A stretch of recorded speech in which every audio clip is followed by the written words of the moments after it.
The Lone Star Ranger by Zane Grey. This is the dedication to Captain John Hughes and his Texas Rangers. It may seem strange to you that out of all the stories I heard on the Rio Grande, I should choose as first that of Buck Duane, outlaw and gunman.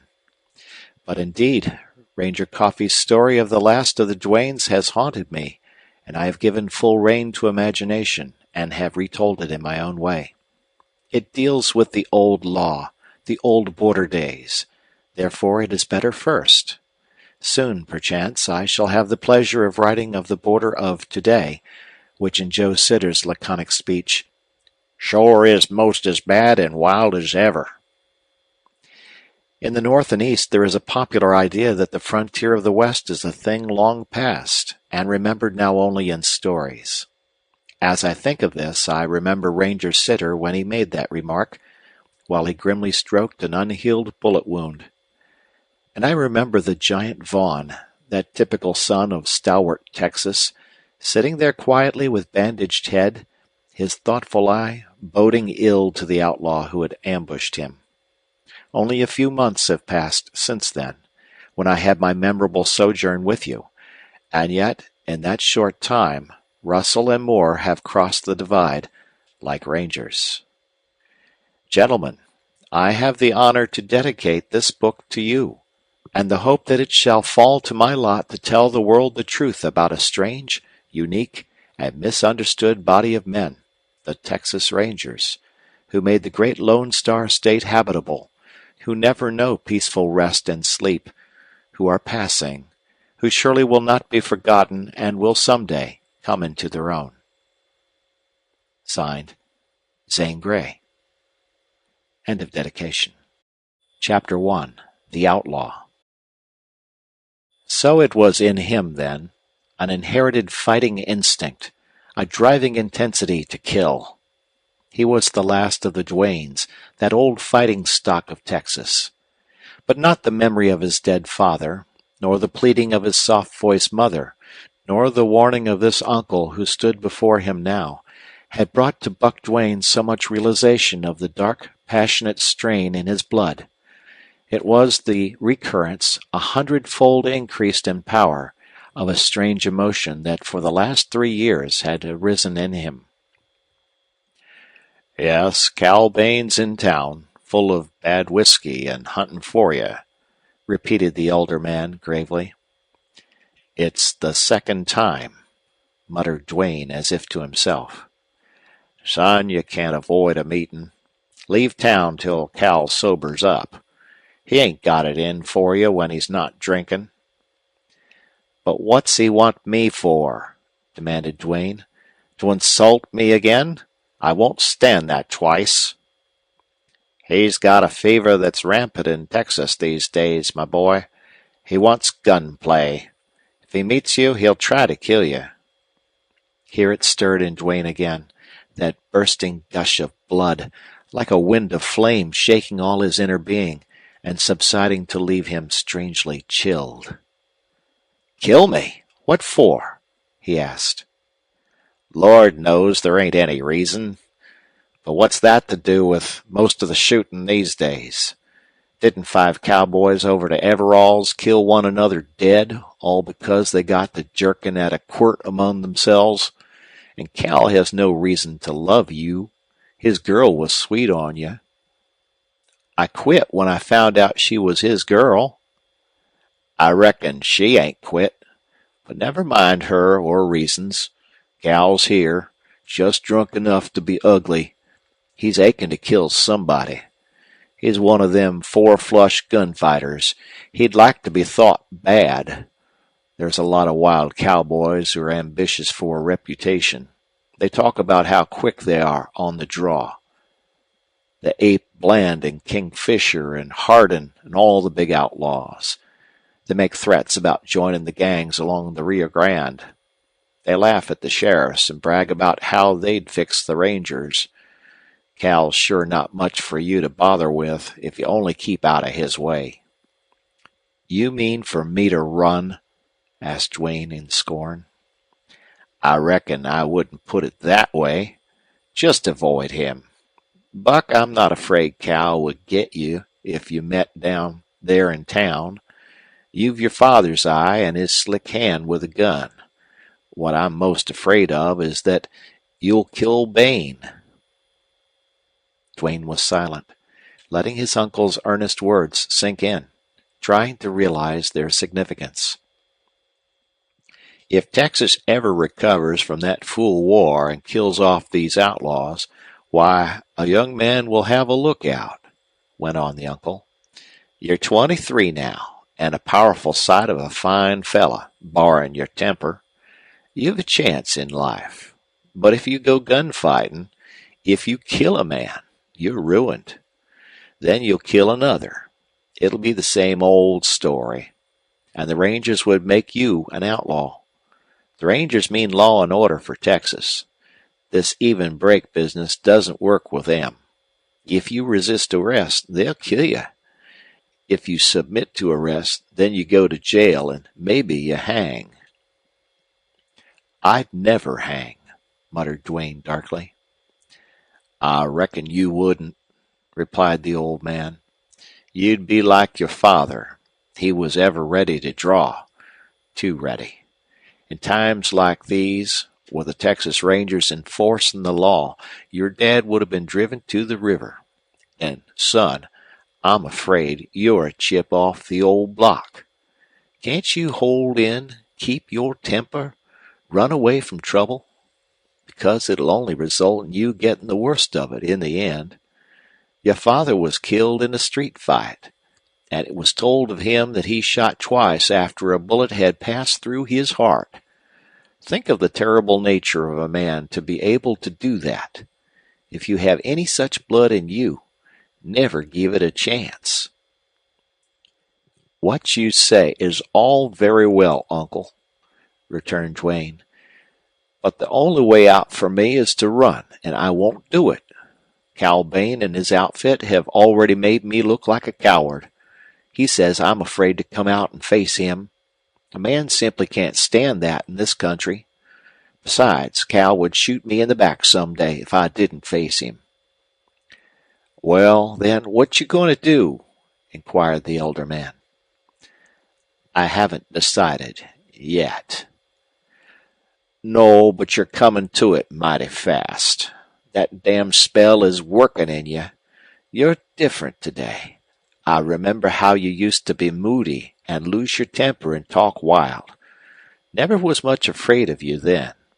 But now you're getting cool and quiet, and you think deep, and I don't like the light in your eye. It reminds me of your father." "I wonder what Dad would say to me today if he were alive and here," said Duane. "What do you think? What could you expect of a man who never wore a glove on his right hand for 20 years? "Well, he'd hardly have said much. Dad never talked. But he would have done a lot, and I guess I'll go downtown and let Cal Bain find me." Then followed a long silence, during which Duane sat with downcast eyes, and the uncle appeared lost in sad thought of the future. Presently he turned to Duane with an expression that denoted resignation, and yet a spirit which showed wherein they were of the same blood. "You've got a fast horse, the fastest I know of in this country. After you meet Bain, hurry back home. I'll have a saddlebag packed for you and the horse ready." With that he turned on his heel and went into the house, leaving Duane to revolve in his mind his singular speech. Buck wondered presently if he shared his uncle's opinion of the result of a meeting between himself and Bain. His thoughts were vague, but on the instant of final decision, when he had settled with himself that he would meet Bain, such a storm of passion assailed him that he felt as if he were being shaken with ague. Yet it was all internal, inside his breast, for his hand was like a rock, and, for all he could see, not a muscle about him quivered.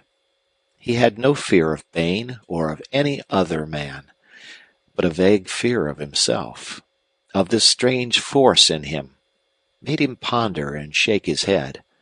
It was as if he had not all to say in this matter. There appeared to have been in him a reluctance to let himself go, and some voice, some spirit from a distance, something he was not accountable for, had compelled him. That hour of Duane's life was like years of actual living, and in it he became a thoughtful man. He went into the house and buckled on his belt and gun. The gun was a Colt .45, 6-shot, and heavy, with an ivory handle. He had packed it on and off for 5 years. Before that it had been used by his father. There were a number of notches filed in the bulge of the ivory handle.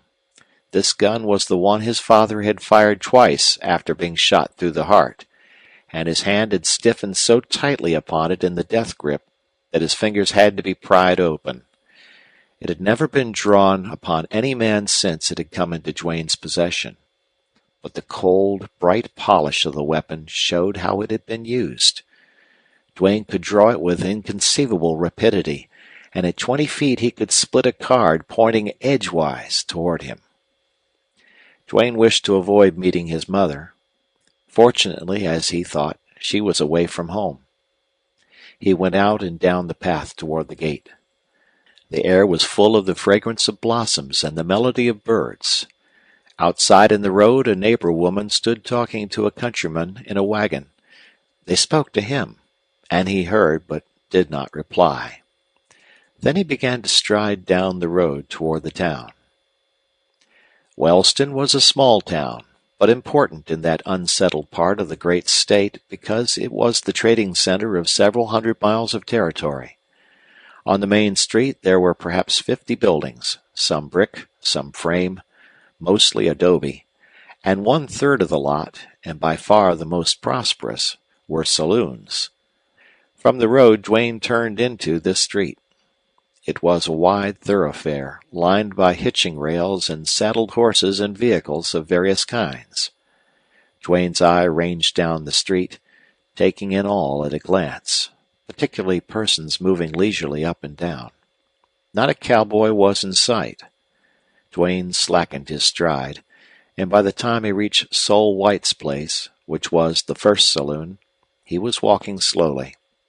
Several people spoke to him and turned to look back after they had passed.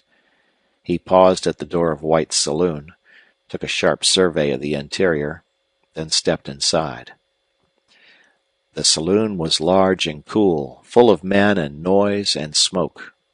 The noise ceased upon his entrance, and the silence ensuing presently broke to the clink of Mexican silver dollars at a monte table. Sol White, who was behind the bar, straightened up when he saw Duane. Then, without speaking, he bent over to rinse a glass. All eyes except those of the Mexican gamblers were turned upon Duane, and these glances were keen, speculative, questioning. These men knew Bain was looking for trouble. They probably had heard his boasts. But what did Duane intend to do?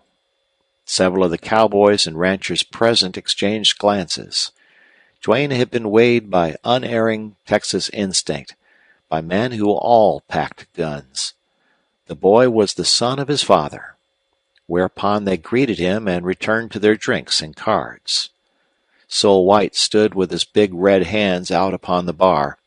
He was a tall, raw-boned Texan with a long mustache waxed to sharp points. "Howdy, Buck," was his greeting to Duane. He spoke carelessly and averted his dark gaze for an instant. "Howdy, Sol," replied Duane slowly. "Say, Sol, I hear there's a gent in town looking for me bad." "Reckon there is, Buck," replied White. "He came in here about an hour ago. Sure he was some riled, and a roaring for gore.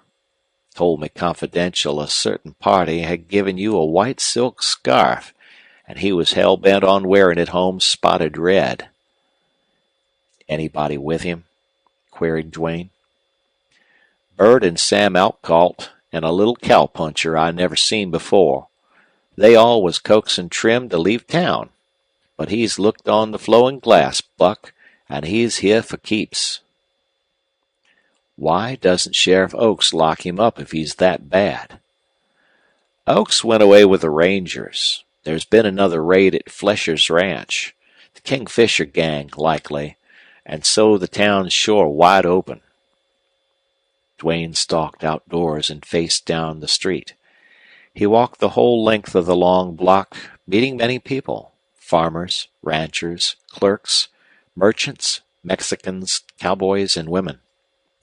It was a singular fact that when he turned to retrace his steps, the street was almost empty. He had not returned 100 yards on his way when the street was wholly deserted. A few heads protruded from doors and around corners. That main street of Wellston saw some such situation every few days. If it was an instinct for Texans to fight, it was also instinctive for them to sense with remarkable quickness the signs of a coming gunplay. Rumor could not fly so swiftly.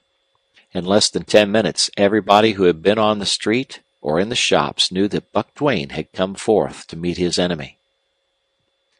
Duane walked on. When he came to within 50 paces of a saloon, he swerved out into the middle of the street, stood there for a moment, then went ahead and back to the sidewalk. He passed on in this way the length of the block. Sol White was standing in the door of his saloon. "Buck, I'm a-tipping you off," he said, quick and low-voiced. "Cal Bain's over at Everall's. If he's a-hunting you bad, as he brags, he'll show there." Duane crossed the street and started down. Notwithstanding White's statement, Duane was wary and slow at every door. Nothing happened, and he traversed almost the whole length of the block without seeing a person. Everall's place was on the corner. Duane knew himself to be cold, steady. He was conscious of a strange fury that made him want to leap ahead. He seemed to long for this encounter more than anything he had ever wanted. But, vivid as were his sensations, he felt as if in a dream. Before he reached Everall's, he heard loud voices, one of which was raised high. Then the short door swung outward, as if impelled by a vigorous hand. A bow-legged cowboy, wearing woolly chaps, burst out upon the sidewalk. At sight of Duane, he seemed to bound into the air, and he uttered a savage roar. Duane stopped in his tracks at the outer edge of the sidewalk, perhaps a dozen rods from Everall's door. If Bain was drunk, he did not show it in his movement. He swaggered forward, rapidly closing up the gap.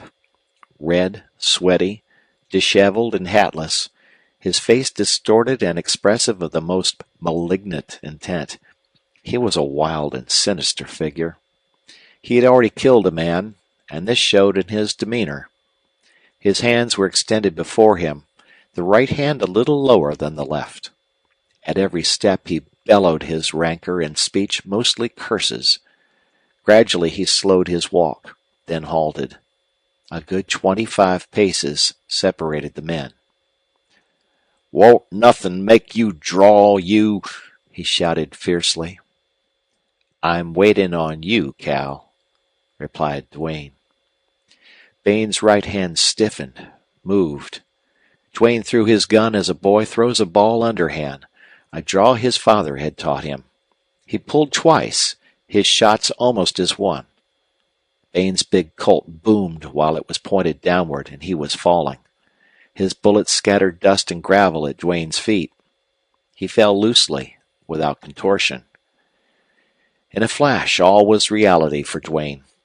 He went forward and held his gun ready for the slightest movement on the part of Bain. But Bain lay on his back, and all that moved were his breast and his eyes. How strangely the red had left his face, and also the distortion. The devil that had showed in Bain was gone. He was sober and conscious. He tried to speak, but failed. His eyes expressed something pitifully human. They changed, rolled, set blankly. Duane drew a deep breath and sheathed his gun. He felt calm and cool, glad the fray was over. One violent expression burst from him. "The fool!" When he looked up, there were men around him. "Plumb center," said one. Another, a cowboy who evidently had just left the gaming table, leaned down and pulled open Bain's shirt. He had the ace of spades in his hand. He laid it on Bain's breast, and the black figure on the card covered the 2 bullet holes just over Bain's heart. Duane wheeled and hurried away. He heard another man say, "Reckon Cal got what he deserved. Buck Duane's first gunplay. Like father, like son." End of chapter. Chapter 2.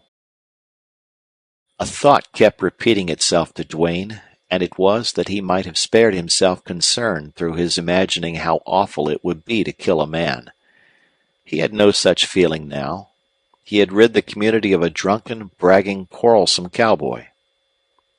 When he came to the gate of his home and saw his uncle there with a mettlesome horse, saddled, with canteen, rope, and bags all in place, a subtle shock pervaded his spirit. It had slipped his mind, the consequence of his act, but sight of the horse and the look of his uncle recalled the fact that he must now become a fugitive.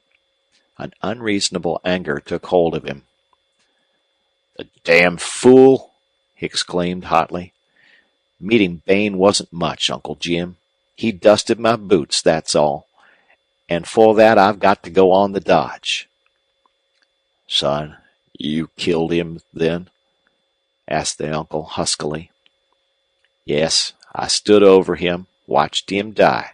I did as I would have been done by." "I knew it. Long ago I saw it coming. But now we can't stop to cry over spilt blood. You've got to leave town in this part of the country." "Mother!" exclaimed Duane. "She's away from home. You can't wait. I'll break it to her. What she's always feared." Suddenly, Duane sat down and covered his face with his hands. "My God! Uncle, what have I done?" His broad shoulders shook. "Listen, son, and remember what I say," replied the elder man earnestly. "Don't ever forget. You're not to blame.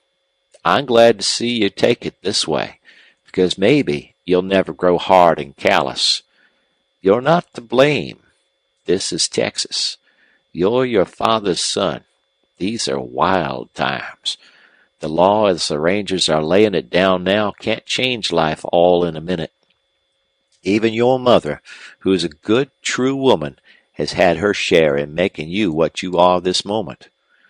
For she was one of the pioneers, the fighting pioneers of this state. Those years of wild times before you was born developed in her instinct to fight, to save her life, her children, and that instinct is cropped out in you. It will be many years before it dies out of the boys born in Texas." "I'm a murderer," said Duane, shuddering. "No, son, you're not, and you never will be. But you've got to be an outlaw till time makes it safe for you to come home."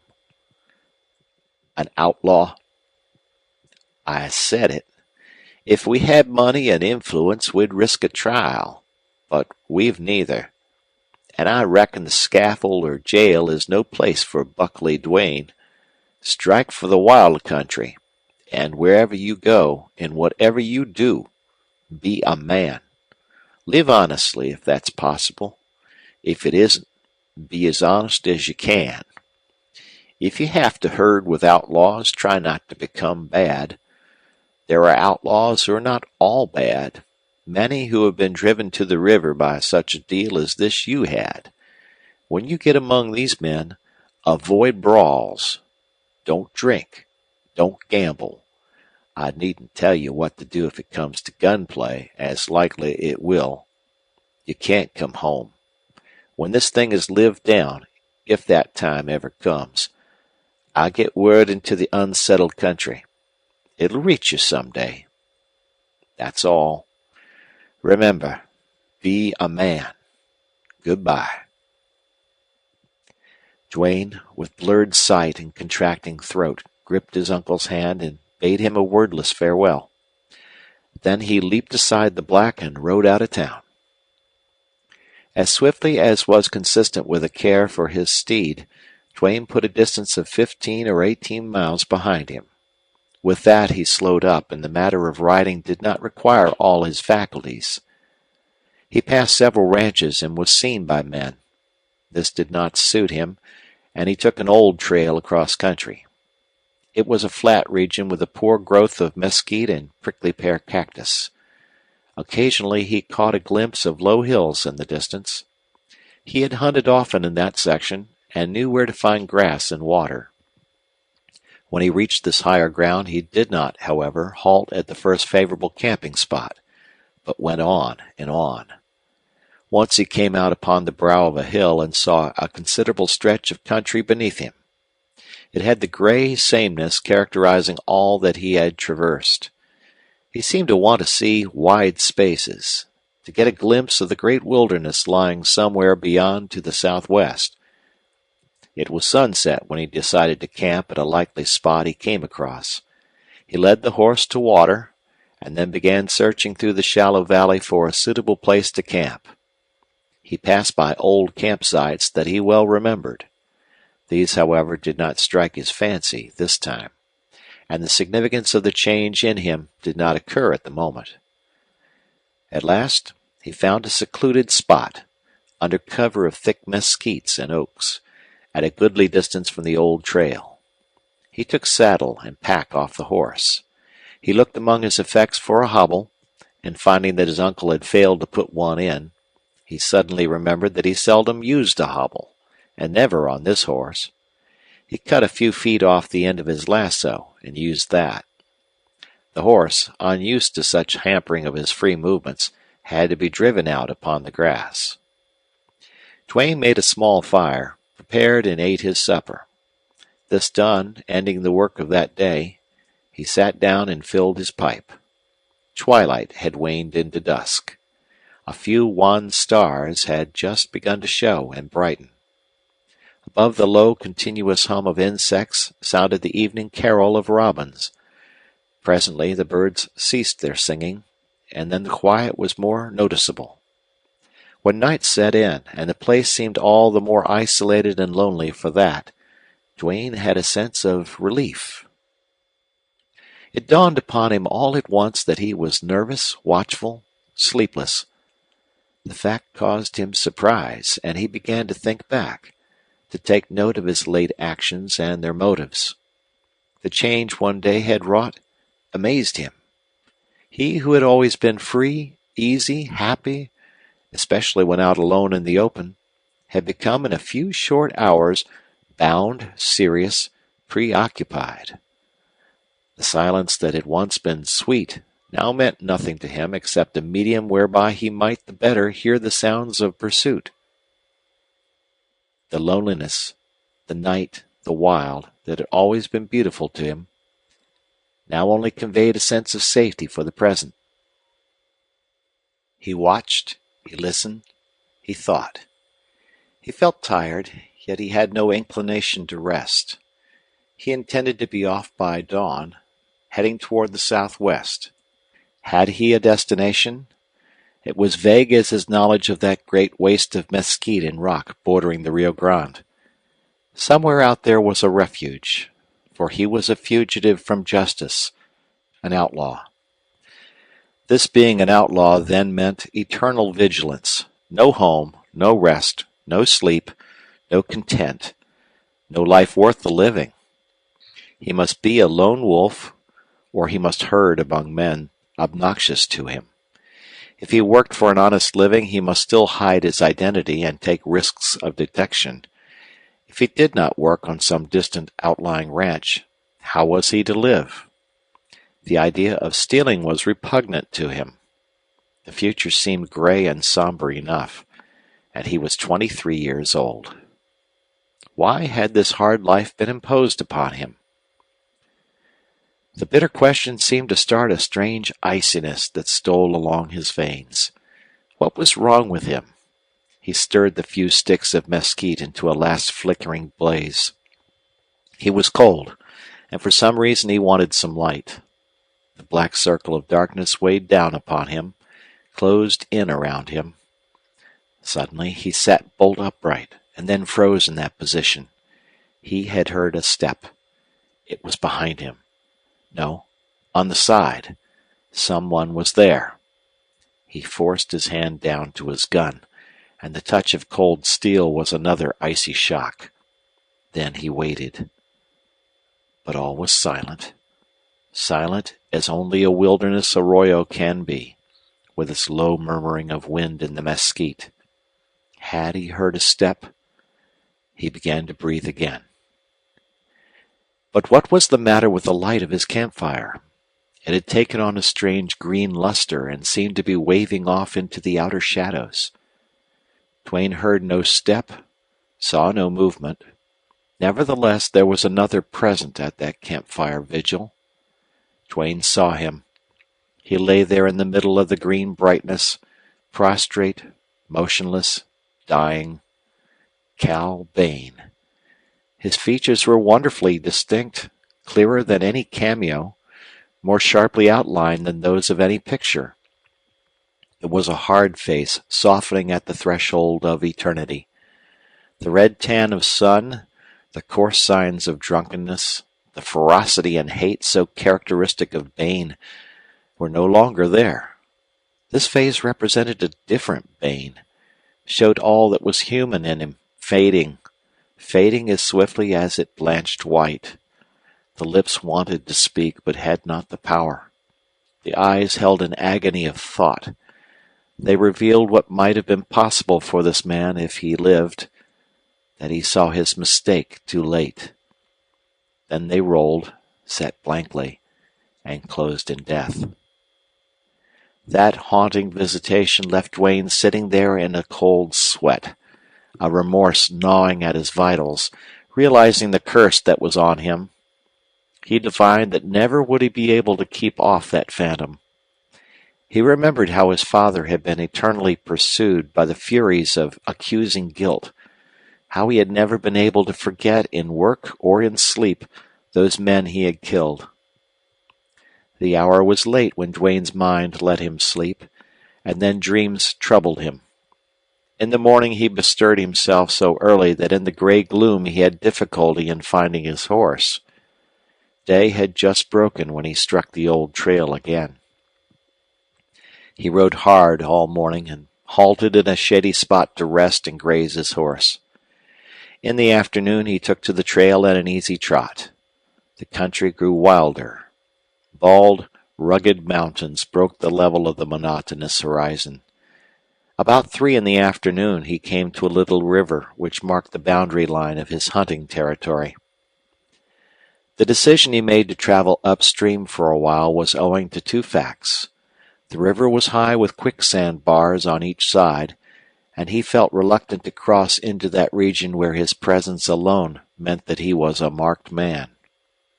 The bottomlands through which the river wound to the southwest were more inviting than the barrens he had traversed. The rest of that day he rode leisurely upstream. At sunset he penetrated the brakes of willow and cottonwood to spend the night. It seemed to him that in this lonely cover he would feel easy and content. But he did not. Every feeling, every imagining he had experienced the previous night returned somewhat more vividly and accentuated by newer ones of the same intensity and color. In this kind of travel and camping he spent 3 more days, during which he crossed a number of trails, and one road where cattle, stolen cattle probably, had recently passed.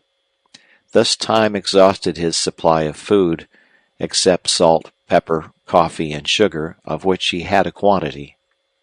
There were deer in the breaks, but as he could not get close enough to kill them with a revolver, he had to satisfy himself with a rabbit. He knew he might as well content himself with the hard fare that assuredly would be his lot. Somewhere up this river there was a village called Huntsville. It was distant about 100 miles from Wellston, and had a reputation throughout southwestern Texas. He had never been there. The fact was, this reputation was such that honest travelers gave the town a wide berth. Duane had considerable money for him in his possession, and he concluded to visit Huntsville, if he could find it, and buy a stock of provisions. The following day, toward evening, he happened upon a road which he believed might lead to the village. There were a good many fresh horse tracks in the sand, and these made him thoughtful. Nevertheless, he followed the road, proceeding cautiously. He had not gone very far when the sound of rapid hoof-beats caught his ears. They came from his rear. In the darkening twilight he could not see any great distance back along the road. Voices, however, warned him that these riders, whoever they were, had approached closer than he liked. To go farther down the road was not to be thought of, so he turned a little way in among the mesquites and halted, hoping to escape being seen or heard. As he was now a fugitive, it seemed every man was his enemy and pursuer. The horsemen were fast approaching. Presently they were abreast of Duane's position, so near that he could hear the creak of saddles, the clink of spurs. "Sure he crossed the river below," said one man. "I reckon you're right, Bill. He slipped us," replied another.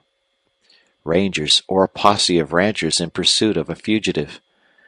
The knowledge gave Duane a strange thrill. Certainly they could not have been hunting him, but the feeling their proximity gave him was identical to what it would have been had he been this particular hunted man. He held his breath. He clenched his teeth. He pressed a quieting hand upon his horse. Suddenly he became aware that these horsemen had halted. They were whispering. He could just make out a dark group closely massed. What had made them halt so suspiciously? "You're wrong, Bill," said a man in a low but distinct voice. "The idea of hearing a horse heave. You're wuss than a ranger, and you're hell-bent on killing that rustler. Now I say let's go home and eat." "Well, I'll just take a look at the sand," replied the man called Bill. Duane heard the clink of spurs on steel stirrup and the thud of boots on the ground. There followed a short silence which was broken by a sharply breathed exclamation. Duane waited for no more. They had found his trail. He spurred his horse straight into the brush. At the second crashing bound there came yells from the road and then shots. Duane heard the hiss of a bullet close by his ear, and as it struck a branch it made a peculiar singing sound. These shots and the proximity of that lead missile roused in Duane a quick, hot resentment which mounted into a passion almost ungovernable. He must escape, yet it seemed that he did not care whether he did or not. Something grim kept urging him to halt and return the fire of these men. After running a couple of 100 yards, he raised himself from over the pommel, where he had bent to avoid the stinging branches, and tried to guide his horse. In the dark shadows under mesquites and cottonwoods, he was hard put to it to find open passage. However, he succeeded so well, and made such little noise that gradually he drew away from his pursuers. The sound of their horses crashing through the thickets died away. Duane reined in and listened. He had distanced them. Probably they would go into camp until daylight, then follow his tracks.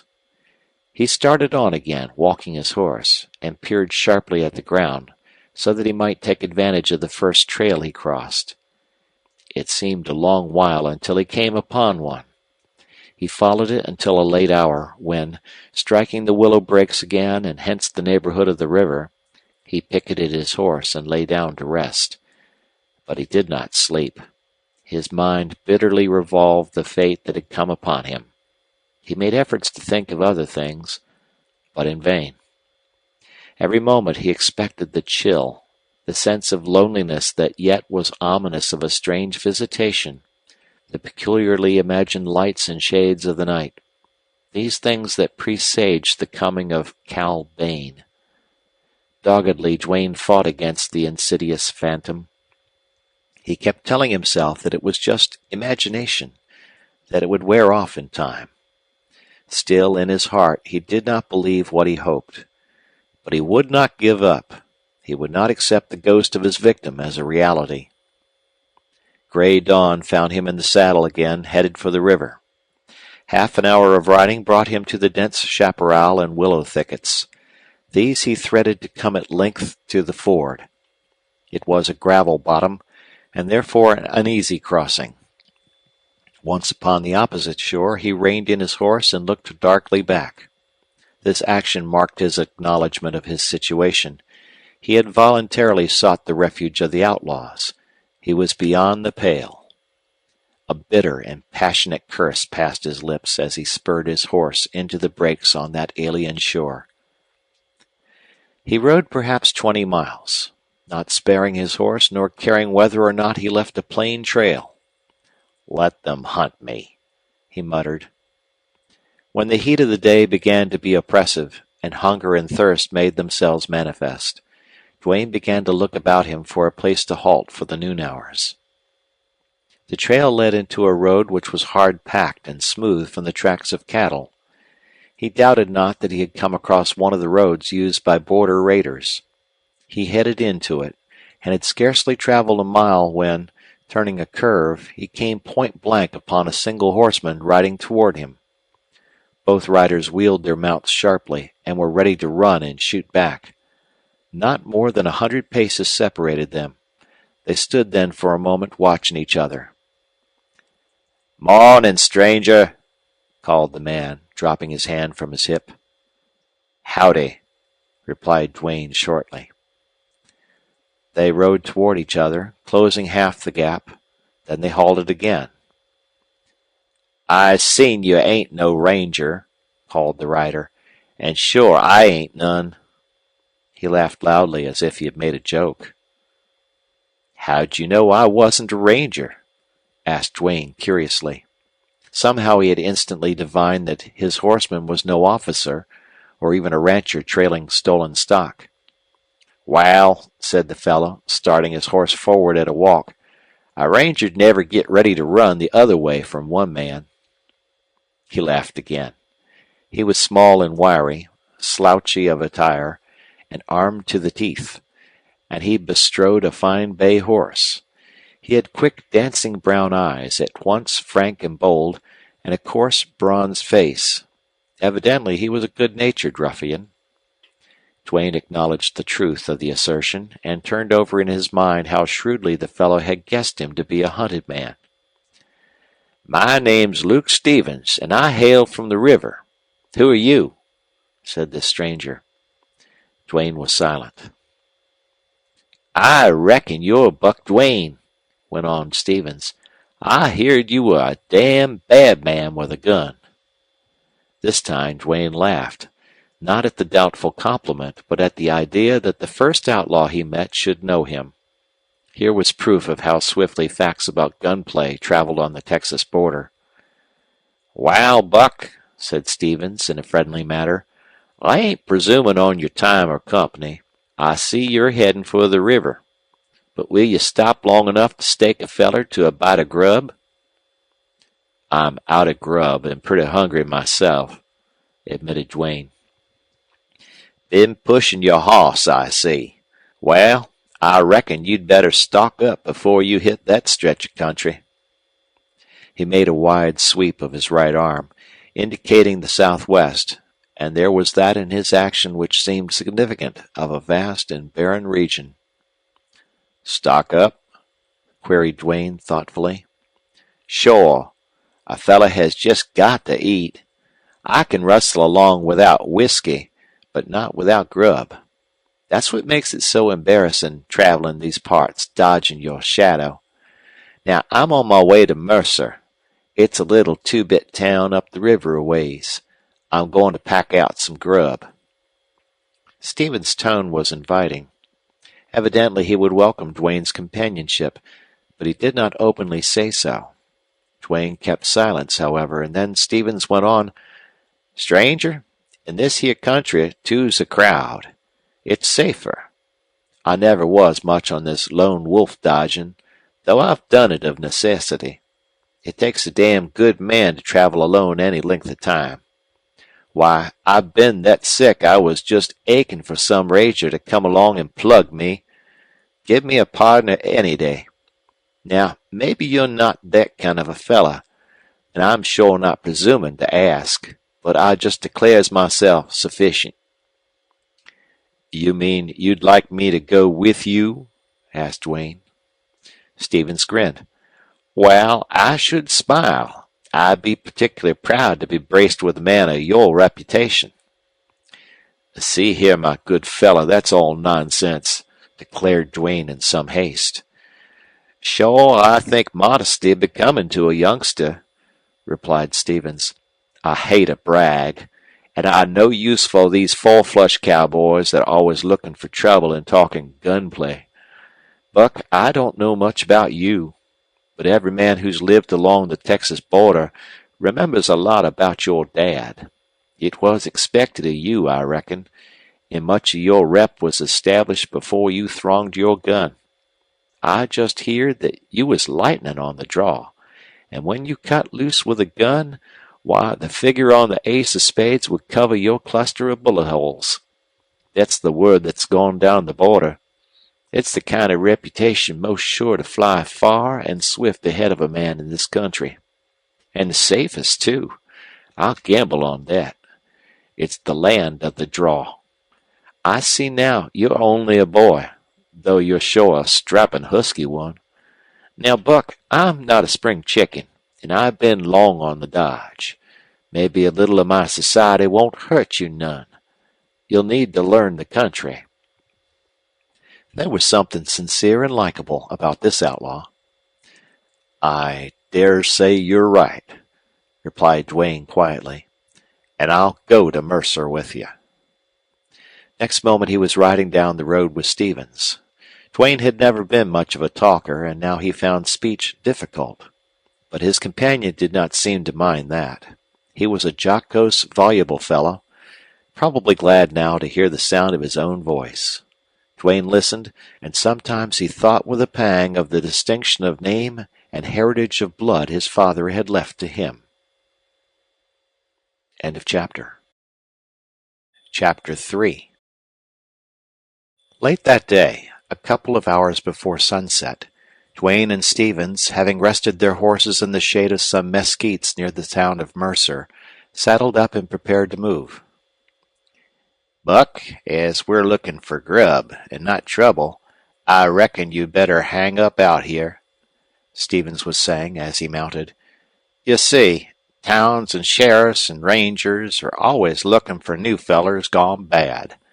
They sort of forget most of the old boys, except those as are plumb bad.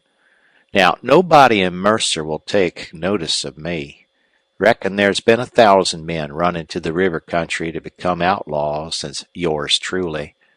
You just wait here and be ready to ride hard. Maybe my besetting sin will go operating in spite of my good intentions, in which case there'll be—" His pause was significant. He grinned, and his brown eyes danced with a kind of wild humor. "Stevens, have you got any money?" asked Duane. "Money!"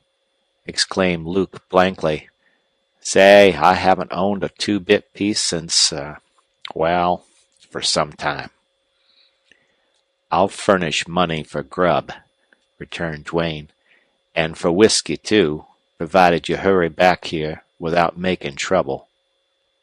"Sure, you're a downright good pard," declared Stevens in admiration as he took the money. "I give you my word, Buck, and I'm here to say I never broke it yet. Lay low and look for me back quick." With that he spurred his horse and rode out of the mesquites toward the town.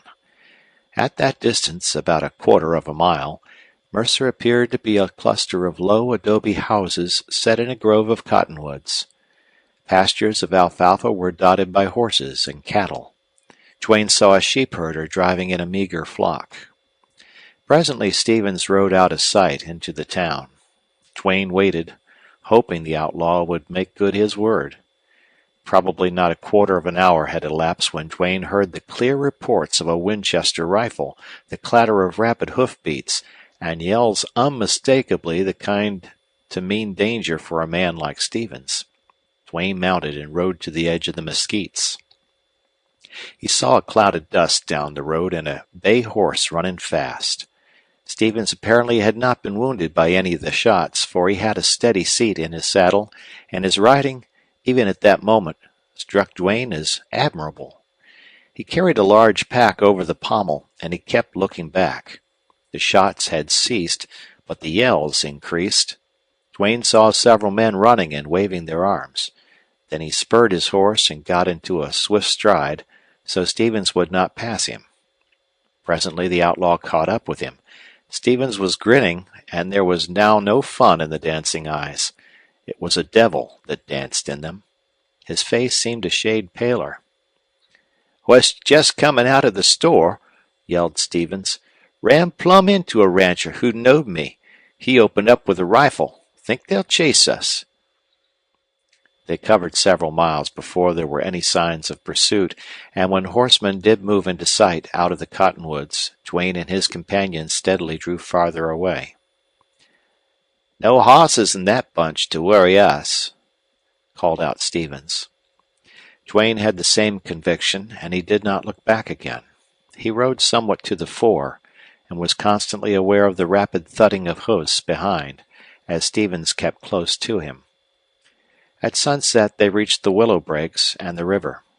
Duane's horse was winded and lashed with sweat and lather. It was not until the crossing had been accomplished that Duane halted to rest his animal. Stevens was riding up the low, sandy bank. He reeled in the saddle. With an exclamation of surprise, Duane leaped off and ran to the outlaw's side. Stevens was pale, and his face bore beads of sweat. The whole front of his shirt was soaked with blood. "You're shot!" cried Duane. "Well, who in hell says I wasn't? Would you mind giving me a lift on this here pack?" Duane lifted the heavy pack down and then helped Stevens to dismount. The outlaw had a bloody foam on his lips, and he was spitting blood. "Oh, why didn't you say so?" cried Duane. "I never thought. You seemed all right." "Wal, Luke Stevens may be as gabby as an old woman, but sometimes he doesn't say anything. It wouldn't have done no good." Duane bade him sit down, removed his shirt, and washed the blood from his breast and back. Stevens had been shot in the breast, fairly low down, and the bullet had gone clear through him. His ride, holding himself and that heavy pack in the saddle, had been a feat little short of marvelous. Duane did not see how it had been possible, and he felt no hope for the outlaw. But he plugged the wounds and bound them tightly. "Feller's name was Brown," Stevens said. "Me and him fell out over a hoss I stole from him over in Huntsville. We had a shooting scrape then. Well, as I was straddling my hoss back there in Mercer, I seen this Brown, and seen him before he seen me. Could have killed him, too. But I wasn't breaking my word to you. I kind of hoped he wouldn't spot me. But he did, and first shot he got me here. What do you think of this hole?" "It's pretty bad," replied Duane, and he could not look the cheerful outlaw in the eyes. "I reckon it is. Well, I've had some bad wounds I lived over. Guess maybe I can stand this one. Now, Buck, get me some place in the breaks. Leave me some grub and water at my hand, and then you clear out." "Leave you here alone?" asked Duane sharply. "Sure. You see, I can't keep up with you. Brown and his friends will follow us across the river a ways. You've got to think of number one in this game." "What would you do in my case?" asked Duane curiously. "Wal, I reckon I'd clear out and save my hide," replied Stevens. Duane felt inclined to doubt the outlaw's assertion. For his own part, he decided his conduct without further speech. First he watered the horses, filled canteens and water bag, and then tied the pack upon his own horse. That done, he lifted Stevens upon his horse, and, holding him in the saddle, turned into the breaks, being careful to pick out hard or grassy ground that left little signs of tracks. Just about dark he ran across a trail that Stevens said was a good one to take into the wild country. Reckon we better keep right on in the dark till I drop, concluded Stevens with a laugh. All that night, Duane, gloomy and thoughtful, attentive to the wounded outlaw, walked the trail and never halted till daybreak. He was tired then and very hungry.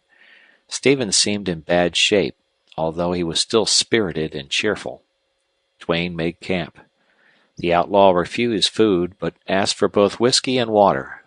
Then he stretched out. "Buck, will you take off my boots?" he asked with a faint smile on his pallid face. Duane removed them, wondering if the outlaw had the thought that he did not want to die with his boots on. Stevens seemed to read his mind. "Buck, my old daddy used to say that I was born to be hanged, but I wasn't, and dying with your boots on is the next worst way to croak." "You've a chance to get over this," said Duane. "Sure, but I want to be correct about the boots.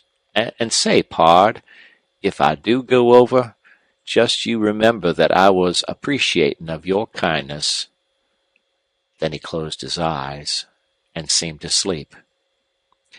Duane could not find water for the horses, but there was an abundance of dew-wet grass upon which he hobbled them. After that was done, he prepared himself a much-needed meal. The sun was getting warm when he lay down to sleep, and when he awoke it was sinking in the west. Stevens was still alive, for he breathed heavily. The horses were in sight. All was quiet except the hum of insects in the brush. Duane listened a while, then rose and went for the horses. When he returned with them, he found Stevens awake, bright-eyed, cheerful as usual, and apparently stronger. "Wal, Buck, I'm still with you, and good for another night's ride," he said. "Guess about all I need now is a big pull on that bottle. Help me, will you? There. That was bully. I ain't swallowing my blood this evening.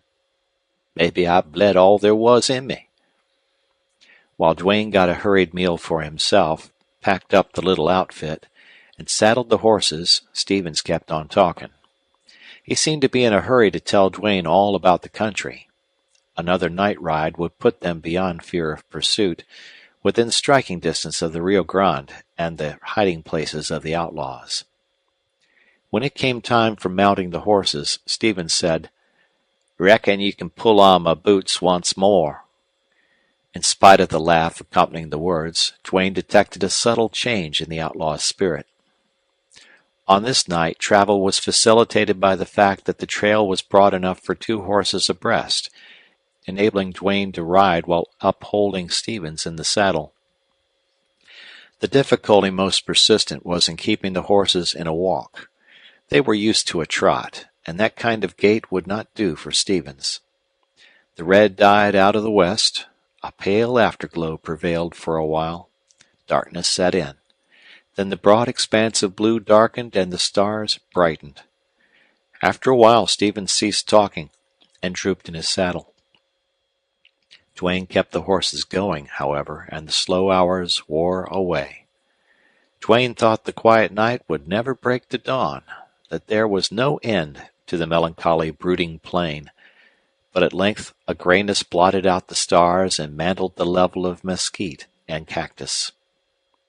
Dawn caught the fugitives at a green camping site on the bank of a rocky little stream.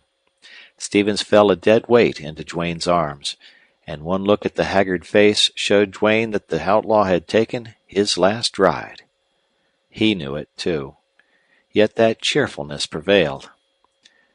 "Buck, my feet are orful tired packing them heavy boots," he said, and seemed immensely relieved when Duane had removed them. This matter of the outlaw's boots was strange, Duane thought.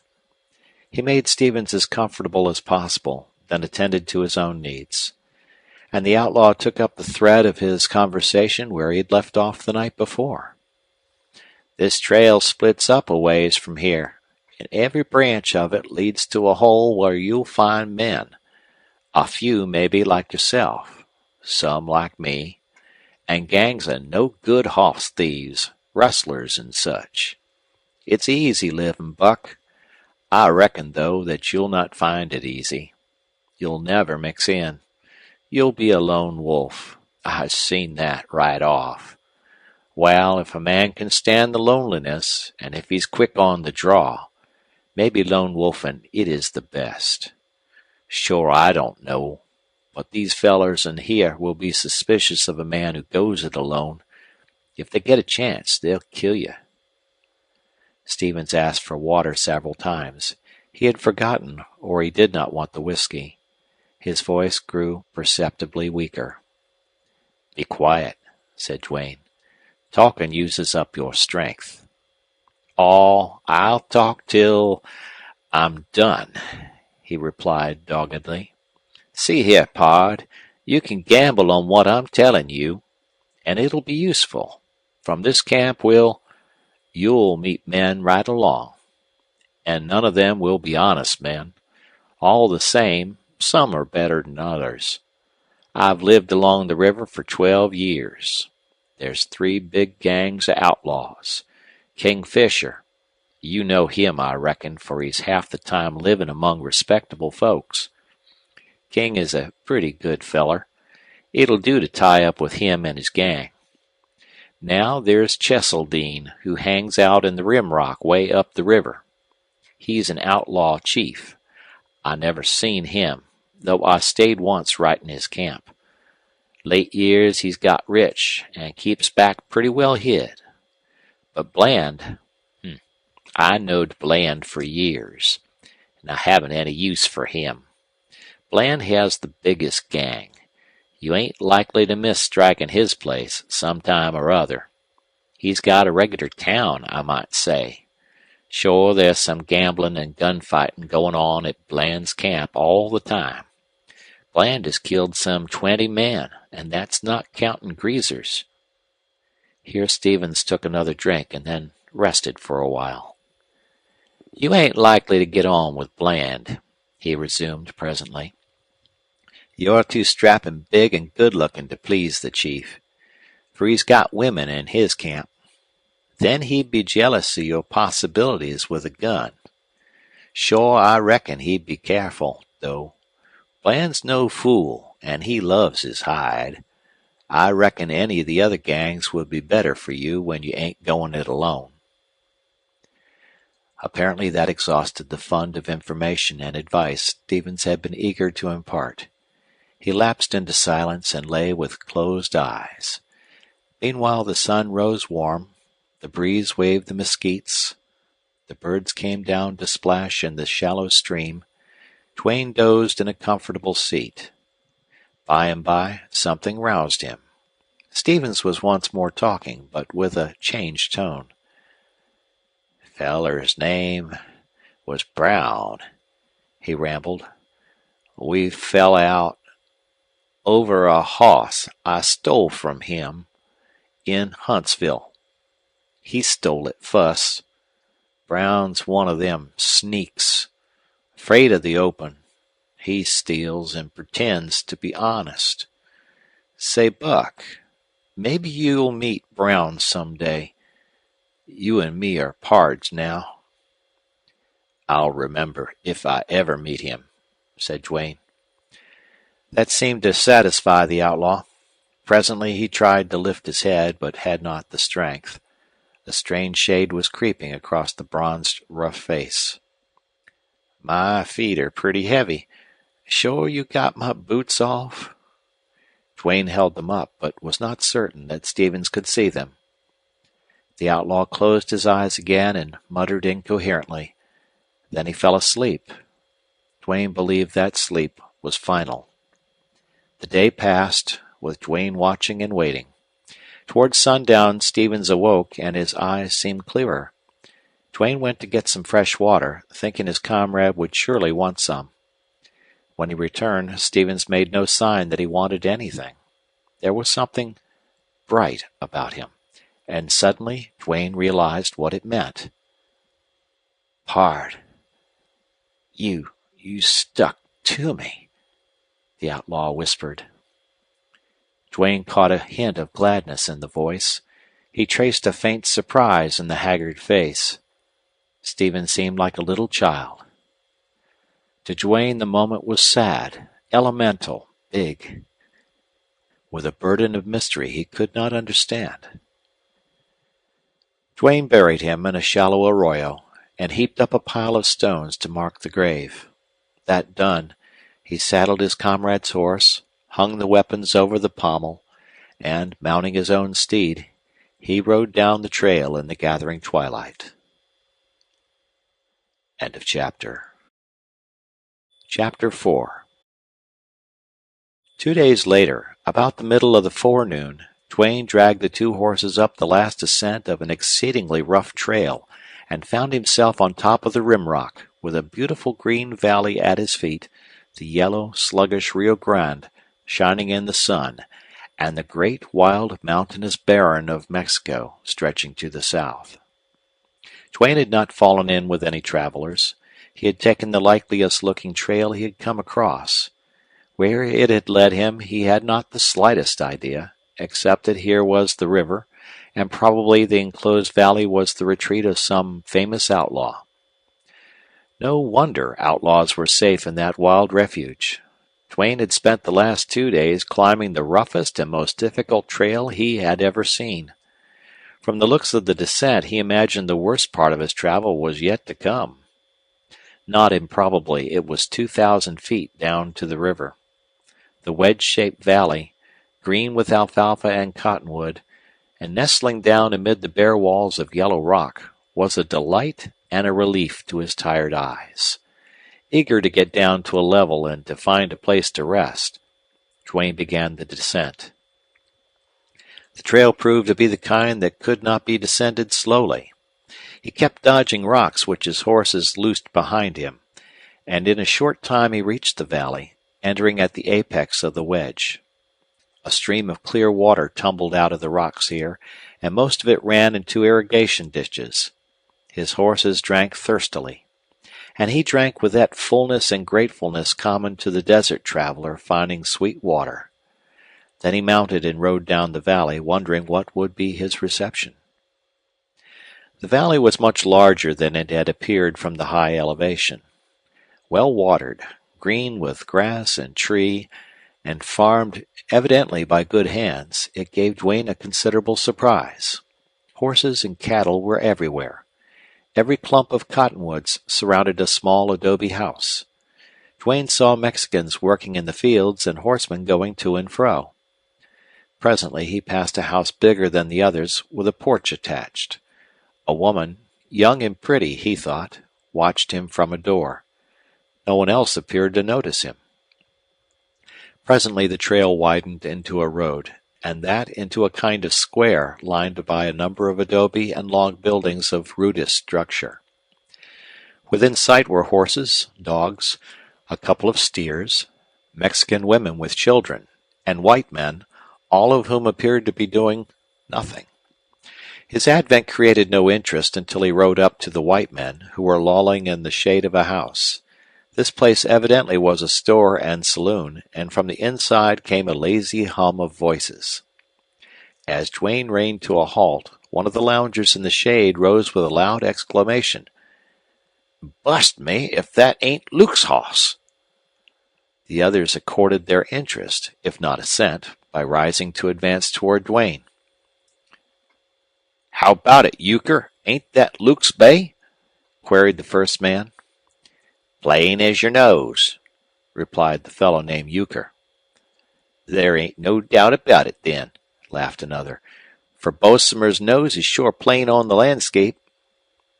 These men lined up before Duane, and as he coolly regarded them he thought they could have been recognized anywhere as desperadoes. The man called Bosomer, who had stepped forward, had a forbidding face which showed yellow eyes, an enormous nose, and a skin the color of dust, with a thatch of sandy hair. "Stranger, who are you, and where in the hell did you get that bay hoss?" he demanded. His yellow eyes took in Stevens's horse, then the weapons hung on the saddle, and finally turned their glinting, hard light upward to Duane. Duane did not like the tone in which he had been addressed, and he remained silent. At least half his mind seemed busy with curious interest in regard to something that leaped inside him and made his breast feel tight. He recognized it as that strange emotion which had shot through him often of late, and which had decided him to go out to the meeting with Bain. Only now it was different, more powerful. "Stranger, who are you?" asked another man, somewhat more civilly. "My name's Duane," replied Duane curtly. "And how'd you come by the hoss?" Duane answered briefly, and his words were followed by a short silence, during which the men looked at him. Bosomer began to twist the ends of his beard. "Reckon he's dead all right, and nobody'd have his horse and guns," presently said Euchre. "Mr. Duane," began Bosomer in low, stinging tones, "I happen to be Luke Stevens's side partner." Duane looked him over, from dusty, worn-out boots to his slouchy sombrero. That look seemed to inflame Bosomer. "And I want the horses and them guns," he shouted. "You or anybody else can have them for all I care. I just fetched them in. But the pack is mine," replied Duane. "And say, I befriended your pard. If you can't use a civil tongue, you better cinch it." "Civil? Haw haw!" rejoined the outlaw. "I don't know you. How do we know you didn't plug Stevens, stole his hoss, and just happened to stumble down here?" "You'll have to take my word, that's all," replied Duane sharply. "I ain't taking your word, savvy that? And I was Luke's pard." With that Bosomer wheeled, and pushing his companions aside, he stamped into the saloon, where his voice broke out in a roar. Duane dismounted and threw his bridle. "Stranger, Bosomer is sure hot-headed," said the man Euchre. He did not appear unfriendly, nor were the others hostile. At this juncture several more outlaws crowded out of the door, and the one in the lead was a tall man of stalwart physique. His manner proclaimed him a leader. He had a long face, a flaming red beard, and clear, cold blue eyes that fixed in close scrutiny upon Duane. He was not a Texan. In truth, Duane did not recognize one of these outlaws as native to his state. "I'm Bland," said the tall man authoritatively. "Who are you, and what are you doing here?" Duane looked at Bland as he had at the others. This outlaw chief appeared to be reasonable, if he was not courteous. Duane told his story again, this time a little more in detail. "I believe you," replied Bland at once. "Think I know when a fellow is lying." "I reckon you're on the right trail," put in Euchre. "That about Luke wanting his boots took off, that satisfies me. Luke had a mortal dread of dying with his boots on." At this sally the chief and his men laughed. "You said Duane. Buck Duane?" queried Bland. "Are you a son of that Duane who was a gunfighter some years back?" "Yes," replied Duane. "Never met him. Glad I didn't," said Bland with a grim humor. "So you got in trouble and had to go on the dodge? What kind of trouble?" "Had a fight." "Fight? You mean gunplay?" questioned Bland. He seemed eager, curious, speculative. "Yes, it ended in gunplay, I'm sorry to say," answered Duane. "Guess I needn't ask the son of Duane if he killed his man," went on Bland ironically. "Well, I'm sorry you bucked against trouble in my camp, but as it is, I guess you'd be wise to make yourself scarce." "Do you mean I'm politely told to move on?" asked Duane quietly. "Not exactly that," said Bland as if irritated. "If this isn't a free place, there isn't one on earth. Every man is equal here. Do you want to join my band?" "No, I don't." "Well, even if you did, I imagine that wouldn't stop Bosomer.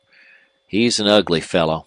He's one of the few gunmen I've met who wants to kill somebody all the time. Most men like that are four flushes. But Bosomer's all one color, and that's red. Merely for your own sake, I advise you to hit the trail. Thanks, but if that's all, I'll stay, returned Duane. Even as he spoke, he felt that he did not know himself. Bossamer appeared at the door, pushing men who tried to detain him, and as he jumped clear of a last-reaching hand, he uttered a snarl like an angry dog. Manifestly, the short while he had spent inside the saloon had been devoted to drinking and talking himself into a frenzy. Bland and the other outlaws quickly moved aside, letting Duane stand alone. When Bossamer saw Duane standing motionless and watchful, a strange change passed quickly in him. He halted in his tracks, and as he did that, the men who had followed him out piled over one another in their hurry to get to one side. Duane saw all the swift action, felt intuitively the meaning of it, and in Bossamer's sudden change of front. The outlaw was keen, and he had expected a shrinking, or at least a frightened antagonist. Duane knew he was neither. He felt like iron, and yet thrill after thrill ran through him. It was almost as if this situation had been one long familiar to him. Somehow he understood this yellow-eyed Bossamer.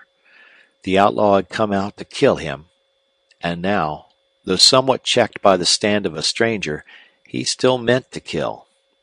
Like so many desperadoes of his ilk, he was victim of a passion to kill for the sake of killing. Duane divined that no sudden animosity was driving Bossamer. It was just his chance. In that moment, murder would have been joy to him. Very likely he had forgotten his pretext for a quarrel. Very probably his faculties were absorbed in conjecture as to Duane's possibilities. But he did not speak a word. He remained motionless for a long moment, his eyes pale and steady, his right hand like a claw. That instant gave Duane a power to read in his enemy's eyes the thought that preceded action. But Duane did not want to kill another man. Still, he would have to fight, and he decided to cripple Bossamer. When Bossamer's hand moved, Duane's gun was spouting fire. 2 shots only, both from Duane's gun, and the outlaw fell with his right arm shattered. Bossamer cursed harshly and floundered in the dust, trying to reach the gun with his left hand. His comrades, however, seeing that Duane would not kill unless forced, closed in upon Bossamer and prevented any further madness on his part. End of chapter. Chapter 5. Of the outlaws present, Euchre appeared to be the one most inclined to lend friendliness to curiosity, and he led Duane and the horses away to a small adobe shack. He tied the horses in an open shed and removed their saddles. Then, gathering up Stevens's weapons, he invited his visitor to enter the house. It had 2 rooms, windows without coverings, bare floors. One room contained blankets, weapons, saddles, and bridles. The other a stone fireplace, rude table and bench, 2 bunks, a box cupboard, and various blackened utensils. "Make yourself to home as long as you want to stay," said Euchre. "I ain't rich in this world's goods, but I own what's here, and you're welcome." "Thanks. I'll stay a while and rest. I'm pretty well played out," replied Duane. Euchre gave him a keen glance. "Go ahead and rest. I'll take your horses to grass." Euchre left Duane alone in the house. Duane relaxed then, and mechanically he wiped the sweat from his face. He was laboring under some kind of a spell or shock which did not pass off quickly.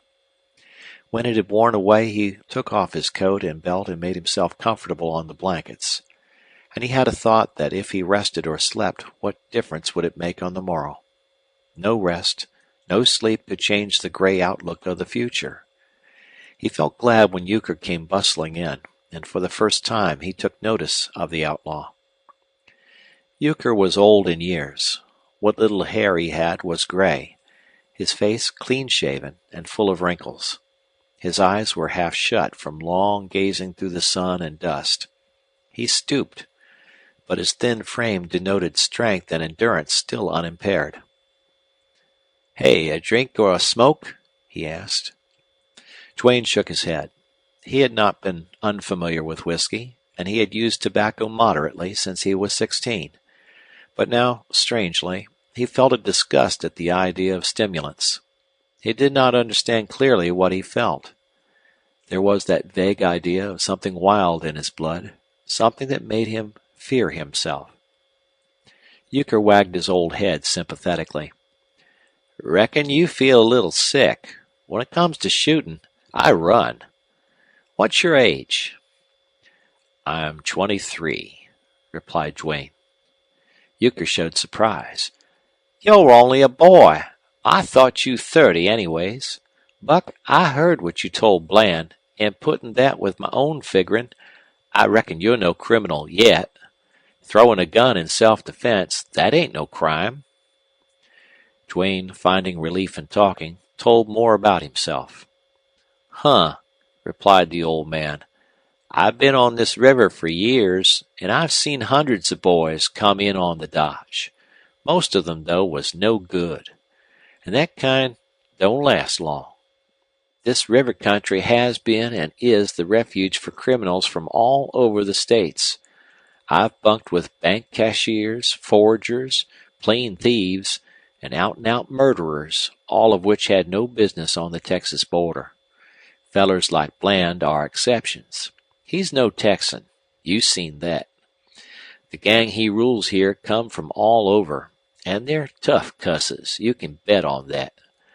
They live fat and easy. If it wasn't for the fighting among themselves, they'd sure grow populous. The Rim Rock is no place for a peaceable, decent feller. I heard you tell Bland you wouldn't join his gang. That'll not make him take a liking to you. Have you any money?" "Not much," replied Duane. "Could you live by gambling? Are you any good at cards?" "No." "You wouldn't steal hosses or rustle cattle?" "No." "When your money's gone, how in hell will you live? There ain't any work a decent feller could do. You can't herd with greasers. Why, Bland's men would shoot at you in the fields. What'll you do, son?" "God knows," replied Duane hopelessly. "I'll make my money last as long as possible, then starve." "Well, I'm pretty poor, but you'll never starve while I got anything." Here it struck Duane again, that something human and kind and eager which he had seen in Stevens. Duane's estimate of outlaws had lacked this quality. He had not accorded them any virtues. To him, as to the outside world, they had been merely vicious men without one redeeming feature. "I'm much obliged to you, Euchre," replied Duane. "But of course I won't live with anyone unless I can pay my share." "Have it any way you like, my son," said Euchre, good-humoredly. "You make a fire, and I'll set about getting grub. I'm a sourdough, Buck. That man doesn't live who can beat my bread." "How do you ever pack supplies in here?" asked Duane, thinking of the almost inaccessible nature of the valley. "Some comes across from Mexico, the rest down the river. That river trip is a bird. It's more'n 500 miles to any supply point. Bland has mozos, greaser boatmen. Sometimes, too, he gets supplies in from downriver.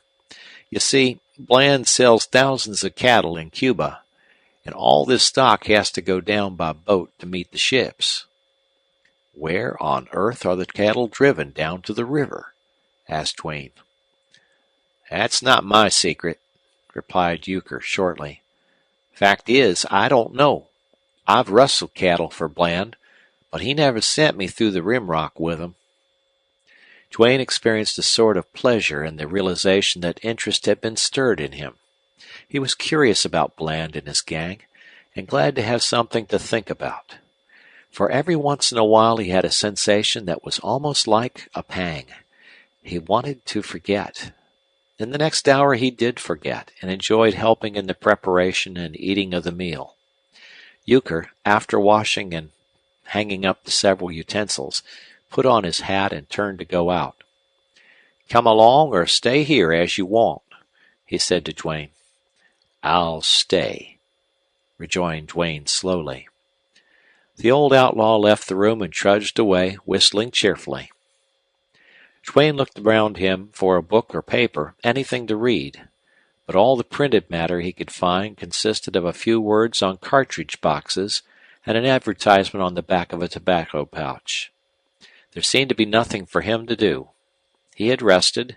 He did not want to lie down any more.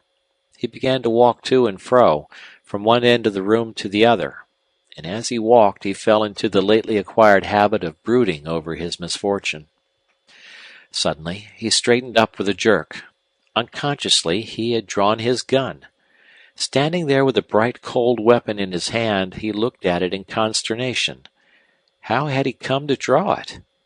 With difficulty he traced his thoughts backward, but could not find any that were accountable for his act. He discovered, however, that he had a remarkable tendency to drop his hand to his gun. That might have come from the habit long practice in drawing had given him. Likewise, it might have come from a subtle sense, scarcely thought of at all, of the late, close, and inevitable relation between that weapon and himself. He was amazed to find that, bitter as he had grown at fate, the desire to live burned strong in him. If he had been as unfortunately situated, but with the differences that no man wanted to put him in jail or take his life, he felt that this burning passion to be free, to save himself, might not have been so powerful. Life certainly held no bright prospects for him. Already he had begun to despair of ever getting back to his home. But to give up like a white-hearted coward, to let himself be handcuffed and jailed, to run from a drunken, bragging cowboy, or be shot in cold blood by some border brute who merely wanted to add another notch to his gun, these things were impossible for Duane because there was in him the temper to fight. In that hour he yielded only to fate and the spirit inborn in him. Hereafter this gun must be a living part of him. Right then and there he returned to a practice he had long discontinued, the draw. It was now a stern, bitter, deadly business with him. He did not need to fire the gun, for accuracy was a gift and had become assured. Swiftness on the draw, however, could be improved, and he set himself to acquire the limit of speed possible to any man. He stood still in his tracks. He paced the room. He sat down, lay down, put himself in awkward positions, and from every position he practiced throwing his gun. Practiced it till he was hot and tired, and his arm ached and his hand burned. That practice he determined to keep up every day. It was one thing at least that would help pass the weary hours. Later he went outdoors to the cooler shade of the cottonwoods. From this point he could see a good deal of the valley. Under different circumstances, Duane felt that he would have enjoyed such a beautiful spot. Euchre's shack sat against the first rise of the slope of the wall, and Duane, by climbing a few rods, got a view of the whole valley. Assuredly it was an outlaw settlement. He saw a good many Mexicans, who, of course, were hand in glove with Bland. Also he saw enormous flatboats, crude of structure, moored along the banks of the river. The Rio Grande rolled away between high bluffs. A cable, sagging deep in the middle, was stretched over the wide yellow stream, and an old scow, evidently used as a ferry, lay anchored on the far shore. The valley was an ideal retreat for an outlaw band operating on a big scale. Pursuit scarcely needed be feared over the broken trails of the rim rock, and the open end of the valley could be defended against almost any number of men coming down the river. Access to Mexico was easy and quick. What puzzled Duane was how Bland got cattle down to the river, and he wondered if the rustler really did get rid of his stolen stock by use of boats. Duane must have idled considerable time up on the hill, for when he returned to the shack, Euchre was busily engaged around the campfire. "Wow, glad to see you ain't so pale about the gills as you was," he said, by way of greeting. "Pitch in, and we'll soon have grub ready. There's shore one consolin' fact round this here camp." "What's that?" asked Duane. "Plenty of good, juicy beef to eat. and it doesn't cost a short bit. But it costs hard rides and trouble, bad conscience, and life too, doesn't it? I ain't sure about the bad conscience. Mine never bothered me none. And as for life, why, that's cheap in Texas. Who is Bland? Asked Duane, quickly changing the subject. What do you know about him? We don't know who he is or where he hails from, replied Euchre. That's always been something to interest the gang. He must have been a young man when he struck Texas. Now he's middle-aged. I remember how years ago he was soft-spoken and not rough in talk or act like he is now. Bland ain't likely his right name. He knows a lot. He can doctor you, and he's sure a knowing fellow with tools. He's the kind that rules men.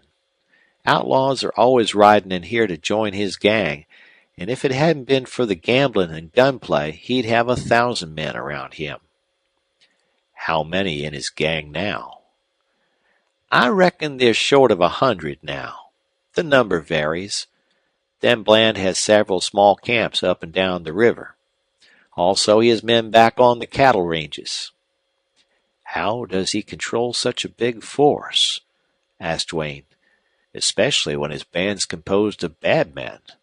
Luke Stevens said he had no use for Bland, and I heard once somewhere that Bland was a devil. That's it. He is a devil. He's as hard as flint, violent in temper, never made any friends except his right-hand men, Dave Rugg and Chess Alloway. Bland'll shoot at a wink. He's killed a lot of fellers, and some for nothing.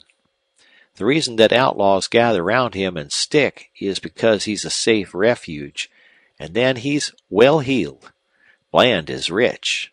They say he has 100,000 pesos hid somewhere, and lots of gold. But he's free with money. He gambles when he's not off with a shipment of cattle. He throws money around. And the fact is there's always plenty of money where he is. That's what holds the gang. Dirty, bloody money. It's a wonder he hasn't been killed.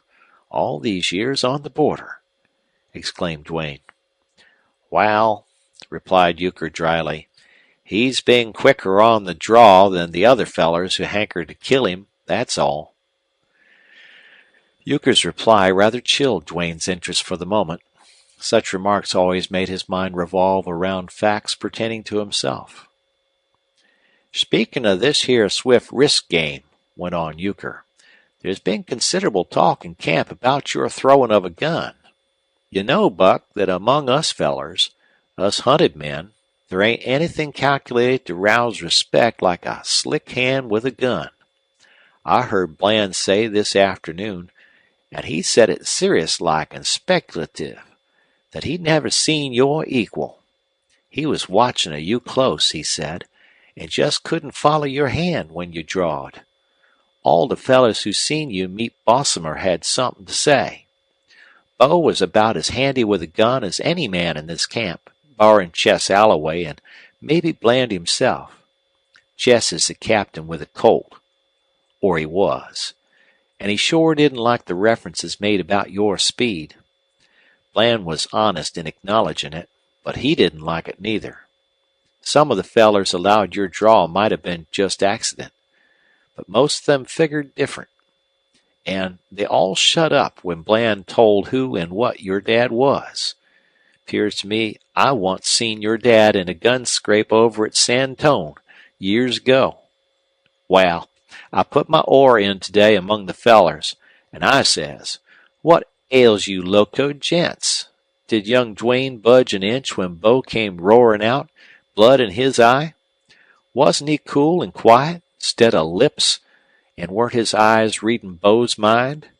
And that lightning draw, can't you all see that's a family gift?" Euchre's narrow eyes twinkled, and he gave the dough he was rolling a slap with his flower-whitened hand. Manifestly he had proclaimed himself a champion and partner of Duane's, with all the pride an old man could feel in a young one whom he admired. "Well," he resumed presently, "that's your introduction to the border, Buck, and your card was a high trump. You'll be let severely alone by real gunfighters and men like Bland, Alloway, Rugg, and the bosses of the other gangs. After all, these real men are men, you know, and unless you cross them, they're no more likely to interfere with you than you are with them. But there's a sight of fellers like Bosomer in the river country. They'll all want your game. And every town you ride into will scare up some cowpuncher full of booze or a long-haired four-flush gunman or a sheriff, and these men will be playing to the crowd and yelling for your blood. That's the Texas of it. You'll have to hide forever in the breaks or you'll have to kill such men. Buck, I reckon this ain't cheerful news to a decent chap like you. I'm only telling you because I've taken a liking to you, and I seen right off that you ain't border wise. Let's eat now, and afterward we'll go out so the gang can see you're not hiding. When Duane went out with Euchre, the sun was setting behind a blue range of mountains across the river in Mexico. The valley appeared to open to the southwest. It was a tranquil, beautiful scene. Somewhere in the house near at hand a woman was singing, and in the road Duane saw a little Mexican boy driving home some cows, one of which wore a bell. The sweet, happy voice of a woman and a whistling barefoot boy. These seemed utterly out of place here. Euchre presently led to the square and the row of rough houses Duane remembered. He almost stepped on a wide imprint in the dust where Bosomer had confronted him, and a sudden cold fury beset him that he should be affected strangely by the sight of it. "Let's have a look in here," said Euchre. Duane had to bend his head to enter the door. He found himself in a very large room enclosed by adobe walls and roofed with brush. It was full of rude benches, tables, seats. At one corner a number of kegs and barrels lay side by side in a rack. A Mexican boy was lighting lamps hung on posts that sustained the log rafters of the roof. "The only feller who's going to put a close eye on you is Benson," said Euchre. "He runs the place and sells drinks. The gang calls him Jack Rabbit Benson, because he's always got his eye peeled and his ear cocked. Don't notice him if he looks you over, Buck. Benson is scared to death of every newcomer who rustles into Bland's camp. And the reason I take it is because he's done somebody dirt. He's hiding. Not from a sheriff or ranger. Men who hide from them don't act like Jackrabbit Benson. He's hiding from some guy who's hunting him to kill him. Well, I'm always expecting to see some feller ride in here and throw a gun on Benson. Can't say I'd be grieved." Duane casually glanced in the direction indicated, and he saw a spare, gaunt man with a face strikingly white beside the red and bronze and dark skins of the men around him. It was a cadaverous face. The black mustache hung down. A heavy lock of black hair dropped down over the brow. Deep-set, hollow, staring eyes looked out piercingly. The man had a restless, alert, nervous manner. He put his hands on the board that served as a bar and stared at Duane. But when he met Duane's glance, he turned hurriedly to go on serving out liquor. "What have you got against him?" inquired Duane as he sat down beside Euchre. He asked more for something to say than from real interest. What did he care about a mean, haunted, craven-faced criminal? "Well, maybe I'm cross-grained," replied Euchre apologetically. "Shore an outlaw and rustler such as me can't be touchy. But I never stole nothing but cattle from some rancher who never missed 'em anyway. That sneak Benson, he was the means of putting a little girl in Bland's way." "Girl?" queried Duane, now with real attention. "Sure. Bland's great on women. I'll tell you about this girl when we get out of here. Some of the gang are going to be sociable, and I can't talk about the chief." During the ensuing half hour a number of outlaws passed by Duane and Euchre, halting for a greeting, or sat down for a moment. They were all gruff, loud-voiced, merry, and good-natured. Duane replied civilly and agreeably when he was personally addressed, but he refused all invitations to drink and gamble. Evidently he had been accepted, in a way, as one of their clan. No one made any hint of an allusion to his affair with Bessemer. Duane saw readily that Euchre was well liked. One outlaw borrowed money from him. Another asked for tobacco. By the time it was dark, the big room was full of outlaws and Mexicans, most of whom were engaged at monte. These gamblers, especially the Mexicans, were intense and quiet. The noise in the place came from the drinkers, the loungers.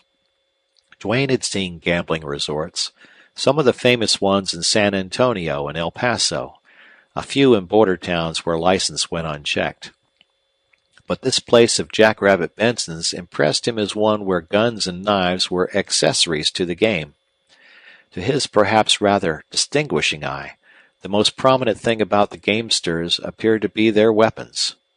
On several of the tables were piles of silver, Mexican pesos, as large and high as the crown of his hat. There were also piles of gold and silver in United States coin. Duane needed no experienced eye to see that betting was heavy and that heavy sums exchanged hands. The Mexicans showed a sterner obsession, an intenser passion. Some of the Americans staked freely, nonchalantly, as befitted men to whom money was nothing. These latter were manifestly winning, for there were brother outlaws there who wagered coin with grudging, sullen, greedy eyes. Boisterous talk and laughter among the drinking men drowned, except at intervals, the low, brief talk of the gamblers. The clink of coin sounded incessantly, sometimes just low, steady, musical rings, and again, when a pile was tumbled quickly, there was a silvery crash. Here an outlaw pounded on a table with the butt of his gun. There another noisily palmed a roll of dollars while he studied his opponent's face. The noises, however, in Benson's den did not contribute to any extent to the sinister aspect of the place. That seemed to come from the grim and reckless faces, from the bent, intent heads, from the dark lights and shades. There were bright lights, but these served only to make the shadows, and in the shadows lurked unrestrained lust of gain, a spirit ruthless and reckless, a something at once suggesting lawlessness, theft, murder, and hell. "Bland's not here tonight," Euchre was saying. "He left today on one of his trips, taking Alloway and some others. But his other man, Rugg, he's here. See him standing with them three fellers, all close to Benson. Rugg's the little bow-legged man with the half of his face shot off.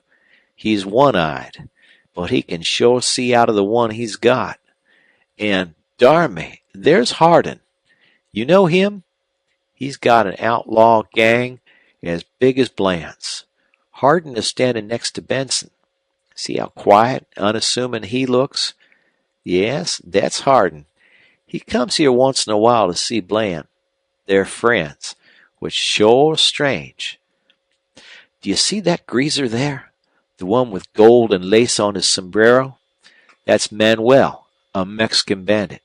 He's a great gambler. Comes here often to drop his coin.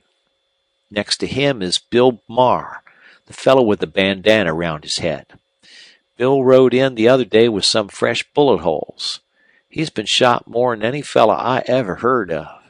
He's full of lead. Funny, because Bill's no trouble hunter, and like me, he'd rather run than shoot. But he's the best rustler Bland's got, a grand rider, and a wonder with cattle. And see the tow-headed youngster. That's Kid Fuller, the kid of Bland's gang. Fuller has hit the pace hard, and he won't last the year out on the border. He killed his sweetheart's father, got run out of Stacytown, took to stealing hosses. Next he's here with Bland. Another boy gone wrong, and now sure a hard nut." Euchre went on calling Duane's attention to other men just as he happened to glance over them. Any one of them would have been a marked man in a respectable crowd. Here each took his place with more or less distinction, according to the record of his past wild prowess and his present possibilities. Duane, realizing that he was tolerated there, received in careless friendly spirit by this terrible class of outcasts, experienced a feeling of revulsion that amounted almost to horror. Was this being there not an ugly dream? What had he in common with such ruffians? Then in a flash of memory came the painful proof. He was a criminal in sight of Texas law. He, too, was an outcast. For the moment, Duane was wrapped up in painful reflections. But Euchre's heavy hand, clapping with a warning hold on his arm, brought him back to outside things. The hum of voices, the clink of coin, the loud laughter had ceased. There was a silence that manifestly had followed some unusual word or action sufficient to still the room. It was broken by a harsh curse and the scrape of a bench on the floor. Some men had risen. "You stack the cards, you—" "Say that twice," another voice replied, so different in its cool, ominous tone from the other. "I'll say it twice," returned the first gamester in hot haste. "I'll say it 3 times. I'll whistle it. Are you deaf? You light-fingered gent, you stack the cards." Silence ensued, deeper than before, pregnant with meaning. For all that Duane saw, not an outlaw moved for a full moment. Then suddenly the room was full of disorder as men rose and ran and dived everywhere. "Run or duck!" yelled Euchre close to Duane's ear. With that, he dashed for the door. Duane leaped after him. They ran into a jostling mob. Heavy gunshots and hoarse yells hurried the crowd Duane was with pell-mell out into the darkness. There they all halted, and several peeped in at the door. "Who was the kid calling?" asked one outlaw. "Bud Marsh," replied another. "I reckon them first shots was Bud's. Adios, kid. It was coming to him," went on yet another. "How many shots?" "3 or 4, I counted." "3 heavy and 1 light. That light one was the kid's .38. Listen, there's the kid hollering now. He ain't cashed anyway." At this juncture most of the outlaws began to file back into the room. Duane thought he had seen and heard enough in Benson's den for one night, and he started slowly down the walk. Presently Euchre caught up with him. "Nobody hurt much. Was sure some strange," he said. "The kid, young Fuller that I was telling you about, he was drinking and losing. Lost his nut, too, calling Bud Marsh that way. Bud's as straight at cards as any of 'em. Somebody grabbed Bud, who shot into the roof, and Fuller's arm was knocked up. He only hit a greaser." End of chapter. Chapter 6. Next morning Duane found that a moody and despondent spell had fastened on him. Wishing to be alone, he went out and walked a trail leading round the river bluff. He thought and thought. After a while he made out that the trouble with him probably was that he could not resign himself to his fate. He abhorred the possibility chance seemed to hold in store for him. He could not believe there was no hope, but what to do appeared beyond his power to tell. Duane had intelligence and keenness enough to see his peril, the danger threatening his character as a man, just as much as that which threatened his life. He cared vastly more, he discovered, for what he considered honor and integrity than he did for life. He saw that it was bad for him to be alone. But, it appeared, lonely months and perhaps years inevitably must be his. Another thing puzzled him. In the bright light of day he could not recall the state of mind that was his at twilight or dusk or in the dark night. By day these visitations became to him what they really were, phantoms of his conscience. He could dismiss the thought of them then. He could scarcely remember or believe that this strange feat of fancy or imagination had troubled him, pained him, made him sleepless and sick. That morning Duane spent an unhappy hour wrestling decision out of the unstable condition of his mind. But at length he determined to create interest in all that he came across and so forget himself as much as possible. He had an opportunity now to see just what the outlaw's life really was. He meant to force himself to be curious, sympathetic, clear-sighted, and he would stay there in the valley until its possibilities had been exhausted or until circumstances sent him out upon his uncertain way. When he returned to the shack, Euchre was cooking dinner. "Say, Buck, I've news for you," he said, and his tone conveyed either pride in his possession of such news or pride in Duane. "Feller named Bradley rode in this morning. He's heard some about you. Told about the ace of spades they put over the bullet holes in that cowpuncher Bain you plugged. Then there was a rancher shot at a water hole 20 miles south of Wellston. Reckon you didn't do it?" "No, I certainly did not," replied Duane. "Well, you get the blame. It ain't nothing for a feller to be saddled with gun plays he never made. And, Buck, if you ever get famous, as seems likely, you'll be blamed for many a crime. The border'll make an outlaw and murderer out of you. Well, that's enough of that. I've more news. You're going to be popular." "Popular? What do you mean?" "I met Bland's wife this morning. She seen you the other day when you rode in. She sure wants to meet you, and so do some of the other women in camp. They always want to meet the new fellers who just come in. It's lonesome for women here, and they like to hear news from the towns." "Well, Euchre, I don't want to be impolite, but I'd rather not meet any women," rejoined Duane. "I was afraid you wouldn't. Don't blame you much. Women are hell. I was hoping, though, you might talk a little to that poor lonesome kid." "What kid?" inquired Duane in surprise. "Didn't I tell you about Jenny, the girl Bland's holding here? The one Jackrabbit Benson had a hand in stealing?" "You mentioned a girl, that's all. Tell me now," replied Duane abruptly. "Well, I got it this way. Maybe it's straight, maybe it ain't. Some years ago, Benson made a trip over the river to buy muscal and other drinks. He'll sneak over there once in a while.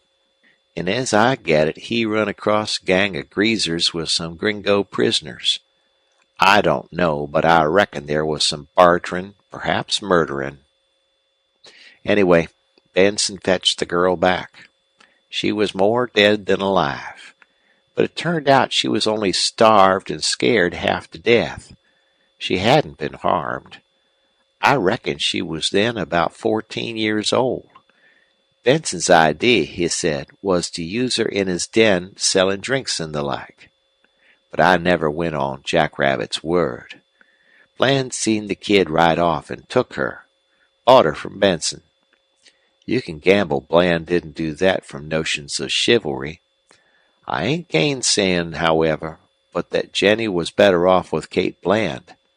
She's been hard on Jenny, but she's kept Bland and the other men from treating the kid shameful.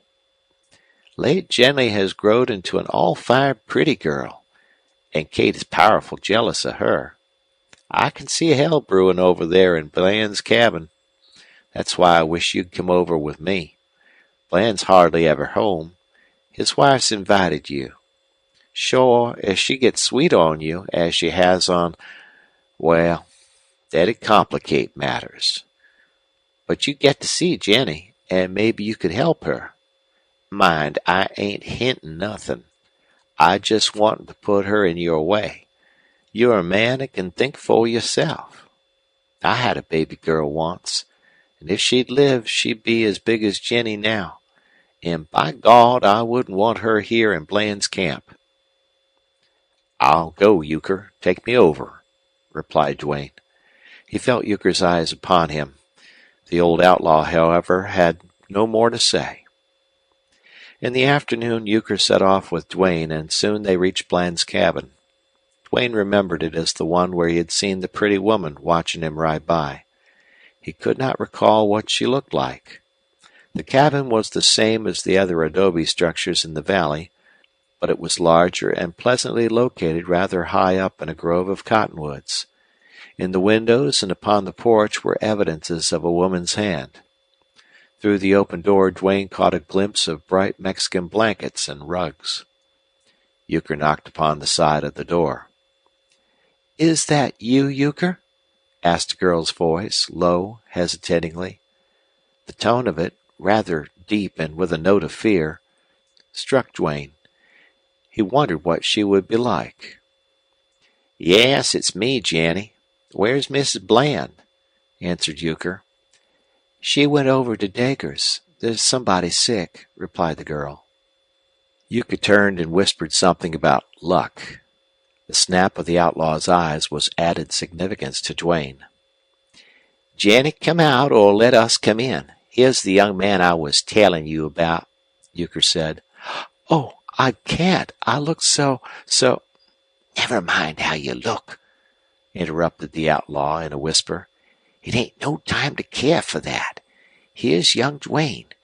Jenny, he's no rustler, no thief. He's different. Come out, Jenny, and maybe he'll—" Euchre did not complete his sentence. He had spoken low, with his glance shifting from side to side. But what he said was sufficient to bring the girl quickly. She appeared in the doorway with downcast eyes and a stain of red in her white cheek. She had a pretty, sad face and bright hair. "Don't be bashful, Jenny," said Euchre. "You and Duane have a chance to talk a little. Now I'll go fetch Mrs. Bland, but I won't be hurrying."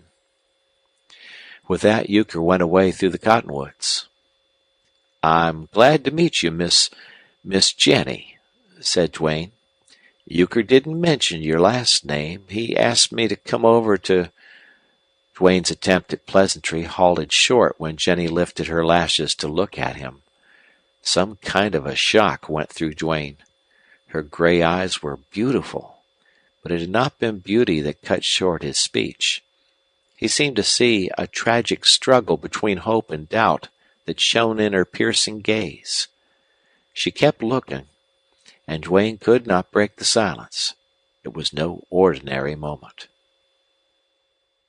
"What did you come here for?" she asked at last. "To see you," replied Duane. "Why?" "Well, Euchre thought he wanted me to talk to you, cheer you up a bit," replied Duane somewhat lamely. The earnest eyes embarrassed him. "Euchre's good. He's the only person in this awful place who's been good to me. But he's afraid of Bland. He said you were different. Who are you?" Duane told her. "You're not a robber or rustler or murderer or some bad man come here to hide?"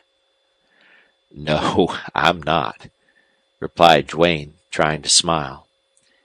"Then why are you here?" "I'm on the dodge. You know what that means. I got in a shooting scrape at home and had to run off. When it blows over, I hope to go back." "But you can't be honest here?" "Yes, I can." "Oh, I know what these outlaws are. Yes, you're different." She kept the strained gaze upon him, but hope was kindling, and the hard lines of her youthful face were softening. Something sweet and warm stirred deep in Duane as he realized the unfortunate girl was experiencing a birth of trust in him. "Oh, God, maybe you're the man to save me, to take me away before it's too late." Duane's spirit leaped. "Maybe I am," he replied instantly. She seemed to check a blind impulse to run into his arms. Her cheek flamed, her lips quivered, her bosom swelled under her ragged dress. Then the glow began to fade. Doubt once more assailed her. "It can't be.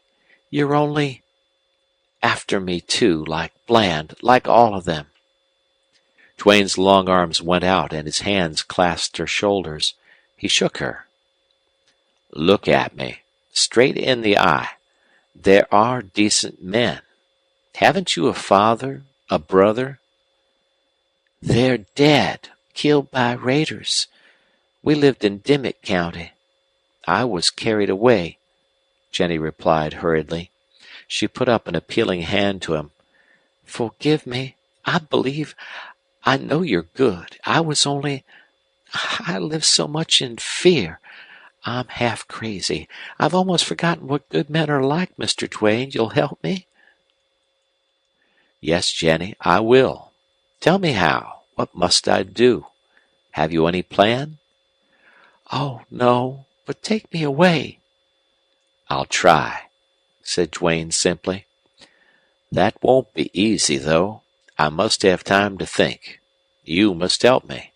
There are many things to consider. Horses, food, trails, and then the best time to make the attempt. Are you watched, kept prisoner?" "No. I could have run off lots of times. But I was afraid. I'd only have fallen into worse hands. Euchre has told me that. Mrs. Bland beats me, half starves me, but she has kept me from her husband and these other dogs. She's been as good as that, and I'm grateful. She hasn't done it for love of me, though. She always hated me. And lately she's growing jealous. There was a man came here by the name of Spence, so he called himself. He tried to be kind to me, but she wouldn't let him. She was in love with him. She's a bad woman. Bland finally shot Spence, and that ended that. She's been jealous ever since. I hear her fighting with Bland about me. She swears she'll kill me before he gets me. And Bland laughs in her face. Then I've heard Chess Alloway try to persuade Bland to give me to him. But Bland doesn't laugh then. Just lately, before Bland went away, things almost came to a head. I couldn't sleep. I wish Mrs. Bland would kill me. I'll certainly kill myself if they ruin me. Duane, you must be quick if you'd save me." "I realize that," replied he thoughtfully. "I think my difficulty will be to fool Mrs. Bland. If she suspected me, she'd have the whole gang of outlaws on me at once." "She would that. You've got to be careful, and quick." "What kind of woman is she?" inquired Duane. She's brazen. I've heard her with her lovers. They get drunk sometimes when Bland's away. She's got a terrible temper. She's vain. She likes flattery. Oh, you could fool her easy enough if you'd lower yourself to "To make love to her?" interrupted Duane. Jenny bravely turned shamed eyes to meet his. "My girl, I'd do worse than that to get you away from here," he said bluntly. "But, Duane," she faltered, and again she put out the appealing hand. "Bland will kill you." Duane made no reply to this. He was trying to still a rising strange tumult in his breast. The old emotion, the rush of an instinct to kill. He turned cold all over. "Chess Alloway will kill you if Bland doesn't," went on Jenny, with her tragic eyes on Duane's. "Maybe he will," replied Duane. It was difficult for him to force a smile, but he achieved one. "Oh, better take me off at once," she said. "Save me without risking so much, without making love to Mrs. Bland." "Surely, if I can. There, I see Euchre coming with a woman." "That's her. Oh, she mustn't see me with you." "Wait a moment," whispered Duane as Jenny slipped indoors. "We've settled it. Don't forget. I'll find some way to get word to you, perhaps through Euchre. Meanwhile, keep up your courage. Remember, I'll save you somehow. We'll try a strategy first. Whatever you see or hear me do, don't think less of me." Jenny checked him with a gesture and a wonderful gray flash of eyes. "I'll bless you with every drop of blood in my heart," she whispered passionately. It was only as she turned away into the room that Duane saw she was lame and that she wore Mexican sandals over bare feet. He sat down upon a bench on the porch and directed his attention to the approaching couple. The trees of the grove were thick enough for him to make reasonably sure that Mrs. Bland had not seen him talking to Jenny. When the outlaw's wife drew near, Duane saw that she was a tall, strong, full-bodied woman, rather good-looking, with a full-blown, bold attractiveness. Duane was more concerned with her expression than with her good looks, and as she looked unsuspicious, he felt relieved. The situation then took on a singular zest. Euchre came up on the porch and awkwardly introduced Duane to Mrs. Bland. She was young, probably not over 25, and not quite so prepossessing at close range. Her eyes were large, rather prominent, and brown in color. Her mouth, too, was large, with the lips full, and she had white teeth. Duane took her proffered hand and remarked frankly that he was glad to meet her. Mrs. Bland appeared pleased, and her laugh which followed was loud and rather musical. "Mr. Duane, Buck Duane, Euchre said, didn't he?" she asked. "Buckley," corrected Duane. "The nickname's not of my choosing." "I'm certainly glad to meet you, Buckley Duane," she said, as she took the seat Duane offered her. "Sorry to have been out. Kid Fuller's lying over at Dager's. You know he was shot last night. He's got fever today. When Bland's away, I have to nurse all these shot-up boys, and it sure takes my time. Have you been waiting here alone? Didn't see that slattern girl of mine?" She gave him a sharp glance. The woman had an extraordinary play of feature, Duane thought, and unless she was smiling, was not pretty at all. "I've been alone," replied Duane. "Haven't seen anybody but a sick-looking girl with a bucket, and she ran when she saw me." "That was Jen," said Mrs. Bland. "She's the kid we keep here, and she hardly pays her keep. Did Euchre tell you about her?" "Now that I think of it, he did say something or other." "What did he tell you about me?" bluntly asked Mrs. Bland. "Well, Kate," replied Euchre, speaking for himself, "you needn't worry none, for I told Buck nothing but compliments."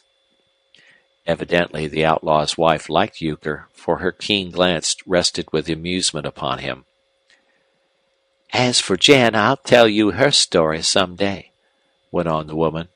"It's a common enough story along this river. Euchre here is a tender-hearted old fool, and Jen has taken him in." "Well, seeing as how you got me figured correct," replied Euchre dryly, "I'll go in and talk to Jenny, if I may." "Certainly. Go ahead. Jen calls you her best friend," said Mrs. Bland amiably. "You're always fetching some Mexican stuff, and that's why, I guess." When Euchre had shuffled into the house, Mrs. Bland turned to Duane with curiosity and interest in her gaze. "Bland told me about you." "What did he say?" queried Duane in pretended alarm. "Oh, you needn't think he's done you dirt. Bland's not that kind of a man. He said, 'Kate, there's a young fellow in camp, rode in here on the Dodge.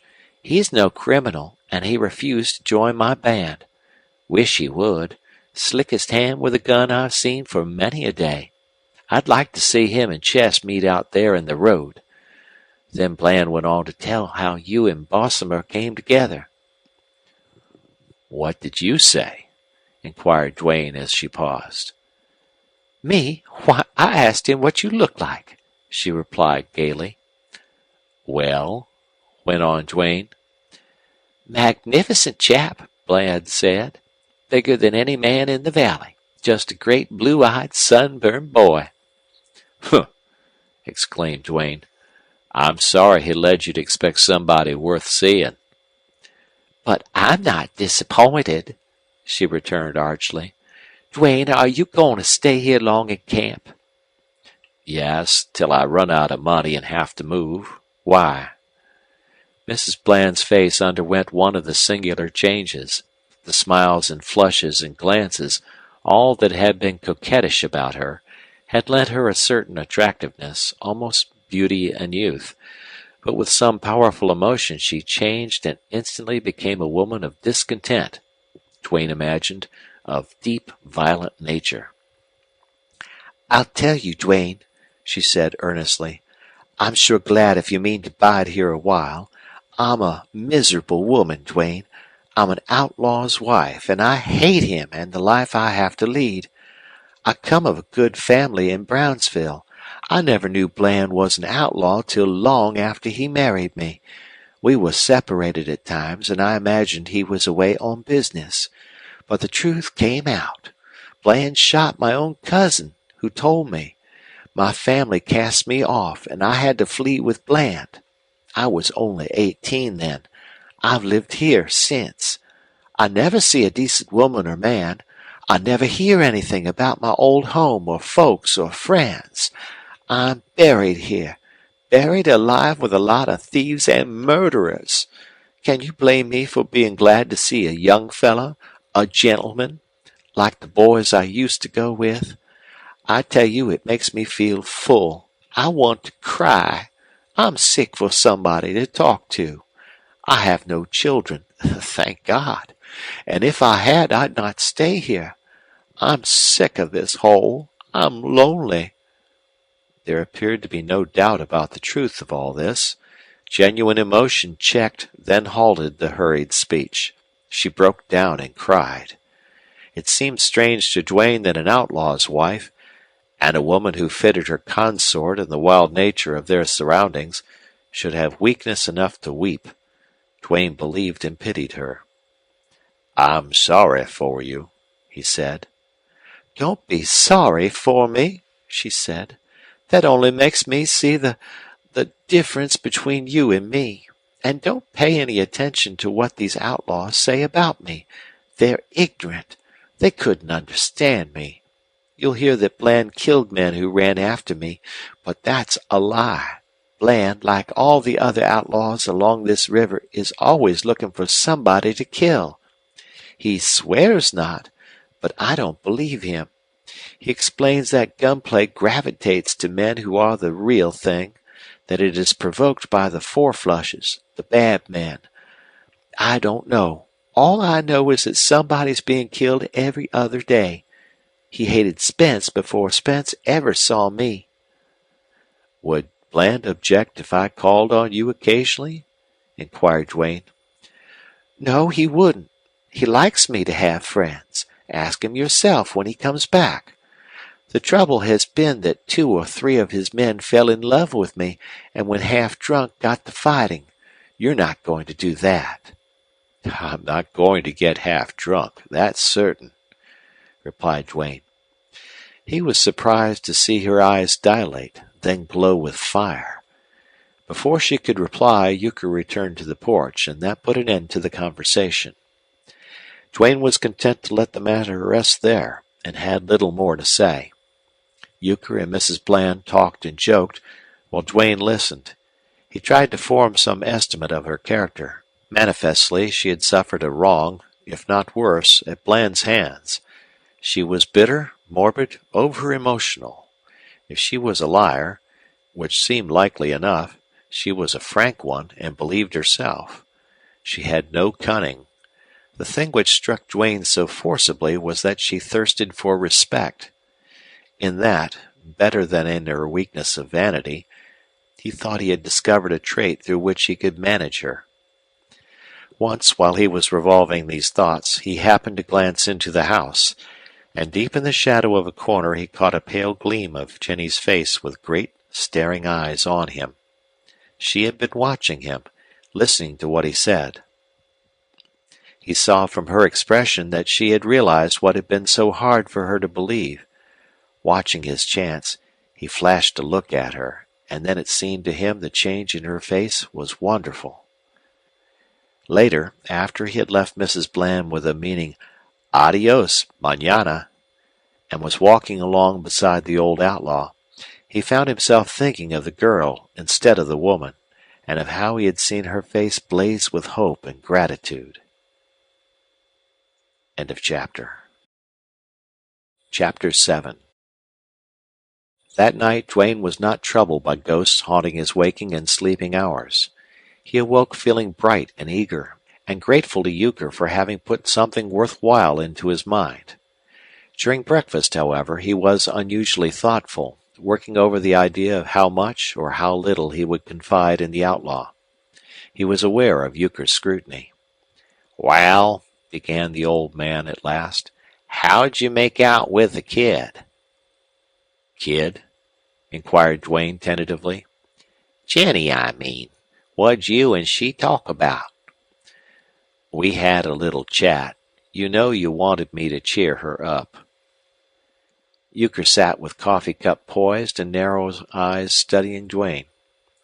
"Reckon you cheered her all right. What I'm afeared of is maybe you done the job too well." "How so?"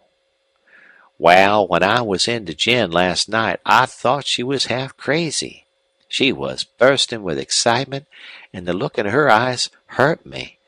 She wouldn't tell me a darn word you said, but she hung on to my hands and showed every way without speaking how she wanted to thank me for bringing you over.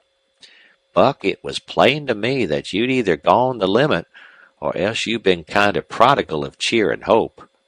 I'd hate to think you'd led Jenny to hope more'n ever would come true." Euchre paused, and as there seemed no reply forthcoming, he went on. "Buck, I seen some outlaws whose word was good. Mine is, you can trust me. I trusted you, didn't I, taking you over there and putting you wise to my trying to help that poor kid?" Thus enjoined by Euchre, Duane began to tell the conversations with Jenny and Mrs. Bland word for word. Long before he had reached an end, Euchre set down the coffee cup and began to stare, and at the conclusion of the story his face lost some of its red color, and beads of sweat stood out thickly on his brow. "Well, if that doesn't floor me!" he ejaculated, blinking at Duane. "Young man, I figured you was some swift, and sure to make your mark on this river, but I reckon I missed your real caliber. So that's what it means to be a man.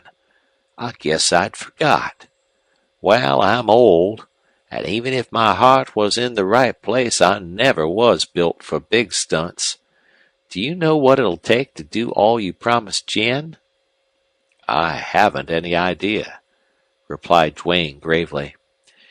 "You'll have to pull the wool over Kate Bland's eyes, and even if she falls in love with you, which sure likely, that won't be easy. And she'd kill you in a minute, Buck, if she ever got wise. You ain't mistaken her none, are you?"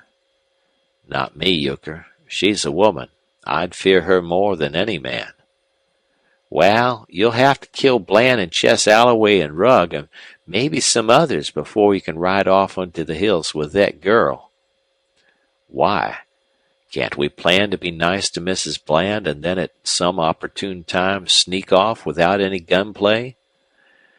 "Don't see how on earth," replied Euchre earnestly.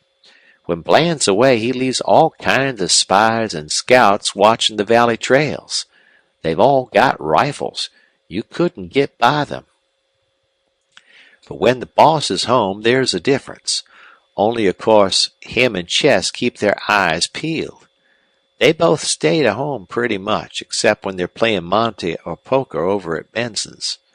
So I say the best bet is to pick out a good time in the afternoon, drift over careless like with a couple of hosses, choke Mrs. Bland or knock her on the head, take Jenny with you, and make a rush to get out of the valley. If you had luck, you might pull that stunt without throwing a gun. But I reckon the best figuring would include dodging some lead and leaving at least Bland or Alloway dead behind you. I'm figuring, of course, that when they come home and find out you're visiting Kate frequent, they'll just naturally look for results. Chess don't like you, for no reason except you're swift on the draw, maybe swifter than him. That's the hell of this gunplay business. No one can ever tell who's the swifter of two gunmen till they meet. That fact holds a fascination maybe you'll learn some day. Bland would treat you civil unless there was reason not to, and then I don't believe he'd invite himself to a meeting with you. He'd set Chess or Rugg to put you out of the way. Still, Bland's no coward, and if you came across him at a bad moment, you'd have to be quicker'n you was with Bosomer."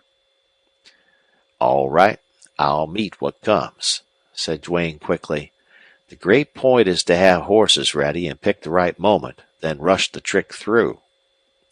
That's the only chance for success, and you can't do it alone. I'll have to. I wouldn't ask you to help me. Leave you behind. Well, I'll take my chances, replied Euchre gruffly. I'm going to help Jenny. You can gamble your last peso on that. There's only 4 men in this camp who would shoot me. Bland and his right-hand pards, and that rabbit-faced Benson. If you happen to put out Bland in chess, I'd stand a good show with the other 2. Anyway, I'm old and tired. What's the difference if I do get plugged? I can risk as much as you, Buck, even if I am afraid of gunplay. You said correct. Hosses ready, the right minute, then rush the trick. That much is settled. Now let's figure all the little details. They talked and planned, though in truth it was Euchre who planned, Duane who listened and agreed. While awaiting the return of Bland and his lieutenants, it would be well for Duane to grow friendly with the other outlaws, to sit in a few games of monte, or show a willingness to spend a little money.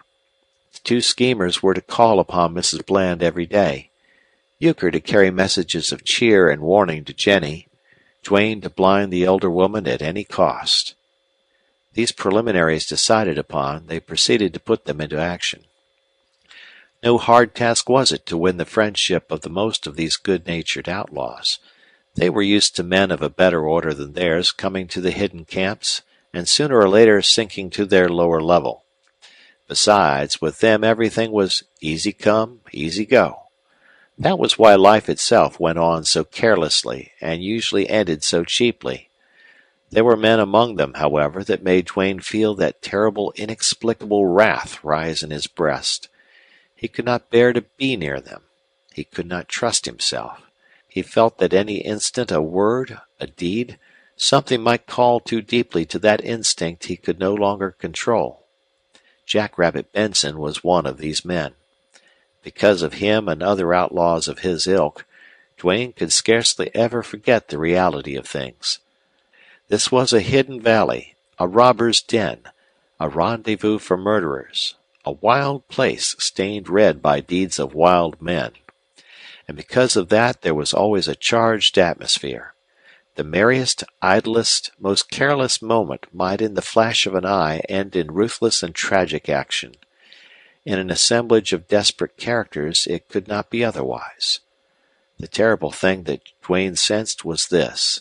The valley was beautiful, sunny, fragrant, a place to dream in. The mountain tops were always blue or gold-rimmed. The yellow river slid slowly and majestically by. The birds sang in the cottonwoods. The horses grazed and pranced. Children played and women longed for love, freedom, happiness. The outlaws rode in and out, free with money and speech. They lived comfortably in their adobe homes, smoked, gambled, talked, laughed, whiled away the idle hours, and all the time life there was wrong, and the simplest moment might be precipitated by that evil into the most awful of contrasts. Duane felt rather than saw a dark, brooding shadow over the valley. Then, without any solicitation or encouragement from Duane, the Bland woman fell passionately in love with him. His conscience was never troubled about the beginning of that affair. She launched herself. It took no great perspicuity on his part to see that. And the thing which evidently held her in check was the newness, the strangeness, and for the moment the all-satisfying fact of his respect for her. Duane exerted himself to please, to amuse, to interest, to fascinate her, and always with deference. That was his strong point, and it had made his part easy so far. He believed he could carry the whole scheme through without involving himself any deeper. He was playing at a game of love, playing with life and deaths. Sometimes he trembled, not that he feared Bland or Alloway or any other man, but at the deeps of life he had come to see into. He was carried out of his old mood. Not once since this daring motive had stirred him had he been haunted by the phantom of Bain beside his bed. Rather had he been haunted by Jenny's sad face, her wistful smile, her eyes. He never was able to speak a word to her. What little communication he had with her was through Euchre, who carried short messages. But he caught glimpses of her every time he went to the Bland house. She contrived somehow to pass door or window to give him a look when chance afforded. And Duane discovered with surprise that these moments were more thrilling to him than any with Mrs. Bland. Often Duane knew Jenny was sitting just inside the window, and then he felt inspired in his talk, and it was all made for her. So at least she came to know him while as yet she was almost a stranger. Jenny had been instructed by Euchre to listen, to understand that this was Duane's only chance to help keep her mind from constant worry, to gather the import of every word which had a double meaning. Euchre said that the girl had begun to wither under the strain, to burn up with intense hope which had flamed within her. But all the difference Duane could see was a paler face and darker, more wonderful eyes. The eyes seemed to be entreating him to hurry, that time was flying, that soon it might be too late. Then there was another meaning in them, a light, a strange fire wholly inexplicable to Duane. It was only a flash gone in an instant, but he remembered it because he had never seen it in any other woman's eyes. And all through those waiting days he knew that Jenny's face, and especially the warm, fleeting glance she gave him, was responsible for a subtle and gradual change in him. This change, he fancied, was only that through remembrance of her he got rid of his pale, sickening ghosts. One day a careless Mexican threw a lighted cigarette up into the brush matting that served as a ceiling for Benson's den, and there was a fire which left little more than the adobe walls standing. The result was that while repairs were being made there was no gambling and drinking. Time hung very heavily on the hands of some 20 outlaws. Days passed by without a brawl, and Bland's Valley saw more successive hours of peace than ever before. Duane, however, found the hours anything but empty. He spent more time at Mrs. Bland's. He walked miles on all the trails leading out of the valley. He had a care for the condition of his 2 horses. Upon his return from the latest of these tramps, Euchre suggested that they go down to the river to the boat landing. "Ferry couldn't run ashore this morning," said Euchre. "River getting low and sandbars making it hard for horses. There's a greaser freight wagon stuck in the mud. I reckon we might hear news from the freighters. Bland's supposed to be in Mexico." Nearly all the outlaws in camp were assembled on the river bank, lolling in the shade of the cottonwoods. The heat was oppressive. Not an outlaw offered to help the freighters, who were trying to dig a heavily freighted wagon out of the quicksand. Few outlaws would work for themselves, let alone for the despised Mexicans. Duane and Euchre joined the lazy group and sat down with them. Euchre lighted a black pipe, and drawing his hat over his eyes, lay back in comfort after the manner of the majority of the outlaws. But Duane was alert, observing, thoughtful. He never missed anything. It was his belief that any moment an idle word might be of benefit to him. Moreover, these rough men were always interesting. "Bland's been chased across the river," said one. "Nah, he's delivering cattle to that Cuban ship," replied another. "Big deal on, hey?" "Some big. Rugg says the boss had an order for 15,000. "Say, that order'd take a year to fill." "Nah, Hardin is in cahoots with Bland. Between 'em they'll fill orders bigger than that." "Wonder what Hardin was rustling in here for." Duane could not possibly attend to all the conversation among the outlaws. He endeavored to get the drift of talk nearest to him. "Kid Fuller's going to cash," said a sandy-whiskered little outlaw. "So Jim was telling me. Blood poison, ain't it? That hole wasn't bad, but he took the fever," rejoined a comrade. Dager said the kid might pull through if he had nursing. Well, Kate Bland ain't nursing any shot-up boys these days. She hasn't got time. A laugh followed this sally, then came a penetrating silence. Some of the outlaws glanced good-naturedly at Duane. They bore him no ill will. Manifestly, they were aware of Mrs. Bland's infatuation. Pete, 'pears to me you've said that before. Sure. Well, it's happened before. This remark drew louder laughter and more significant glances at Duane. He did not choose to ignore them any longer. Boys, poke all the fun you like at me, but don't mention any lady's name again. My hand is nervous and itchy these days. He smiled as he spoke, and his speech was drawled, but the good humor in it nowise weakened it. Then his latter remark was significant to a class of men who from inclination and necessity practiced at gun drawing until they wore callous and sore places on their thumbs, and inculcated in the very deeps of their nervous organization a habit that made even the simplest and most innocent motion of the hand end at or near the hip.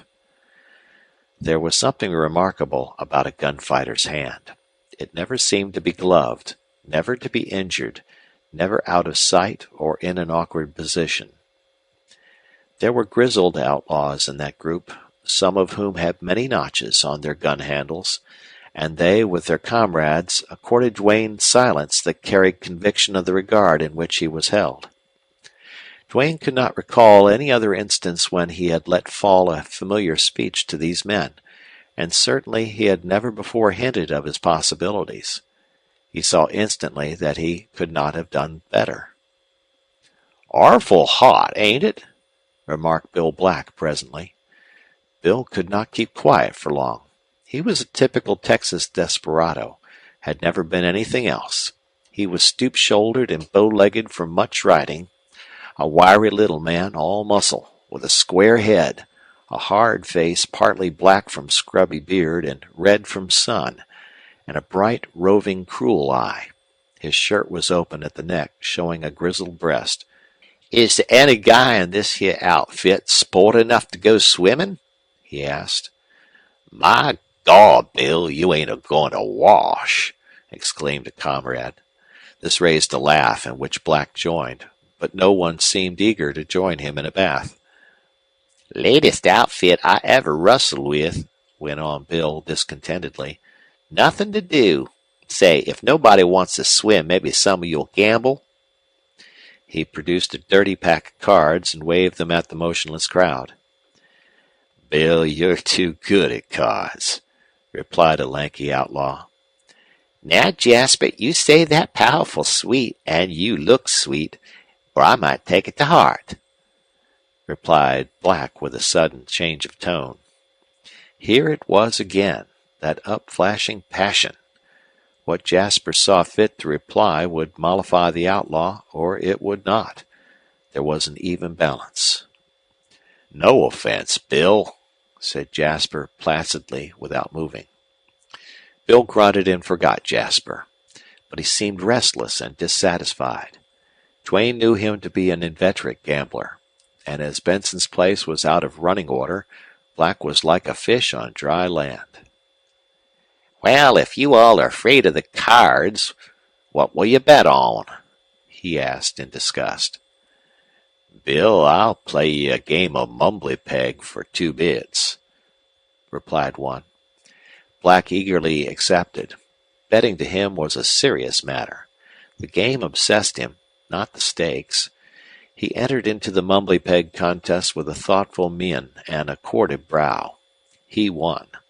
Other comrades tried their luck with him and lost. Finally, when Bill had exhausted their supply of 2-bit pieces, or their desire for that particular game, he offered to bet on anything. "See that turtle dove there?" he said, pointing. "I'll bet he'll scare at 1 stone or he won't. 5 pesos he'll fly or he won't fly when someone chucks a stone. Who'll take me up?" That appeared to be more than the gambling spirit of several outlaws could withstand. "Take that. Easy money," said one. Who's going to chuck the stone? Asked another. Anybody, replied Bill. Well, I'll bet I can scare him with one stone, said the first outlaw. We're in on that. Jim to fire the darnick, chimed in the others. The money was put up, the stone thrown. The turtle dove took flight, to the great joy of all the outlaws except Bill. I'll bet you all he'll come back to that tree inside of 5 minutes, he offered imperturbably. Hereupon the outlaws did not show any laziness in their alacrity to cover Bill's money as it lay on the grass. Somebody had a watch, and they all sat down, dividing attention between the timepiece and the tree. The minutes dragged by to the accompaniment of various jocular remarks about a fool and his money. When 4 3/4 minutes had passed, a turtle dove alighted on the cottonwood. Then ensued an impressive silence while Bill calmly pocketed the $50. But it wasn't the same dove, exclaimed one outlaw excitedly. This one's smaller, dustier, not so purple. Bill eyed the speaker loftily. Well, you'll have to catch the other one to prove that. Sabe, pard? Now I bet any gent here the 50 I won that I can scare that dove with one stone. No one offered to take his wager. Well, then I'll bet any of you even money that you can't scare him with one stone. Not proof against this chance, the outlaws made up a purse, in no wise disconcerted by Bill's contemptuous allusions to their banding together. The stone was thrown. The dove did not fly. Thereafter, in regard to that bird, Bill was unable to coax or scorn his comrades into any kind of wager. He tried them with a multiplicity of offers, and in vain. Then he appeared at a loss for some unusual and seductive wager. Presently a little ragged Mexican boy came along the river trail, a particularly starved and poor-looking little fellow. Bill called to him and gave him a handful of silver coins. Speechless, dazed, he went his way, hugging the money. I'll bet he drops some before he gets to the road, declared Bill. I'll bet he runs. Hurry, you four-flush gamblers. Bill failed to interest any of his companions, and forthwith became sullen and silent. Strangely, his good humor departed in spite of the fact that he had won considerable. Duane, watching the disgruntled outlaw, marveled at him, and wondered what was in his mind. These men were more variable than children, as unstable as water, as dangerous as dynamite. Bill, I bet you 10 you can't spill whatever's in the bucket that peon's packing, said the outlaw called Jim. Black's head came up with the action of a hawk about to swoop. Duane glanced from Black to the road, where he saw a crippled peon carrying a tin bucket toward the river. This peon was a half-witted Indian who lived in a shack and did odd jobs for the Mexicans. Duane had met him often. Jim, I'll take you up, replied Black. Something, perhaps a harshness in his voice, caused Duane to whirl. He caught a leaping gleam in the outlaw's eye. Oh, Bill, that's too fur a shot, said Jasper, as Black rested an elbow on his knee and sighted over the long, heavy Colt. The distance to the peon was about 50 paces, too far for even the most expert shot to hitting moving objects so small as a bucket. Duane, marvelously keen in the alignment of sights, was positive that Black held too high. Another look at the hard face, now tense and dark with blood, confirmed Duane's suspicion that the outlaw was not aiming at the bucket at all. Duane leaped and struck the leveled gun out of his hand. Another outlaw picked it up. Black fell back astounded. Deprived of his weapon, he did not seem the same man, or else he was cowed by Duane's significant and formidable front. Sullenly he turned away without even asking for his gun. End of chapter. Chapter 8. What a contrast, Duane thought, the evening of that day presented to the state of his soul. The sunset lingered in golden glory over the distant Mexican mountains. Twilight came slowly. A faint breeze blew from the river, cool and sweet. The late cooing of a dove and the tinkle of a cowbell were the only sounds. A serene and tranquil peace lay over the valley. Inside Duane's body there was strife. This third facing of a desperate man had thrown him off his balance.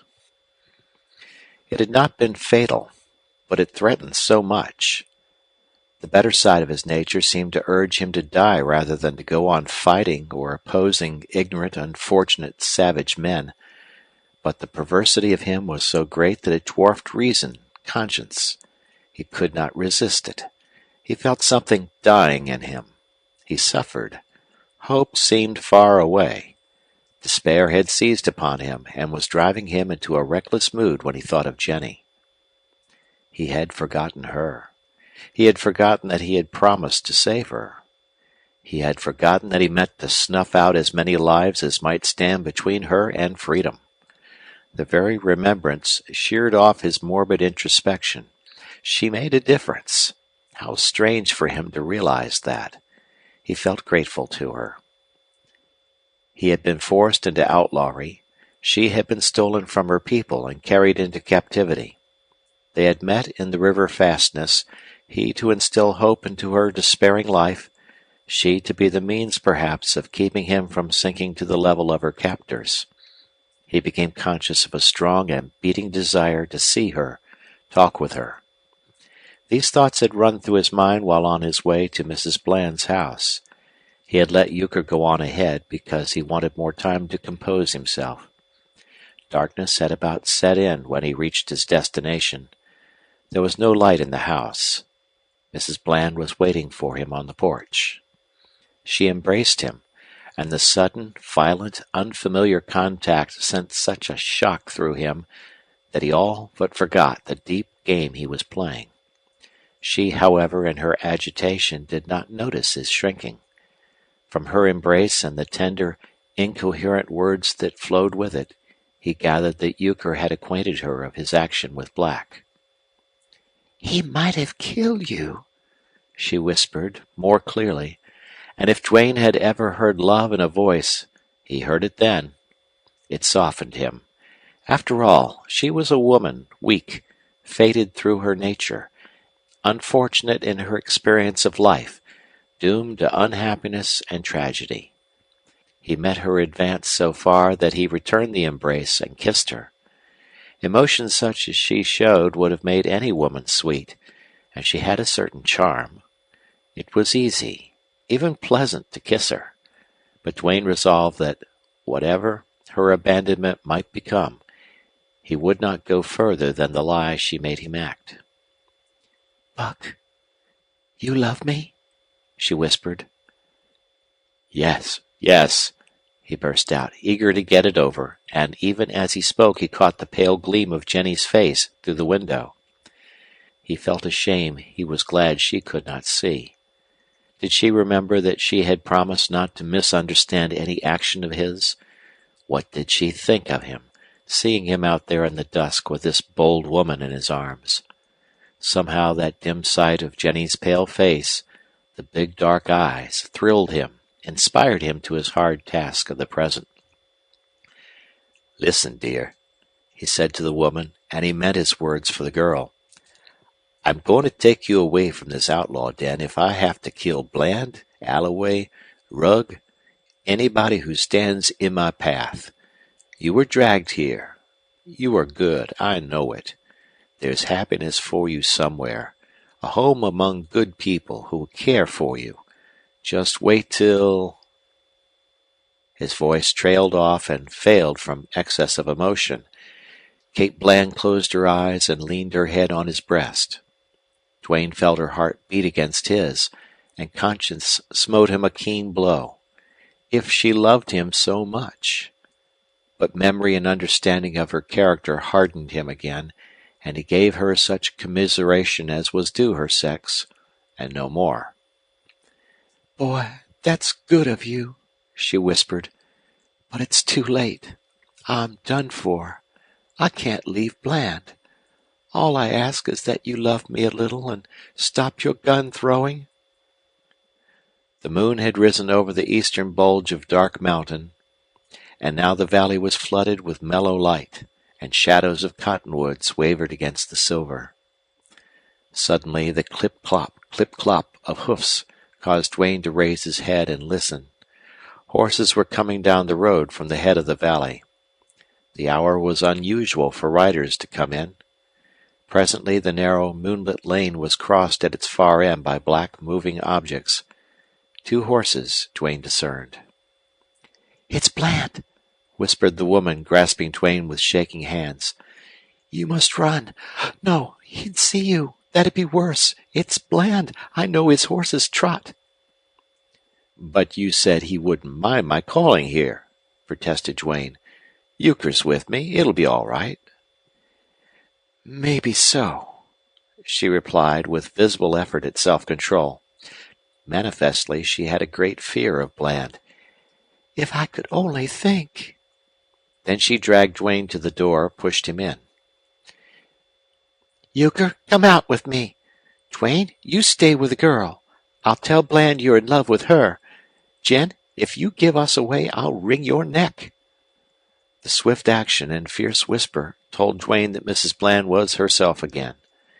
Duane stepped close to Jenny, who stood near the window. Neither spoke, but her hands were outstretched to meet his own. They were small, trembling hands, cold as ice. He held them close, trying to convey what he felt, that he would protect her. She leaned against him, and they looked out of the window. Duane felt calm and sure of himself. His most pronounced feeling besides that for the frightened girl was a curiosity as to how Mrs. Bland would rise to the occasion. He saw the riders dismount down the lane and wearily come forward. A boy led away the horses. Euchre, the old fox, was talking loud and with remarkable ease, considering what he claimed was his natural cowardice. "That was way back in the '60s, about the time of the war," he was saying. "Rustling cattle wasn't nothing then to what it is now, and times is rougher these days. This gun throwing has come to be a disease. Men have an itch for the draw, same as they used to have for poker. The only real gambler outside of greasers we ever had here was Bill, and I presume Bill is burning now." The approaching outlaws, hearing voices, halted a rod or so from the porch. Then Mrs. Bland uttered an exclamation, ostensibly meant to express surprise, and hurried out to meet them. She greeted her husband warmly and gave welcome to the other man. Duane could not see well enough in the shadow to recognize Bland's companion, but he believed it was Alloway. "Dog-tired we are and starved," said Bland heavily. "Who's here with you?" "That's Euchre on the porch. Duane is inside at the window with Jen," replied Mrs. Bland. "Duane!" he exclaimed. Then he whispered low, something Duane could not catch. "Why, I asked him to come," said the chief's wife. She spoke easily and naturally, and made no change in tone. "Jen has been ailing. She gets thinner and whiter every day. Duane came here one day with Euchre, saw Jen, and went loony over pretty face, same as all you men. So I let him come." Bland cursed low and deep under his breath. The other man made a violent action of some kind, and apparently was quieted by a restraining hand. "Kate, you let Duane make love to Jenny?" queried Bland incredulously. "Yes, I did," replied the wife stubbornly. "Why not? Jen's in love with him. If he takes her away and marries her, she can be a decent woman." Bland kept silent a moment, then his laugh pealed out loud and harsh. "Jess, did you get that? Well, by God, what do you think of my wife?" "She's lying, or she's crazy," replied Alloway, and his voice carried an unpleasant ring. Mrs. Bland promptly and indignantly told her husband's lieutenant to keep his mouth shut. "Ha ha ha!" rolled out Bland's laugh. Then he led the way to the porch, his spurs clinking, the weapons he was carrying rattling, and he flopped down on a bench. "How are you, boss?" asked Euchre. Hello, old man. I'm well, but all in. Alloway slowly walked on to the porch and leaned against the rail. He answered Euchre's greeting with a nod. Then he stood there, a dark, silent figure. Mrs. Bland's full voice and eager questioning had a tendency to ease the situation. Bland replied briefly to her, reporting a remarkably successful trip. Duane thought it was time to show himself. He had a feeling that Bland and Alloway would let him go for the moment. They were plainly nonplussed, and Alloway seemed sullen, brooding. "Jenny," whispered Duane, "that was clever of Mrs. Bland. We'll keep up the deception. Any day now, be ready." She pressed close to him, and a barely audible "Hurry" came breathing into his ear. "Good night, Jenny," he said aloud. "Hope you feel better tomorrow." Then he stepped out into the moonlight and spoke. Bland returned the greeting, and though he was not amiable, he did not show resentment. "Met Jasper as I rode in," said Bland presently. "He told me you made Bill Black mad, and there's liable to be a fight. What did you go off the handle about?" Duane explained the incident. "I'm sorry I happened to be there," he went on. "It wasn't my business." "Scurvy trick that'd been," muttered Bland. "You did right. All the same, Duane, I want you to stop quarreling with my men. If you were one of us, that'd be different. I can't keep my men from fighting. But I'm not called on to let an outsider hang around my camp and plug my rustlers." "I guess I'll have to be hitting the trail for somewhere," said Duane. "Why not join my band? You've got a bad start already, Duane, and if I know this border, you'll never be a respectable citizen again. You're a born killer. I know every bad man on this frontier. More than one of them has told me that something exploded in their brain, and when sense came back, there lay another dead man. It's not so with me. I've done a little shooting, too, but I never wanted to kill another man just to rid myself of the last one. My dead man don't sit on my chest at night. That's the gunfighter's trouble. He's crazy. He has to kill a new man. He's driven to it to forget the last one." "But I'm no gunfighter," protested Duane. "Circumstances made me—" "No doubt," interrupted Bland with a laugh. "Circumstances made me a rustler. You don't know yourself. You're young. You've got a temper. Your father was one of the most dangerous men Texas ever had. I don't see any other career for you. Instead of going it alone, a lone wolf, as the Texans say, why not make friends with other outlaws? You'll live longer." Euchre squirmed in his seat.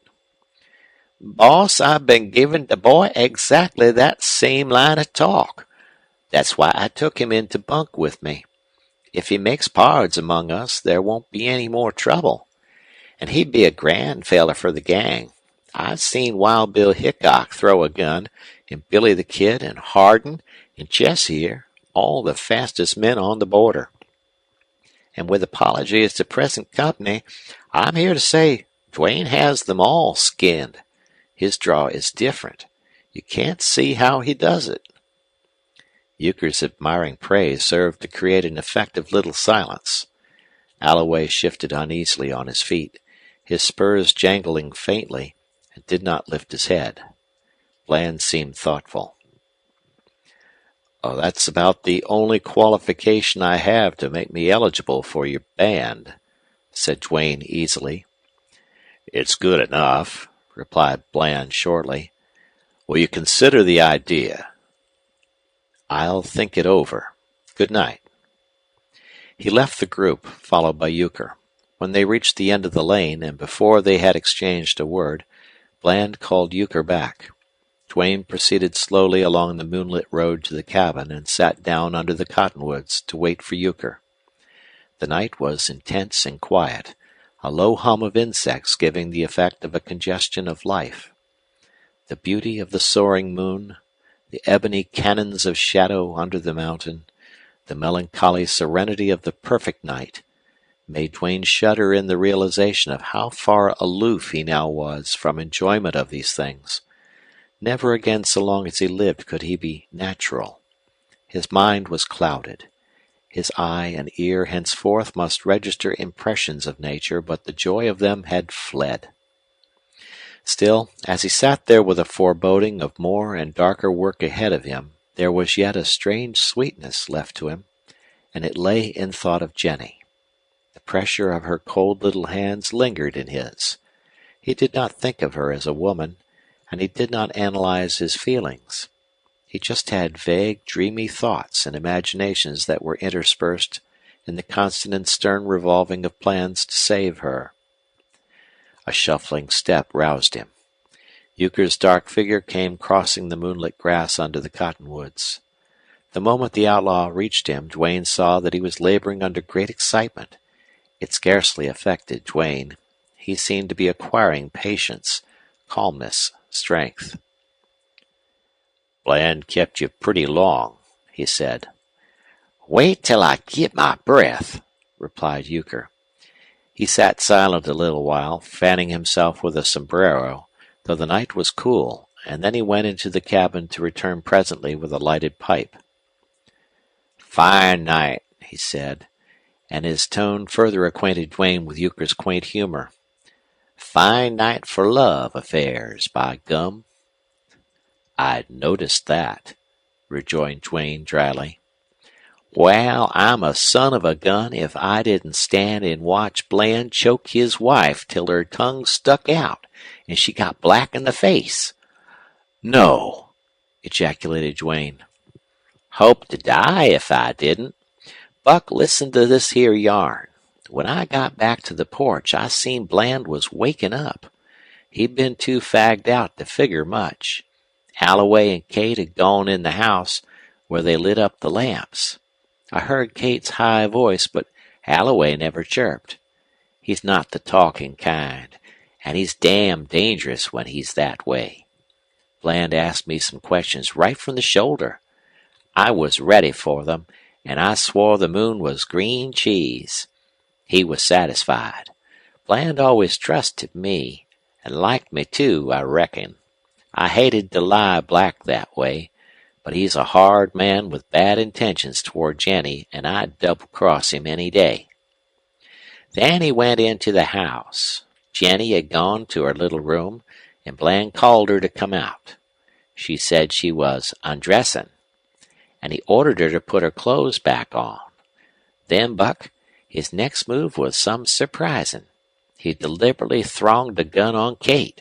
Yes, sir, he pointed his big blue Colt right at her, and he says, 'I've a mind to blow out your brains.' 'Go ahead,' says Kate, cool as could be. 'You lied to me,' he roars. Kate laughed in his face. Bland slammed the gun down and made a grab for her. She fought him, but wasn't a match for him, and he got her by the throat. He choked her till I thought she was strangled. Alloway made him stop. She flopped down on the bed and gasped for a while. When she come to, them hard-shelled cusses went after her, trying to make her give herself away. I think Bland was jealous. He suspected she'd got thick with you and was fooling him. I reckon that's a sore feeling for a man to have. To guess pretty nice, but not to be sure. Bland gave it up after a while, and then he cussed and raved at her. One saying of his is worth pinning in your sombrero. It ain't nothing to kill a man. I don't need much for that. But I want to know, you hussy. Then he went in and dragged poor Jen out. She'd had time to dress. He was so mad he hurt her sore leg. You know Jen got that injury fighting off one of them devils in the dark. And when I seen Bland twist her, hurt her, I had a queer hot feeling deep down in me, and for the only time in my life I wished I was a gunfighter.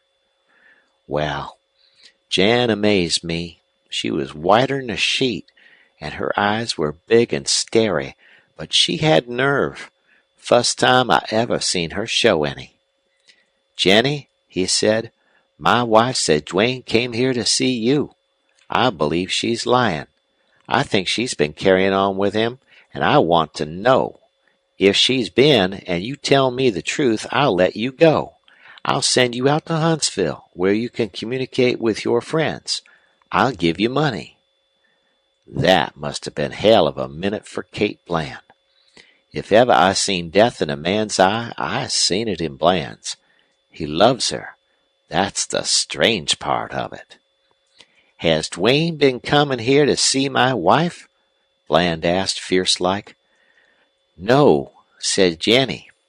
He's been after you? Yes. He has fallen in love with you? Kate said that. I'm not. I don't know. He hasn't told me. But you're in love with him? Yes, she said. And Buck, if you only could have seen her. She thronged up her head, and her eyes were full of fire. Bland seemed dazed at sight of her. And Alloway, why, that little skunk of an outlaw cried right out. He was hit plumb center. He's in love with Jen. And the look of her then was enough to make any feller quit. He just slunk out of the room. I told you, mebbe, that he'd been trying to get Bland to marry Jen to him. So even a tough like Alloway can love a woman. Bland stamped up and down the room. He sure was dying hard. Jenny, he said, once more turning to her, you swear in fear of your life that you're telling truth? Kate's not in love with Duane? She's let him come to see you? There's been nothing between them? No, I swear, answered Jenny, and Bland sat down like a man licked. Go to bed, you white-faced. Bland choked on some word or other. A bad one, I reckon, and he positively shook in his chair. Jenny went then, and Kate began to have hysterics, and your Uncle Euchre ducked his nut out of the door and come home. Duane did not have a word to say at the end of Euchre's long harangue. He experienced relief. As a matter of fact, he had expected a good deal worse. He thrilled at the thought of Jenny perjuring himself to save that abandoned woman. What mysteries these feminine creatures were. Well, there's where our little deal stands now, resumed Euchre meditatively. You know, Buck, as well as me, that if you'd been some feller who hadn't shown he was a wonder with a gun, you'd now be full of lead. If you'd happened to kill Bland and Alloway, I reckon you'd be as safe on this here border as you would in Santone. Such is gun fame in this land of the draw. End of chapter. Chapter 9. Both men were awake early, silent with the premonition of trouble ahead, thoughtful of the fact that the time for the long-planned action was at hand. It was remarkable that a man so loquacious as Euchre could hold his tongue so long, and this was significant of the deadly nature of the intended deed. During breakfast he said a few words customary in the service of food. At the conclusion of the meal he seemed to come to an end of deliberation. "Buck, the sooner the better now," he declared with a glint in his eye. "The more time we use up now, the less surprised Bland'll be." "I'm ready when you are," replied Duane quietly, and he rose from the table. "Well, saddle up, then," went on Euchre gruffly. "Tie on them 2 packs I made, one for each saddle. You can't tell. Maybe either hoss will be carrying double. It's good they're both big, strong hosses. Guess that wasn't a wise move of your Uncle Euchre's, bringing in your hosses and having them ready." "Euchre, I hope you're not going to get in bad here. I'm afraid you are. Let me do the rest now," said Duane. The old outlaw eyed him sarcastically. "That'd be terrible now, wouldn't it? If you want to know, why, I'm in bad already. I didn't tell you that Alloway called me last night. He's getting wise pretty quick." "Euchre, you're going with me?" queried Duane, suddenly divining the truth. "Wal, I reckon. either to hell or safe over the mountain. I wished I was a gunfighter. I hate to leave here without taking a peg at Jackrabbit Benson. Now, Buck, you do some hard figuring while I go nosing around. It's pretty early, which is all the better." Euchre put on his sombrero, and as he went out Duane saw that he wore a gun and cartridge belt. It was the first time Duane had ever seen the outlaw armed. Duane packed his few belongings into his saddlebags and then carried the saddles out to the corral. An abundance of alfalfa in the corral showed that the horses had fared well. They had gotten almost fat during his stay in the valley. He watered them, put on the saddles loosely cinched, and then the bridles. His next move was to fill the 2 canvas water bottles. That done, he returned to the cabin to wait. At the moment he felt no excitement or agitation of any kind. There was no more thinking and planning to do. The hour had arrived, and he was ready. He understood perfectly the desperate chances he must take. His thoughts became confined to Euchre and the surprising loyalty and goodness in the hardened old outlaw. Time passed slowly. Duane kept glancing at his watch. He hoped to start the thing and get away before the outlaws were out of their beds. Finally, he heard the shuffle of Euchre's boots on the hard path. The sound was quicker than usual. When Euchre came around the corner of the cabin, Duane was not so astounded as he was concerned to see the outlaw white and shaking. Sweat dripped from him. He had a wild look. "Luck ours, so fur, Buck," he panted. "You don't look it," replied Duane. "I'm terrible sick. Just killed a man. First one I ever killed." "Who?" asked Duane, startled. "Jackrabbit Benson, and sick as I am, I'm glorying in it. I went nosing round up the road. Saw Alloway going into Daggers. He's thick with the Daggers. Reckon he's asking questions. Anyway, I was sure glad to see him away from Bland's, and he didn't see me. When I dropped into Benson's, there wasn't nobody there but Jackrabbit and some greasers he was starting to work. Benson never had no use for me, and he up and said he wouldn't give a 2-bit piece for my life. I asked him why. "You're double-crossing the boss in chess," he said. "Jack, what did you give for your own life?" I asked him. He straightened up surprised and mean-looking, and I let him have it, plumb center. He wilted, and the greasers run. I reckon I'll never sleep again, but I had to do it." Duane asked if the shot had attracted any attention outside. "I didn't see anybody but the greasers, and I sure looked sharp. Coming back, I cut across through the cottonwoods past Bland's cabin. I meant to keep out of sight, but somehow I had an idea I might find out if Bland was awake yet.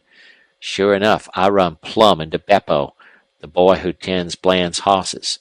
Beppo likes me, and when I inquired of his boss, he said Bland had been up all night fighting with the Senora.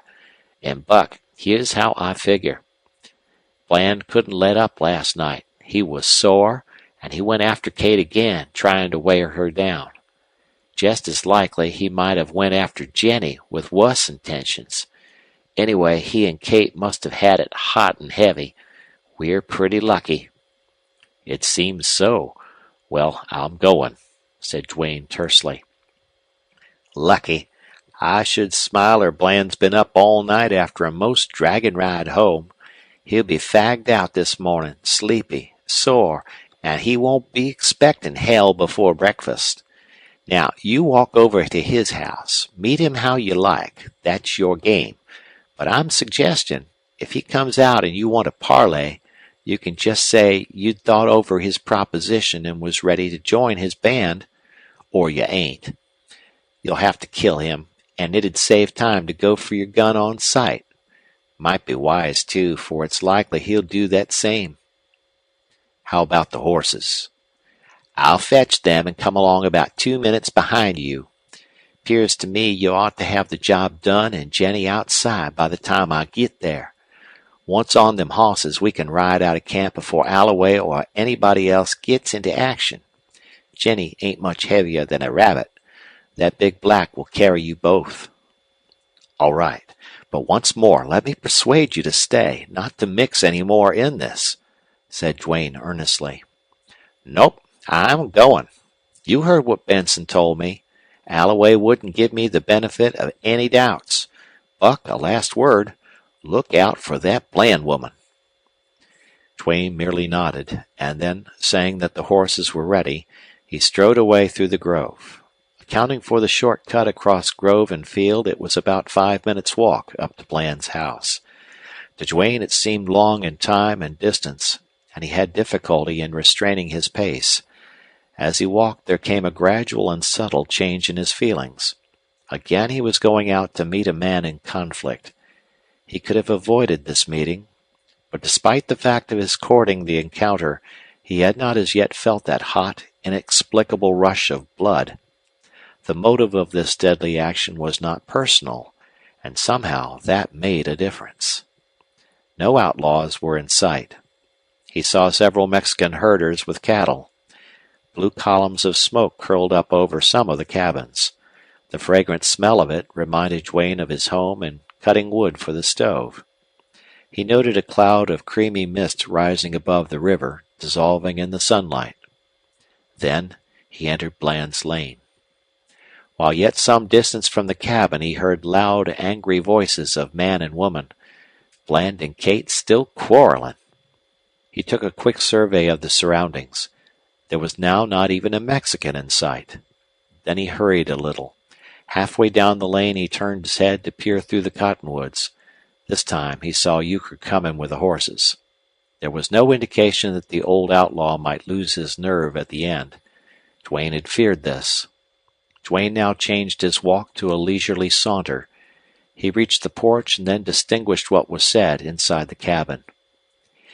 "If you do, Bland, by heaven, I'll fix you and her." That was panted out in Kate Bland's full voice. "Let me loose her. I'm going in there, I tell you," replied Bland hoarsely. "What for?" "I want to make a little love to her. Ha ha! It'll be fun to have the laugh on her new lover." "You lie!" cried Kate Bland. "I'm not saying that I'll do anything to her afterward." His voice grew hoarser with passion. "Let me go now." "No, no, I won't let you go. You'll choke the truth out of her. You'll kill her." "The truth?" hissed Bland. "Yes, I lied. Jen lied. But she lied to save me. You needn't murder her for that." Bland cursed horribly. Then followed a wrestling sound of bodies in violent straining contact, the scrape of feet, the jangle of spurs, a crash of sliding table or chair, and then the cry of a woman in pain. Duane stepped into the open door, inside the room. Kate Bland lay half across a table where she had been flung, and she was trying to get to her feet. Bland's back was turned.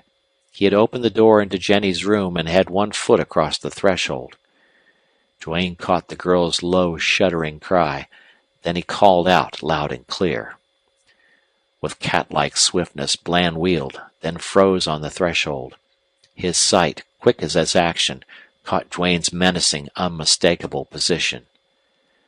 Bland's big frame filled the door. He was in a bad place to reach for his gun, but he would not have time for a step. Bland read in his eyes the desperate calculation of chances. For a fleeting instant Bland shifted his glance to his wife. Then his whole body seemed to vibrate with the swing of his arm. Duane shot him. He fell forward, his gun exploding as it hit into the floor, and dropped loose from stretching fingers. Duane stood over him, stooped to turn him on his back. Bland looked up with clouded gaze, then gasped his last. "Duane, you've killed him!" cried Kate Bland huskily. "I knew you'd have to." She staggered against the wall, her eyes dilating, her strong hands clenching, her face slowly whitening. She appeared shocked, half stunned, but showed no grief. "Jenny," called Duane sharply. "Oh, Duane!" came a halting reply. "Yes, come out. Hurry." She came out with uneven steps, seeing only him, and she stumbled over Bland's body. Duane caught her arm, swung her behind him. He feared the woman when she realized how she had been duped. His action was protective, and his movement toward the door equally as significant. "Duane!" cried Mrs. Bland. It was no time for talk. Duane edged on, keeping Jenny behind him. At that moment there was a pounding of iron-shod hoofs out on the lane. Kate Bland bounded to the door. When she turned back, her amazement was changing to realization. "Where are you taking Jen?" she cried, her voice like a man's. "Get out of my way," replied Duane. His look, perhaps, without speech, was enough for her. In an instant she was transformed into a fury. "You hound! All the time you were fooling me. You made love to me. You let me believe. You swore you loved me. Now I see what was queer about you. All for that girl. But you can't have her. You'll never leave here alive. Give me that girl. Let me get at her. She'll never win any more men in this camp." She was a powerful woman, and it took all Duane's strength to ward off her onslaughts. She clawed at Jenny over his upheld arm.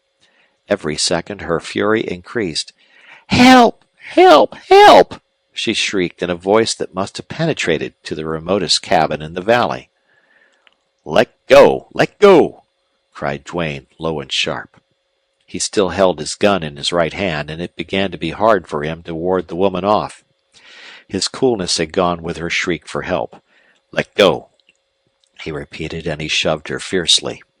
Suddenly she snatched a rifle off the wall and backed away, her strong hands fumbling at the lever. As she jerked it down, throwing a shell into the chamber and cocking the weapon, Duane leaped upon her. He struck up the rifle as it went off, the powder birding his face.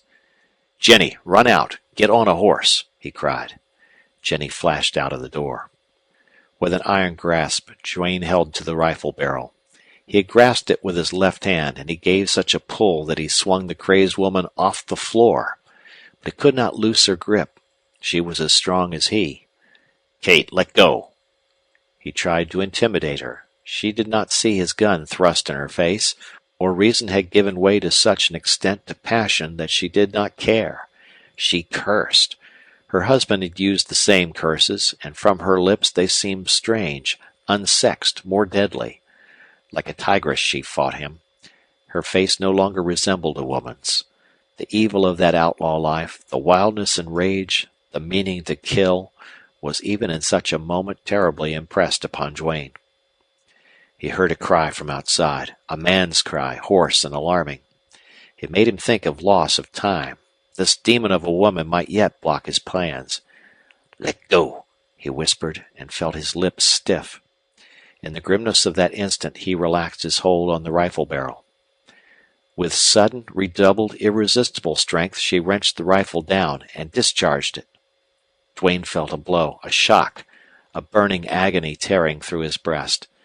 Then in a frenzy he jerked so powerfully upon the rifle that he threw the woman against the wall. She fell and seemed stunned. Duane leaped back, whirled, flew out of the door to the porch. The sharp cracking of a gun halted him. He saw Jenny holding to the bridle of his bay horse. Euchre was astride the other, and he had a Colt leveled, and he was firing down the lane. Then came a single shot, heavier, and Euchre's ceased. He fell from the horse. A swift glance back showed to Duane a man coming down the lane, Chess Alloway. His gun was smoking. He broke into a run. Then in an instant he saw Duane and tried to check his pace as he swung up his arm. But that slight pause was fatal. Duane shot, and Alloway was falling when his gun went off. His bullet whistled close to Duane and thudded into the cabin. Duane bounded down to the horses. Jenny was trying to hold the plunging bay. Euchre lay flat on his back, dead, a bullet hole in his shirt, his face set hard, and his hands twisted round gun and bridle. "Jenny, you've nerve all right," cried Duane as he dragged down the horse she was holding. "Up with you now. There. Never mind. Long stirrups. Hold on somehow." He caught his bridle out of Euchre's clutching grip and leaped astride. The frightened horses jumped into a run and thundered down the lane into the road. Duane saw men running from cabins. He heard shouts, but there were no shots fired. Jenny seemed able to stay on her horse, but without stirrups she was thrown about so much that Duane rode closer and reached out to grasp her arm. Thus they rode through the valley to the trail that led up over the steep and broken rim rock. As they began to climb, Duane looked back. No pursuers were in sight. "Jenny, we're going to get away," he cried, exultation for her in his voice. She was gazing horror-stricken at his breast, as in turning to look back he faced her. "Oh, Duane, your shirt's all bloody," she faltered, pointing with trembling fingers. With her words, Duane became aware of two things. The hand he instinctively placed to his breast still held his gun, and he had sustained a terrible wound. Duane had been shot through the breast far enough down to give him grave apprehension of his life. The clean-cut hole made by the bullet bled freely both at its entrance and where it had come out, but with no signs of hemorrhage. He did not bleed at the mouth. However, he began to cough up a reddish-tinged foam. As they rode on, Jenny, with pale face and mute lips, looked at him. "I'm badly hurt, Jenny," he said, "but I guess I'll stick it out." "The woman, did she shoot you?" "Yes, she was a devil. Euchre told me to look out for her. I wasn't quick enough." "You didn't have to, shivered the girl. "No, no," he replied. They did not stop climbing while Duane tore a scarf and made compresses, which he bound tightly over his wounds. The fresh horses made fast time up the rough trail. From open places Duane looked down. When they surmounted the steep ascent and stood on top of the rimrock, with no signs of pursuit down in the valley, and with the wild, broken fastnesses before them, Duane turned to the girl and assured her that they now had every chance of escape. "But your wound," she faltered, with dark, troubled eyes. I see the blood dripping from your back." "Jenny, I'll take a lot of killing," he said. Then he became silent and attended to the uneven trail. He was aware presently that he had not come into Bland's camp by this route, but that did not matter. Any trail leading out beyond the rim rock was safe enough. What he wanted was to get far away into some wild retreat where he could hide till he recovered from his wound. He seemed to feel a fire inside his breast, and his throat burned so that it was necessary for him to take a swallow of water every little while. He began to suffer considerable pain, which increased as the hours went by, and then gave way to a numbness.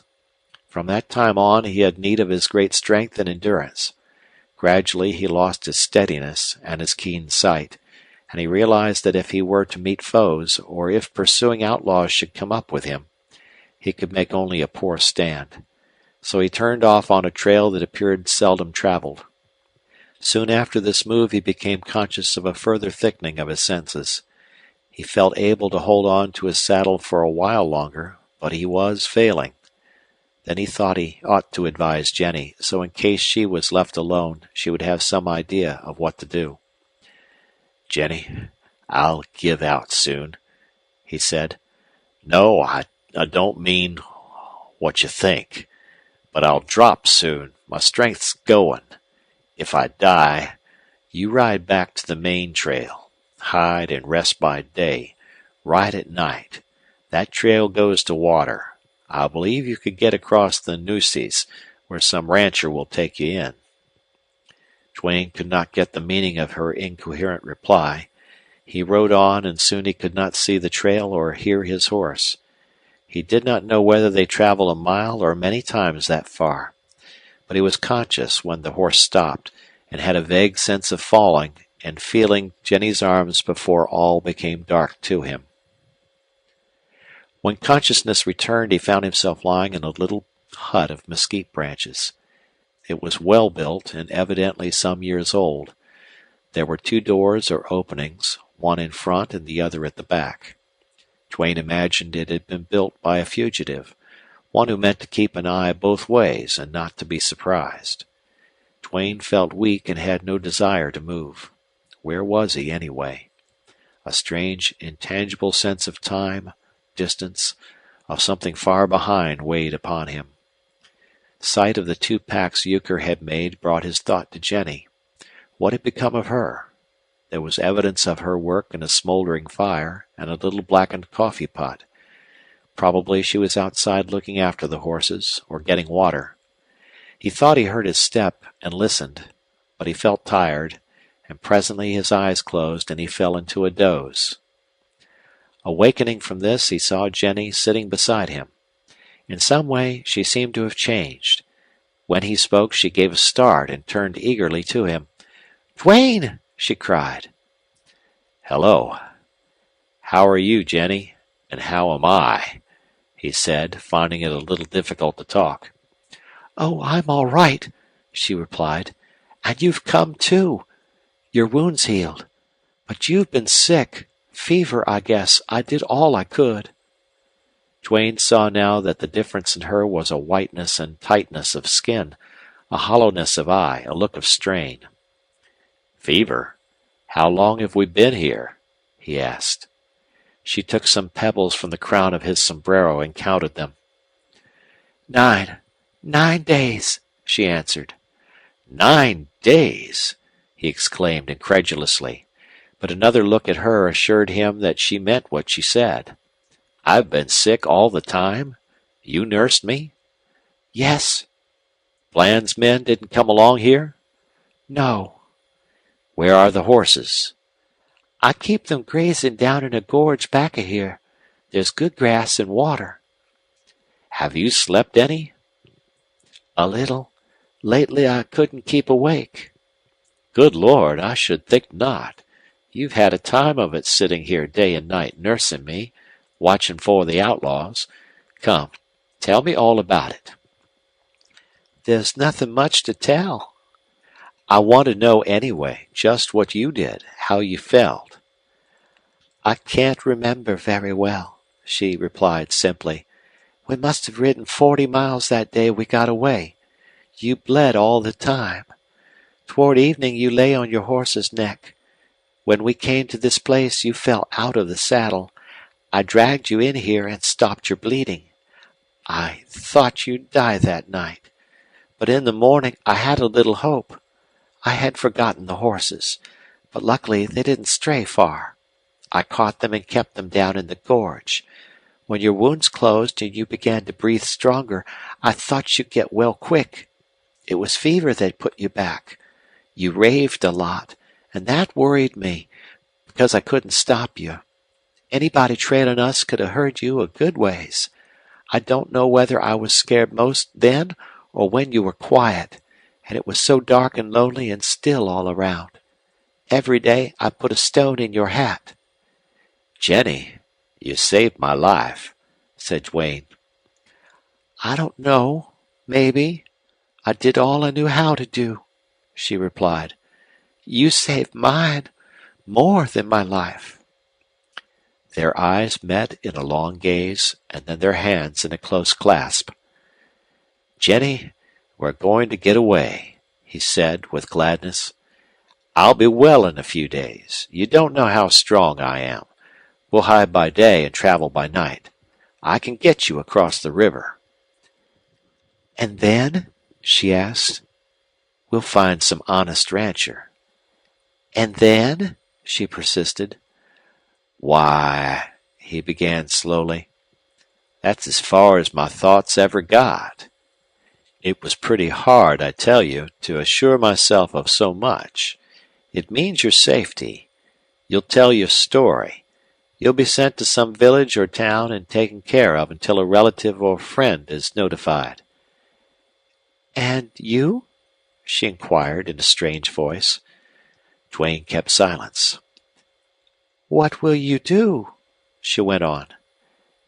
"Jenny, I'll go back to the brakes. I daren't show my face among respectable people. I'm an outlaw." "You're no criminal," she declared with deep passion. "Jenny, on this border the little difference between an outlaw and a criminal doesn't count for much." "You won't go back among those terrible men? You, with your gentleness and sweetness, all that's good about you? Oh, Duane, don't! Don't go!" "I can't go back to the outlaws, at least not Bland's band. No, I'll go alone. I'll lone wolf it, as they say on the border. What else can I do, Jenny?" Oh, I don't know. Couldn't you hide? Couldn't you slip out of Texas? Go far away? I could never get out of Texas without being arrested. I could hide, but a man must live. Never mind about me, Jenny. In 3 days, Duane was able with great difficulty to mount his horse. During daylight, by short relays, he and Jenny rode back to the main trail, where they hid again till he had rested. Then in the dark they rode out of the canyons and gullies of the rimrock, and early in the morning halted at the first water to camp. From that point they traveled after nightfall and went into hiding during the day. Once across the Nueces River, Duane was assured of safety for her and great danger for himself. They had crossed into a country he did not know. Somewhere east of the river there were scattered ranches, but he was as liable to find the rancher in touch with the outlaws as he was likely to find him honest. Duane hoped his good fortune would not desert him in this last service to Jenny. Next to the worry of that was realization of his condition. He had gotten up too soon. He had ridden too far and hard, and now he felt that any moment he might fall from his saddle. At last, far ahead over a barren mesquite-dotted stretch of dusty ground, he espied a patch of green and a little flat, red ranch house. He headed his horse forward and turned a face he tried to make cheerful for Jenny's sake. She seemed both happy and sorry. When near at hand he saw that the rancher was a thrifty farmer, and thrift spoke for honesty. There were fields of alfalfa, fruit trees, corrals, windmill pumps, irrigation ditches, all surrounding a neat little adobe house. Some children were playing in the yard. The way they ran at sight of Duane hinted of both the loneliness and the fear of their isolated lives. Duane saw a woman come to the door, then a man. The latter looked keenly, then stepped outside. He was a sandy-haired, freckled Texan. "Howdy, stranger," he called as Duane halted. "Get down, you and your woman. Say now, are you sick or shot or what? Let me—" Duane, reeling in his saddle, bent searching eyes upon the rancher. He thought he saw goodwill, kindness, honesty. He risked all on that one sharp glance. Then he almost plunged from the saddle. The rancher caught him, helped him to a bench. "Martha, come out here," he called. "This man's sick." "No, he's shot, or I don't know blood stains." Jenny had slipped off her horse and to Duane's side. Duane appeared about to faint. "Are you his wife?" asked the rancher. No, I'm only a girl he saved from outlaws. Oh, he's so much paler. Duane! Duane! "Buck Duane?" exclaimed the rancher excitedly. "The man who killed Bland and Alloway? Say, I owe him a good turn, and I'll pay it, young woman." The rancher's wife came out, and with a manner at once kind and practical, essayed to make Duane drink from a flask. He was not so far gone that he could not recognize its contents, which he refused, and weakly asked for water. When that was given him, he found his voice. "Yes, I'm Duane. I've only overdone myself, just all in. The wounds I got at Bland's are healing. Will you take this girl in? Hide her a while till the excitement's over among the outlaws?" "I sure will," replied the Texan. "Thanks. I'll remember you. I'll square it." "What are you going to do?" "I'll rest a bit, then go back to the breaks." "Young man, you ain't in any shape to travel. See here, any rustlers on your trail?" "I think we gave Bland's gang the slip." "Good. I'll tell you what.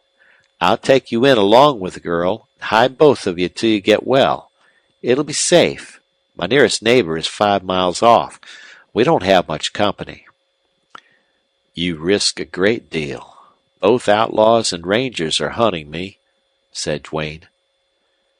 Never seen a ranger yet in these parts, and have always got along with outlaws, maybe excepting Bland. I tell you, I owe you a good turn." "My horses might betray you," added Duane. "I'll hide them in a place where there's water and grass. Nobody goes to it. Come now, let me help you indoors." Duane's last fading sensations of that hard day were the strange feel of a bed, a relief at the removal of his heavy boots, and of Jenny's soft, cool hands on his hot face. He lay ill for 3 weeks before he began to mend, and it was another week then before he could walk out a little in the dusk of the evenings. After that his strength returned rapidly, and it was only at the end of this long siege that he recovered his spirits. During most of his illness he had been silent, moody. "Jenny, I'll be riding off soon," he said one evening. "I can't impose on this good man Andrews much longer. I'll never forget his kindness. His wife, too. She's been so good to us. Yes, Jenny, you and I will have to say good-bye very soon." "Don't hurry away," she replied. Lately Jenny had appeared strange to him. She had changed from the girl he used to see at Mrs. Bland's house. He took her reluctance to say good-bye as another indication of her regret that he must go back to the Brakes. Yet somehow it made him observe her more closely. She wore a plain white dress made from material Mrs. Andrews had given her. Sleep and good food had improved her. If she had been pretty out there in the outlaw den, now she was more than that. But she had the same paleness, the same strained look, the same dark eyes full of haunting shadows. After Duane's realization of the change in her, he watched her more, with a growing certainty that he would be sorry not to see her again. "It's likely we won't ever see each other again," he said. "That's strange to think of. We've been through some hard days, and I seem to have known you a long time." Jenny appeared shy, almost sad, so Duane changed the subject to something less personal. Andrews returned one evening from a several days' trip to Huntsville. "Duane, everybody's talking about how you cleaned up the Bland outfit," he said, important and full of news. "It's some exaggerated, according to what you told me, but you sure made friends on this side of the Nueces. I reckon there ain't a town where you wouldn't find people to welcome you. Huntsville, you know, is some divided in its ideas. Half the people are crooked. Likely enough, all them who was so loud in praise of you are the crookedest. For instance, I met King Fisher, the boss outlaw of these parts. Well, King thinks he's a decent citizen. He was telling me what a grand job yours was for the border and honest cattlemen. Now that Bland and Alloway are done for, King Fisher will find rustling easier. There's talk of Hardin moving his camp over to Bland's, but I don't know how true it is. I reckon there ain't much to it. In the past, when a big outlaw chief went under, his band almost always broke up and scattered. There's no one left who could run that outfit." "Did you hear of any outlaws hunting me?" asked Duane. "Nobody from Bland's outfit is hunting you, that's sure," replied Andrews. "Fisher said there never was a hoss straddled to go on your trail. Nobody had any use for Bland. Anyhow, his men would be afraid to trail you, and you could go right into Huntsville, where you'd be some popular. Reckon you'd be safe, too, except when some of them fool saloon loafers or bad cowpunchers would try to shoot you for the glory in it. Them kind of men will bob up everywhere you go, Duane." "I'll be able to ride and take care of myself in a day or two," went on Duane. "Then I'll go. I'd like to talk to you about Jenny." "She's welcome to a home here with us." "Thank you, Andrews. You're a kind man. But I want Jenny to get farther away from the Rio Grande. She'd never be safe here. Besides, she may be able to find relatives. She has some, though she doesn't know where they are." "All right, Duane. Whatever you think best. I reckon now you'd better take her to some town. Go north and strike for Shelbyville or Crockett. Them's both good towns. I'll tell Jenny the names of men who'll help her. You needn't ride into town at all. Which place is nearer, and how far is it? Shelbyville. I reckon about 2 days' ride. Poor stock country, so you ain't liable to meet rustlers. All the same, better hit the trail at night and go careful. At sunset 2 days later, Duane and Jenny mounted their horses and said good-bye to the rancher and his wife. Andrews would not listen to Duane's thanks. I tell you, I'm beholden to you yet, he declared. Well, what can I do for you? Asked Duane. I may come along here again some day. Get down and come in then, or you're no friend of mine. I reckon there ain't nothing I can think of. I just happened to remember. Here he led Duane out of earshot of the women and went on in a whisper. Buck, I used to be well-to-do. Got skinned by a man named Brown. Rodney Brown. He lives in Huntsville, and he's my enemy. I never was much on fighting, or I'd have fixed him. Brown ruined me, stole all I had. He's a hoss and cattle thief, and he has pull enough at home to protect him. I reckon I needn't say any more. Is this Brown a man who shot an outlaw named Stevens? Queried Duane curiously. Sure, he's the same. I heard that story. Brown swears he plugged Stevens through the middle, but the outlaw rode off and nobody ever knew for sure. Luke Stevens died of that shot. I buried him, said Duane. Andrews made no further comment, and the two men returned to the women. The main road for about 3 miles, then where it forks, take the left-hand road and keep on straight. The main road for about 3 miles, then where it forks, take the left-hand road and keep on straight. That's what you said, Andrews? Sure, and good luck to you both. Duane and Jenny trotted away into the gathering twilight. At the moment, an insistent thought bothered Duane. Both Luke Stevens and the rancher Andrews had hinted to Duane to kill a man named Brown. Duane wished with all his heart that they had not mentioned it, let alone take for granted the execution of the deed.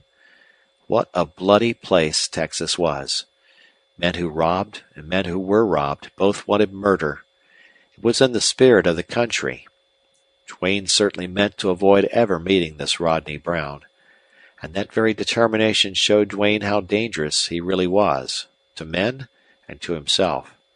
Sometimes he had a feeling of how little stood between his sane and better self and a self utterly wild and terrible. He reasoned that only intelligence could save him, only a thoughtful understanding of his danger and a hold upon some ideal. Then he fell into low conversation with Jenny, holding out hopeful views of her future, and presently darkness set in. The sky was overcast with heavy clouds. There was no air moving. The heat and oppression threatened storm. By and by, Duane could not see a rod in front of him, though his horse had no difficulty in keeping to the road. Duane was bothered by the blackness of the night. Traveling fast was impossible. In any moment he might miss the road that led off to the left. So he was compelled to give all his attention to peering into the thick shadows ahead. As good luck would have it, he came to higher ground where there was less mesquite, and therefore not such impenetrable darkness, and at this point he came to where the road split. Once headed in the right direction, he felt easier in mind. To his annoyance, however, a fine, misty rain set in. Jenny was not well dressed for wet weather, and, for that matter, neither was he. His coat, which in that dry, warm climate he seldom needed, was tied behind his saddle, and he put it on Jenny. They traveled on. The rain fell steadily, if anything, growing thicker. Duane grew uncomfortably wet and chilly. Jenny, however, fared somewhat better by reason of the heavy coat. The night passed quickly despite the discomfort, and soon a gray, dismal, rainy dawn greeted the travelers. Jenny insisted that he find some shelter where a fire could be built to dry his clothes. He was not in fit condition to risk catching cold. In fact, Duane's teeth were chattering. To find a shelter in that barren waste seemed a futile task. Quite unexpectedly, however, they happened upon a deserted adobe cabin situated a little off the road. Not only did it prove to have a dry interior, but also there was firewood. Water was available in pools everywhere. However, there was no grass for the horses. A good fire and hot food and drink changed the aspect of their condition as far as comfort went, and Jenny lay down to sleep. For Duane, however, there must be vigilance.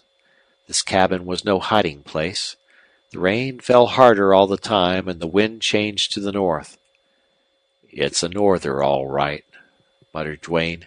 2 or 3 days. And he felt that his extraordinary luck had not held out. Still, one point favored him, and it was that travelers were not likely to come along during the storm. Jenny slept while Duane watched. The saving of this girl meant more to him than any task he had ever assumed. First, it had been partly from a human feeling to succor an unfortunate woman, and partly a motive to establish clearly to himself that he was no outlaw.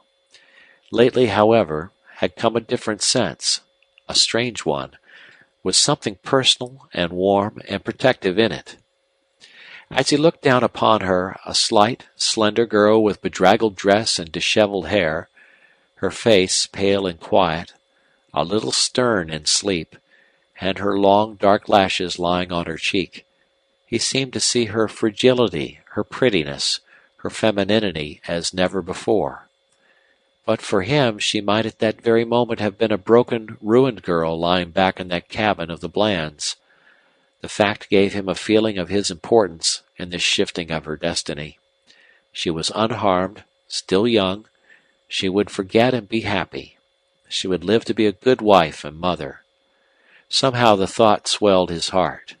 His act, death-dealing as it had been, was a noble one, and helped him to hold on to his drifting hopes. Hardly once since Jenny had entered into his thought had those ghosts returned to torment him. Tomorrow she would be gone among good, kind people with the possibility of finding her relatives. He thanked God for that. Nevertheless, he felt a pang. She slept more than half the day.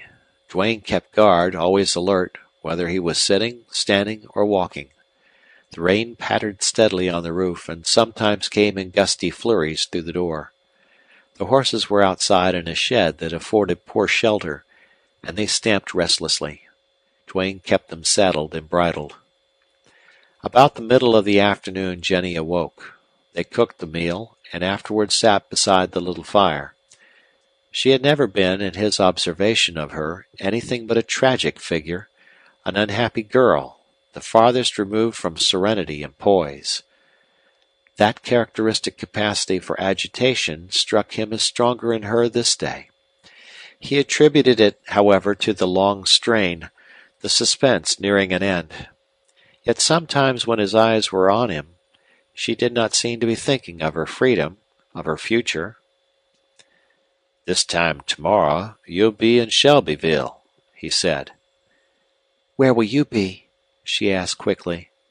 "Me? Oh, I'll be making tracks for some lonesome place," he replied. The girl shuddered. "I've been brought up in Texas. I remember what a hard lot the men of my family had. But, poor as they were, they had a roof over their heads, a hearth with a fire, a warm bed, somebody to love them. And you, Duane, oh, my God, what must your life be? You must ride and hide and watch eternally. No decent food, no pillow, no friendly word, no clean clothes, no woman's hand. Horses, guns, trails, rocks, holes. These must be the important things in your life. You must go on riding, hiding, killing until you meet." She ended with a sob and dropped her head on her knees. Duane was amazed, deeply touched. "My girl, thank you for that thought of me," he said with a tremor in his voice. "You don't know how much that means to me." She raised her face, and it was tear-stained, eloquent, beautiful. "I've heard tell the best of the men go to the bad out there. You won't. Promise me you won't. I never knew any man like you. I, I, we may never see each other again after today. I'll never forget you. I'll pray for you, and I'll never give up trying to do something. Don't despair. It's never too late. It was my hope that kept me alive out there at Bland's before you came. I was only a poor weak girl, but if I could hope, so can you. Stay away from men. Be a lone wolf. Fight for your life. Stick out your exile, and maybe someday. Then she lost her voice. Duane clasped her hand and, with feeling as deep as hers, promised to remember her words. In her despair for him, she had spoken wisdom, pointed out the only course. Duane's vigilance, momentarily broken by emotion, had no sooner reasserted itself than he discovered the bay horse, the one Jenny rode, had broken his halter and gone off. The soft, wet earth had deadened the sound of his hoofs. His tracks were plain in the mud. There were clumps of mesquite in sight, among which the horse might have strayed. It turned out, however, that he had not done so.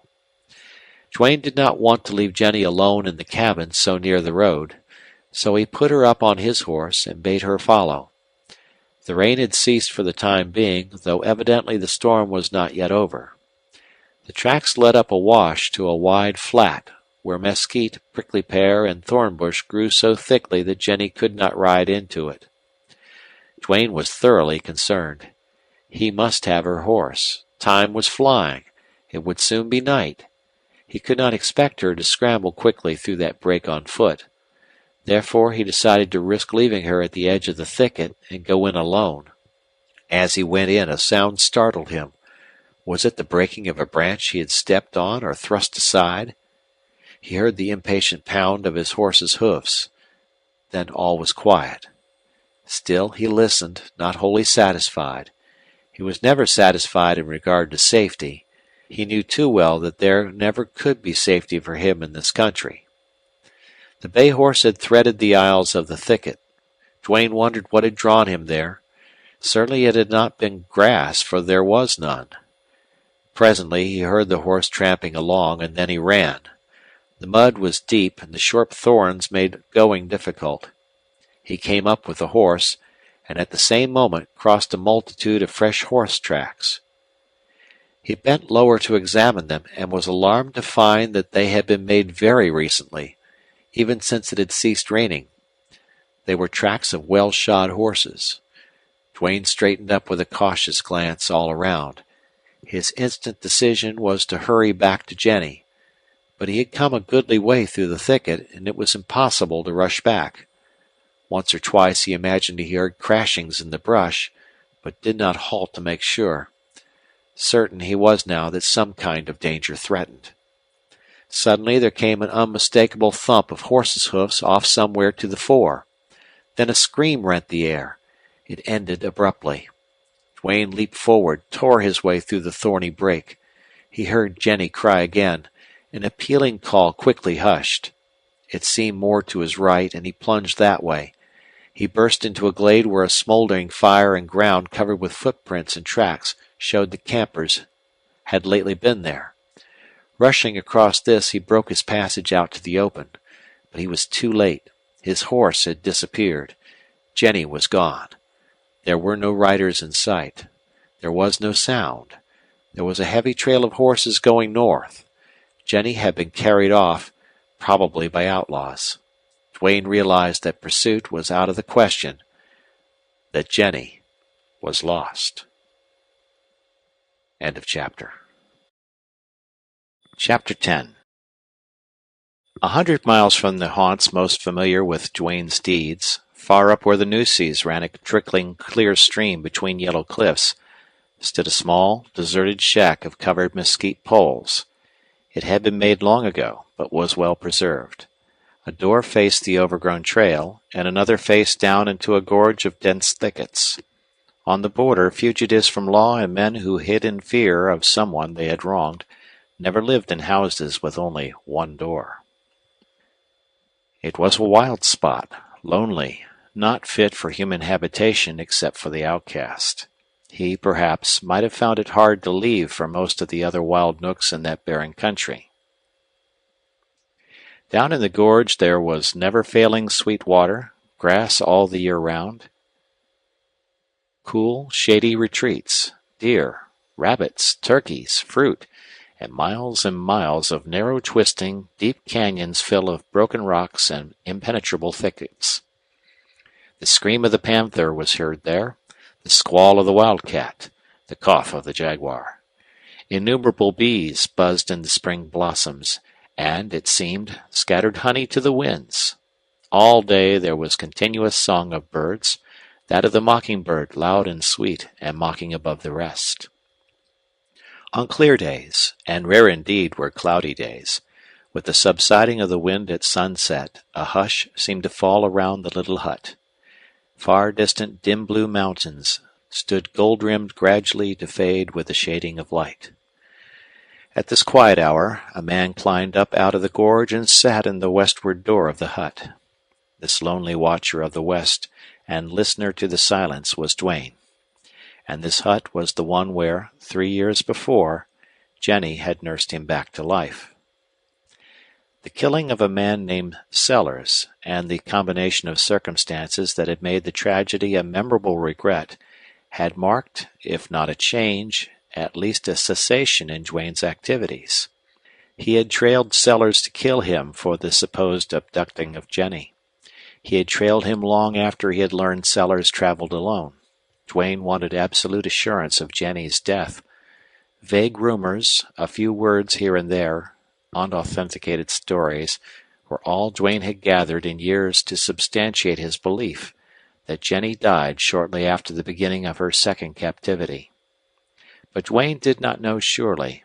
Sellers might have told him. Duane expected, if not to force it from him at the end, to read it in his eyes. But the bullet went too unerringly. It locked his lips and fixed his eyes.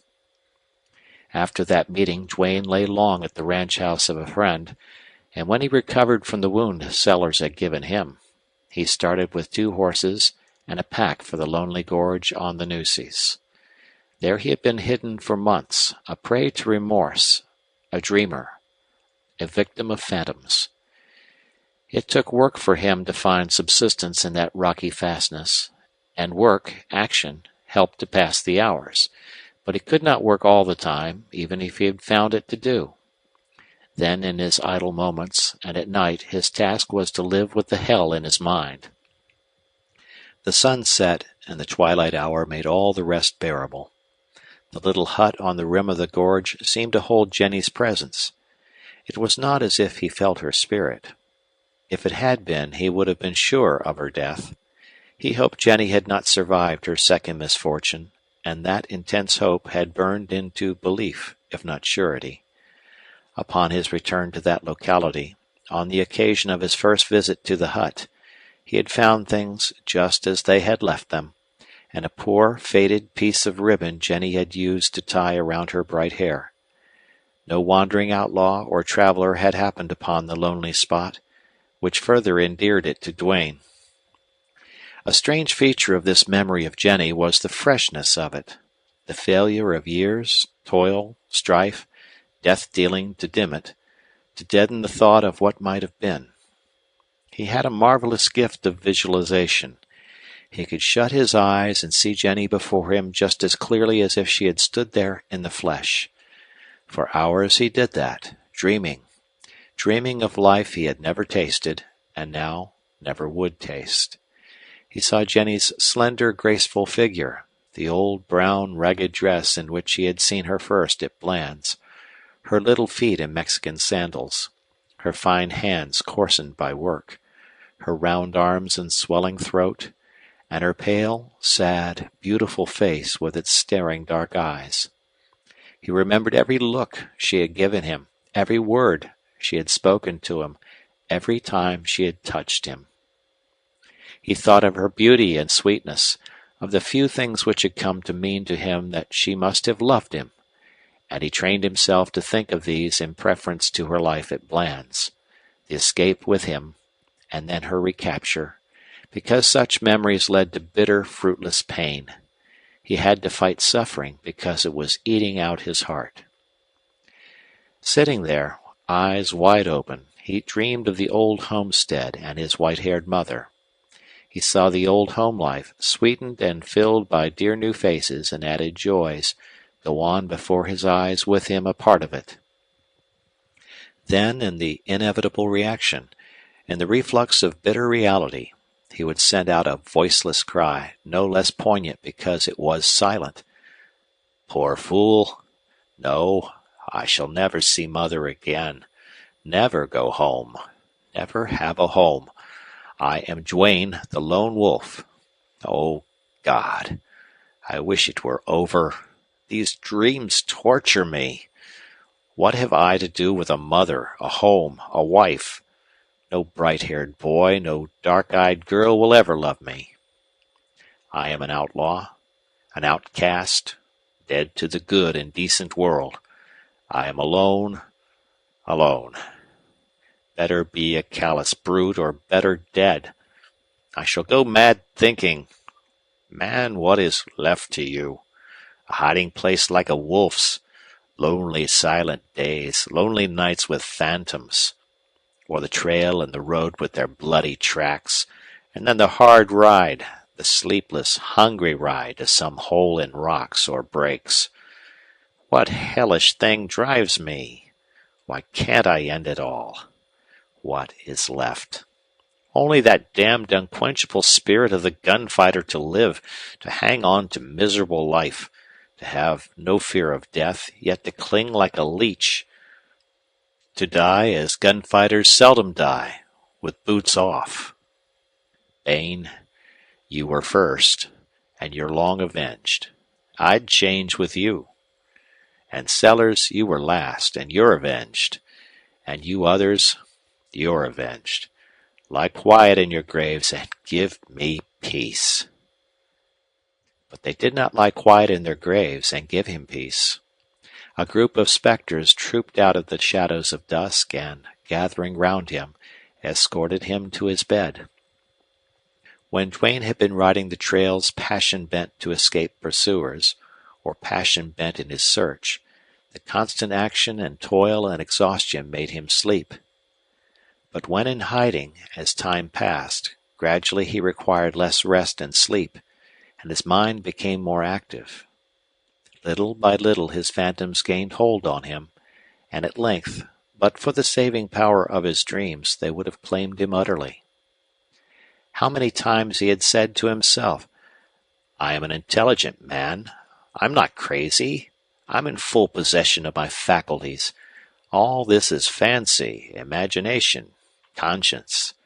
I've no work, no duty, no ideal, no hope, and my mind is obsessed, thronged with images, and these images naturally are of the men with whom I have dealt.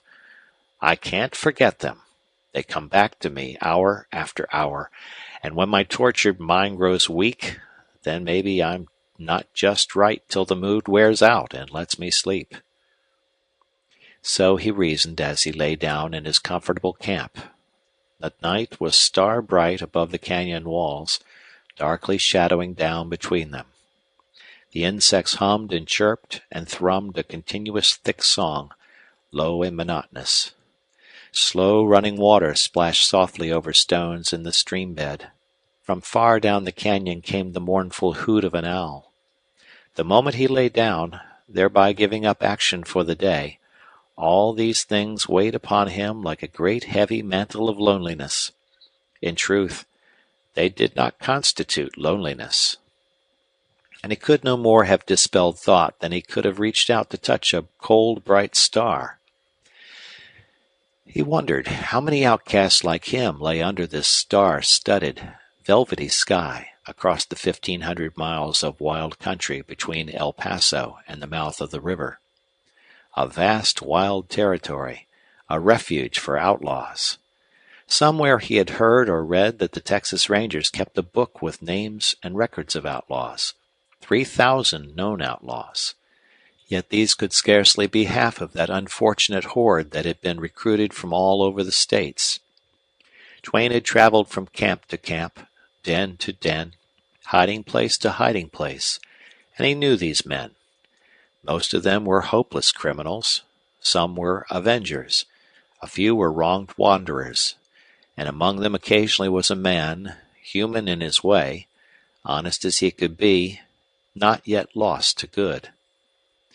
But all of them were akin in one sense, their outlawry, and that starry night they lay with their dark faces up, some in packs like wolves, others alone like the gray wolf who knew no mate.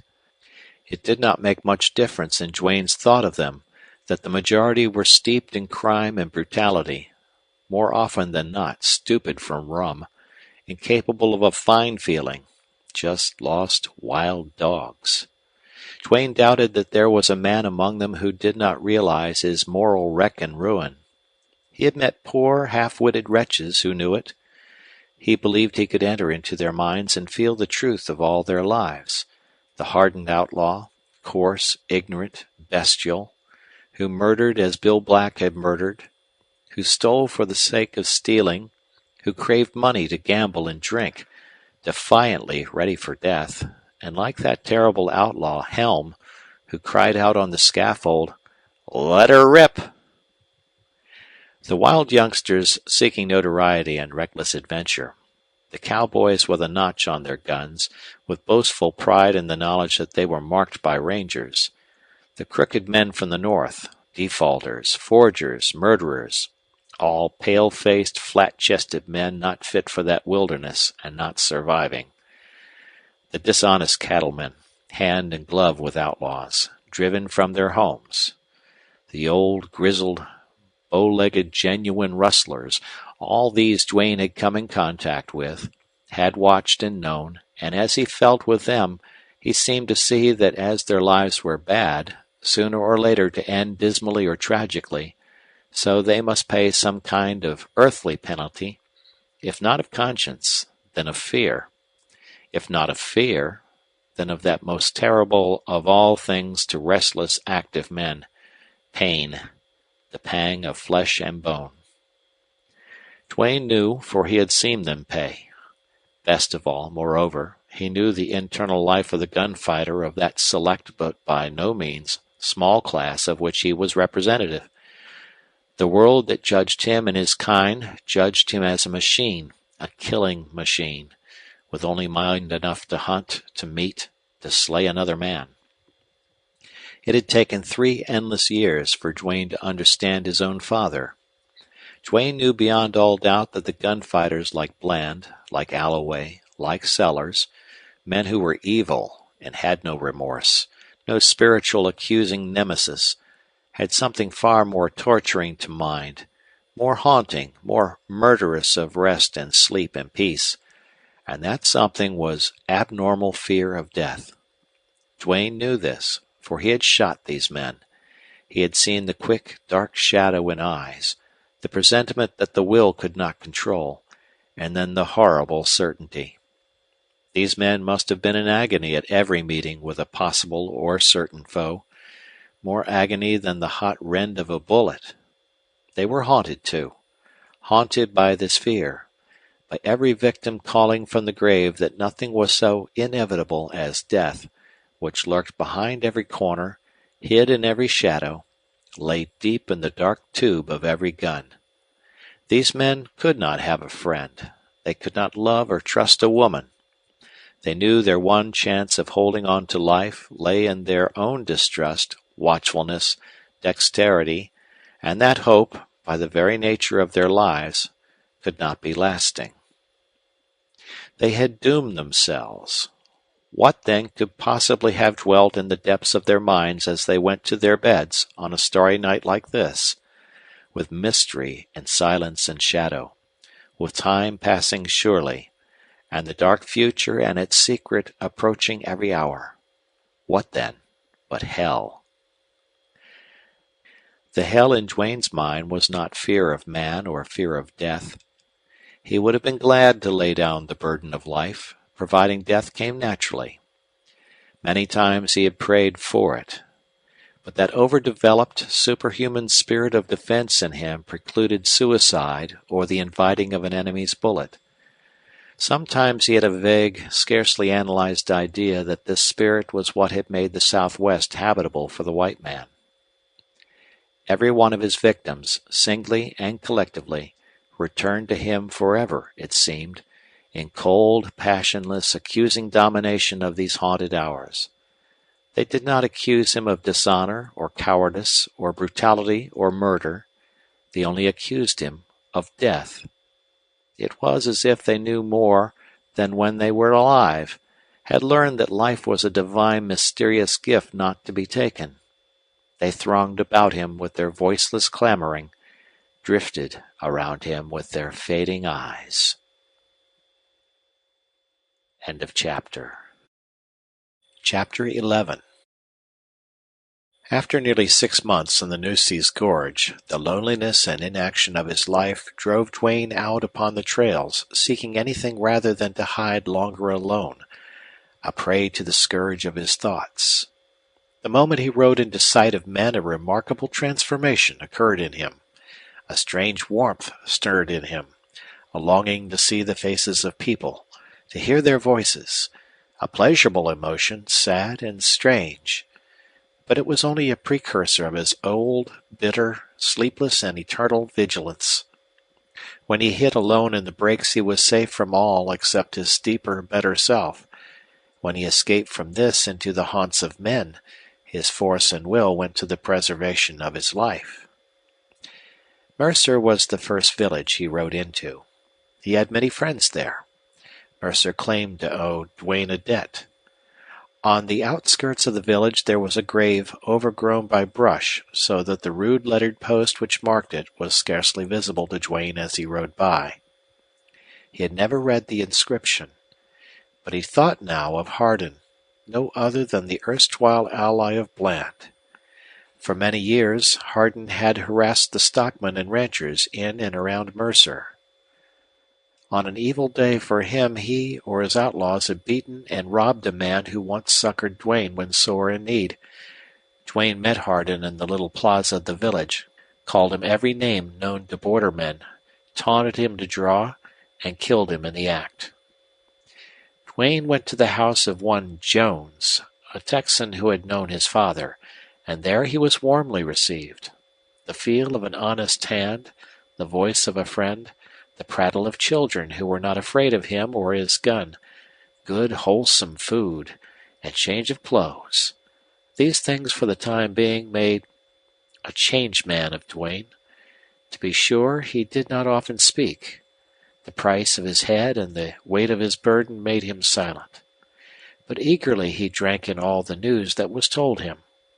In the years of his absence from home, he had never heard a word about his mother or uncle. Those who were his real friends on the border would have been the last to make inquiries, to write or receive letters that might give a clue to Duane's whereabouts. Duane remained all day with this hospitable Jones, and as twilight fell was loath to go, and yielded to a pressing invitation to remain overnight. It was seldom indeed that Duane slept under a roof. Early in the evening, while Duane sat on the porch with two awed and hero-worshipping sons of the house, Jones returned from a quick visit down to the post office. Summarily he sent the boys off. He labored under intense excitement. "Duane, there's rangers in town," he whispered. "It's all over town, too, that you're here. You rode in long after sunup. Lots of people saw you. I don't believe there's a man or boy that'd squeal on you, but the women might. They gossip, and these rangers are handsome fellows. Devils with the women." "What company of rangers?" asked Duane quickly. "Company A, under Captain McNelly, that new ranger. He made a big name in the war, and since he's been in the ranger service he's done wonders. He's cleaned up some bad places south, and he's working north." "McNelly. I've heard of him. Describe him to me." "Slight-built chap, but wiry and tough. Clean face, black mustache and hair, sharp black eyes. He's got a look of authority. McNally's a fine man, Duane. Belongs to a good Southern family. I'd hate to have him look you up." Duane did not speak. "McNally's got nerve, and his rangers are all experienced men. If they find out you're here, they'll come after you. McNally's no gunfighter, but he wouldn't hesitate to do his duty, even if he faced sure death, which he would in this case. Duane, you mustn't meet Captain McNally. Your record is clean, if it is terrible. You never met a ranger or any officer except a rotten sheriff now and then, like Rod Brown." Still Duane kept silence. He was not thinking of danger, but of the fact of how fleeting must be his stay among friends. "I've already fixed up a pack of grub," went on Jones. "I'll slip out to saddle your horse. You watch here." He had scarcely uttered the last word when soft, swift footsteps sounded on the hard path. A man turned in at the gate. The light was dim, yet clean enough to disclose an unusually tall figure. When it appeared nearer, he was seen to be walking with both arms raised, hands high. He slowed his stride. "Does Bert Jones live here?" he asked in a low, hurried voice. "I reckon. I'm Bert. What can I do for you?" replied Jones. The stranger peered around, stealthily came closer, still with his hands up. "It is known that Buck Duane is here. Captain McNally is camping on the river just out of town. He sends word to Duane to come out there after dark." The stranger wheeled and departed as swiftly and strangely as he had come. "Bust me! Duane, whatever you make of that!" exclaimed Jones. "A new one on me," replied Duane thoughtfully. "First fool thing I ever heard of McNally doing. Can't make head nor tails of it. I'd have said offhand that McNally wouldn't double-cross anybody. He struck me as a square man, sand all through. But, hell, he must mean treachery. I can't see anything else in that deal." "Maybe the captain wants to give me a fair chance to surrender without bloodshed," observed Duane. "Pretty decent of him if he meant that." "He invites you out to his camp after dark. Something strange about this, Duane. But McNally's a new man out here. He does some queer things. Perhaps he's getting a swelled head. Well, whatever his intentions, his presence around Mercer is enough for us. Duane, you hit the road. Put some miles between you and the amiable captain before daylight. Tomorrow I'll go out there and ask him what in the devil he meant." "That messenger he sent, he was a ranger," said Duane. "Sure he was, and a nervy one. He must have taken sand to come bracing you that way. Duane, the fellow didn't pack a gun. I'll swear to that. Pretty odd, this trick. But you can't trust it. Hit the road, Duane."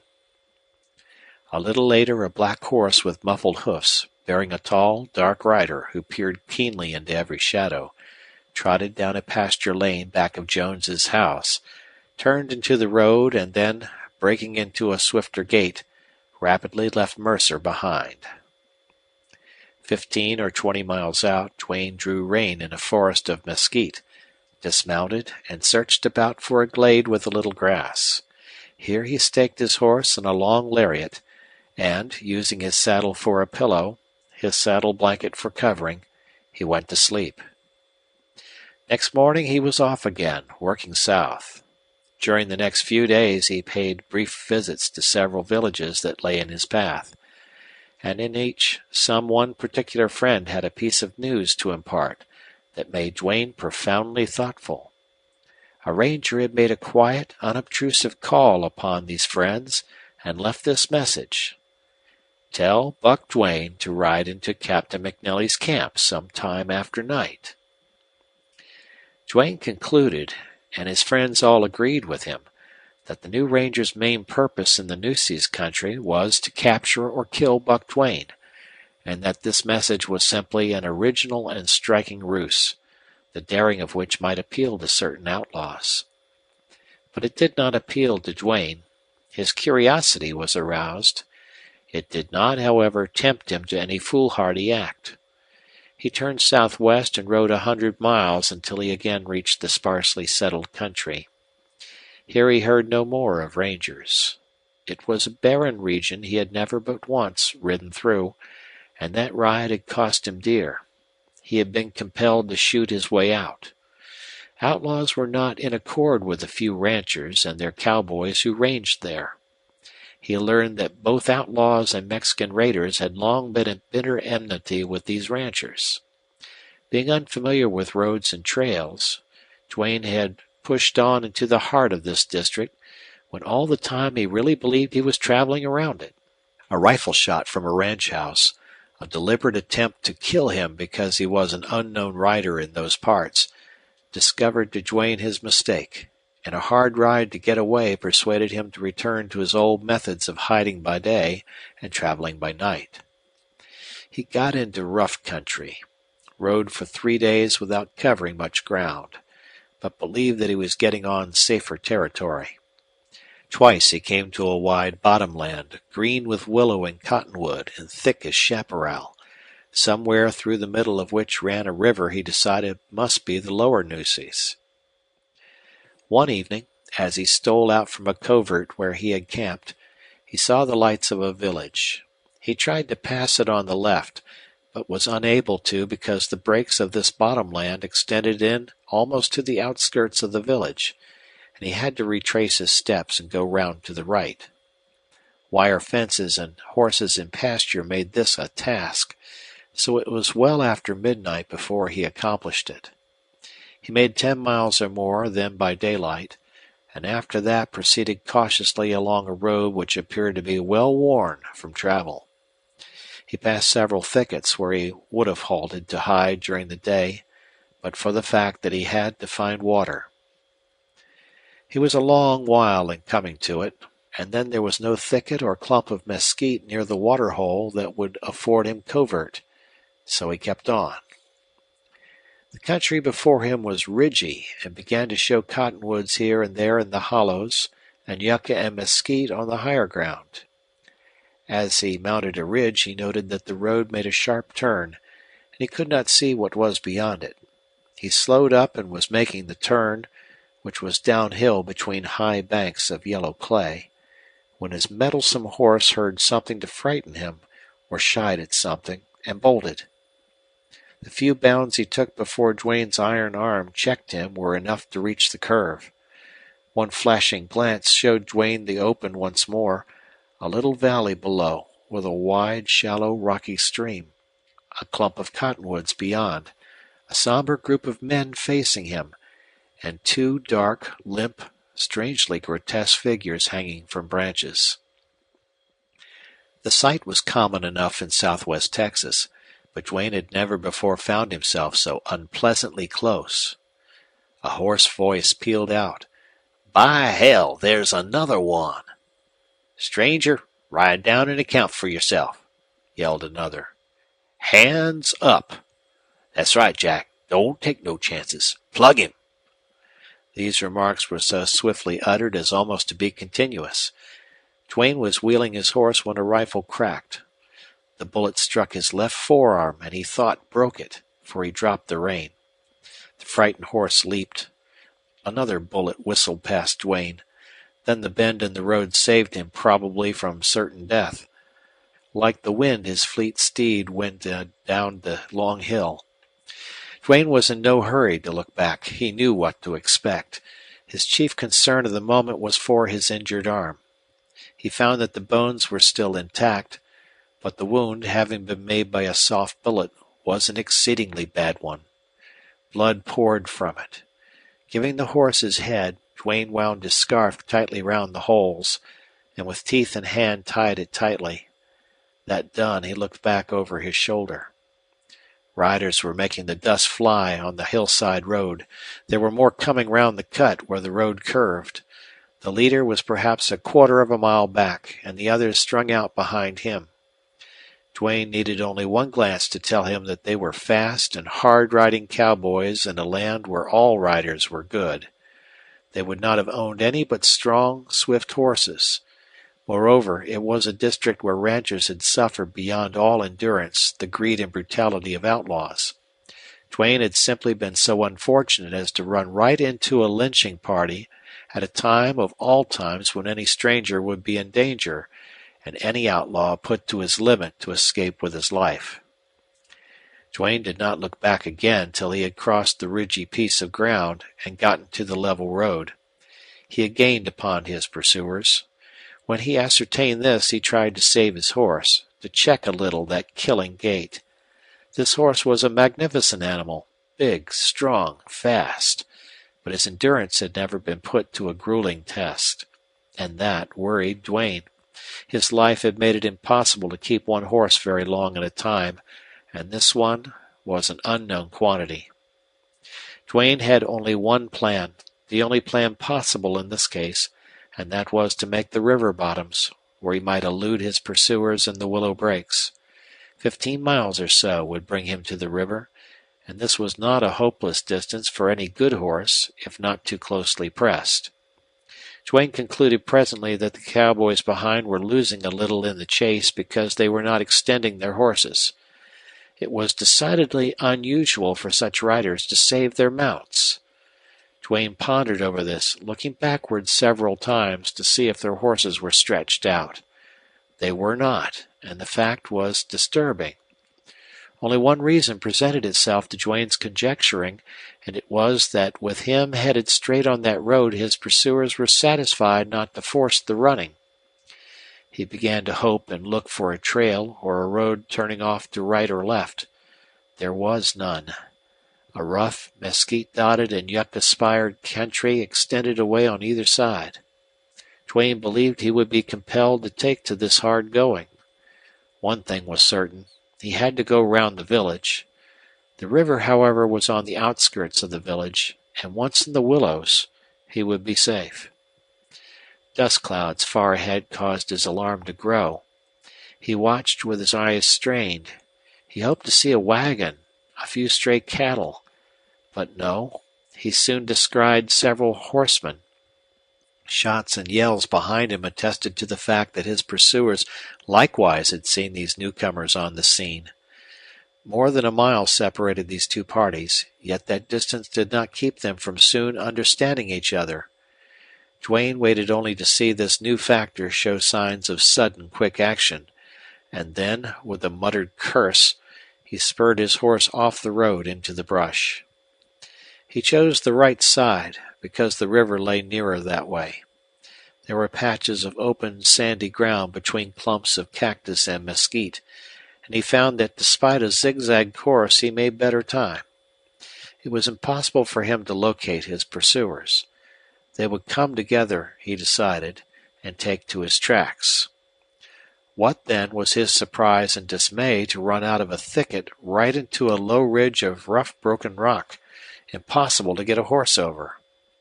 He wheeled to the left along its base. The sandy ground gave place to a harder soil, where his horse did not labor so. Here the growths of mesquite and cactus became scanter, affording better travel, but poor cover.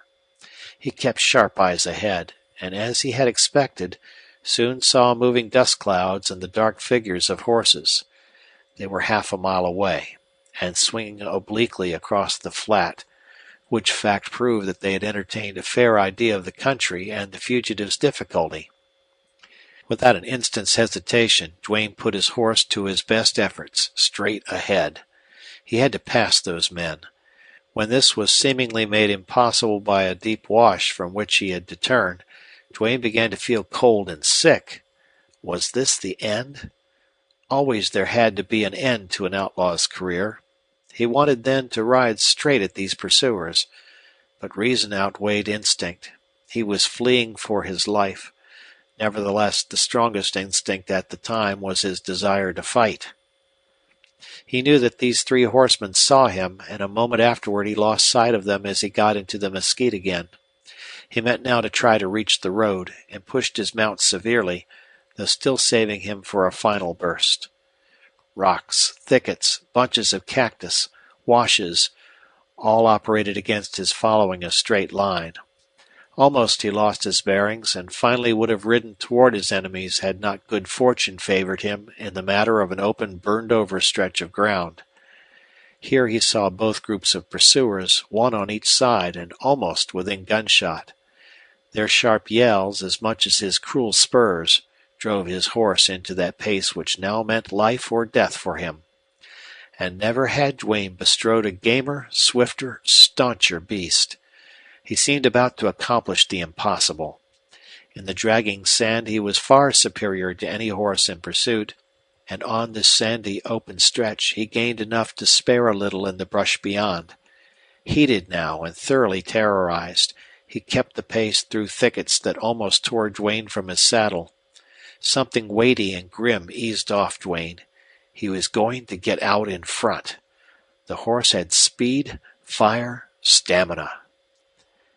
Duane dashed out into another open place dotted by a few trees, and here, right in his path, within pistol range, stood horsemen waiting. They yelled. They spurred toward him, but did not fire at him.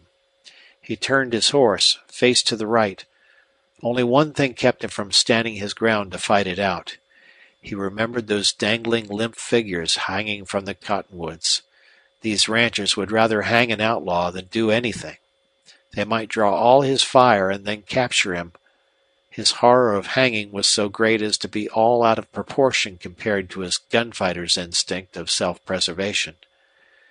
A race began then, a dusty, crashing drive through gray mesquite. Duane could scarcely see, he was so blinded by stinging branches across his eyes. The hollow wind roared in his ears. He lost his sense of the nearness of his pursuers. But they must have been close. Did they shoot at him? He imagined he heard shots, but that might have been the cracking of dead snags. His left arm hung limp, almost useless. He handled the rein with his right, and most of the time he hung low over the pommel. The gray walls flashing by him, the whip of twigs, the rush of wind, the heavy, rapid pound of hoofs, the violent motion of his horse, these vied in sensation with the smart of sweat in his eyes, the rack of his wound, the cold, sick cramp in his stomach. With these also was dull, raging fury. He had to run when he wanted to fight. It took all his mind to force back that bitter hate of himself, of his pursuers, of this race for his useless life. Suddenly he burst out of a line of mesquite into the road. A long stretch of lonely road. How fiercely, with hot, strange joy, he wheeled his horse upon it. Then he was sweeping along, sure now that he was out in front. His horse still had strength and speed, but showed signs of breaking. Presently Duane looked back. Pursuers, he could not count how many, were loping along in his rear. He paid no more attention to them, and with teeth set, he faced ahead, grimmer now in his determination to foil them. He passed a few scattered ranch houses where horses whistled from corrals, and men curiously watched him fly past. He saw one rancher running, and he felt instinctively that this fellow was going to join in the chase. Duane's steed pounded on, not noticeably slower, but with a lack of former smoothness, with a strained, convulsive, jerking stride which showed he was almost done. Sight of the village ahead surprised Duane. He had reached it sooner than he expected. Then he made a discovery. He had entered the zone of wire fences. As he dared not turn back now, he kept on, intending to ride through the village. Looking backward, he saw that his pursuers were half a mile distant, too far to alarm any villagers in time to intercept him in his flight. As he rode by the first houses, his horse broke and began to labor. Duane did not believe he would last long enough to go through the village. Saddled horses in front of a store gave Duane an idea, not by any means new, and one he had carried out successfully before. As he pulled in his heaving mount and leaped off, a couple of ranchers came out of the place, and one of them stepped to a clean-limbed, fiery bay. He was about to get into his saddle when he saw Duane, and then he halted, a foot in the stirrup. Duane strode forward, grasped the bridle of this man's horse. "Mine's done, but not killed," he panted. Trade with me." "Well, stranger, I'm sure always ready to trade," drawled the man. "But ain't you a little swift?" Duane glanced back up the road. His pursuers were entering the village. "I'm Duane, Buck Duane," he cried menacingly. "Will you trade? Hurry!" The rancher, turning white, dropped his foot from the stirrup and fell back. "I reckon I'll trade," he said. Bounding up, Duane dug spurs into the bay's flanks. The horse snorted in fright, plunged into a run. He was fresh, swift, half wild. Duane flashed by the remaining houses on the street, out into the open. But the road ended at that village, or else led out from some other quarter, for he had ridden straight into the fields and from them into rough desert. When he reached the cover of mesquite once more, he looked back to find 6 horsemen within rifle shot of him, and more coming behind them. His new horse had not had time to get warm before Duane reached a high, sandy bluff below which lay the willow brakes. As far as he could see extended an immense, flat strip of red-tinged willow. How welcome it was to his eye! He felt like a hunted wolf that, weary and lame, had reached his hole in the rocks. Zigzagging down the soft slope, he put the bay to the dense wall of leaf and branch. But the horse balked. There was little time to lose. Dismounting, he dragged the stubborn beast into the thicket. This was harder and slower work than Duane cared to risk. If he had not been rushed, he might have had better success. So he had to abandon the horse, a circumstance that only such sore straits could have driven him to. Then he went slipping swiftly through the narrow aisles. He had not gotten under cover any too soon, for he heard his pursuers piling over the bluff, loud-voiced, confident, brutal. They crashed into the willows. "Hi, Sid, here's your hoss," called one, evidently to the man Duane had forced into a trade. "Say, if you loco gents'll hold up a little, I'll tell you something," replied a voice from the bluff. "Come on, Sid, we got him corralled," said the first speaker. "Well, maybe, and if you have, it's liable to be damn hot. That fella is Buck Duane." Absolute silence followed that statement. Presently it was broken by a rattling of loose gravel and then low voices. "He can't get across the river, I tell you," came to Duane's ears. "He's corralled in the break. I know that hole." Then Duane, gliding silently and swiftly through the willows, heard no more from his pursuers. He headed straight for the river. Threading a passage through a willow brake was an old task for him. Many days and nights had gone to the acquiring of a skill that might have been envied by an Indian. The Rio Grande and its tributaries, for the most of their length in Texas, ran between wide, low, flat lands covered by a dense growth of willow. Cottonwood, mesquite, prickly pear, and other growths mingled with the willow, and all together they made a matted, tangled copse, a thicket that an inexperienced man would have considered impenetrable. From above, these wild brakes looked green and red. From the inside they were gray and yellow, a striped wall. Trails and glades were scarce. There were a few deer runways and sometimes little paths made by peccaries, the jabali or wild pigs of Mexico. The ground was clay and unusually dry, sometimes baked so hard that it left no imprint of a track. Where a growth of cottonwood had held back the encroachment of the willows, there usually was thick grass and underbrush. The willows were short, slender poles with stems so close together that they almost touched, and with the leafy foliage forming a thick covering. The depths of this brake Duane had penetrated was a silent, dreamy, strange place. In the middle of the day the light was weird and dim.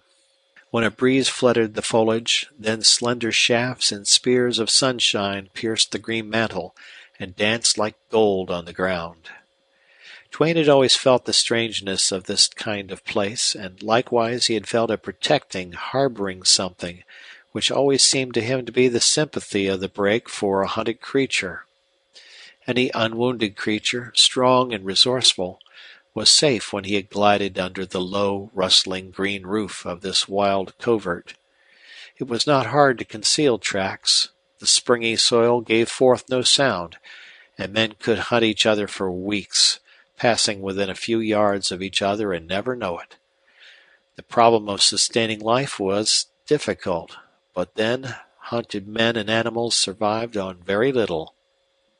Duane wanted to cross the river if that was possible, and, keeping in the brake, work his way upstream till he had reached country more hospitable. Remembering what the man had said in regard to the river, Duane had his doubts about crossing. But he would take any chance to put the river between him and his hunters. He pushed on. His left arm had to be favored, as he could scarcely move it. Using his right to spread the willows, he slipped sideways between them and made fast time. There were narrow aisles and washes and holes low down and paths brushed by animals, all of which he took advantage of, running, walking, crawling, stooping any way to get along. To keep in a straight line was not easy. He did it by marking some bright sunlit stem or tree ahead, and when he reached it looked straight on to mark another. His progress necessarily grew slower, for as he advanced the brake became wilder, denser, darker. Mosquitoes began to whine about his head. He kept on without pause. Deepening shadows under the willows told him that the afternoon was far advanced. He began to fear he had wandered in a wrong direction. Finally, a strip of light ahead relieved his anxiety, and after a toilsome penetration of still denser brush, he broke through to the bank of the river. He faced a wide, shallow, muddy stream with breaks on the opposite bank extending like a green and yellow wall. Duane perceived at a glance the futility of his trying to cross at this point. Everywhere the sluggish river raved quicksand bars. In fact, the bed of the river was all quicksand, and very likely there was not a foot of water anywhere. He could not swim, he could not crawl, he could not push a log across. Any solid thing touching that smooth yellow sand would be grasped and sucked down. To prove this, he seized a long pole and, reaching down from the high bank, thrust it into the stream. Right there near shore there apparently was no bottom to the treacherous quicksand. He abandoned any hope of crossing the river. Probably for miles up and down it would be just the same as here. Before leaving the bank he tied his hat upon the pole and lifted enough water to quench his thirst. Then he worked his way back to where thinner growth made advancement easier, and kept on upstream till the shadows were so deep he could not see. Feeling around for a place big enough to stretch out, he lay down. For the time being he was as safe there as he would have been beyond in the rimrock. He was tired, though not exhausted, and in spite of the throbbing pain in his arm, he dropped at once into sleep. End of chapter. Chapter 12. Sometime during the night, Duane awoke. A stillness seemingly so thick and heavy as to have substance blanketed the black willow brake. He could not see a star, or a branch, or a tree trunk, or even his hand before his eyes. He lay there waiting, listening, sure that he had been awakened by an unusual sound. Ordinary noises of the night in the wilderness never disturbed his rest. His faculties, like those of old fugitives and hunted creatures, had become trained to a marvelous keenness. A long, low breath of slow wind moaned through the willows, passed away. Some stealthy, soft-footed beast trotted by him in the darkness. There was a rustling among dry leaves. A fox barked lonesomely in the distance. But none of these sounds had broken his slumber. Suddenly, piercing the stillness, came a bay of a bloodhound. Quickly Duane sat up, chilled to his marrow. The action made him aware of his crippled arm. Then came other bays, lower, more distant. Silence enfolded him again, all the more oppressive and menacing in his suspense. Bloodhounds had been put on his trail, and the leader was not far away. All his life Duane had been familiar with bloodhounds, and he knew that if the pack surrounded him in this impenetrable darkness he would be held at bay or dragged down as wolves drag the stag. Rising to his feet, prepared to flee as best he could, he waited to be sure of the direction he should take. The leader of the hounds broke into cry again, a deep, full-toned, ringing bay, strange, ominous, terribly significant in its power. It caused a cold sweat to ooze out all over Duane's body. He turned from it, and with his uninjured arm outstretched to feel for the willows, he groped his way along. As it was impossible to pick out the narrow passages, he had to slip and squeeze and plunge between the yielding stems. He made such a crashing that he no longer heard the baying of the hounds. He had no hope to elude them. He meant to climb the first cottonwood that he stumbled upon in his blind flight. But it appeared he never was going to be lucky enough to run against one. Often he fell, sometimes flat, at others upheld by the willows. What made the work so hard was the fact that he had only one arm to open a clump of close-growing stems, and his feet would catch or tangle in the narrow crotches, holding him fast. He had to struggle desperately. It was as if the willows were clutching hands, his enemies, fiendishly impeding his progress. He tore his clothes on sharp branches, and his flesh suffered many a prick. But in a terrible earnestness he kept on until he brought up hard against a cottonwood tree. There he leaned and rested. He found himself as nearly exhausted as he had ever been, wet with sweat, his hands torn and burning, his breast laboring, his legs stinging from innumerable bruises. While he leaned there to catch his breath, he listened for the pursuing hounds.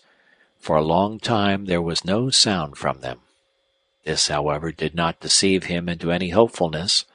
There were bloodhounds that bayed often on a trail, and others that ran mostly silent. The former were more valuable to their owner, and the latter more dangerous to the fugitive. Presently Duane's ears were filled by a chorus of short, ringing yelps. The pack had found where he had slept, and now the trail was hot. Satisfied that they would soon overtake him, Duane set about climbing the cottonwood, which in his condition was difficult of ascent. It happened to be a fairly large tree with a fork about 15 feet up, and branches thereafter in succession. Duane climbed until he got above the enshrouding belt of blackness. A pale gray mist hung above the break, and through it shone a line of dim lights. Duane decided these were bonfires made along the bluff to render his escape more difficult on that side. Away round in the direction he thought was north, he imagined he saw more fires, but, as the mist was thick, he could not be sure. While he sat there pondering the matter, listening for the hounds, the mist and the gloom on one side lightened, and this side he concluded was east, and meant that dawn was near. Satisfying himself on this score, he descended to the first branch of the tree. His situation now, though still critical, did not appear to be so hopeless as it had been. The hounds would soon close in on him, and he would kill them or drive them away. It was beyond the bounds of possibility that any men could have followed running hounds through that break in the night. The thing that worried Duane was the fact of the bonfires. He had gathered from the words of one of his pursuers that the break was a kind of trap, and he began to believe there was only one way out of it, and that was along the bank where he had entered, and where obviously all night long his pursuers had kept fires burning. Further conjecture on this point, however, was interrupted by a crashing in the willows and the rapid patter of feet. Underneath Duane lay a gray, foggy obscurity. He could not see the ground, nor any object but the black trunk of the tree. Sight would not be needed to tell him when the pack arrived. With a pattering rush through the willows, the hounds reached the tree, and then high above crash of brush and thud of heavy paws rose a hideous clamor. Duane's pursuers far off to the south would hear that and know what it meant. And at daybreak, perhaps before, they would take a short cut across the break, guided by the baying of hounds that had treed their quarry. It wanted only a few moments, however, till Duane could distinguish the vague forms of the hounds in the gray shadow below. Still he waited. He had no shots to spare, and he knew how to treat bloodhounds. Gradually the obscurity lightened, and at length Duane had good enough sight of the hounds for his purpose.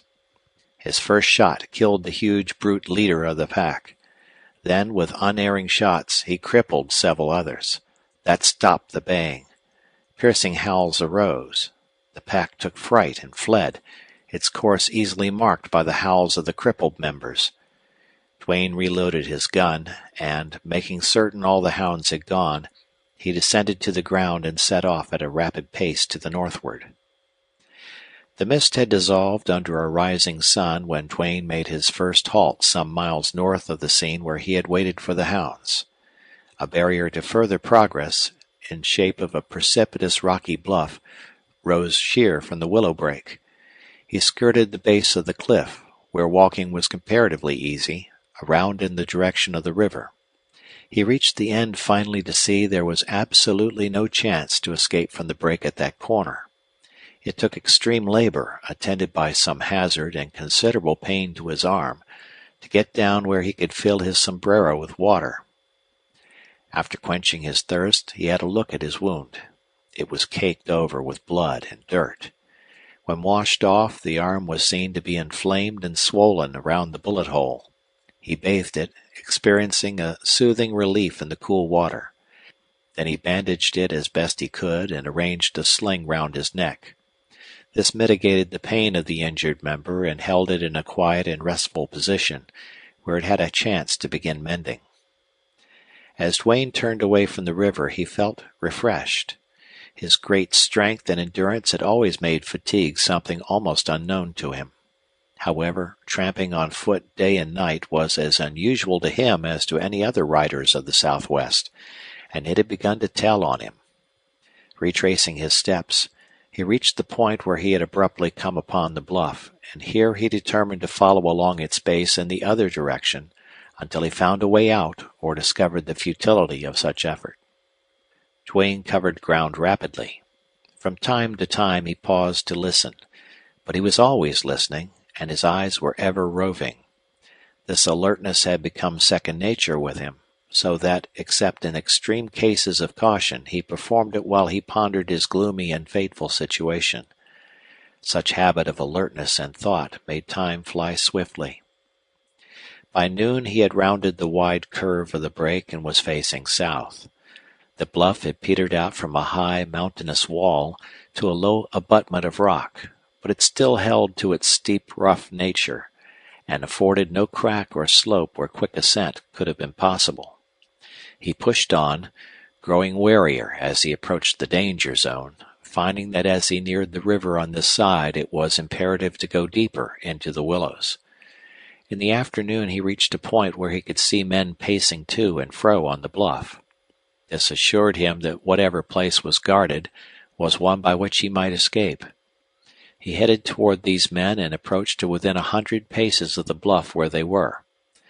There were several men and several boys, all armed, and, after the manner of Texans, taking their tasks leisurely. Farther down, Duane made out black dots on the horizon of the bluff line, and these he concluded were more guards stationed at another outlet. Probably all the available men in the district were on duty. Texans took a grim pleasure in such work. Duane remembered that upon several occasions he had served such duty himself. Duane peered through the branches and studied the lay of the land. For several hundred yards the bluff could be climbed. He took stock of those careless guards.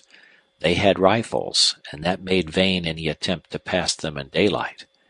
He believed an attempt by night might be successful, and he was swiftly coming to a determination to hide there till dark and then try it, when the sudden yelping of a dog betrayed him to the guards on the bluff. The dog had likely been placed there to give an alarm, and he was lustily true to his trust.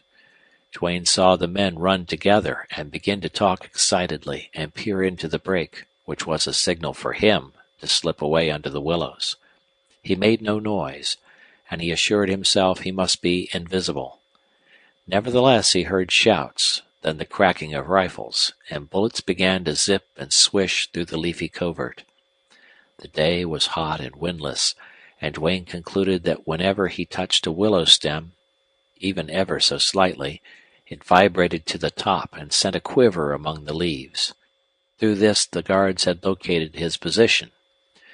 Once a bullet hissed by him. Another thudded into the ground before him. This shooting loosed a rage in Duane. He had to fly from these men, and he hated them and himself because of it. Always in the fury of such moments he wanted to give back shot for shot. But he slipped on through the willows, and at length the rifle ceased to crack. He sheered to the left again in line with the rocky barrier, and kept on, wondering what the next mile would bring. It brought worse, for he was seen by sharp-eyed scouts, and a hot fusillade drove him to run for his life, luckily to escape with no more than a bullet-creased shoulder. Later that day, still undaunted, he sheered again toward the trap wall, and found that the nearer he approached to the place where he had come down into the break, the greater his danger. To attempt to run the blockade of that trail by day would be fatal.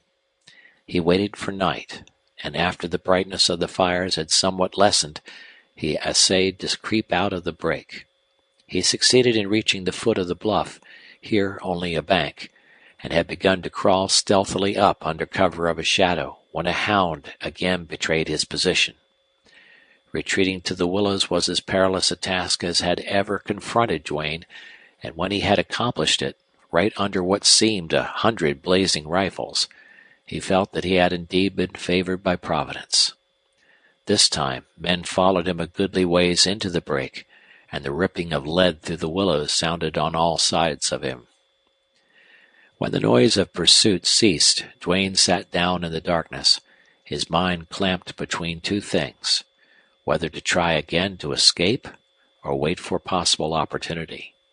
He seemed incapable of decision. His intelligence told him that every hour lessened his chances for escape. He had little enough chance in any case, and that was what made another attempt so desperately hard. Still, it was not love of life that bound him. There would come an hour, sooner or later, when he would wrench decision out of this chaos of emotion and thought. But that time was not yet. When he had remained quiet long enough to cool off and recover from his run, he found that he was tired. He stretched out to rest. But the swarms of vicious mosquitoes prevented sleep. This corner of the break was low and near the river, a breeding ground for the bloodsuckers. They sang and hummed and whined around him in an ever-increasing horde. He covered his head and hands with his coat and lay there patiently. That was a long and wretched night. Morning found him still strong physically, but in a dreadful state of mind. First he hurried for the river. He could withstand the pangs of hunger, but it was imperative to quench thirst. His wound made him feverish, and therefore more than usually hot and thirsty. Again he was refreshed. That morning he was hard put to it to hold himself back from attempting to cross the river. If he could find a light log, it was within the bounds of possibility that he might ford the shallow water in bars of quicksand. But not yet. Wearily, doggedly, he faced about toward the bluff. All that day and all that night, all the next day and all the next night, he stole like a hunted savage from river to bluff, and every hour forced upon him the bitter certainty that he was trapped. Duane lost track of days, of events. He had come to an evil pass.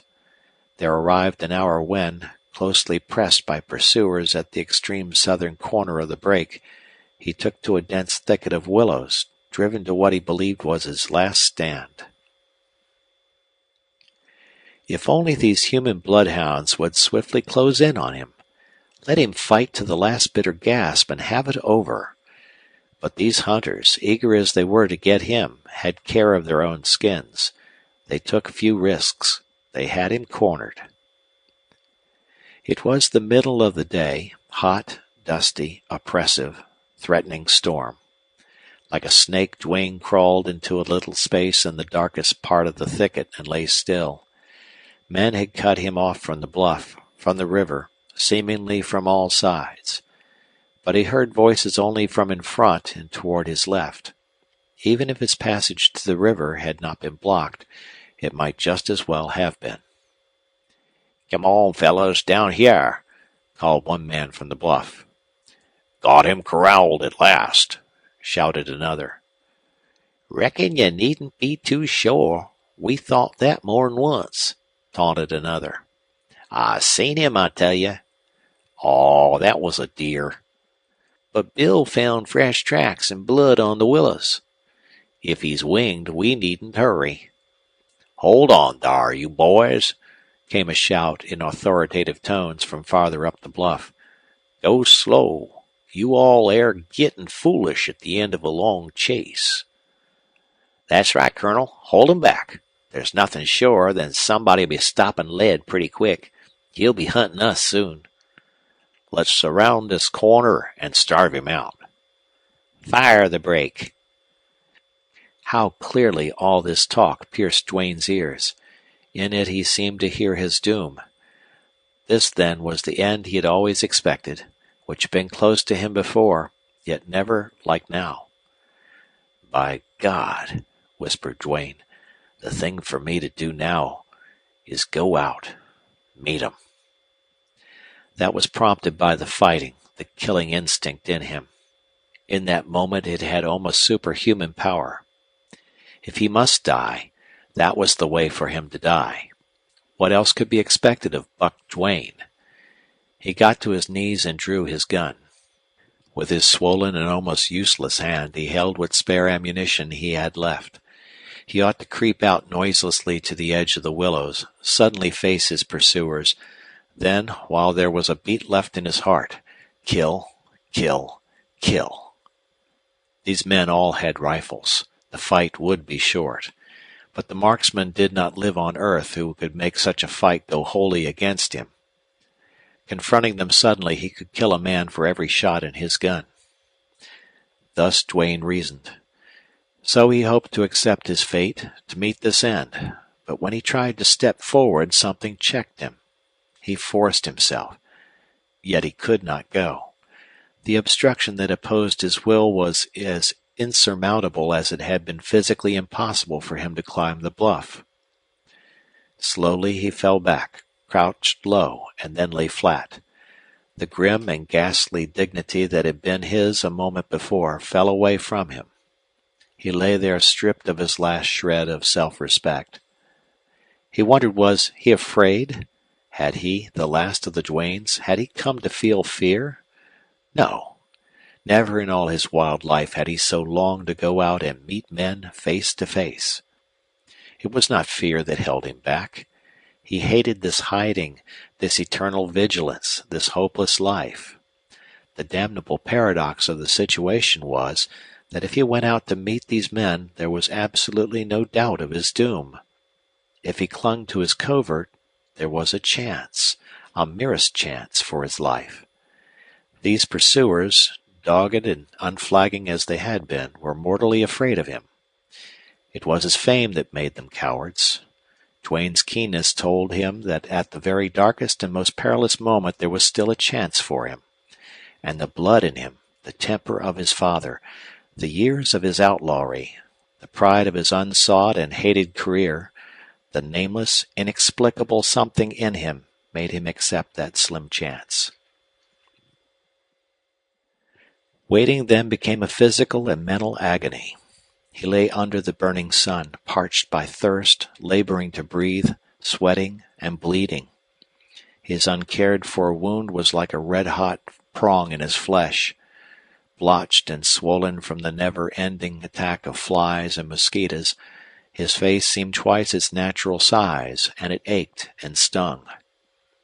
On one side, then, was this physical torture, on the other the old hell, terribly augmented at this crisis in his mind. It seemed that thought and imagination had never been so swift. If death found him presently, how would it come? Would he get decent burial or be left for the peccaries and the coyotes? Would his people ever know where he had fallen? How wretched, how miserable his state! It was cowardly, it was monstrous for him to cling longer to this doomed life. Then the hate in his heart, The hellish hate of these men on his trail, that was like a scourge. He felt no longer human. He had degenerated into an animal that could think. His heart pounded, his pulse beat, his breast heaved, and this internal strife seemed to thunder into his ears. He was now enacting the tragedy of all crippled, starved, hunted wolves at bay in their dens. Only his tragedy was infinitely more terrible because he had mind enough to see his plight, his resemblance to a lonely wolf, bloody-fanged, dripping, snarling, fire-eyed in a last instinctive defiance. Mounted upon the horror of Duane's thought was a watching, listening intensity so supreme that it registered impressions which were creations of his imagination. He heard stealthy steps that were not there. He saw shadowy moving figures that were only leaves. 100 times when he was about to pull trigger he discovered his error. Yet voices came from a distance, and steps and crackings in the willows, and other sounds real enough. But Duane could not distinguish the real from the false. There were times when the wind which had arisen sent a hot, pattering breath down the willow aisles, and Duane heard it as an approaching army. This straining of Duane's faculties brought on a reaction which in itself was a respite. He saw the sun darkened by thick, slow-spreading clouds. A storm appeared to be coming. How slowly it moved! The air was like steam. If there broke one of those dark, violent storms common though rare to the country, Duane believed he might slip away in the fury of wind and rain. Hope, that seemed unquenchable in him, resurged again. He hailed it with a bitterness that was sickening. Then, at a rustling step, he froze into the old strained attention. He heard a slow patter of soft feet. A tawny shape crossed a little opening in the thicket. It was that of a dog. The moment while that beast came into full view was an age. The dog was not a bloodhound, and if he had a trail or a scent he seemed to be at fault on it. Duane waited for the inevitable discovery. Any kind of a hunting dog could have found him in that thicket. Voices from outside could be heard urging on the dog. Rover, they called him.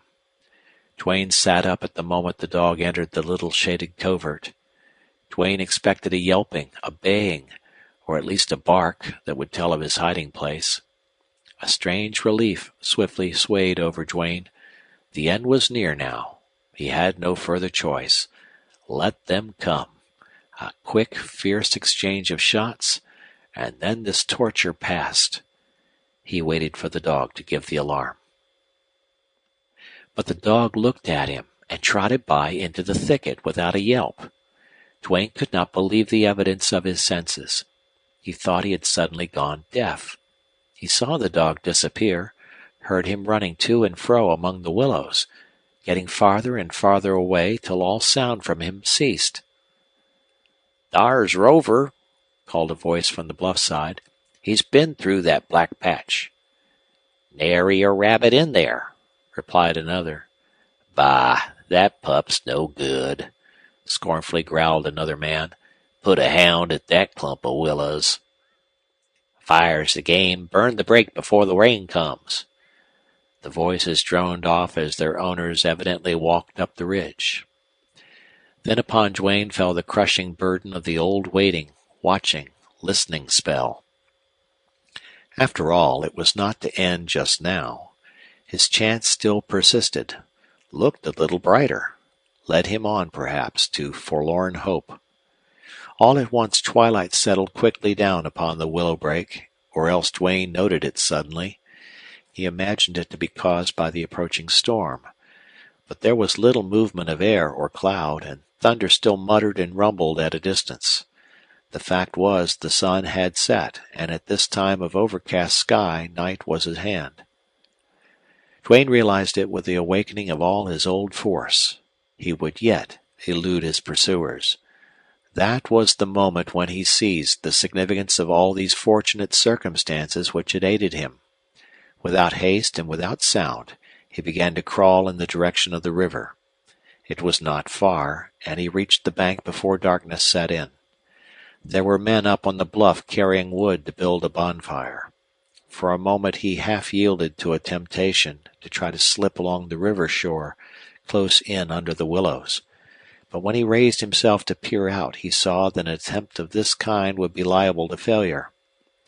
At the same moment he saw a rough-hewn plank lying beneath him, lodged against some willows. The end of the plank extended in almost to a point beneath him.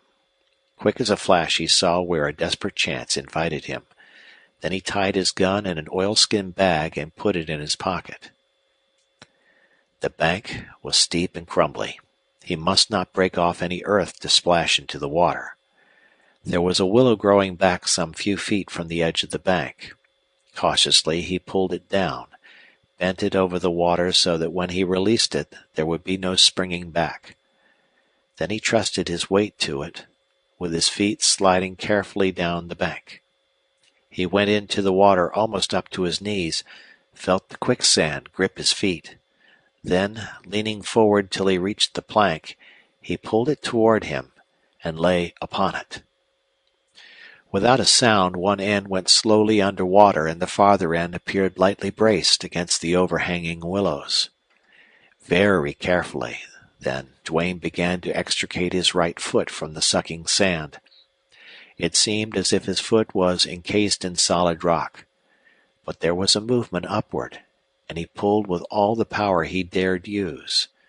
It came slowly, and at length was free. The left one he released with less difficulty. The next few moments he put all his attention on the plank to ascertain if his weight would sink it into the sand. The far end slipped off the willows with a little splash and gradually settled to rest upon the bottom.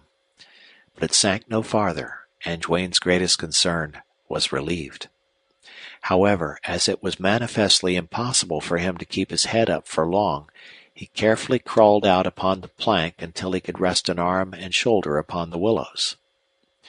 When he looked up, it was to find the night strangely luminous with fires. There was a bonfire on the extreme end of the bluff, another 100 paces beyond. A great flare extended over the break in that direction. Duane heard a roaring on the wind, and he knew his pursuers had fired the willows. He did not believe that would help them much. The break was dry enough, but too green to burn readily. And as for the bonfires, he discovered that the men, probably having run out of wood, were keeping up the light with oil and stuff from the village. A dozen men kept watch on the bluff, scarcely 50 paces from where Duane lay concealed by the willows. They talked, cracked jokes, sang songs, and manifestly considered this outlaw hunting a great lark. As long as the bright light lasted, Duane dared not move. He had the patience and the endurance to wait for the breaking of the storm, and if that did not come, then the early hour before dawn when the gray fog and gloom were over the river. Escape was now in his grasp. He felt it, and with that in his mind he waited, strong as steel in his conviction, capable of withstanding any strain endurable by the human frame. The wind blew in puffs, grew wilder, and roared through the willows, carrying bright sparks upward. Thunder rolled down over the river, and lightning began to flash. Then the rain fell in heavy sheets, but not steadily. The flashes of lightning and the broad flares played so incessantly that Duane could not trust himself out on the open river. Certainly the storm rather increased the watchfulness of the men on the bluff. He knew how to wait, and he waited, grimly standing pain and cramp and chill. The storm wore away as desultorily as it had come, and the long night set in. There were times when Duane thought he was paralyzed, others when he grew sick, giddy, weak from the strained posture. The first paling of the stars quickened him with a kind of wild joy. He watched them grow paler, dimmer, disappear one by one. A shadow hovered down, rested upon the river, and gradually thickened. The bonfire on the bluff showed as through a foggy veil. The watchers were mere groping dark figures. Duane, aware of how cramped he had become from long inaction, began to move his legs and uninjured arm and body, and at length overcame a paralyzing stiffness. Then, digging his hand in the sand and holding the plank with his knees, he edged it out into the river. Inch by inch he advanced until clear of the willows. Looking upward, he saw the shadowy figures of the men on the bluff. He realized they ought to see him, feared that they would, but he kept on, cautiously, noiselessly, with a heart-numbing slowness. From time to time his elbow made a little gurgle and splash in the water. Try as he might, he could not prevent this. It got to be like the hollow roar of a rapid filling his ears with mocking sound. There was a perceptible current out in the river, and it hindered straight advancement. Inch by inch he crept on, expecting to hear the bang of rifles, the spattering of bullets. He tried not to look backward, but failed. The fire appeared a little dimmer, the moving shadows a little darker. Once the plank stuck in the sand and felt as if it were settling. Bringing feet to aid his hand, he shoved it over the treacherous place. This way he made faster progress. The obscurity of the river seemed to be enveloping him. When he looked back again, the figures of the men were coalescing with the surrounding gloom. The fires were streaky, blurred patches of light, but the sky above was brighter. Dawn was not far off.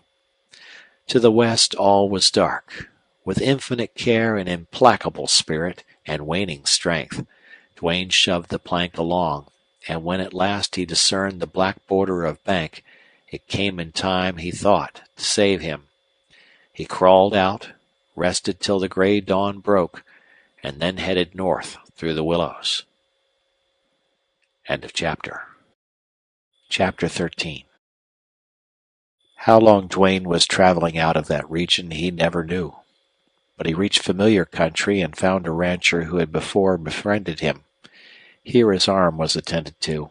He had food and sleep, and in a couple of weeks he was himself again. When the time came for Duane to ride away on his endless trail, his friend reluctantly imparted the information that some 30 miles south, near the village of Shirley, there was posted at a certain crossroad a reward for Buck Duane, dead or alive. Duane had heard of such notices, but he'd never seen one. His friend's reluctance and refusal to state for what particular deed this reward was offered roused Duane's curiosity. He had never been any closer to Shirley than this rancher's home. Doubtless some post office burglary, some gun-shooting scrape had been attributed to him, and he had been accused of worse deeds. Abruptly, Duane decided to ride over there and find out who wanted him dead or alive, and why. As he started south on the road, he reflected that this was the first time he had ever deliberately hunted trouble. Introspection awarded him this knowledge. During that last terrible flight on the lower Nueces, and while he lay abed recuperating, he had changed. A fixed, immutable, hopeless bitterness abided with him. He had reached the end of his rope. All the power of his mind and soul were unavailable to turn him back from his fate. That fate was to become an outlaw in every sense of the term, to be what he was credited with being, that is to say, to embrace evil. He had never committed a crime. He wondered now, was crime close to him? He reasoned finally that the desperation of crime had been forced upon him, if not its motive, and that if driven, there was no limit to his possibilities.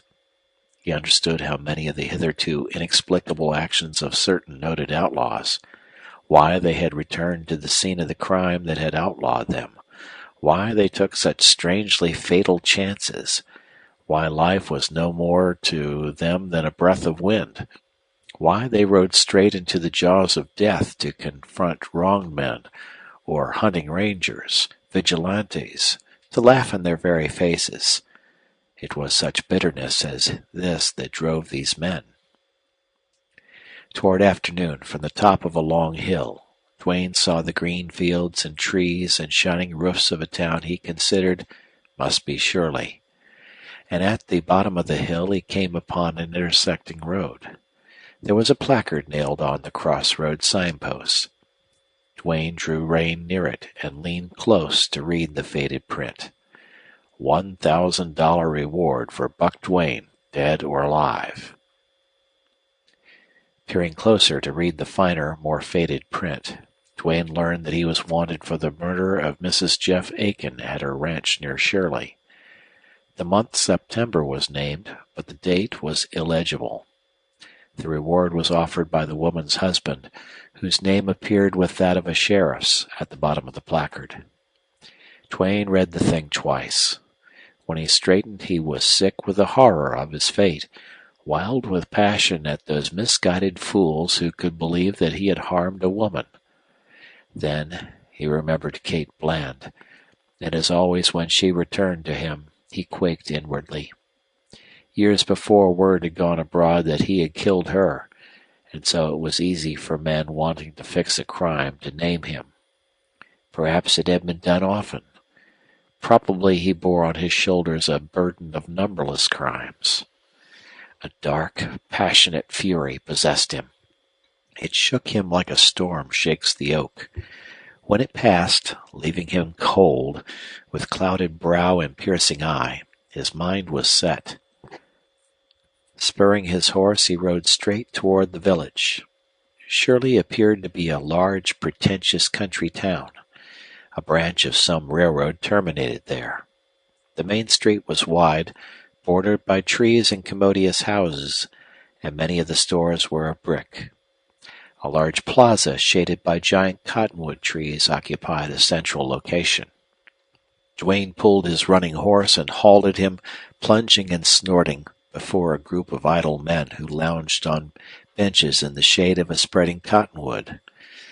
How many times had Duane seen just that kind of lazy, shirt-sleeved Texas group? Not often, however, had he seen such placid, lolling, good-natured men change their expression, their attitude so swiftly. His advent apparently was momentous. They evidently took him for an unusual visitor. As far as Duane could tell, not one of them recognized him, had a hint of his identity. He slid off his horse and threw the bridle. "I'm Buck Duane," he said. "I saw that placard out there on a signpost. It's a damn lie. Somebody find this man Jeff Aiken. I want to see him." His announcement was taken in absolute silence. That was the only effect he noted, for he avoided looking at these villagers. The reason was simple enough. Duane felt himself overcome with emotion. There were tears in his eyes. He sat down on a bench, put his elbows on his knees and his hands to his face. For once, he had absolutely no concern for his fate. This ignominy was the last straw. Presently, however, he became aware of some kind of commotion among these villagers. He heard whisperings, low, hoarse voices, then the shuffle of rapid feet moving away. All at once a violent hand jerked his gun from its holster. When Duane rose, a gaunt man, livid of face, shaking like a leaf, confronted him with his own gun. "Hands up thar, you Buck Duane!" he roared, waving the gun. That appeared to be the cue for pandemonium to break loose. Duane opened his lips to speak, but if he had yelled at the top of his lungs he could not have made himself heard. In weary disgust he looked at the gaunt man and then at the others, who were working themselves into a frenzy. He made no move, however, to hold up his hands. The villagers surrounded him, emboldened by finding him now unarmed. Then several men lay hold of his arms and pinioned them behind his back. Resistance was useless, even if Duane had had the spirit. Some one of them fetched his halter from his saddle, and with this they bound him helpless. People were running now from the street, the stores, the houses. Old men, cowboys, clerks, boys, ranchers came on the trot. The crowd grew. The increasing clamor began to attract women as well as men. A group of girls ran up, then hung back in fright and pity. The presence of cowboys made a difference. They split up the crowd, got to Duane, and lay hold of him with rough, businesslike hands. One of them lifted his fist and roared at the frenzied mob to fall back, to stop the racket. He beat them back into a circle. But it was some little time before the hubbub quieted down so a voice could be heard. "Shut up, will you all?" he was yelling. "Give us a chance to hear something. Easy now. Soho, there ain't nobody going to be hurt. That's right. Everybody quiet now. Let's see what's come off." This cowboy, evidently one of authority, or at least one of strong personality, turned to the gaunt man who still waved Duane's gun. "Abe, put the gun down," he said. "It might go off. Here, give it to me. Now what's wrong? Who's this roped gent and what's he done?" The gaunt fellow, who appeared now about to collapse, lifted a shaking hand and pointed. "That there feller, he's Buck Duane," he panted. An angry murmur ran through the surrounding crowd. "The rope! The rope! Throw it over a branch! String him up!" cried an excited villager. "Buck Duane! Buck Duane! Hang him!" The cowboy silenced these cries. "Abe, how do you know this fella is Buck Duane?" he asked sharply. "Why, he said so," replied the man called Abe. "What?" came the exclamation, incredulously. "It's a tarnal fact," panted Abe, waving his hands importantly. He was an old man and appeared to be carried away with the significance of his deed. "He liked to rid his hoss right over us all. Then he jumped off, says he was Buck Duane, and he wanted to see Jeff Aiken bad." This speech caused a second commotion as noisy, though not so enduring as the first. When the cowboy, assisted by a couple of his mates, had restored order again, someone had slipped the noose end of Duane's rope over his head. "Up with him!" screeched a wild-eyed youth. The mob surged closer and was shoved back by the cowboys. "Abe, if you ain't drunk or crazy, tell that over," ordered Abe's interlocutor. With some show of resentment and more of dignity, Abe reiterated his former statement. "If he's Buck Duane, how in hell did you get hold of his gun?" bluntly queried the cowboy. "Why, he's set down thar, and he kind of hid his face on his hand, and I grabbed his gun and got the drop on him." What the cowboy thought of this was expressed in a laugh. His mates likewise grinned broadly. Then the leader turned to Duane. "Stranger, I reckon you better speak up for yourself," he said. That stilled the crowd as no command had done. "I'm Buck Duane, all right," said Duane quietly. "It was this way." The big cowboy seemed to vibrate with a shock. All the ruddy warmth left his face. His jaw began to bulge. The corded veins in his neck stood out in knots. In an instant he had a hard, stern, strange look. He shot out a powerful hand that fastened in the front of Duane's blouse. "Something queer here, but if you're Duane, you're sure in bad. Any fool ought to know that. You mean it, then?" "Yes." "Rode in to shoot up the town, eh? Some old stunt of you gunfighters? Meant to kill the man who offered a reward? Wanted to see Jeff Aiken bad, huh?" "No," replied Duane. "Your citizen here misrepresented things. He seems a little off his head." "Reckon he is. Somebody is, that's sure. You claim Buck Duane, then, and all his doings?" "I'm Duane, yes, but I won't stand for the blame of things I never did. That's why I'm here. I saw that placard out there offering the reward. Until now I never was within a half-day's ride of this town. I'm blamed for what I never did. I rode in here, told who I was, asked somebody to send for Jeff Aiken." "And then you sat down and let this old guy throw your own gun on you?" queried the cowboy in amazement. "I guess that's it," replied Duane. Well, it's powerful strange if you're really Buck Duane. A man elbowed his way into the circle. It's Duane. I recognize him. I seen him in more'n one place, he said. Cyber, you can rely on what I tell you. I don't know if he's locoed or what, but I do know he's the genuine Buck Duane. Anyone who'd ever seen him once would never forget him. What do you want to see Aiken for? Asked the cowboy Cybert. I want to face him and tell him I never harmed his wife. Why? Because I'm innocent, that's all. Suppose we send for Aiken and he hears you and doesn't believe you. What then? If he won't believe me, why, then my case is so bad I'd be better off dead. A momentary silence was broken by Cybert. If this isn't a queer deal, boys, reckon we better send for Jeff. Somebody went for him. He'll be coming soon, replied a man. Duane stood a head taller than that circle of curious faces. He gazed out above and beyond them. It was in this way that he chanced to see a number of women on the outskirts of the crowd. Some were old, with hard faces like the men. Some were young and comely, and most of these seemed agitated by excitement or distress.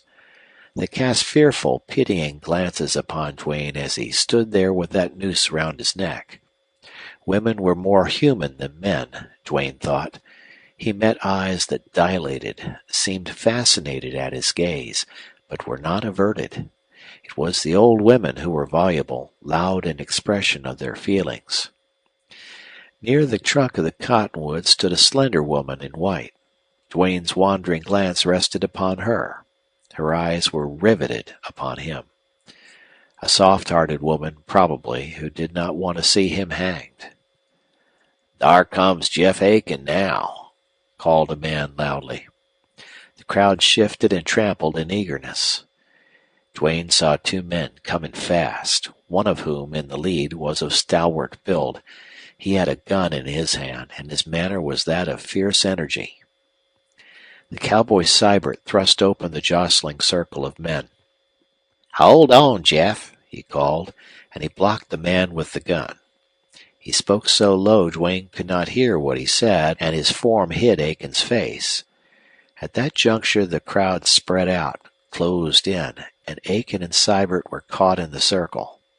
There was a pushing forward, a pressing of many bodies, hoarse cries and flinging hands. Again the insane tumult was about to break out. The demand for an outlaw's blood, the call for a wild justice executed 1,000 times before on Texas's bloody soil.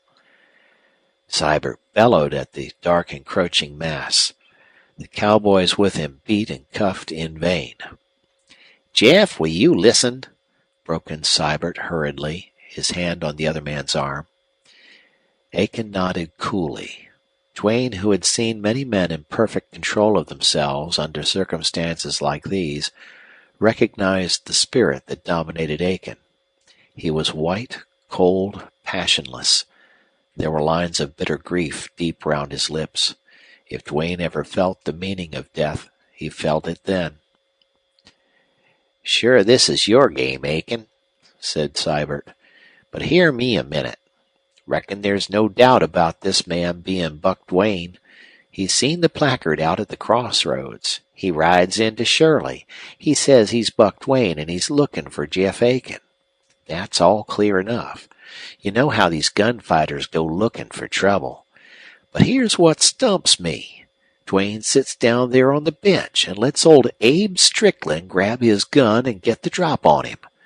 More than that, he gives me some strange talk about how, if he couldn't make you believe he's innocent, he'd better be dead.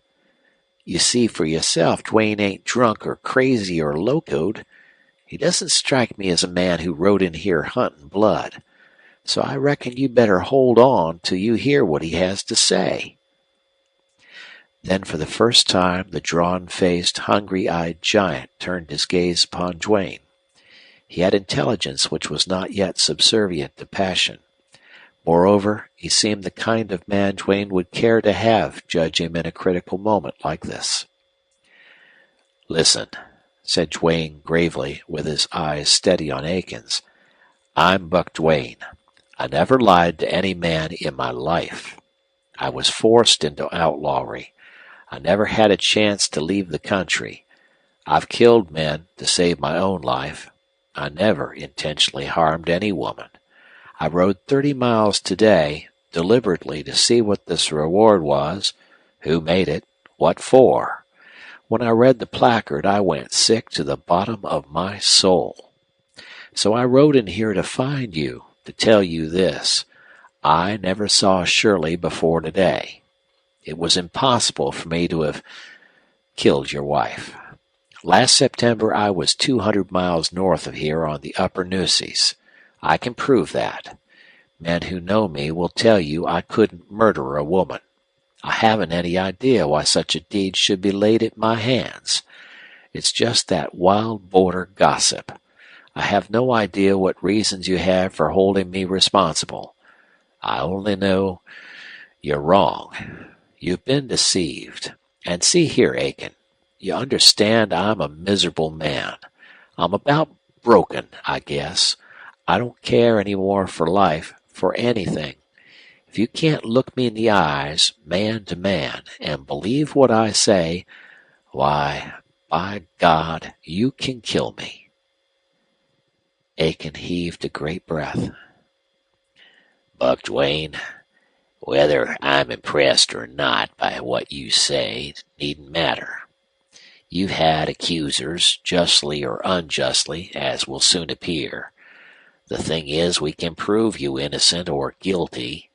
My girl Lucy saw my wife's assailant. He motioned for the crowd of men to open up. Somebody, you, Seibert, go for Lucy. That'll settle this thing. Duane heard as a man in an ugly dream.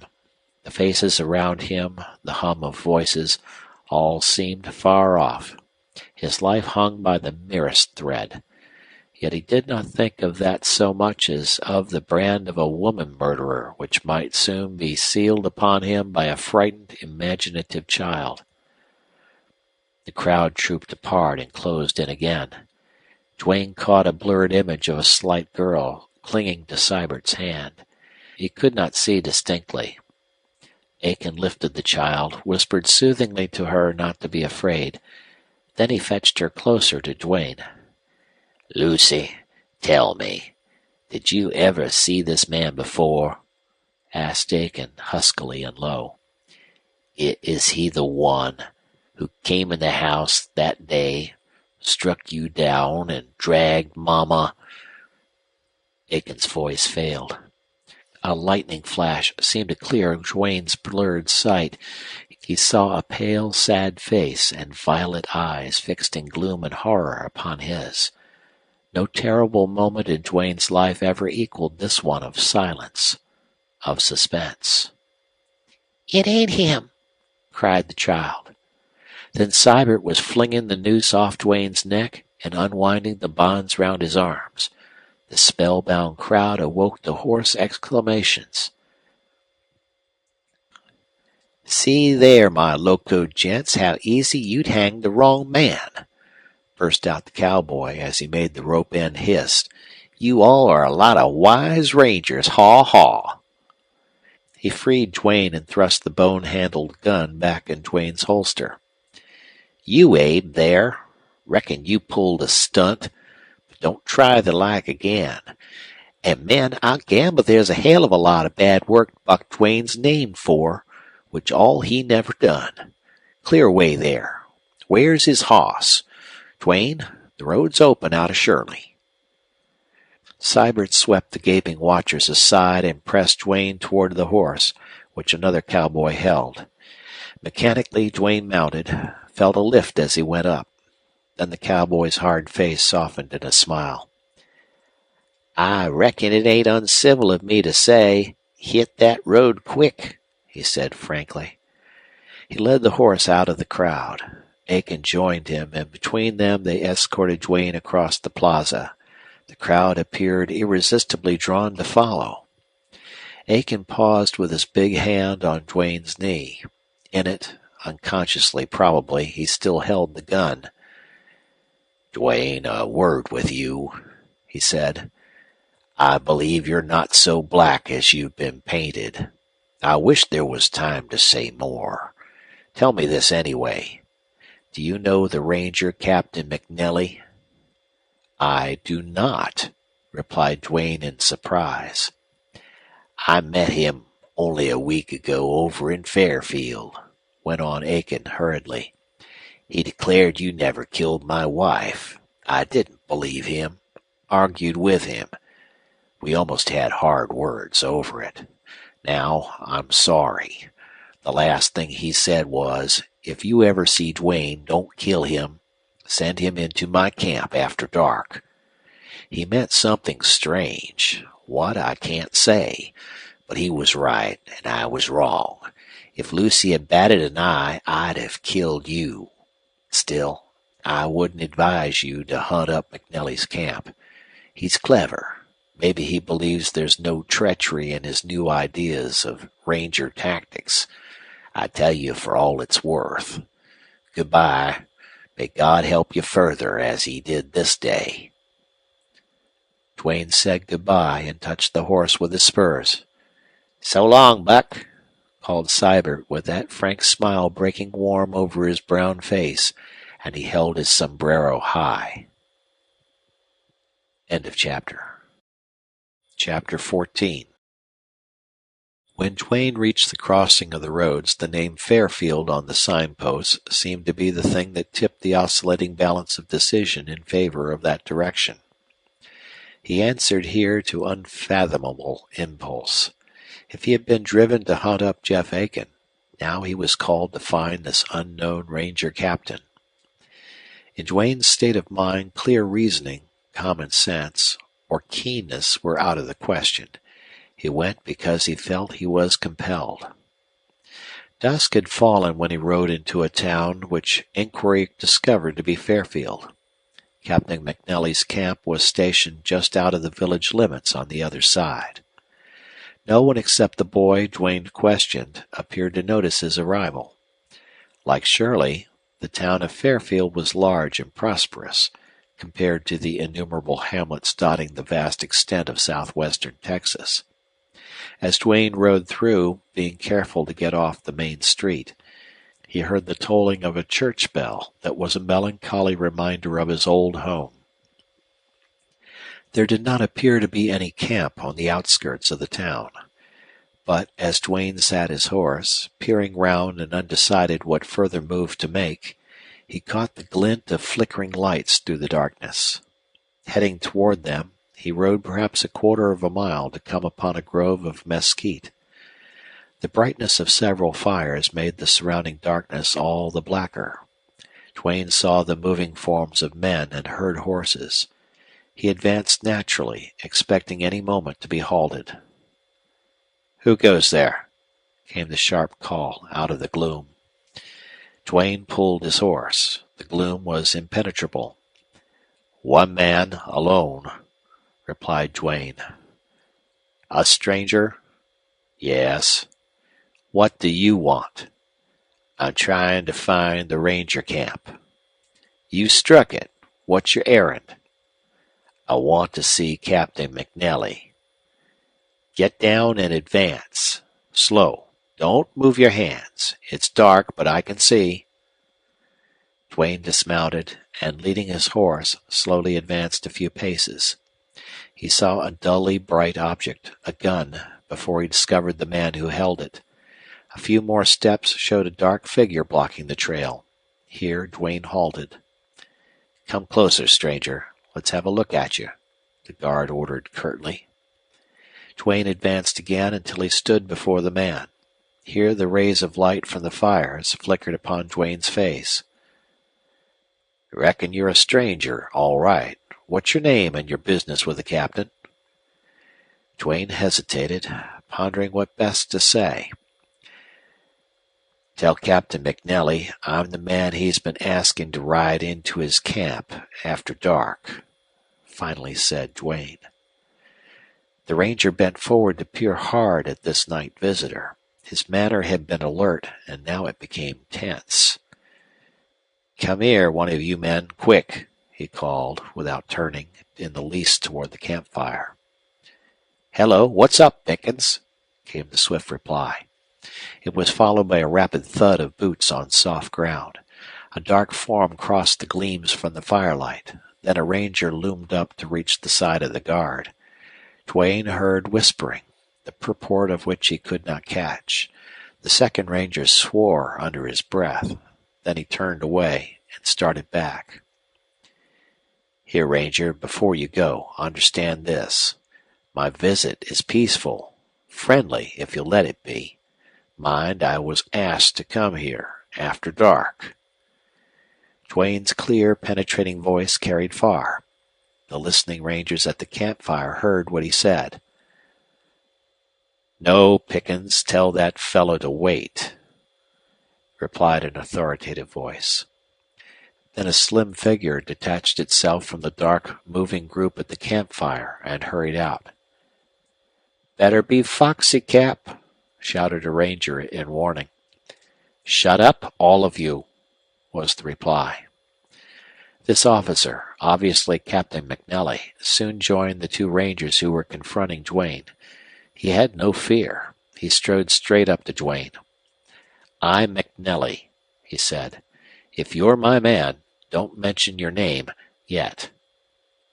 All this seemed so strange to Duane, in keeping with much that had happened lately.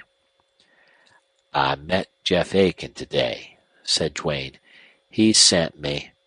"You've met Aiken!" exclaimed McNelly, sharp, eager, low. "By all that's bully!" Then he appeared to catch himself, to grow restrained. "Men, fall back. Leave us alone a moment." The rangers slowly withdrew. "Buck Duane, it's you," he whispered eagerly. "Yes." "If I give my word you'll not be arrested. You'll be treated fairly. Will you come into camp and consult with me?" "Certainly." "Duane, I'm sure glad to meet you," went on McNelly, and he extended his hand. Amazed and touched, scarcely realizing this actuality, Duane gave his hand and felt the unmistakable grip of warmth. "It doesn't seem natural, Captain McNelly, but I believe I'm glad to meet you," said Duane soberly. "You will be. Now we'll go back to camp. Keep your identity mum for the present." He led Duane in the direction of the campfire. "Pickens, go back on duty," he ordered. "And Beeson, you look after this horse." When Duane got beyond the line of mesquite, which had hid a good view of the campsite, he saw a group of perhaps 15 rangers sitting around the fires, near a long, low shed where horses were feeding and a small adobe house at one side. "We've just had grub, but I'll see you get some. Then we'll talk," said McNelly. "I've taken up temporary quarters here. Have a rustler job on hand. Now, when you've eaten, come right into the house." Duane was hungry, but he hurried through the ample supper that was set before him, urged on by curiosity and astonishment.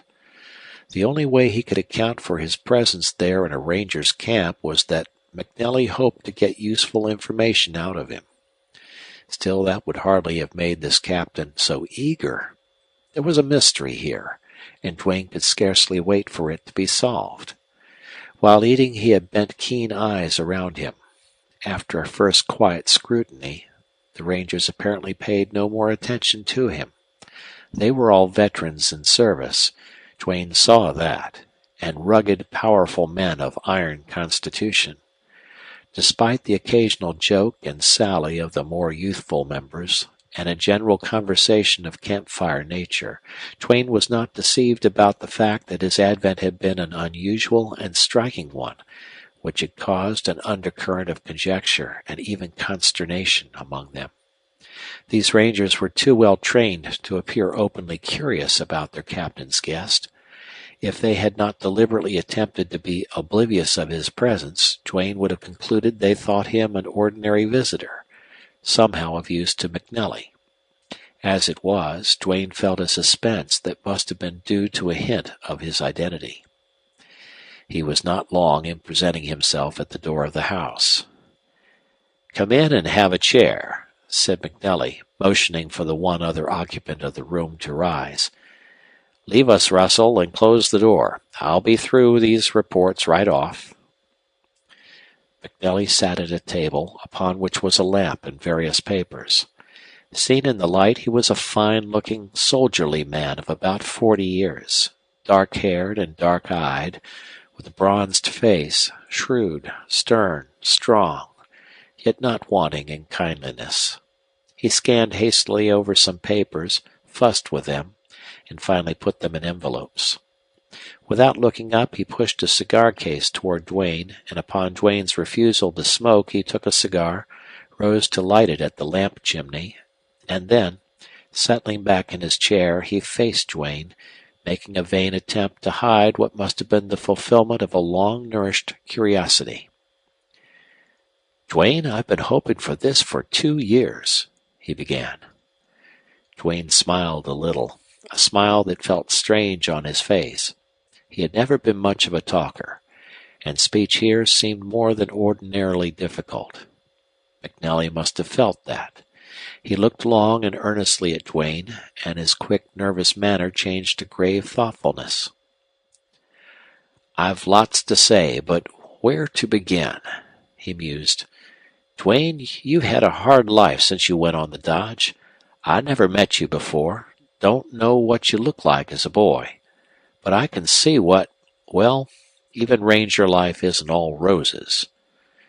He rolled his cigar between his lips and puffed clouds of smoke. "Ever hear from home since you left Wellston?" he asked abruptly. "No." "Never a word?" "Not one," replied Duane sadly. "That's tough. I'm glad to be able to tell you that up to just lately your mother, sister, uncle, all your folks, I believe, were well. I've kept posted, but haven't heard lately." Duane averted his face a moment, hesitated till the swelling left his throat, and then said, "It's worth what I went through today to hear that." "I can imagine how you feel about it. When I was in the war but let's get down to the business of this meeting." He pulled his chair close to Duane's. "You've had word more than once in the last 2 years that I wanted to see you?" "3 times, I remember," replied Duane. "Why didn't you hunt me up?" "I supposed you imagined me one of those gunfighters who couldn't take a dare and expected me to ride up to your camp and be arrested." "That was natural, I suppose," went on McNelly. "You didn't know me, otherwise you would have come. I've been a long time getting to you, but the nature of my job, as far as you're concerned, made me cautious. Duane, you're aware of the hard name you bear all over the Southwest?" "Once in a while I'm jarred into realizing," replied Duane. "It's the hardest, barring Murrell and Cheseldine on the Texas border. But there's this difference. Murrell in his day was known to deserve his infamous name. Cheseldine in his day also. But I've found hundreds of men in southwest Texas who are your friends, who swear you never committed a crime. The farther south I get, the clearer this becomes. What I want to know is the truth.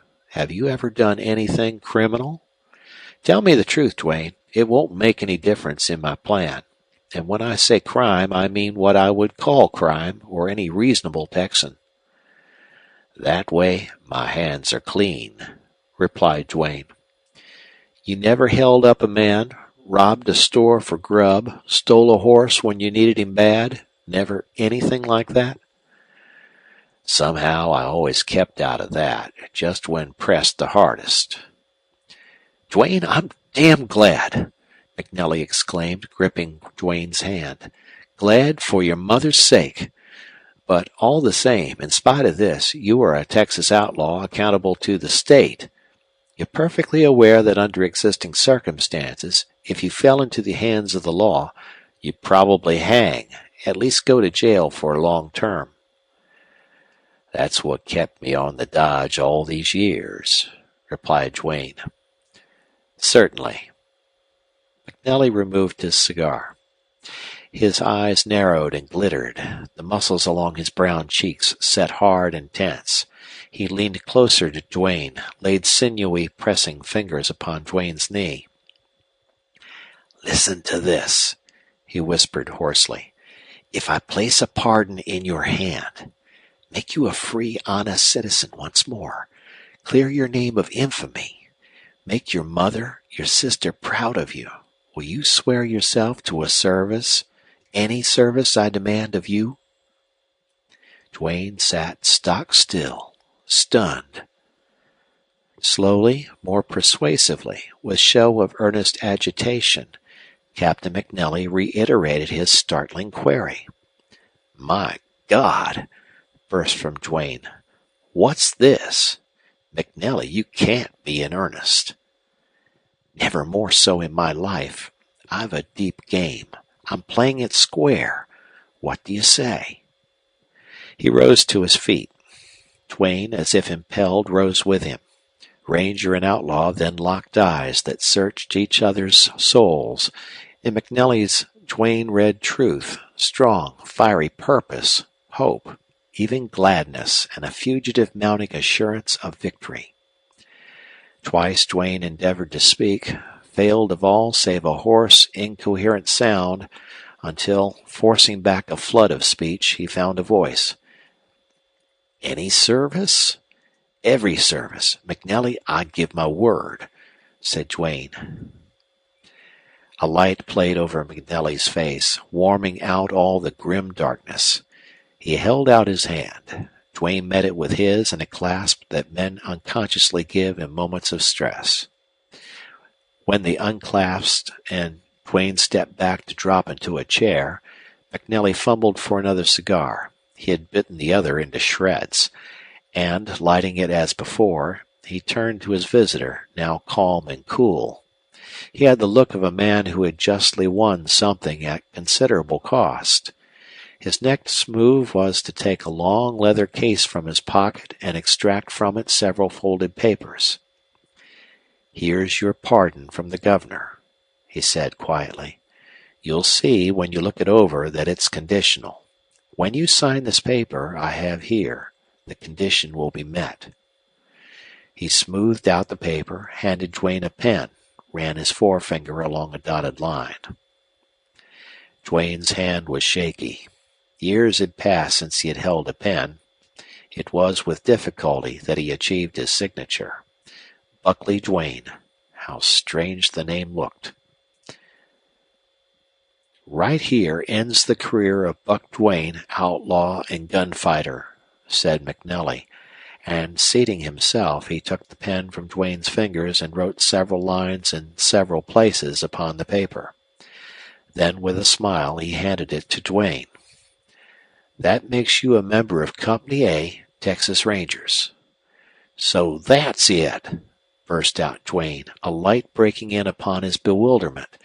You want me for ranger service? Sure, that's it, replied the captain dryly. Now to hear what that service is to be. I've been a busy man since I took this job, and as you may have heard, I've done a few things. I don't mind telling you that political influence put me in here, and that up Austin way there's a good deal of friction in the Department of State in regard to whether or not the ranger service is any good, whether it should be discontinued or not. I'm on the party side who's defending the ranger service. I contend that it's made Texas habitable. Well, it's been up to me to produce results. So far, I have been successful. My great ambition is to break up the outlaw gangs along the river. I have never ventured in there yet because I've been waiting to get the lieutenant I needed. You, of course, are the man I had in mind. It's my idea to start way up the Rio Grande and begin with Cheseldine. He's the strongest, the worst outlaw of the times. He's more than rustler. It's Cheseldine and his gang who are operating on the banks. They're doing bank robbing. That's my private opinion, but it's not been backed up by any evidence. Cheseldine doesn't leave evidences. He's intelligent, cunning. No one seems to have seen him, to know what he looks like. I assume, of course, that you are a stranger to the country he dominates. It's 500 miles west of your ground. There's a little town over there called Fairdale. It's the nest of a rustler gang. They rustle and murder at will. Nobody knows who the leader is. I want you to find out. Well, whatever way you decide is best, you will proceed to act upon. You are your own boss. You know such men and how they can be approached. You will take all the time needed, if it's months. It will be necessary for you to communicate with me, and that will be a difficult matter. For Cheseldine dominates several whole counties. You must find some way to let me know when I and my rangers are needed. The plan is to break up Cheseldine's gang. It's the toughest job on the border. Arresting him alone isn't to be heard of. He couldn't be brought out. Killing him isn't much better, for his select men, the ones he operates with, are as dangerous to the community as he is. We want to kill or jail this choice selection of robbers and break up the rest of the gang. To find them, to get among them somehow, to learn their movements, to lay your trap for us rangers to spring. That, Duane, is your service to me, and God knows it's a great one. I have accepted it, replied Duane. Your work will be secret. You are now a ranger in my service. But no one except the few I choose to tell will know of it until we pull off the job. You will simply be Buck Duane till it suits our purpose to acquaint Texas with the fact that you're a ranger. You'll see there's no date on that paper. No one will ever know just when you entered the service. Perhaps we can make it appear that all or most of your outlawry has really been good service to the state. At that, I believe it'll turn out so. McNally paused a moment in his rapid talk, chewed his cigar, drew his brows together in a dark frown, and went on. No man on the border knows so well as you the deadly nature of this service. It's 1,000 to 1 that you'll be killed. I'd say there was no chance at all for any other man besides you. Your reputation will go far among the outlaws. Maybe that and your nerve and your gunplay will pull you through. I'm hoping so, but it's a long, long chance against your ever coming back. That's not the point, said Duane. But in case I get killed out there, what? Leave that to me, interrupted Captain McNally. Your folks will know at once of your pardon and your ranger duty. If you lose your life out there, I'll see your name cleared. The service you render known. You can rest assured of that. I am satisfied, replied Duane. That's so much more than I dared to hope. Well, it's settled then. I'll give you money for expenses. You'll start as soon as you like. The sooner, the better. I hope to think of other suggestions, especially about communicating with me. Long after the lights were out and the low hum of voices had ceased round the campfire, Duane lay wide awake, eyes staring into the blackness, marveling over the strange events of the day. He was humble, grateful to the depths of his soul. A huge and crushing burden had been lifted from his heart. He welcomed this hazardous service to the man who had saved him. Thought of his mother and sister and Uncle Jim, of his home, of old friends came rushing over him, the first time in years that he had had happiness in the memory. The disgrace he had put upon them would now be removed, and in the light of that, his wasted life of the past, and its probable tragic end in future service as atonement changed their aspects. And as he lay there, with the approach of sleep finally dimming the vividness of his thought, so full of mystery, shadowy faces floated in the blackness around him, haunting him as he had always been haunted. It was broad daylight when he awakened. McNally was calling him to breakfast. Outside sounded voices of men, crackling of fires, snorting and stamping of horses, the barking of dogs. Duane rolled out of his blankets and made good use of the soap and towel and razor and brush nearby on a bench, things of rare luxury to an outlaw on the ride. The face he saw in the mirror was as strange as the past he had tried so hard to recall. Then he stepped to the door and went out. The Rangers were eating in a circle round a tarpaulin spread upon the ground. "Fellas," said McNelly, "shake hands with Buck Duane. He's on secret Ranger service for me. Service that'll likely make you all hump soon. Mind you, keep mum about it." The Rangers surprised Duane with a roaring greeting, the warmth of which he soon divined was divided between pride of his acquisition to their ranks and eagerness to meet that violent service of which their captain hinted. They were jolly, wild fellows, with just enough gravity in their welcome to show Duane their respect and appreciation, while not forgetting his lone wolf record. When he had seated himself in that circle, now one of them, a feeling subtle and uplifting pervaded him. After the meal, Captain McNelly drew Duane aside. "Here's the money. Make it go as far as you can. Better strike straight for El Paso. Sneak around there and hear things. Then go to Valentine. That's near the river and within 50 miles or so of the edge of the rimrock. Somewhere up there, Cheseldine holds fort. Somewhere to the north is the town Fairdale, but he doesn't hide all the time in the rocks, only after some daring raid or hold-up. Cheseldine's got border towns on his staff, or scared of him, and these places we want to know about, especially Fairdale. Write me care of the adjutant at Austin. I don't have to warn you to be careful where you mail letters. Ride 100, 200 miles if necessary, or go clear to El Paso."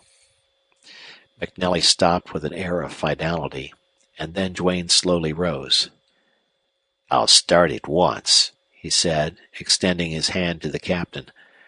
I'd like to thank you." "Hell, man, don't thank me," replied McNelly, crushing the proffered hand. "I've sent a lot of good men to their deaths, and maybe you're another. But, as I've said, you've one chance in 1,000, and by heaven, I'd hate to be Cheseldine or any other man you were trailing. No, not goodbye. Adios, Duane. May we meet again." End of chapter. Chapter 15. West of the Pecos River, Texas extended a vast wild region, barren in the north where the Llano Estacado spread its shifting sands, fertile in the south along the Rio Grande. A railroad marked an undeviating course across 500 miles of this country, and the only villages and towns lay on or near this line of steel. Unsettled as was this western Texas, and despite the acknowledged dominance of the outlaw bands, the pioneers pushed steadily into it. First had come the lone rancher, then his neighbors in near and far valleys, then the hamlets, at last the railroad and the towns. And still the pioneers came, spreading deeper into the valleys, farther and wider over the plains. It was mesquite-dotted, cactus-covered desert, but rich soil upon which water acted like magic. There was little grass to an acre, but there were millions of acres. The climate was wonderful. Cattle flourished and ranchers prospered. The Rio Grande flowed almost due south along the western boundary for 1,000 miles, and then, weary of its course, turned abruptly north to make what was called the Big Bend. The railroad, running west, cut across this bend, and all that country bounded on the north by the railroad and on the south by the river was as wild as the Staked Plains. It contained not one settlement. Across the face of this Big Bend, as if to isolate it, stretched the Ord mountain range, of which Mount Ord, Cathedral Mount, and Elephant Mount raised bleak peaks above their fellows. In the valleys of the foothills and out across the plains were ranches, and farther north villages and the towns of Alpine and Marfa. Like other parts of the great Lone Star State, this section of Texas was a world in itself, a world where the riches of the rancher were ever enriching the outlaw. The village closest to the gateway of this outlaw-infested region was a little place called Ord, named after the dark peak that loomed some miles to the south. It had been settled originally by Mexicans. There were still the ruins of adobe missions, but with the advent of the rustler and outlaw, many inhabitants were shot or driven away, so that at the height of Ord's prosperity and evil sway there were but few Mexicans living there, and these had their choice between holding hand in glove with the outlaws or furnishing target practice for that wild element. Toward the close of a day in September, a stranger rode into Ord, and in a community where all men were remarkable for one reason or another, he excited interest.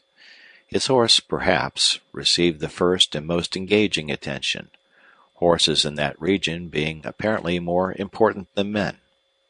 This particular horse did not attract with beauty. At first glance he seemed ugly, but he was a giant, black as coal, rough despite the care manifestly bestowed upon him, long of body, ponderous of limb, huge in every way. A bystander remarked that he had a grand head. True, if only his head had been seen, he would have been a beautiful horse. Like men, horses show what they are in the shape, the size, the line, the character of the head. This one denoted fire, speed, blood, loyalty, and his eyes were as soft and dark as a woman's. His face was solid black, except in the middle of his forehead, where there was a round spot of white. "Say, mister, mind telling me his name?" asked a ragged urchin, with born love of a horse in his eyes. "Bullet," replied the rider.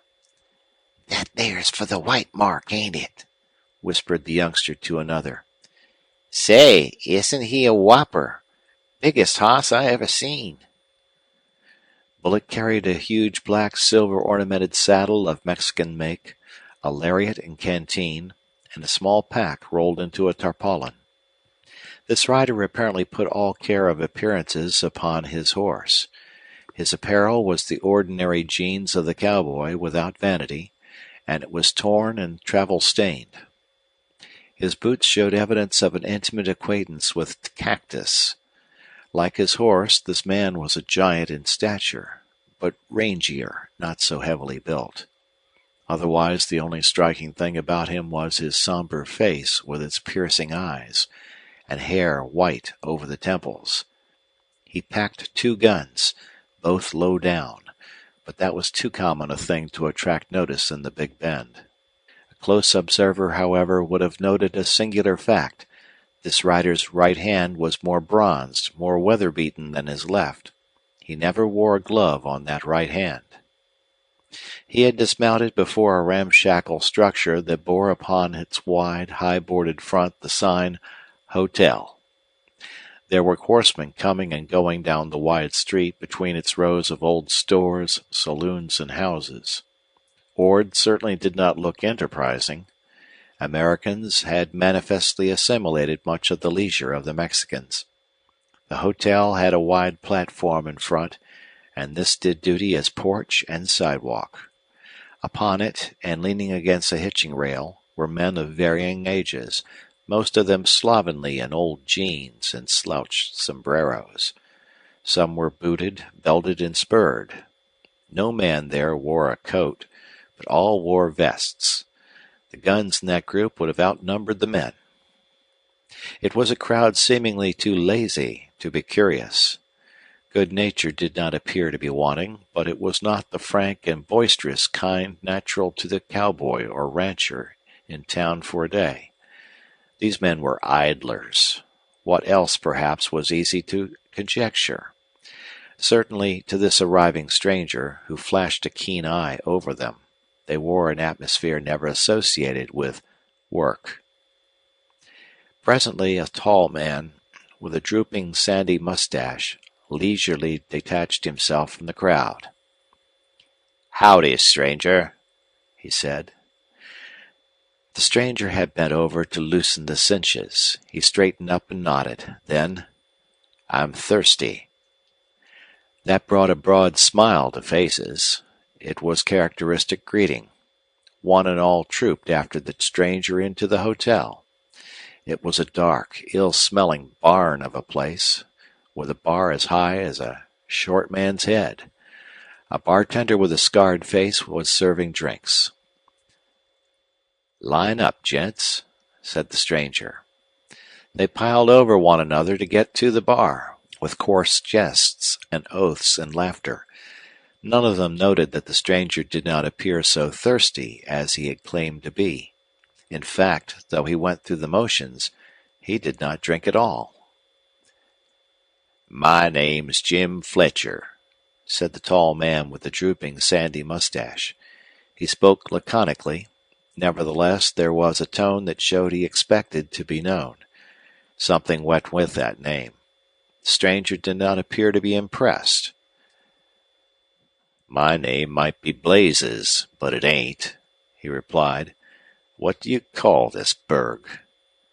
"Stranger, this here metropolis bears the handle Ord. Is that new to you?" He leaned back against the bar, and now his little yellow eyes, clear as crystal, flawless as a hawk's, fixed on the stranger. Other men crowded close, forming a circle, curious, ready to be friendly or otherwise, according to how the tall interrogator marked the newcomer. "Sure, Ord's a little strange to me. Off the railroad some, ain't it? Funny trails hereabouts." "How fur was you goin'?" "I reckon I was goin' as far as I could," replied the stranger with a hard laugh. His reply had subtle reaction on that listening circle. Some of the men exchanged glances. Fletcher stroked his drooping mustache, seemed thoughtful, but lost something of that piercing scrutiny. "Wal, Ord's the jumpin'-off place," he said presently. "Sure you've heard of the Big Bend country?" "I sure have, and was making tracks for it," replied the stranger. Fletcher turned toward a man in the outer edge of the group. "Nell, come in here." This individual elbowed his way in and was seen to be scarcely more than a boy, almost pale beside these bronzed men, with a long, expressionless face, thin and sharp. "Nell, this here's—" Fletcher wheeled to the stranger. "What'd you call yourself?" "I'd hate to mention what I've been calling myself lately." This sally fetched another laugh. The stranger appeared cool, careless, indifferent. Perhaps he knew, as the others present knew, that this show of Fletcher's, this pretense of introduction, was merely talk while he was looked over. Nell stepped up, and it was easy to see, from the way Fletcher relinquished his part in the situation, that a man greater than he had appeared upon the scene. "Any business here?" he queried curtly. When he spoke, his expressionless face was in strange contrast with the ring, the quality, the cruelty of his voice. This voice betrayed an absence of humor, of friendliness, of heart. "Nope," replied the stranger. "Know anybody hereabouts?" "Nary one." "Just riding through?" "Yep." "Sloping for back country, hey?" There came a pause. The stranger appeared to grow a little resentful and drew himself up disdainfully. "Well, considering you all seem so damn friendly and uncurious down here in this Big Bend country, I don't mind saying yes, I am in on the dodge," he replied with deliberate sarcasm. "From west of Ord, out El Paso way, maybe?"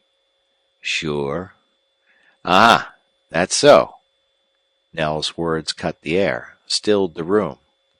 "You're from way down the river. That's what they say down there, on the dodge. Stranger, you're a liar." With swift clink of spur and thump of boot, the crowd split, leaving Nell and the stranger in the center. Wild breed of that ilk never made a mistake in judging a man's nerve. Nell had cut out with the trenchant call and stood ready. The stranger suddenly lost his every resemblance to the rough and easy character before manifest in him. He became bronze. That situation seemed familiar to him. His eyes held a singular, piercing light that danced like a compass needle. "Sure I lied," he said, "so I ain't taking offense at the way you called me. I'm looking to make friends, not enemies. You don't strike me as one of them four flushes aching to kill somebody. But if you are, go ahead and open the ball. You see, I never throw a gun on them fellers till they go for theirs." Nell coolly eyed his antagonist, his strange face not changing in the least. Yet somehow it was evident in his look that here was metal which rang differently from what he had expected. Invited to start a fight or withdraw, as he chose, Nell proved himself big in the manner characteristic of only the genuine gunman. "Stranger, I pass," he said, and turning to the bar, he ordered liquor. The tension relaxed. The silence broke. The men filled up the gap. The incident seemed closed. Jim Fletcher attached himself to the stranger, and now both respect and friendliness tempered his asperity. "Well, for want of a better handle, I'll call you Dodge," he said. "Dodge is as good as any. Gents, line up again, and if you can't be friendly, be careful." Such was Buck Duane's debut in the little outlaw hamlet of Ord. Duane had been 3 months out of the Nueces country. At El Paso he bought the finest horse he could find, and, armed and otherwise outfitted to suit him, he had taken to unknown trails. Leisurely he rode from town to town, village to village, ranch to ranch, fitting his talk and his occupation to the impression he wanted to make upon different people whom he met. He was in turn a cowboy, a rancher, a cattleman, a stock buyer, a boomer, a land hunter, and long before he reached the wild and inhospitable Ord, he had acted the part of an outlaw, drifting into new territory. He passed on leisurely because he wanted to learn the lay of the country, the location of the villages and ranches, the work, habit, gossip, pleasures, and fears of the people with whom he came in contact. The one subject most impelling to him, outlaws, he never mentioned, but by talking all around it, sifting the old ranch and cattle story, he acquired a knowledge calculated to aid his plot. In this game time was of no moment. If necessary, he would take years to accomplish his task. The stupendous and perilous nature of it showed in the slow, wary preparation. When he heard Fletcher's name and faced Nell, he knew he had reached the place he sought. Ord was a hamlet on the fringe of the grazing country, of doubtful honesty, from which surely winding trails led down into that free and never disturbed paradise of outlaws, the Big Bend. Duane made himself agreeable, yet not too much so, to Fletcher and several other men disposed to talk and drink and eat. And then, after having a care for his horse, he rode out of town a couple of miles to a grove he had marked, and there, well hidden, he prepared to spend the night. This proceeding served a double purpose. He was safer, and the habit would look well in the eyes of outlaws, who would be more inclined to see in him the lone wolf fugitive. Long since Duane had fought out a battle with himself, won a hard-earned victory. His outer life, the action, was much the same as it had been. But the inner life had tremendously changed.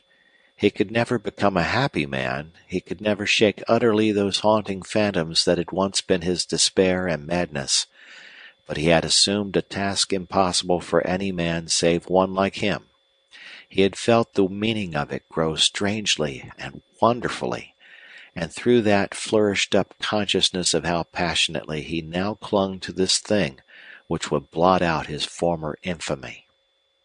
The iron fetters no more threatened his hands. The iron door no more haunted his dreams. He never forgot that he was free. Strangely, too, along with his feeling of new manhood, there gathered the force of imperious desire to run these chief outlaws to their dooms. He never called them outlaws, but rustlers, thieves, robbers, murderers, criminals. He sensed the growth of a relentless driving passion, and sometimes he feared that, more than the newly acquired zeal and pride in this ranger service, it was the old, terrible, inherited killing instinct lifting its hydra head in new guise. But of that he could not be sure. He dreaded the thought. He could only wait. Another aspect of the change in Duane, neither passionate nor driving, yet not improbably even more potent of new significance to life, was the imperceptible return of an old love of nature dead during his outlaw days. For years a horse had been only a machine of locomotion, to carry him from place to place, to beat and spur and goad mercilessly in flight. Now this giant black, with his splendid head, was a companion, a friend, a brother, a love thing, guarded jealously, fed and trained and ridden with an intense appreciation of his great speed and endurance. For years the daytime, with its birth of sunrise on through long hours to the ruddy close, had been used for sleep or rest in some rocky hole or willow brake or deserted hut, had been hated because it augmented danger of pursuit, because it drove the fugitive to lonely wretched hiding. Now the dawn was a greeting, a promise of another day to ride, to plan, to remember, and sun, wind, cloud, rain, sky, all were joys to him, somehow speaking his freedom. For years the night had been a black space, during which he had to ride unseen along the endless trails, to peer with cat eyes through gloom for the moving shape that ever pursued him. Now the twilight and the dusk and the shadows of grove and canyon darkened into night with its train of stars, and brought him calm reflection of the day's happenings, of the morrow's possibilities, perhaps a sad, brief procession of the old phantoms, then sleep. For years, canyons and valleys and mountains had been looked at as retreats that might be dark and wild enough to hide even an outlaw. Now he saw these features of the great desert with something of the eyes of the boy who had once burned for adventure and life among them. This night a wonderful afterglow lingered along in the west, and against the golden red of clear sky the bold black head of Mount Ord reared itself aloft, beautiful but aloof, sinister yet calling. Small wonder that Duane gazed in fascination upon the peak. Somewhere deep in its corrugated sides, or lost in a rugged canyon, was hidden the secret stronghold of the master outlaw, Cheseldine. All down along the ride from El Paso, Duane had heard of Cheseldine, of his band, his fearful deeds, his cunning, his widely separated raids, of his flitting here and there like a jack-o'-lantern, but never a word of his den, never a word of his appearance. Next morning Duane did not return to Ord. He struck off to the north, riding down a rough, slow-descending road that appeared to have been used occasionally for cattle driving. As he had ridden in from the west, this northern direction led him into totally unfamiliar country. While he passed on, however, he exercised such keen observation that in the future he would know whatever might be of service to him if he chanced that way again. The rough, wild, brush-covered slope down from the foothills gradually leveled out into plain, a magnificent grazing country, upon which till noon of that day Duane did not see a herd of cattle or a ranch. About that time he made out smoke from the railroad, and after a couple of hours' riding he entered a town which inquiry discovered to be Bradford. It was the largest town he had visited since Marfa, and he calculated must have 1,000 or 1,500 inhabitants, not including Mexicans. He decided this would be a good place for him to hold up for a while, being the nearest town to Ord, only 40 miles away. So he hitched his horse in front of a store and leisurely set about studying Bradford. It was after dark, however, that Duane verified his suspicions concerning Bradford. The town was awake after dark, and there was one long row of saloons, dance halls, gambling resorts in full blast. Duane visited them all, and was surprised to see wildness and license equal to that of the old river camp of Bland's in its palmiest days. Here it was forced upon him that the farther west one traveled along the river, the sparser the respectable settlements, the more numerous the hard characters, and in consequence the greater the element of lawlessness. Duane returned to his lodging-house with the conviction that McNally's task of cleaning up the Big Bend country was a stupendous one. Yet, he reflected, a company of intrepid and quick-shooting rangers could have soon cleaned up this Bradford. The innkeeper had one other guest that night, a long, black-coated and wide-sombreroed Texan who reminded Duane of his grandfather.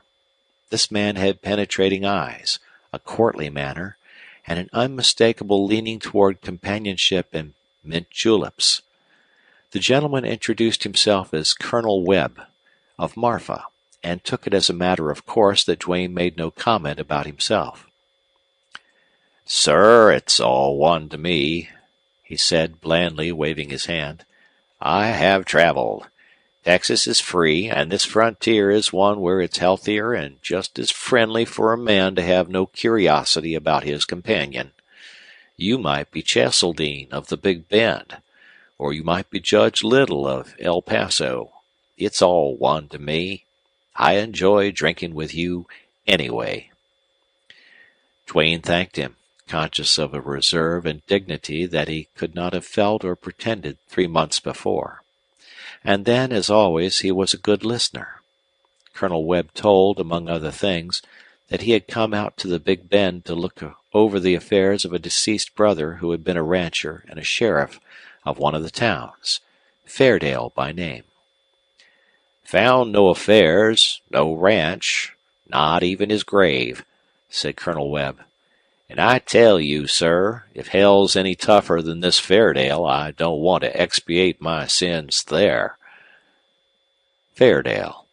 I imagine sheriffs have a hard row to hoe out there," replied Duane, trying not to appear curious. The colonel swore lustily. "My brother was the only honest sheriff Fairdale ever had. It was wonderful how long he lasted. But he had nerve. He could throw a gun, and he was on the square. Then he was wise enough to confine his work to offenders of his own town and neighborhood. He let the riding outlaws alone, else he wouldn't have lasted at all. What this frontier needs, sir, is about 6 companies of Texas Rangers." Duane was aware of the colonel's close scrutiny. "Do you know anything about the service?" he asked. "I used to, 10 years ago when I lived in San Antonio. A fine body of men, sir, and the salvation of Texas." "Governor Stone doesn't entertain that opinion," said Duane.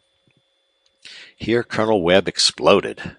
Manifestly the governor was not his choice for a chief executive of the great state.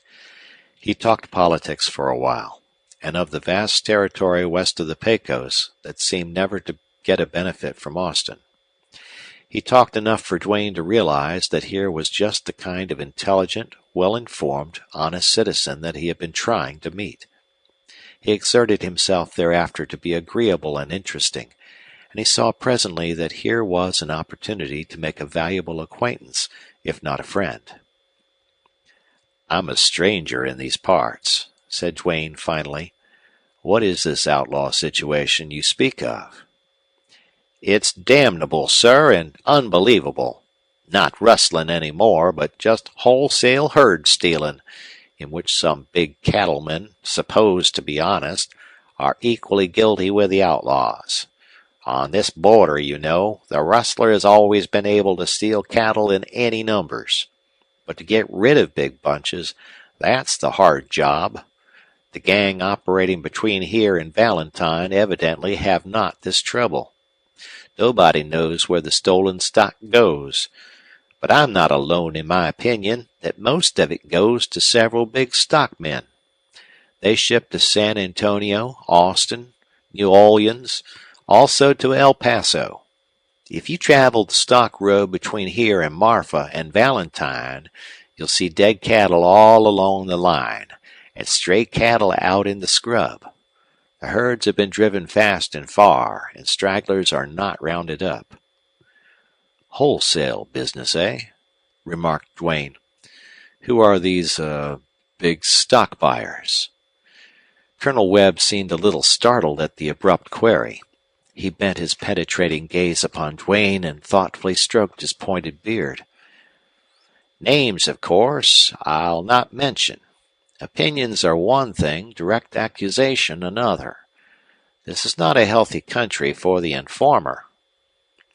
When it came to the outlaws themselves, Colonel Webb was disposed to talk freely.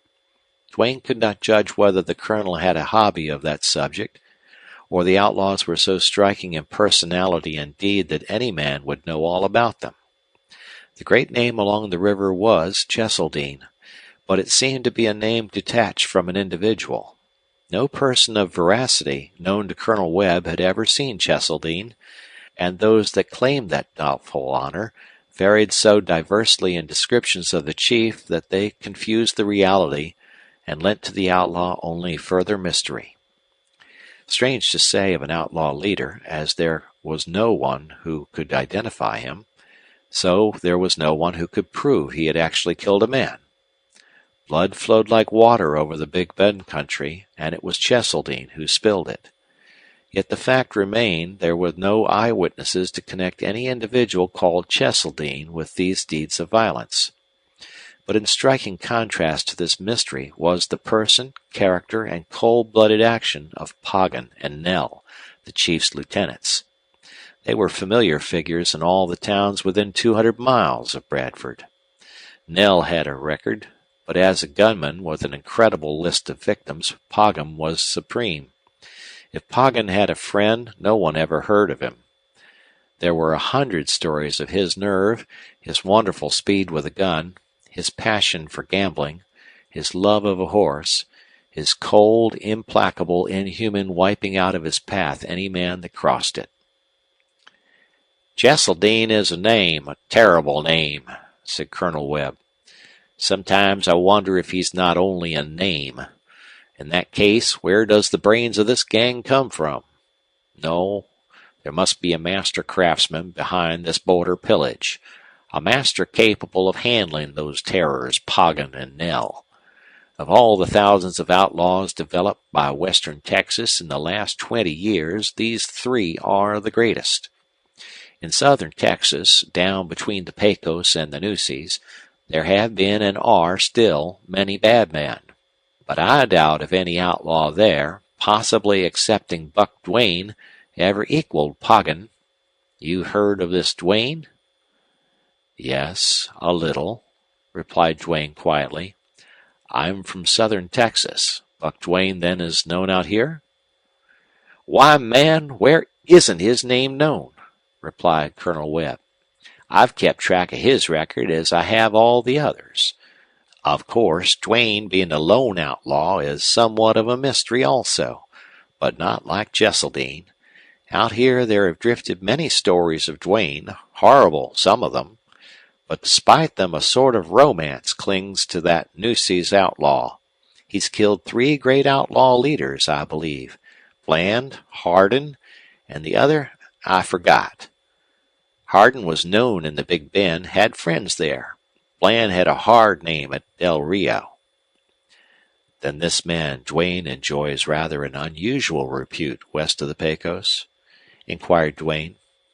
"He's considered more of an enemy to his kind than to honest men. I understand Duane had many friends. That whole county swear by him. Secretly, of course, for he's a hunted outlaw with rewards on his head. His fame in this country appears to hang on his matchless gunplay and his enmity toward outlaw chiefs. I've heard many a rancher say, 'I wish to God that Buck Duane would drift out here. I'd give 100 pesos to see him and Poggin meet.' It's a singular thing, stranger, how jealous these great outlaws are of each other." "Yes, indeed. All about them is singular," replied Duane. Has Cheseldine's gang been busy lately? No, this section has been free of rustling for months, though there's unexplained movements of stock. Probably all the stock that's being shipped now was rustled long ago. Cheseldine works over a wide section, too wide for news to travel inside of weeks.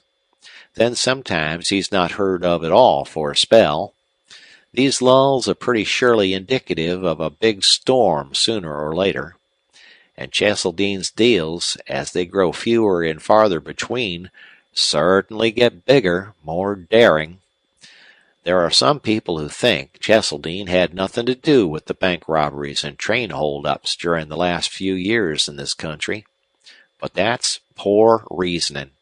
The jobs have been too well done, too surely covered to be the work of greasers or ordinary outlaws. What's your view of the outlook? How's all this going to wind up? Will the outlaw ever be driven out? Asked Duane. Never. There will always be outlaws along the Rio Grande. All the armies in the world couldn't comb the wild breaks of that 1,500 miles of river. But the sway of the outlaw, such as is enjoyed by these great leaders, will sooner or later be past. The criminal element flock to the southwest, but not so thick and fast as the pioneers. Besides, the outlaws kill themselves, and the ranchers are slowly rising in wrath, if not in action. That will come soon. If they only had a leader to start the fight. But that will come. There's talk of vigilantes, the same that were organized in California and are now in force in Idaho. So far, it's only talk. But the time will come, and days of Cheseldine and Poggin are numbered. Duane went to bed that night exceedingly thoughtful. The long trail was growing hot. This voluble colonel had given him new ideas. It came to Duane in surprise that he was famous along the upper Rio Grande. Assuredly he would not long be able to conceal his identity. He had no doubt that he would soon meet the chiefs of this clever and bold rustling gang. He could not decide whether he would be safer unknown or known. In the latter case, his one chance lay in the fatality connected with his name, in his power to look it and act it. Duane had never dreamed of any sleuth-hound tendency in his nature, but now he felt something like one. Above all others his mind fixed on Poggin. Poggin the brute, the executor of Cheseldine's will, but mostly upon Poggin the gunman. This in itself was a warning to Duane. He felt terrible forces at work within him. There was the stern and indomitable resolve to make McNally's boast good to the governor of the state, to break up Cheseldine's gang. Yet this was not in Duane's mind before a strange grim and deadly instinct, which he had to drive away for fear he would find in it a passion to kill Poggin, not for the state, nor for his word to McNally, but for himself. Had his father's blood and the hard years made Duane the kind of man who instinctively wanted to meet Poggin? He was sworn to McNally's service, and he fought himself to keep that, and that only, in his mind. Duane ascertained that Fairdale was situated 2 days' ride from Bradford toward the north. There was a stage which made the journey twice a week. Next morning Duane mounted his horse and headed for Fairdale. He rode leisurely, as he wanted to learn all he could about the country. There were few ranches. The farther he traveled, the better grazing he encountered, and, strange to note, the fewer herds of cattle. It was just sunset when he made out a cluster of adobe houses that marked the halfway point between Bradford and Fairdale. Here, Duane had learned, was stationed a comfortable inn for wayfarers. When he drew up before the inn, the landlord and his family and a number of loungers greeted him laconically. "Beat the stage in, hey?" remarked one. "There she comes now," said another. "Joel sure is driving tonight." Far down the road Duane saw a cloud of dust and horses and a lumbering coach. When he had looked after the needs of his horse, he returned to the group before the inn. They awaited the stage with that interest common to isolated people. Presently it rolled up, a large, mud-bespattered and dusty vehicle, littered with baggage on top and tied on behind. A number of passengers alighted, 3 of whom excited Duane's interest. One was a tall, dark, striking-looking man, and the other 2 were ladies, wearing long gray ulsters and veils. Duane heard the proprietor of the inn address the man as Colonel Longstreth, and as the party entered the inn, Duane's quick ears caught a few words which acquainted him with the fact that Longstreth was the mayor of Fairdale. Duane passed inside himself to learn that supper would soon be ready. At table he found himself opposite the 3 who had attracted his attention. "Ruth, I envy the lucky cowboys," Longstreth was saying. Ruth was a curly-headed girl with gray or hazel eyes. "I'm crazy to ride broncos," she said. Duane gathered she was on a visit to western Texas. The other girl's deep voice, sweet like a bell, made Duane regard her closer. She had beauty as he had never seen it in another woman. She was slender, but the development of her figure gave Duane the impression she was 20 years old or more. She had the most exquisite hands Duane had ever seen.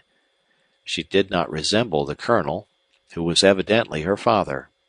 She looked tired, quiet, even melancholy. A finely chiseled oval face, clear olive-tinted skin, long eyes set wide apart and black as coal, beautiful to look into. A slender, straight nose that had something nervous and delicate about it, which made Duane think of a thoroughbred, and a mouth by no means small, but perfectly curved, and hair like jet. All these features proclaimed her beauty to Duane. Duane believed her a descendant of one of the old French families of eastern Texas. He was sure of it when she looked at him, drawn by his rather persistent gaze. There were pride, fire, and passion in her eyes. Duane felt himself blushing in confusion. His stare at her had been rude, perhaps, but unconscious. How many years had passed since he had seen a girl like her? Thereafter he kept his eyes upon his plate, yet he seemed to be aware that he had aroused the interest of both girls. After supper, the guests assembled in a big sitting-room where an open fireplace with blazing mesquite sticks gave out warmth and cheery glow. Duane took a seat by a table in the corner, and, finding a paper, began to read. Presently, when he glanced up, he saw 2 dark-faced men, strangers who had not appeared before, and were peering in from a doorway. When they saw Duane had observed them, they stepped back out of sight. It flashed over Duane that the strangers acted suspiciously. In Texas in the 70s, it was always bad policy to let strangers go unheeded. Duane pondered a moment. Then he went out to look over these 2 men. The doorway opened into a patio, and across that was a little dingy, dim-lighted bar-room. Here Duane found the innkeeper dispensing drinks to the 2 strangers. They glanced up when he entered, and one of them whispered. He imagined he had seen one of them before. In Texas, where outdoor men were so rough, bronzed, bold, and sometimes grim of aspect, it was no easy task to pick out the crooked ones. But Duane's years on the border had augmented a natural instinct or gift to read character, or at least to sense the evil in men, and he knew at once that these strangers were dishonest. "Hey, something?" one of them asked, leering. Both looked Duane up and down. "No, thanks. I don't drink," Duane replied, and returned their scrutiny with interest. "How's tricks in the Big Bend?" Both men stared. It had taken only a close glance for Duane to recognize a type of ruffian most frequently met along the river. These strangers had that stamp, and their surprise proved he was right. Here the innkeeper showed signs of uneasiness, and seconded the surprise of his customers. No more was said at the instant, and the 2 rather hurriedly went out. "Say, boss, do you know those fellows?" Duane asked the innkeeper. "Nope." "Which way did they come?" Now I think of it, them fellers rid in from both corners today, he replied, and he put both hands on the bar and looked at Duane. They noon here, coming from Bradford, they said, and trailed in after the stage. When Duane returned to the sitting room, Colonel Longstreth was absent, also several of the other passengers. Miss Ruth sat in the chair he had vacated, and across the table from her sat Miss Longstreth. Duane went directly to them. "Excuse me," said Duane, addressing them. "I want to tell you there are a couple of rough-looking men here. I've just seen them. They mean evil. Tell your father to be careful. Lock your doors. Bar your windows tonight." "Oh!" cried Ruth very low. "Ray, do you hear?" "Thank you. We'll be careful," said Miss Longstreth gracefully. The rich color had faded in her cheek. "I saw those men watching you from that door. They had such bright black eyes. Is there really danger here?" "I think so," was Duane's reply. Soft, swift steps behind him preceded a harsh voice. "Hands up!" No man quicker than Duane to recognize the intent in those words. His hands shot up. Miss Ruth uttered a little frightened cry and sank into her chair. Miss Longstreth turned white, her eyes dilated. Both girls were staring at someone behind Duane. "Turn around," ordered the harsh voice. The big, dark stranger, the bearded one who had whispered to his comrade in the barroom and asked Duane to drink, had him covered with a cocked gun. He strode forward, his eyes gleaming, pressed the gun against him, and with his other hand dove into his inside coat pocket and tore out his roll of bills. Then he reached low at Duane's hip, felt his gun, and took it. Then he slapped the other hip, evidently in search of another weapon. That done, he backed away, wearing an expression of fiendish satisfaction that made Duane think he was only a common thief, a novice at this kind of game. His comrade stood in the door with a gun leveled at two other men, who stood there frightened, speechless. "Get a move on, Bill," called this fellow, and he took a hasty glance backward. A stamp of hoofs came from outside. Of course the robbers had horses waiting. The one called Bill strode across the room and with brutal, careless haste began to prod the two men with his weapon and to search them. The robber in the doorway called "Russell!" and disappeared. Duane wondered where the innkeeper was, and Colonel Longstreth and the other two passengers. The bearded robber quickly got through with his searching, and from his growls Duane gathered he had not been well remunerated. Then he wheeled once more. Duane had not moved a muscle, stood perfectly calm with his arms high. The robber strode back with his bloodshot eyes fastened upon the girls. Miss Longstreth never flinched, but the little girl appeared about to faint. "Don't yap there," he said, low and hard. He thrust the gun close to Ruth. Then Duane knew for sure that he was no knight of the road, but a plain cutthroat robber. Danger always made Duane exult in a kind of cold glow. But now something hot worked within him. He had a little gun in his pocket. The robber had missed it, and he began to calculate chances. "Any money, jewelry, diamonds?" ordered the ruffian fiercely. Miss Ruth collapsed. Then he made at Miss Longstreth. She stood with her hands at her breast. Evidently the robber took this position to mean that she had valuables concealed there, but Duane fancied she had instinctively pressed her hands against a throbbing heart. "Come out with it," he said harshly, reaching for her. "Don't dare touch me!" she cried, her eyes ablaze. She did not move. She had nerve. It made Duane thrill.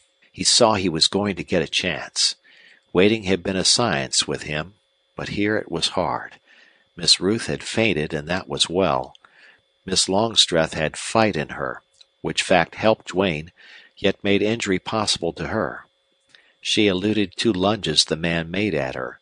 Then his rough hand caught her waist, and with one pull ripped it asunder, exposing her beautiful shoulder, white as snow. She cried out.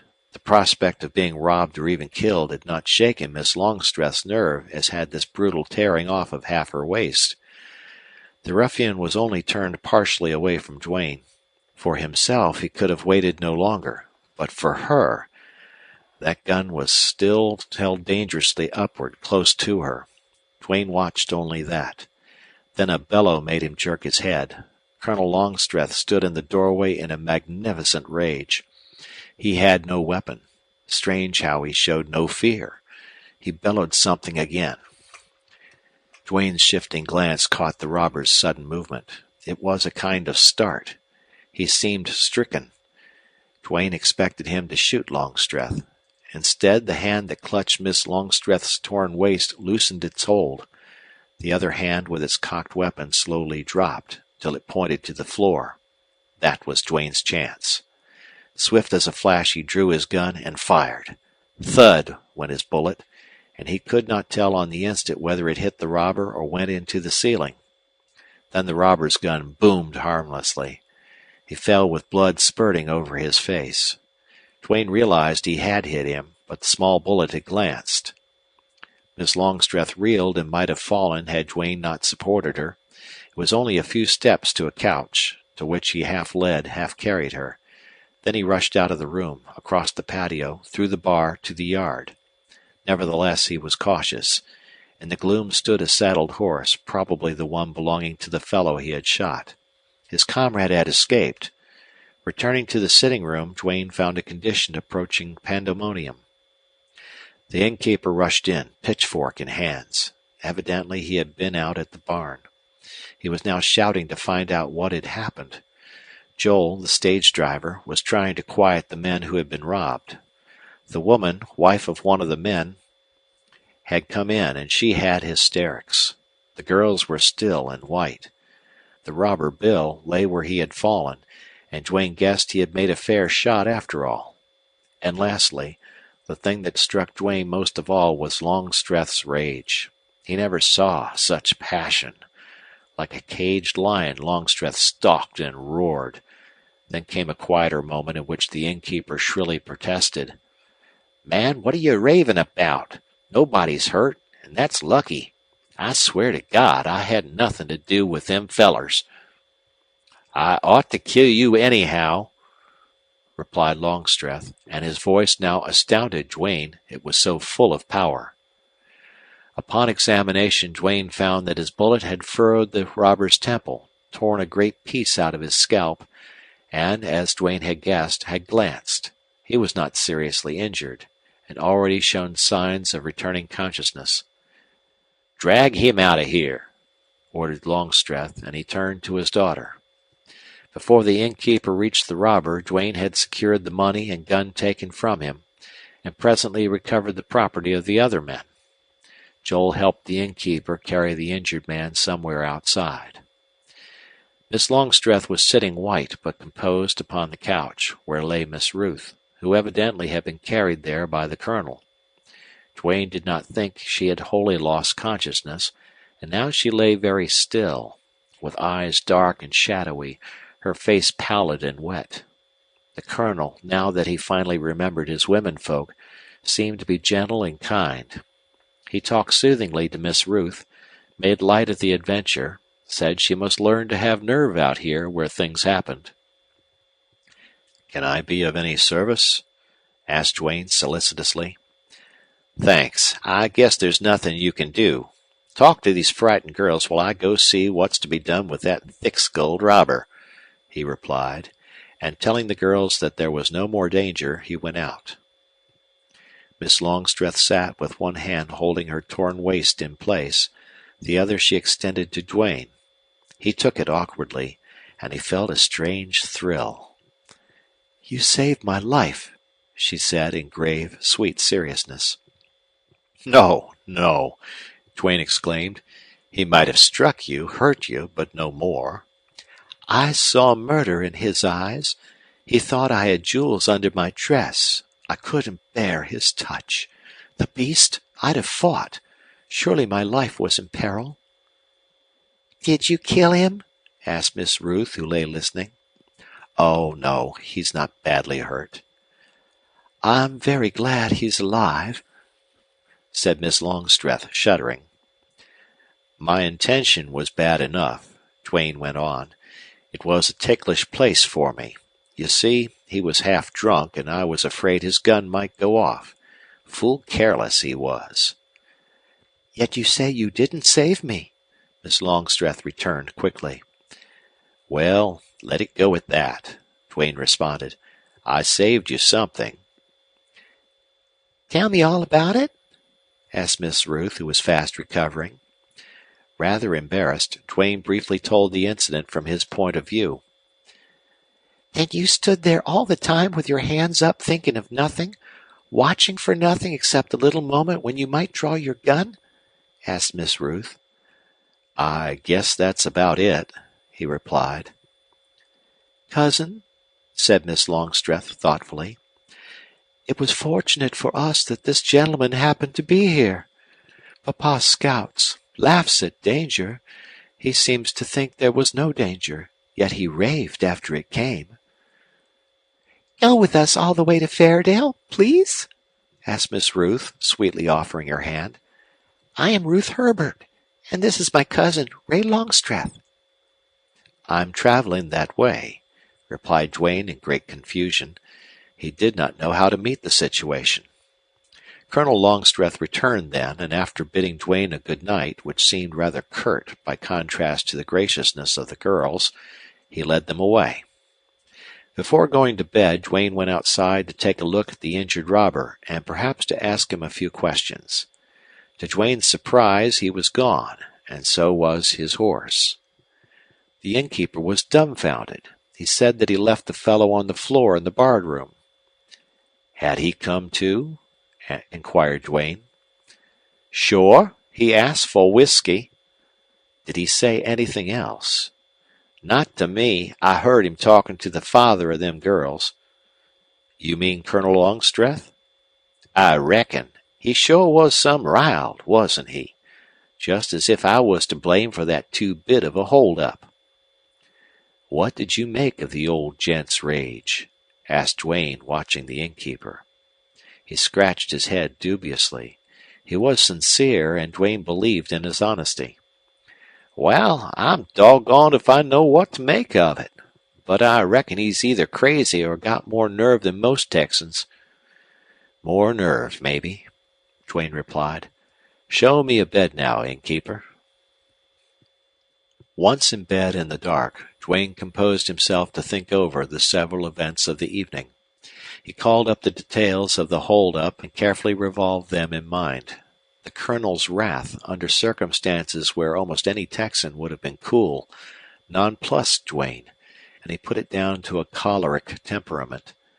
He pondered long on the action of the robber, when Longstreth's bellow of rage burst in upon him. This ruffian, as bold and mean a type as Duane had ever encountered, had, from some cause or other, been startled. From whatever point Duane viewed the man's strange indecision, he could come to only one conclusion. His start, his check, his fear had been that of recognition. Duane compared this effect with the suddenly acquired sense he had gotten of Colonel Longstreth's powerful personality. Why had that desperate robber lowered his gun and stood paralyzed at sight and sound of the mayor of Fairdale? This was not answerable. There might have been a number of reasons, all to Colonel Longstreth's credit, but Duane could not understand. Longstreth had not appeared to see danger for his daughter, even though she had been roughly handled, and had advanced in front of a cocked gun. Duane probed deep into this singular fact, and he brought to bear on the thing all his knowledge and experience of violent Texas life. And he found that the instant Colonel Longstreth had appeared on the scene there was no further danger threatening his daughter. Why? That likewise Duane could not answer.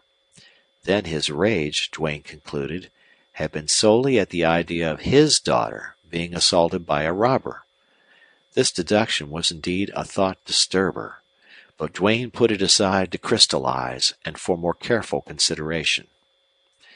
Next morning Duane found that the little town was called Sanderson. It was larger than he had first supposed. He walked up the main street and back again. just as he arrived, some horsemen rode up to the inn and dismounted, and at this juncture the Longstreth party came out. Duane heard Colonel Longstreth utter an exclamation. Then he saw him shake hands with a tall man. Longstreth looked surprised and angry, and he spoke with force, but Duane could not hear what it was he said. The fellow laughed, yet somehow he struck Duane as sullen, until suddenly he espied Miss Longstreth. Then his face changed, and he removed his sombrero. Duane went closer. "Floyd, did you come with the teams?" asked Longstreth sharply. Not me. I rode a horse good and hard, was the reply. "Huh. I have a word to say to you later." Then Longstreth turned to his daughter. "Ray, here's the cousin I've told you about. You used to play with him 10 years ago. Floyd Lawson. Floyd, my daughter, and my niece, Ruth Herbert." Duane always scrutinized every one he met, and now with a dangerous game to play, with the consciousness of Longstreth's unusual and significant personality, he bent a keen and searching glance upon this Floyd Lawson. He was under 30, yet gray at his temples, dark, smooth-shaven, with lines left by wildness, dissipation, shadows under dark eyes, a mouth strong and bitter, and a square chin, a reckless, careless, handsome, sinister face, strangely losing the hardness when he smiled. The grace of a gentleman clung around him, seemed like an echo in his mellow voice. Duane doubted not that he, like many a young man, had drifted out to the frontier, where rough and wild life had wrought sternly, but had not quite effaced the mark of good family. Colonel Longstreth apparently did not share the pleasure of his daughter and his niece in the advent of this cousin. Something hinged on this meeting.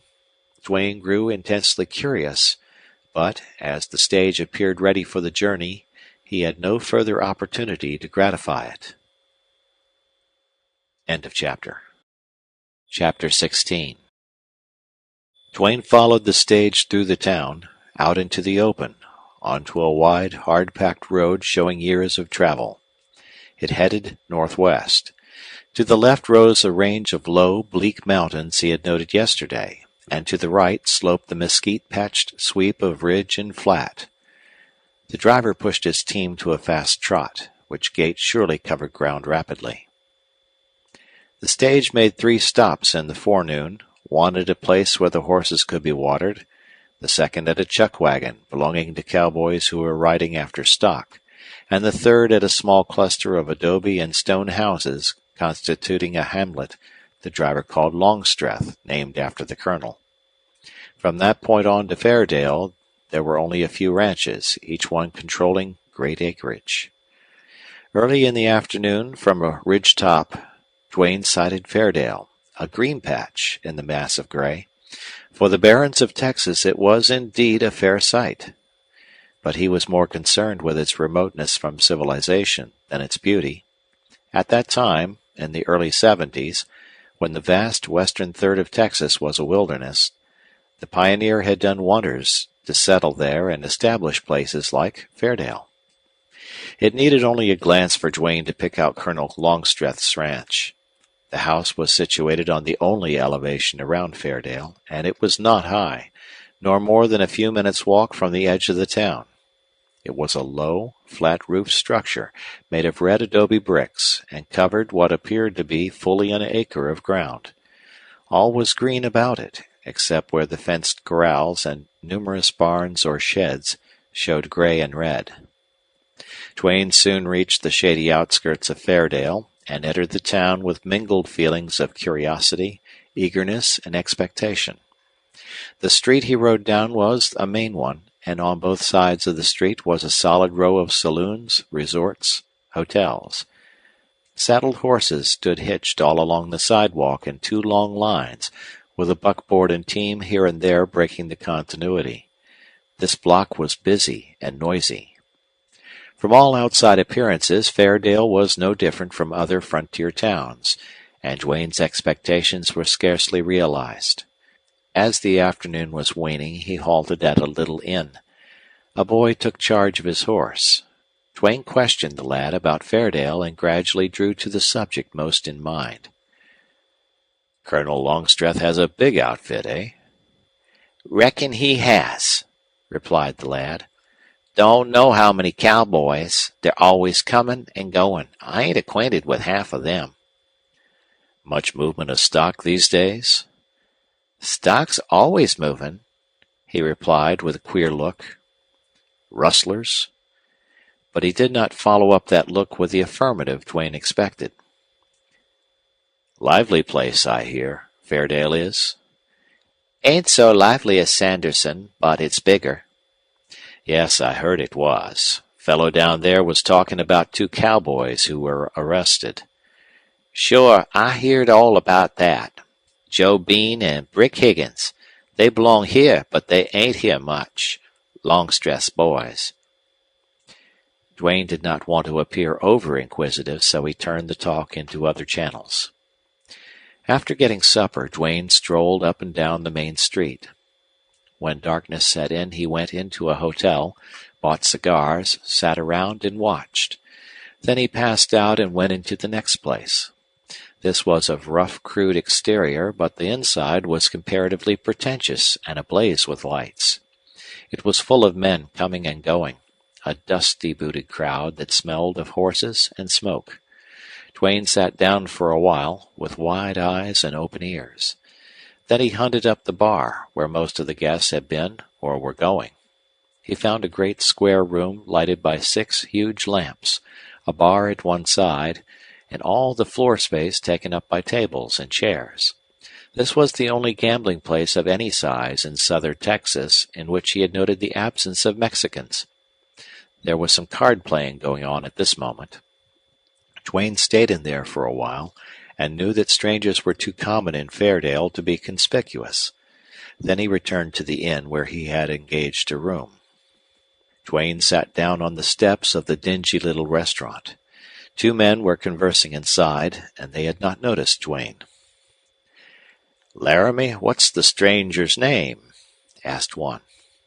"He didn't say," replied the other.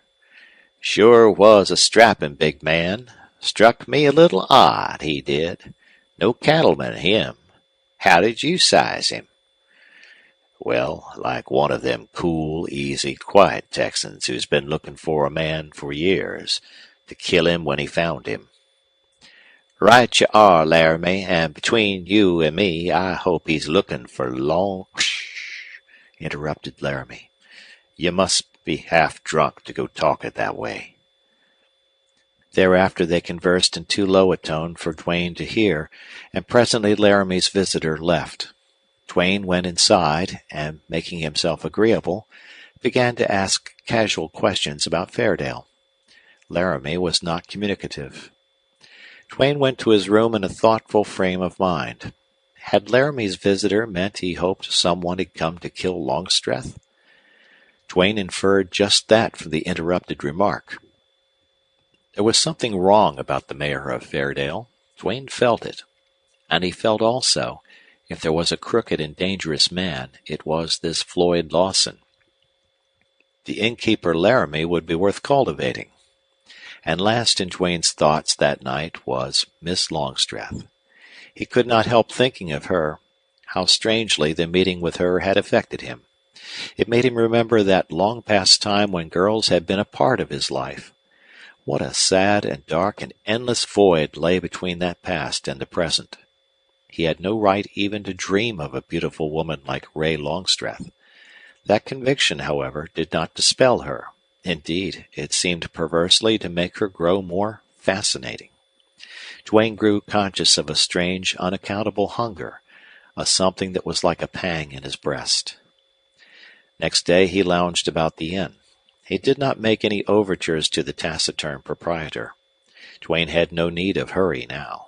He contented himself with watching and listening.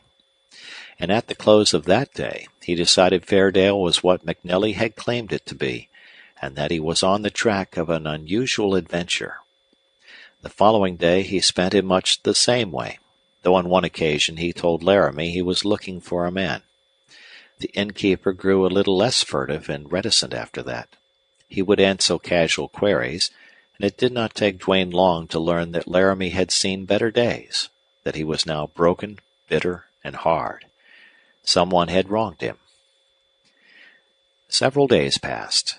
Duane did not succeed in getting any closer to Laramie, but he found the idlers on the corners and in front of the stores unsuspicious and willing to talk.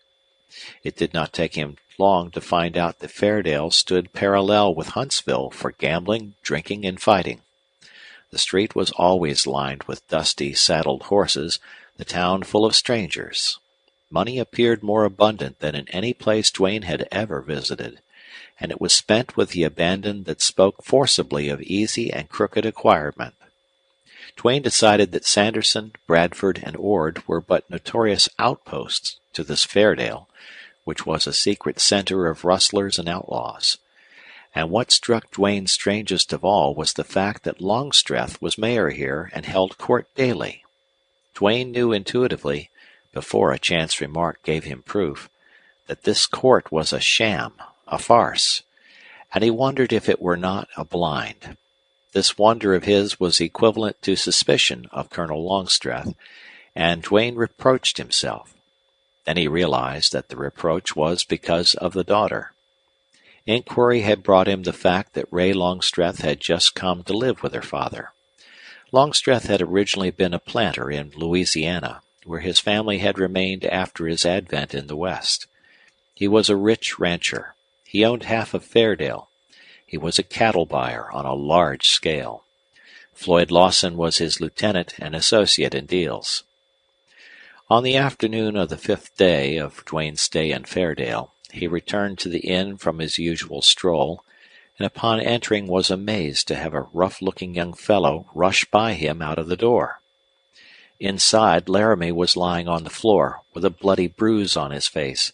He did not appear to be dangerously hurt. "Bo Snecker. He hit me and went after the cash drawer," said Laramie, laboring to his feet. "Are you hurt much?" queried Duane. "I guess not. But Bo needn't to have soaked me. I've been robbed before without that." "Well, I'll take a look after Bo," replied Duane. He went out and glanced down the street toward the center of the town. He did not see anyone he could take for the innkeeper's assailant. Then he looked up the street, and he saw the young fellow about a block away, hurrying along and gazing back. Duane yelled for him to stop and started to go after him. Snecker broke into a run. Then Duane set out to overhaul him. There were two motives in Duane's action, one of anger and the other a desire to make a friend of this man Laramie, whom Duane believed could tell him much. Duane was light on his feet, and he had a giant stride.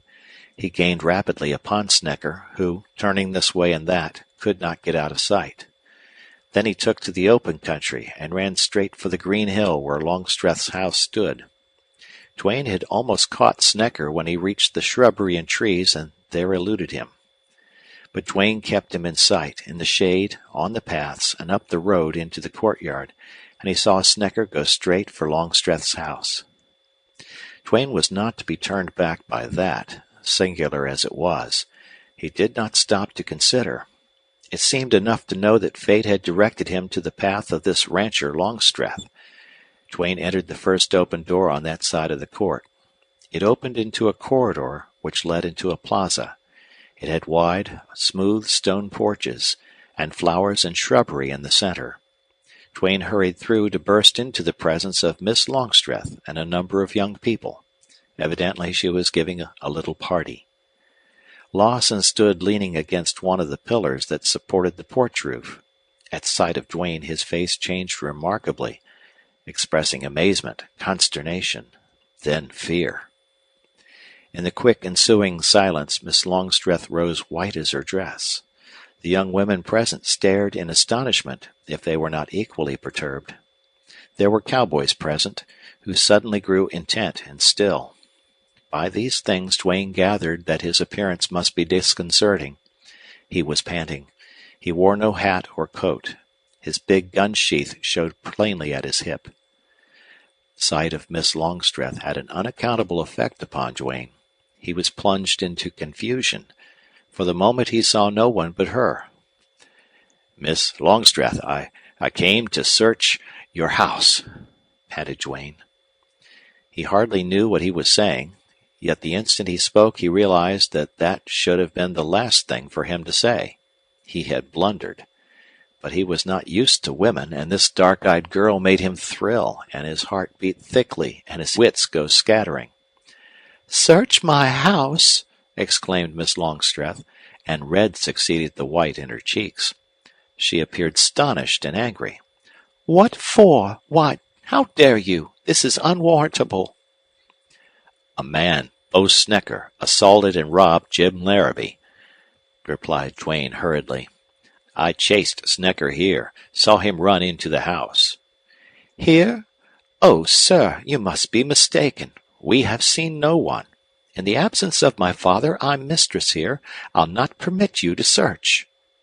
Lawson appeared to come out of his astonishment. He stepped forward. "Ray, don't be bothered now," he said to his cousin. "This fellow's making a bluff. I'll settle him. See here, mister, you clear out." "I want Snecker. He's here, and I'm going to get him," replied Duane quietly. "Bah, that's all a bluff," sneered Lawson. "I'm on to your game. You just wanted an excuse to break in here, to see my cousin again. When you saw the company, you invented that excuse. Now be off, or it'll be the worse for you." Duane felt his face burn with a tide of hot blood. Almost he felt that he was guilty of such motive. Had he not been unable to put this Ray Longstreth out of his mind? There seemed to be scorn in her eyes now, and somehow that checked his embarrassment. "Miss Longstreth, will you let me search the house?" he asked. "No." "Then, I regret to say, I'll do so without your permission." "You'll not dare," she flashed. She stood erect, her bosom swelling. "Pardon me, yes, I will." "Who are you?" she demanded suddenly. "I'm a Texas Ranger," replied Duane. "A Texas Ranger?" she echoed. Floyd Lawson's dark face turned pale. "Miss Longstreth, I don't need warrants to search houses," said Duane.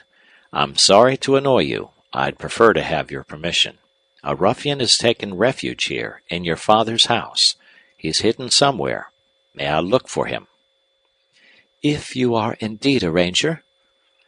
Duane produced his papers. Miss Longstreth haughtily refused to look at them. "Miss Longstreth, I've come to make Fairdale a safer, cleaner, better place for women and children. I don't wonder at your resentment, but to doubt me, insult me, some day you may be sorry." Floyd Lawson made a violent motion with his hands. "All stuff! Cousin, go on with your party. I'll take a couple of cowboys and go with this Texas Ranger." "Thanks," said Duane coolly as he eyed Lawson. "Perhaps you'll be able to find Snecker quicker than I could." "What do you mean?" demanded Lawson, and now he grew livid. Evidently he was a man of fierce, quick passions. "Don't quarrel," said Miss Longstreth. "Floyd, you go with him. Please hurry. I'll be nervous till the man's found, or you're sure there's not one." They started with several cowboys to search the house. They went through the rooms searching, calling out, peering into dark places. It struck Duane more than forcibly that Lawson did all the calling. He was hurried, too, tried to keep in the lead. Duane wondered if he knew his voice would be recognized by the hiding man. Be that as it might, it was Duane who peered into a dark corner and then, with a gun leveled, said, "Come out." He came forth into the flare, a tall, slim, dark-faced youth, wearing sombrero, blouse, and trousers. Duane collared him before any of the others could move and held the gun close enough to make him shrink. But he did not impress Duane as being frightened just then. Nevertheless, he had a clammy face, the pallid look of a man who had just gotten over a shock. He peered into Duane's face, then into that of the cowboy next to him, then into Lawson's, And if ever in Duane's life he beheld relief, it was then. That was all Duane needed to know, but he meant to find out more if he could. "Who are you?" asked Duane quietly. "Bo Snecker," he said. "What did you hide here for?" He appeared to grow sullen. "Reckon I'd be as safe in Longstreth's as anywheres." "Ranger, what'll you do with him?" Lawson queried, as if uncertain now the capture was made. "I'll see to that," replied Duane, and he pushed Snecker in front of him out into the court. Duane had suddenly conceived the idea of taking Snecker before Mayor Longstreth in the court. When Duane arrived at the hall where court was held, there were other men there, a dozen or more, and all seemed excited. Evidently, news of Duane had preceded him. Longstreth sat at a table up on a platform. Near him sat a thick-set, grizzled man with deep eyes, and this was Hanford Owens, county judge. To the right stood a tall, angular, yellow-faced fellow with a drooping, sandy mustache. Conspicuous on his vest was a huge silver shield.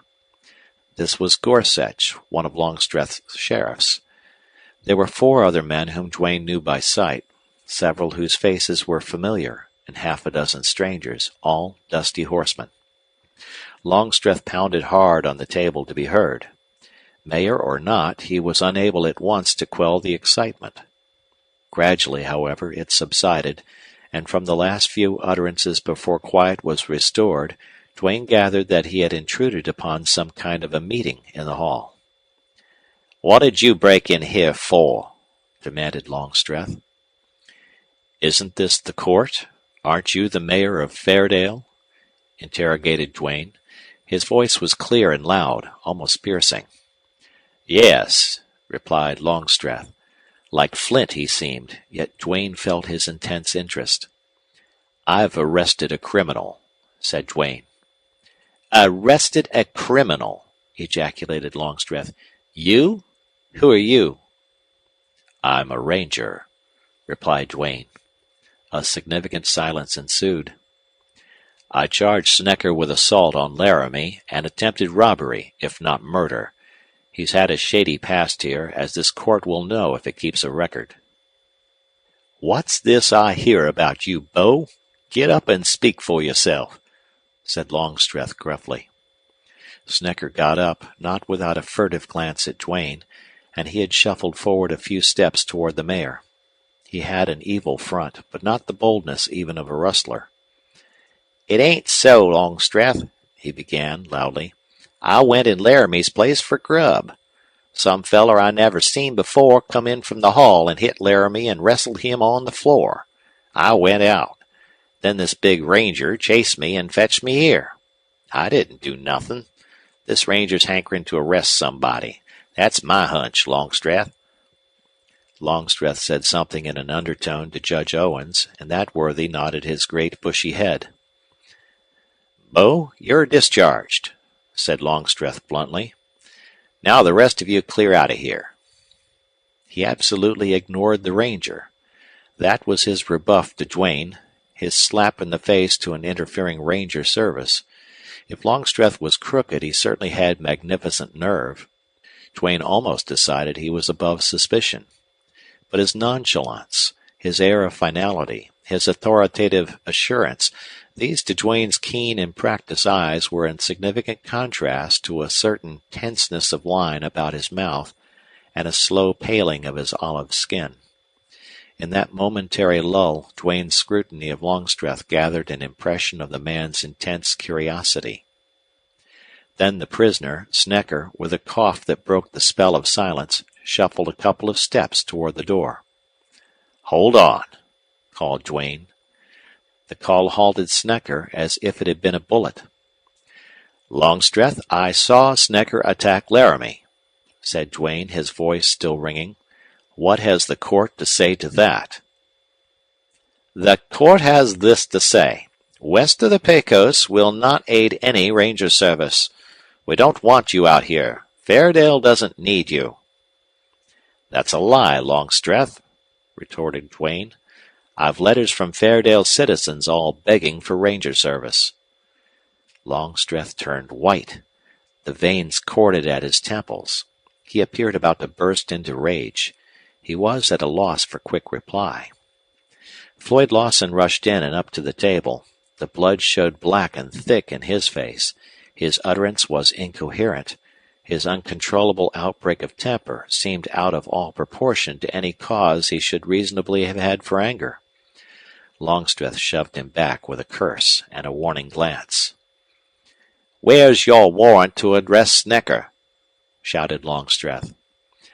"I don't need warrants to make arrests. Longstreth, you're ignorant of the power of Texas Rangers." "You'll come none of your damned ranger stunts out here. I'll block you." That passionate reply of Longstreth's was the signal Duane had been waiting for. He had helped on the crisis. He wanted to force Longstreth's hand and show the town his stand. Duane backed clear of everybody. "Men, I call on you all," cried Duane piercingly. "I call on you to witness the arrest of a criminal prevented by Longstreth, mayor of Fairdale. It will be recorded in the report to the adjutant general at Austin. Longstreth, you'll never prevent another arrest." Longstreth sat white with working jaw. "Longstreth, you've shown your hand," said Duane in a voice that carried far and held those who heard. "Any honest citizen of Fairdale can now see what's plain. Yours is a damn poor hand. You're going to hear me call a spade a spade. In the 2 years you've been mayor, you've never arrested one rustler. Strange, when Fairdale's a nest for rustlers. You've never sent a prisoner to Del Rio, let alone to Austin. You have no jail. There have been 9 murders during your office, innumerable street fights and hold-ups. Not one arrest. But you have ordered arrests for trivial offenses, and have punished these out of all proportion. There have been lawsuits in your court, suits over water rights, cattle deals, property lines. Strange how in these lawsuits you or Lawson or other men close to you were always involved. Strange how it seems the law was stretched to favor your interest." Duane paused in his cold, ringing speech. In the silence, both outside and inside the hall, could be heard the deep breathing of agitated men. Longstreth was indeed a study. Yet did he betray anything but rage at this interloper? "Longstreth, here's plain talk for you and Fairdale," went on Duane.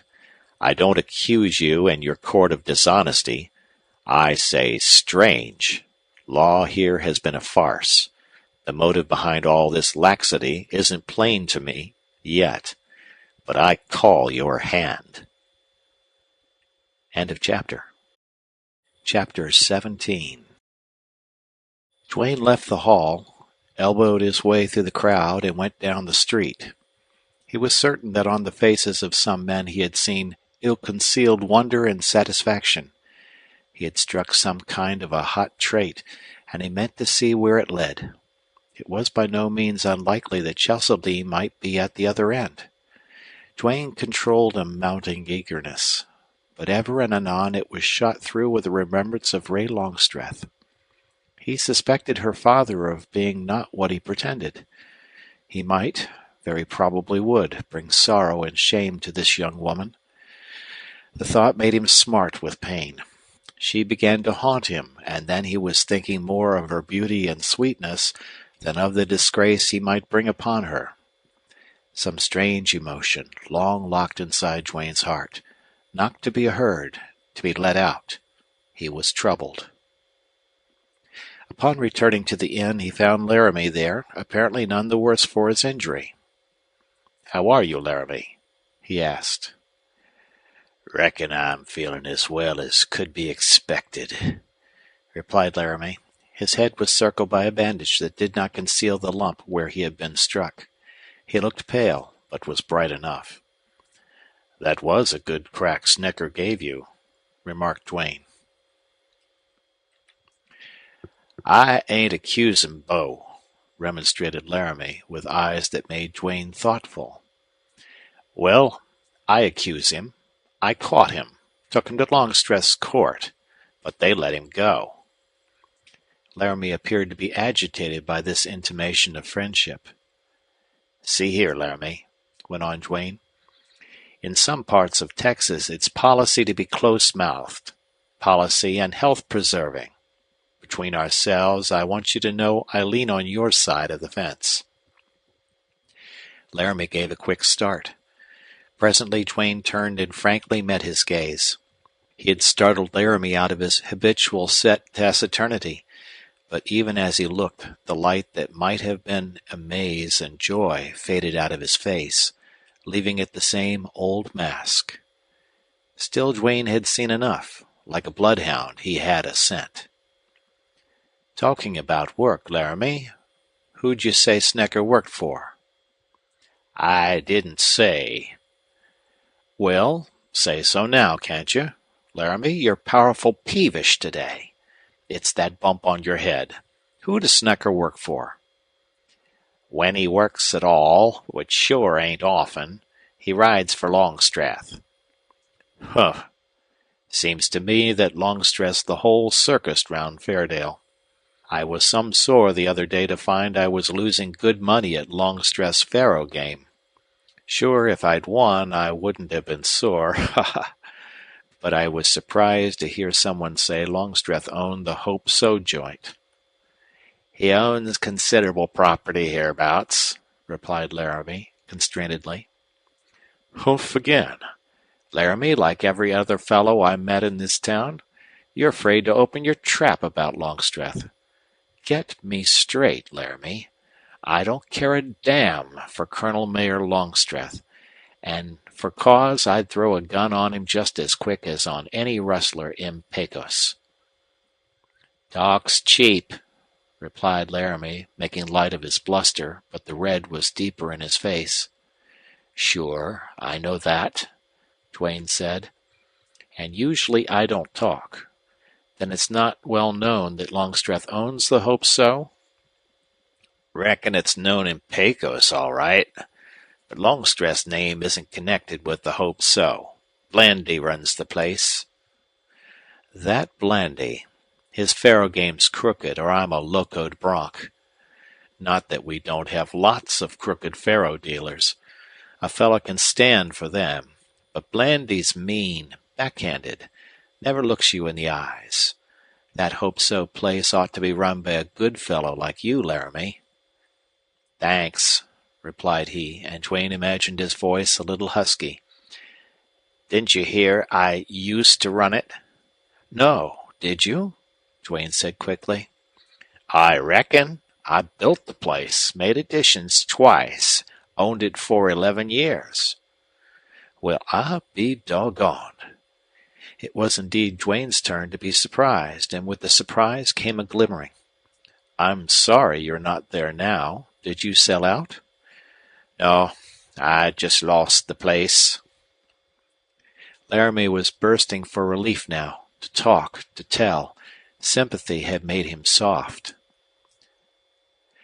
It was 2 years ago. 2 years, last March, he went on.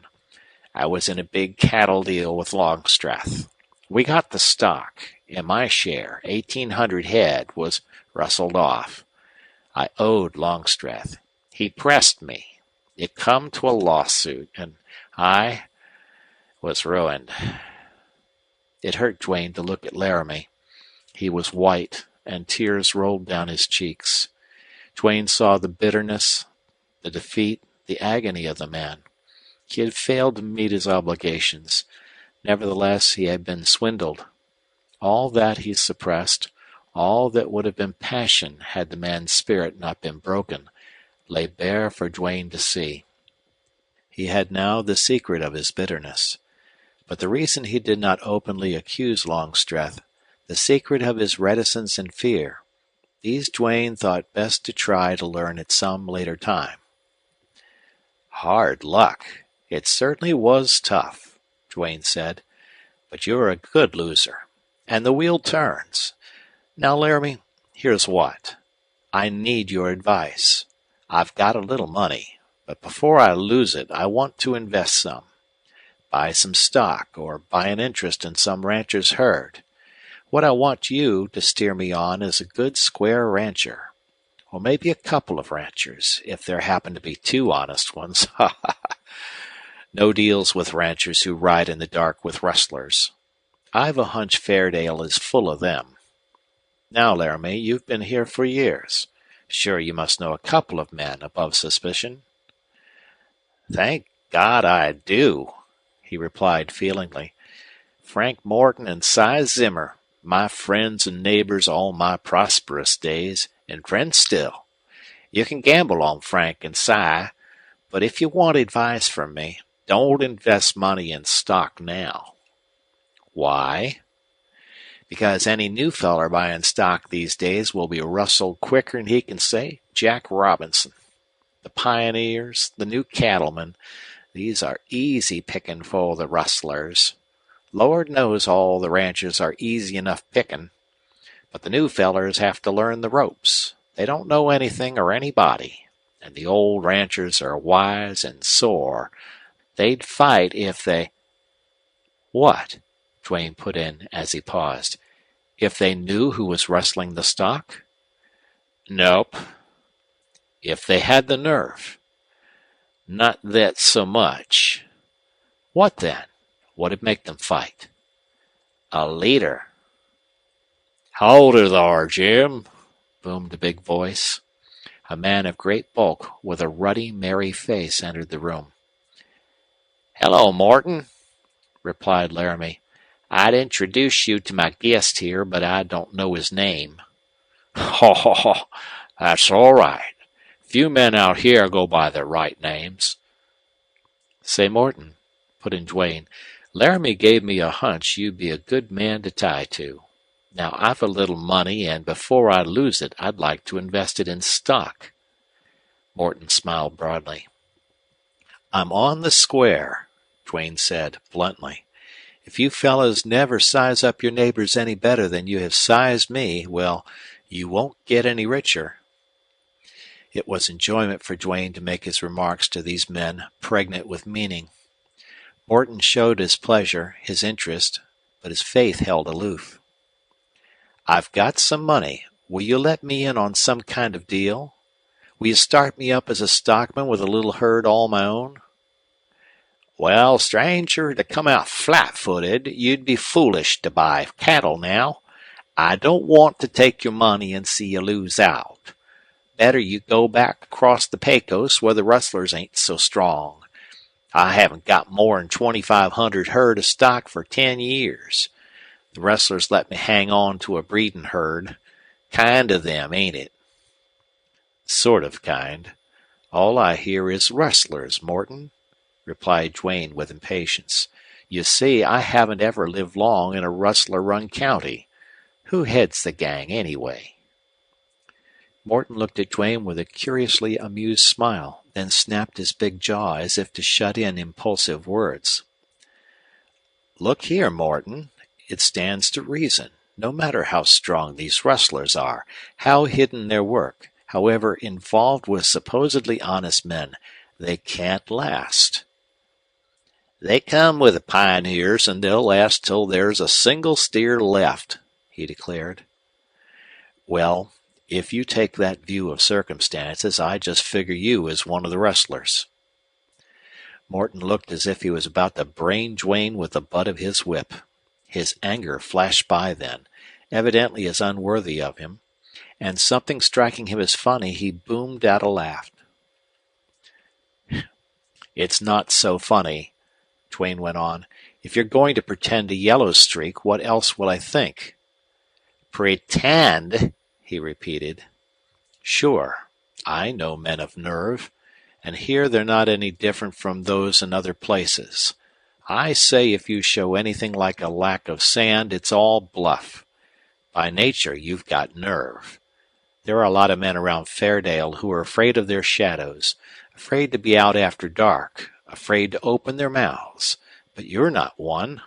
So I say if you claim these rustlers will last, you're pretending lack of nerve just to help the popular idea along.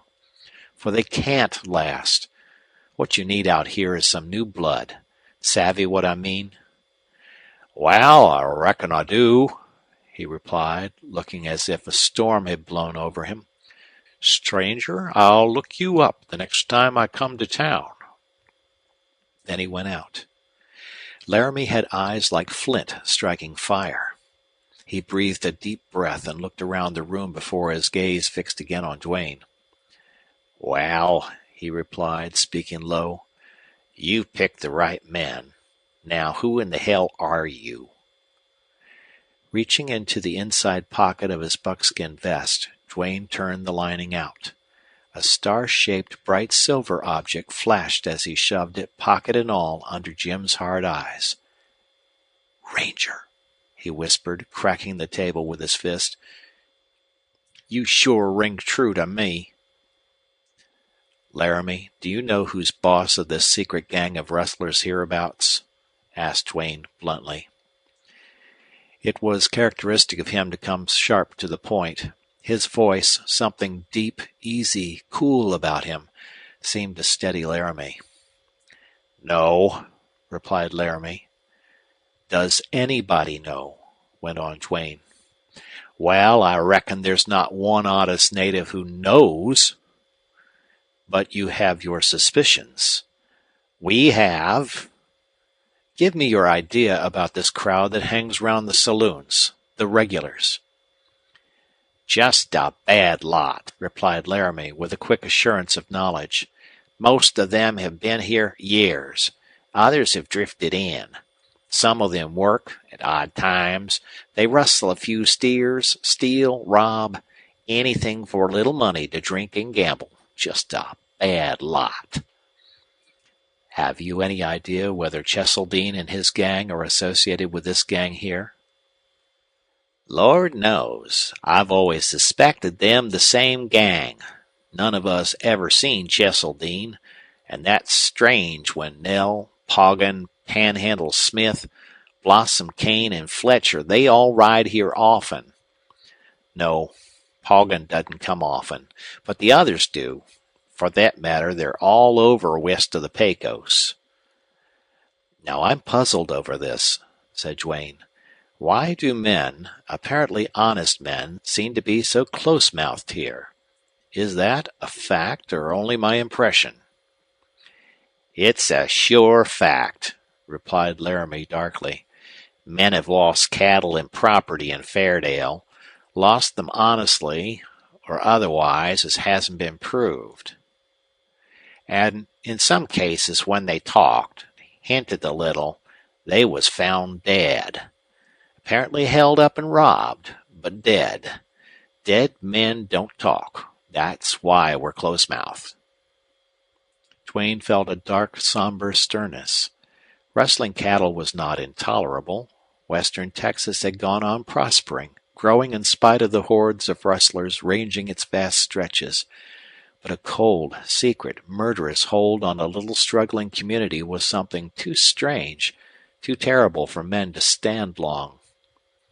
The ranger was about to speak again when the clatter of hoofs interrupted him. Horses halted out in front, and one rider got down. Floyd Lawson entered. He called for tobacco. If his visit surprised Laramie, he did not show any evidence, but Lawson showed rage as he saw the stranger, and then a dark glint flitted from the eyes that shifted from Duane to Laramie and back again. Duane leaned easily against the counter. Say, that was a bad break of yours, Lawson said. If you come fooling around the ranch again, there'll be hell. It seemed strange that a man who had lived west of the Pecos for 10 years could not see in Duane something which forbade that kind of talk. It certainly was not nerve Lawson showed. Men of courage were seldom intolerant. With the matchless nerve that characterized the great gunmen of the day, there was a cool, unobtrusive manner, a speech brief, almost gentle, certainly courteous. Lawson was a hot-headed Louisianan of French extraction, a man evidently who had never been crossed in anything, and who was strong, brutal, passionate, which qualities in the face of a situation like this made him simply a fool. I'm saying again, you used your ranger bluff just to get near Ray Longstreth. Lawson sneered. Mind you, if you come up there again, there'll be hell. You're right, but not the kind you think, Duane retorted, his voice sharp and cold. Ray Longstreth wouldn't stoop to know a dirty blood tracker like you, said Lawson hotly. He did not seem to have a deliberate intention to rouse Duane. The man was simply rancorous, jealous. I'll call you right, you cheap bluffer, you four-flush, you damned interfering, conceited ranger. Lawson, I'll not take offense, because you seem to be championing your beautiful cousin, replied Duane in slow speech. But let me return your compliment. You're a fine Southerner. Why, you're only a cheap four-flush, damned, bull-headed rustler. Duane hissed the last word. Then for him there was the truth in Lawson's working, passion-blackened face. Lawson jerked, moved, meant to draw. But how slow! Duane lunged forward. His long arms swept up, and Lawson staggered backward, knocking table and chairs, to fall hard in a half-sitting posture against the wall. Don't draw, warned Duane. Lawson, get away from your gun, yelled Laramie. But Lawson was crazed with fury. He tugged at his hip, his face corded with purple welts, malignant, murderous. Duane kicked the gun out of his hand. Lawson got up, raging, and rushed out. Laramie lifted his shaking hands. What did you wing him for? He wailed. He was drawing on you. Kicking men like him won't do out here. That bull-headed fool will roar and butt himself with all his gang right into our hands. He's just the man I've needed to meet. Besides, shooting him would have been murder. Murder? Exclaimed Laramie. Yes, for me, replied Duane. That may be true, whoever you are, but if Lawson's the man you think he is, he'll begin that secret underground business. Why, Lawson won't sleep of nights now. He and Longstreth have always been after me. Laramie, what are your eyes for? Demanded Duane. Watch out. And now here, see your friend Morton. Tell him this game grows hot. Together you approach 4 or 5 men you know well and can absolutely trust. I may need your help. Then Duane went from place to place, corner to corner, bar to bar, watching, listening, recording. The excitement had preceded him, and speculation was rife. He thought best to keep out of it. After dark he stole up to Longstreth's ranch. The evening was warm, the doors were open, and in the twilight the only lamps that had been lit were in Longstreth's big sitting room at the far end of the house. When a buckboard drove up and Longstreth and Lawson alighted, Duane was well hidden in the bushes, so well screened that he could get but a fleeting glimpse of Longstreth as he went in. For all Duane could see, he appeared to be a calm and quiet man, intense beneath the surface, with an air of dignity under insult. Duane's chance to observe Lawson was lost. They went into the house without speaking, and closed the door. At the other end of the porch, close under a window, was an offset between step and wall, and there in the shadow Duane hid. So Duane waited, there in the darkness, with patience born of many hours of hiding.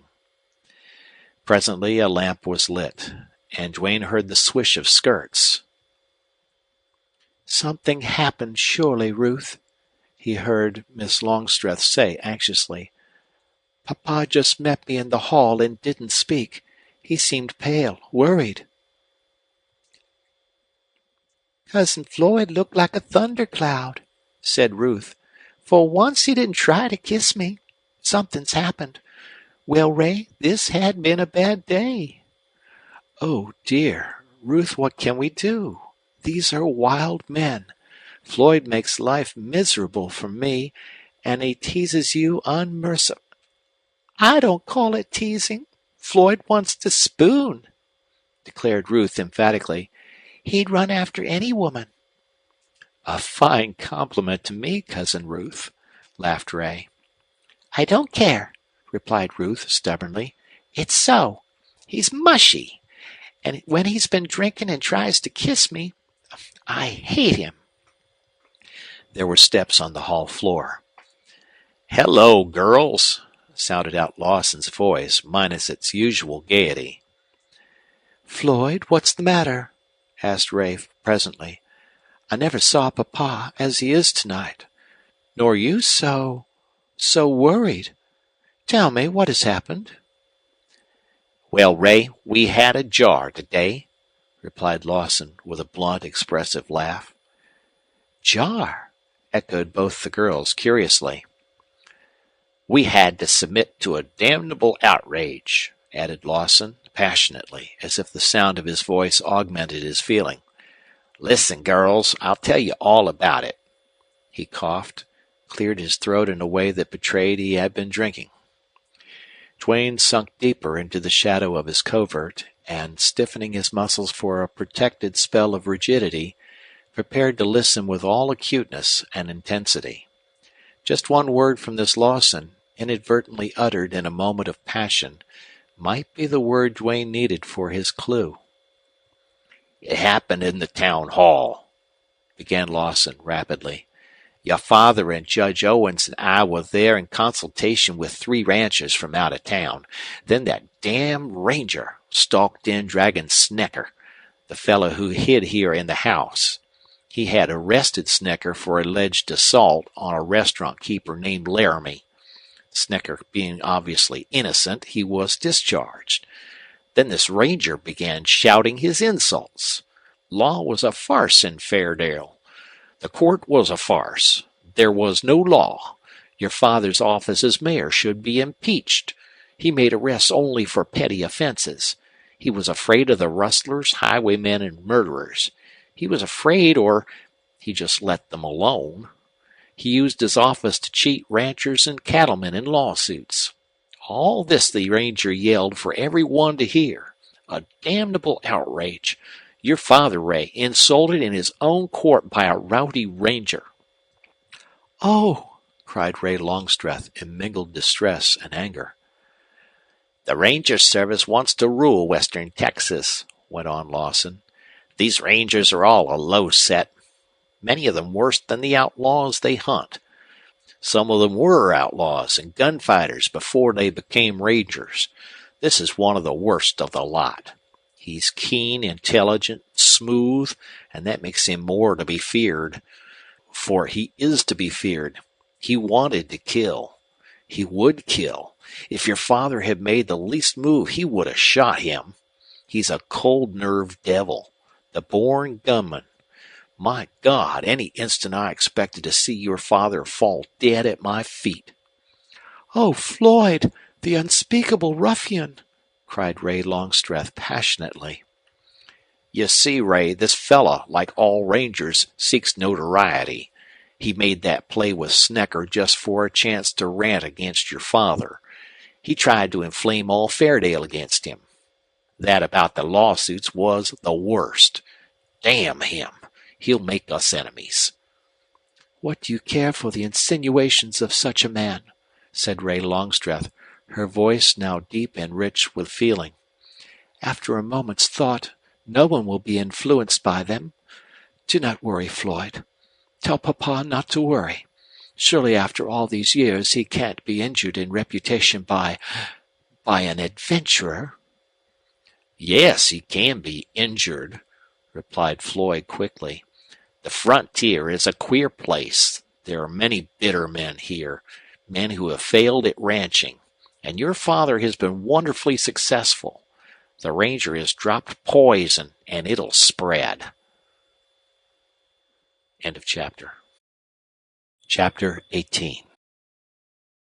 Strangers rode into Fairdale, and other hard-looking customers, new to Duane if not to Fairdale, helped to create a charged and waiting atmosphere. The saloons did unusual business and were never closed. Respectable citizens of the town were awakened in the early dawn by rowdies carousing in the streets. Duane kept pretty close under cover during the day. He did not entertain the opinion that the first time he walked down street he would be a target for guns. Things seldom happened that way, and when they did happen so, it was more accident than design. But at night he was not idle. He met Laramie, Morton, Zimmer, and others of like character. A secret club had been formed, and all the members were ready for action. Duane spent hours at night watching the house where Floyd Lawson stayed when he was not up at Longstreth's. At night he was visited, or at least the house was, by strange men who were swift, stealthy, mysterious, all that kindly disposed friends or neighbors would not have been. Duane had not been able to recognize any of these night visitors, and he did not think the time was ripe for a bold holding up of one of them. Nevertheless, he was sure such an event would discover Lawson, or someone in that house, to be in touch with crooked men. Laramie was right. Not 24 hours after his last talk with Duane, in which he advised quick action, he was found behind the little bar of his restaurant with a bullet hole in his breast, dead. No one could be found who had heard a shot. It had been deliberate murder, for upon the bar had been left a piece of paper rudely scrawled with a pencil. All friends of Rangers look for the same. This roused Duane. His first move, however, was to bury Laramie. None of Laramie's neighbors evinced any interest in the dead man or the unfortunate family he had left. Duane saw that these neighbors were held in check by fear. Mrs. Laramie was ill. The shock of her husband's death was hard on her, and she had been left almost destitute with 5 children. Duane rented a small adobe house on the outskirts of town and moved the family into it. Then he played the part of provider and nurse and friend. After several days, Duane went boldly into town and showed that he meant business. It was his opinion that there were men in Fairdale secretly glad of a ranger's presence. What he intended to do was food for great speculation. A company of militia could not have had the effect upon the wild element of Fairdale that Duane's presence had. It got out that he was a gunman lightning swift on the draw. It was death to face him. He had killed 30 men, wildest rumor of all. It was actually said of him he had the gun skill of Buck Duane or of Poggin. At first there had not only been great conjecture among the vicious element, but also a very decided checking of all kinds of action calculated to be conspicuous to a keen-eyed ranger. At the tables, at the bars, and lounging places, Duane heard the remarks, "Who's that ranger after? What'll he do first off? Is he waiting for somebody? Who's going to draw on him first and go to hell? Just about how soon will he be found somewheres full of lead?" When it came out somewhere that Duane was openly cultivating the honest stay-at-home citizens to array themselves in time against the other element, then Fairdale showed its wolf teeth. Several times Duane was shot at in the dark, and once slightly injured. Rumor had it that Poggin, the gunman, was coming to meet him. But the lawless element did not rise up in a mass to slay Duane on sight. It was not so much that the enemies of the law awaited his next move, but just a slowness peculiar to the frontier. The ranger was in their midst. He was interesting, if formidable. He would have been welcomed at card tables, at the bars, to play and drink with the men who knew they were under suspicion. There was a rude kind of good humor even in their open hostility. Besides, one ranger, or a company of rangers, could not have held the undivided attention of these men from their games and drinks and quarrels, except by some decided move. Excitement, greed, appetite were rife in them. Duane marked, however, a striking exception to the usual run of strangers he had been in the habit of seeing. Snecker had gone, or was under cover. Again Duane caught a vague rumor of the coming of Poggin, yet he never seemed to arrive. Moreover, the goings-on among the habitués of the resorts and the cowboys who came in to drink and gamble were unusually mild in comparison with former conduct. This lull, however, did not deceive Duane. It could not last. The wonder was that it had lasted so long. Duane went often to see Mrs. Laramie and her children. One afternoon while he was there, he saw Miss Longstreth and Ruth ride up to the door. They carried a basket. Evidently they had heard of Mrs. Laramie's trouble. Duane felt strangely glad, but he went into an adjoining room rather than meet them. "Mrs. Laramie, I've come to see you," said Miss Longstreth cheerfully. The little room was not very light, there being only one window and the doors, but Duane could see plainly enough. Mrs. Laramie lay, hollow-cheeked and haggard, on a bed. Once she had evidently been a woman of some comeliness. The ravages of trouble and grief were there to read in her worn face. It had not, however, any of the hard and bitter lines that had characterized her husband's. Duane wondered, considering that Longstreth had ruined Laramie, how Mrs. Laramie was going to regard the daughter of an enemy. "So you're Granger Longstreth's girl?" queried the woman, with her bright black eyes fixed on her visitor. "Yes," replied Miss Longstreth simply. "This is my cousin, Ruth Herbert. We've come to nurse you, take care of the children, help you in any way you'll let us." There was a long silence. "Well, you look a little like Longstreth," finally said Mrs. Laramie, "but you're not at all like him. You must take after your mother. Miss Longstreth, I don't know if I can, if I ought to accept anything from you. Your father ruined my husband." "Yes, I know," replied the girl sadly. "That's all the more reason you should let me help you. Pray don't refuse. It will mean so much to me."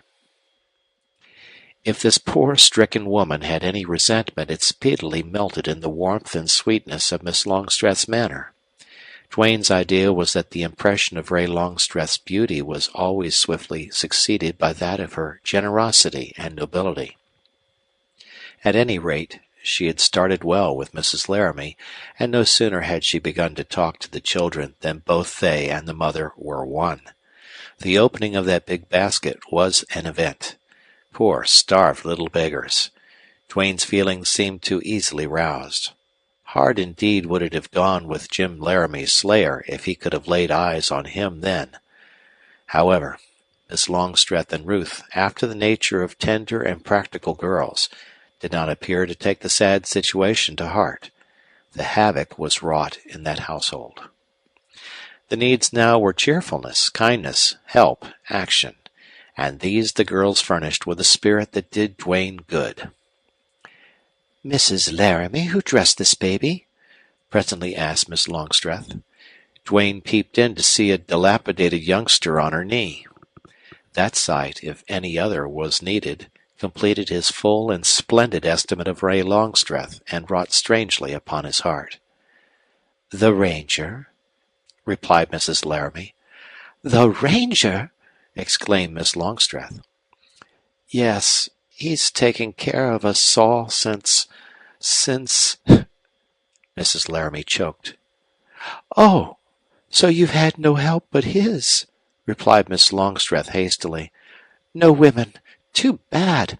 I'll send someone, Mrs. Laramie, and I'll come myself." "It'll be good of you," went on the older woman. "You see, Jim had few friends, that is, right in town, and they've been afraid to help us. Afraid they'd get what poor Jim—" "That's awful!" burst out Miss Longstreth passionately. "A brave lot of friends. Mrs. Laramie, don't you worry any more. We'll take care of you. Here, Ruth, help me. Whatever is the matter with baby's dress?" Manifestly, Miss Longstreth had some difficulty in subduing her emotion. "Why, it's on the hind side before," declared Ruth. "I guess Mr. Ranger hasn't dressed many babies." "He did the best he could," said Mrs. Laramie. "Lord only knows what would have become of us." "Then he is something more than a ranger?" queried Miss Longstreth with a little break in her voice. "He's more than I can tell," replied Mrs. Laramie. "He buried Jim. He paid our debts. He fetched us here. He bought food for us. He cooked for us and fed us. He washed and dressed the baby. He sat with me the first 2 nights after Jim's death, when I thought I'd die myself. He's so kind, so gentle, so patient. He has kept me up just by being near. Sometimes I'd wake from a doze, and seeing him there, I'd know how false were all these tales Jim heard about him and believed at first. Why, he plays with the children just like any good man might. When he has the baby up, I just can't believe he's a bloody gunman, as they say. He's good, but he isn't happy. He has such sad eyes. He looks far off sometimes when the children climb round him. They love him. His life is sad. Nobody need tell me. He sees the good in things. Once he said somebody had to be a ranger. Well, I say, thank God for a ranger like him. Duane did not want to hear more, so he walked into the room. It was thoughtful of you, Duane said. Womenkind are needed here. I could do so little. Mrs. Laramie, you look better already. I'm glad. And here's Baby, all clean and white. Baby, what a time I had trying to puzzle out the way your clothes went on. Well, Mrs. Laramie, didn't I tell you? Friends would come. So will the brighter side. Yes, I've more faith than I had, replied Mrs. Laramie. Granger Longstreth's daughter has come to me. There for a while after Jim's death I thought I'd sink. We have nothing. How could I ever take care of my little ones?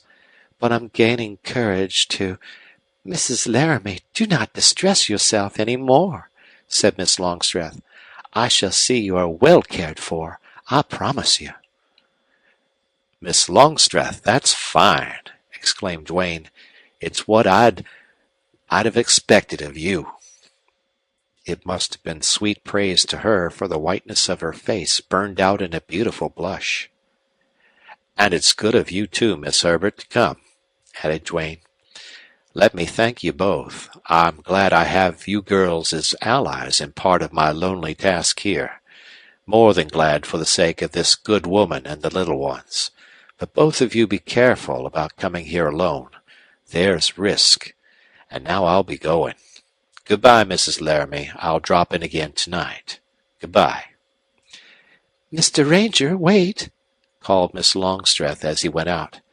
She was white and wonderful. She stepped out of the door close to him. I have wronged you, she said impulsively. Miss Longstreth, how can you say that? He returned. I believed what my father and Floyd Lawson said about you. Now I see. I wronged you. You make me very glad. But, Miss Longstreth, please don't speak of wronging me. I have been a gunman. I am a ranger, and much said of me is true. My duty is hard on others, sometimes on those who are innocent, alas. But God knows that duty is hard, too, on me. I did wrong you. If you entered my home again, I would think it an honor. Please don't, Miss Longstreth, interrupted Duane. But, sir, my conscience flays me, she went on. There was no other sound like her voice. Will you take my hand? Will you forgive me? She gave it royally, while the other was there pressing at her breast. Duane took the proffered hand. He did not know what else to do. Then it seemed to dawn upon him that there was more behind this white, sweet, noble intensity of her than just making amends for a fancied or real wrong. Duane thought the man did not live on earth who could have resisted her then. I honor you for your goodness to this unfortunate woman, she said, and now her speech came swiftly. When she was all alone and helpless, you were her friend. It was the deed of a man. But Mrs. Laramie isn't the only unfortunate woman in the world. I, too, am unfortunate. Ah, how I may soon need a friend. Will you be my friend? I'm so alone. I'm terribly worried. I fear. Oh, surely I'll need a friend soon. Soon. Oh, I'm afraid of what you'll find out sooner or later. I want to help you. Let us save life, if not honor. Must I stand alone? All alone? Will you be? Her voice failed. It seemed to Duane that she must have discovered what he had begun to suspect, that her father and Lawson were not the honest ranchers they pretended to be. Perhaps she knew more. Her appeal to Duane shook him deeply. He wanted to help her more than he had ever wanted anything, and with the meaning of the tumultuous sweetness she stirred in him there came the realization of a dangerous situation. "I must be true to my duty," he said hoarsely. "If you knew me, you'd know I could never ask you to be false to it." "Well, then, I'll do anything for you." "Oh, thank you. I'm ashamed that I believed my cousin Floyd. He lied. He lied. I'm all in the dark, strangely distressed. My father wants me to go back home. Floyd is trying to keep me here. They've quarreled. Oh, I know something dreadful will happen.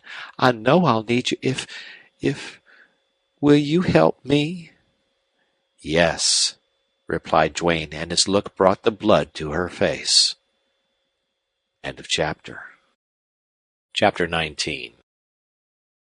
After supper, Duane stole out for his usual evening spying. The night was dark, without starlight, and a stiff wind rustled the leaves. Duane bent his steps toward the Longstreth's ranch house. He had so much to think about that he never knew where the time went. This night, when he reached the edge of the shrubbery, he heard Lawson's well-known footsteps and saw Longstreth's door open, flashing a broad bar of light in the darkness. Lawson crossed the threshold, the door closed, and all was dark again outside. Not a ray of light escaped from the window.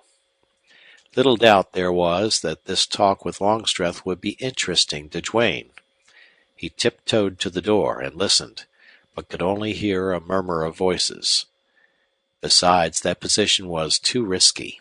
He went around the corner of the house. This side of the big adobe house was of much older construction than the back and larger part.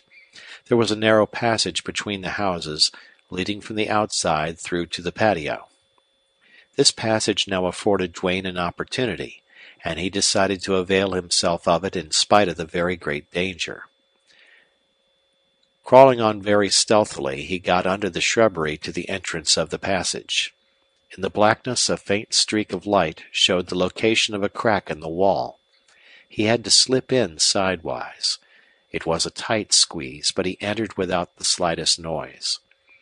As he progressed, the passage grew a very little wider in that direction, and that fact gave rise to the thought that in case of a necessary and hurried exit, he would do best by working toward the patio. It seemed a good deal of time was consumed in reaching a vantage point. When he did get there, the crack he had marked was a foot over his head. There was nothing to do but find toe holes in the crumbling walls, and by bracing these on one side, back against the other, hold himself up. Once with his eye there, he did not care what risk he ran. Longstreth appeared disturbed. He sat stroking his mustache. His brow was clouded. Lawson's face seemed darker, more sullen, yet lighted by some indomitable resolve. "We'll settle both deals tonight," Lawson was saying. "That's what I came for." "But suppose I don't choose to talk here," protested Longstreth impatiently. "I never before made my house a place to—" "We've waited long enough. This place is as good as any. You've lost your nerve since that ranger hit the town. First now, will you give Ray to me?" "Floyd, you talk like a spoiled boy. Give Ray to you. Why, she's a woman, and I'm finding out that she's got a mind of her own. I told you I was willing for her to marry you. I tried to persuade her. But Ray hasn't any use for you now. She liked you at first, but now she doesn't. So what can I do?" "You can make her marry me," replied Lawson. "Make that girl do what she doesn't want to? It couldn't be done, even if I tried. And I don't believe I'll try. I haven't the highest opinion of you as a prospective son-in-law, Floyd. But if Ray loved you, I would consent. We'd all go away together before this damned miserable business is out. Then she'd never know. And maybe you might be more like you used to be before the West ruined you. But as matters stand, you fight your own game with her.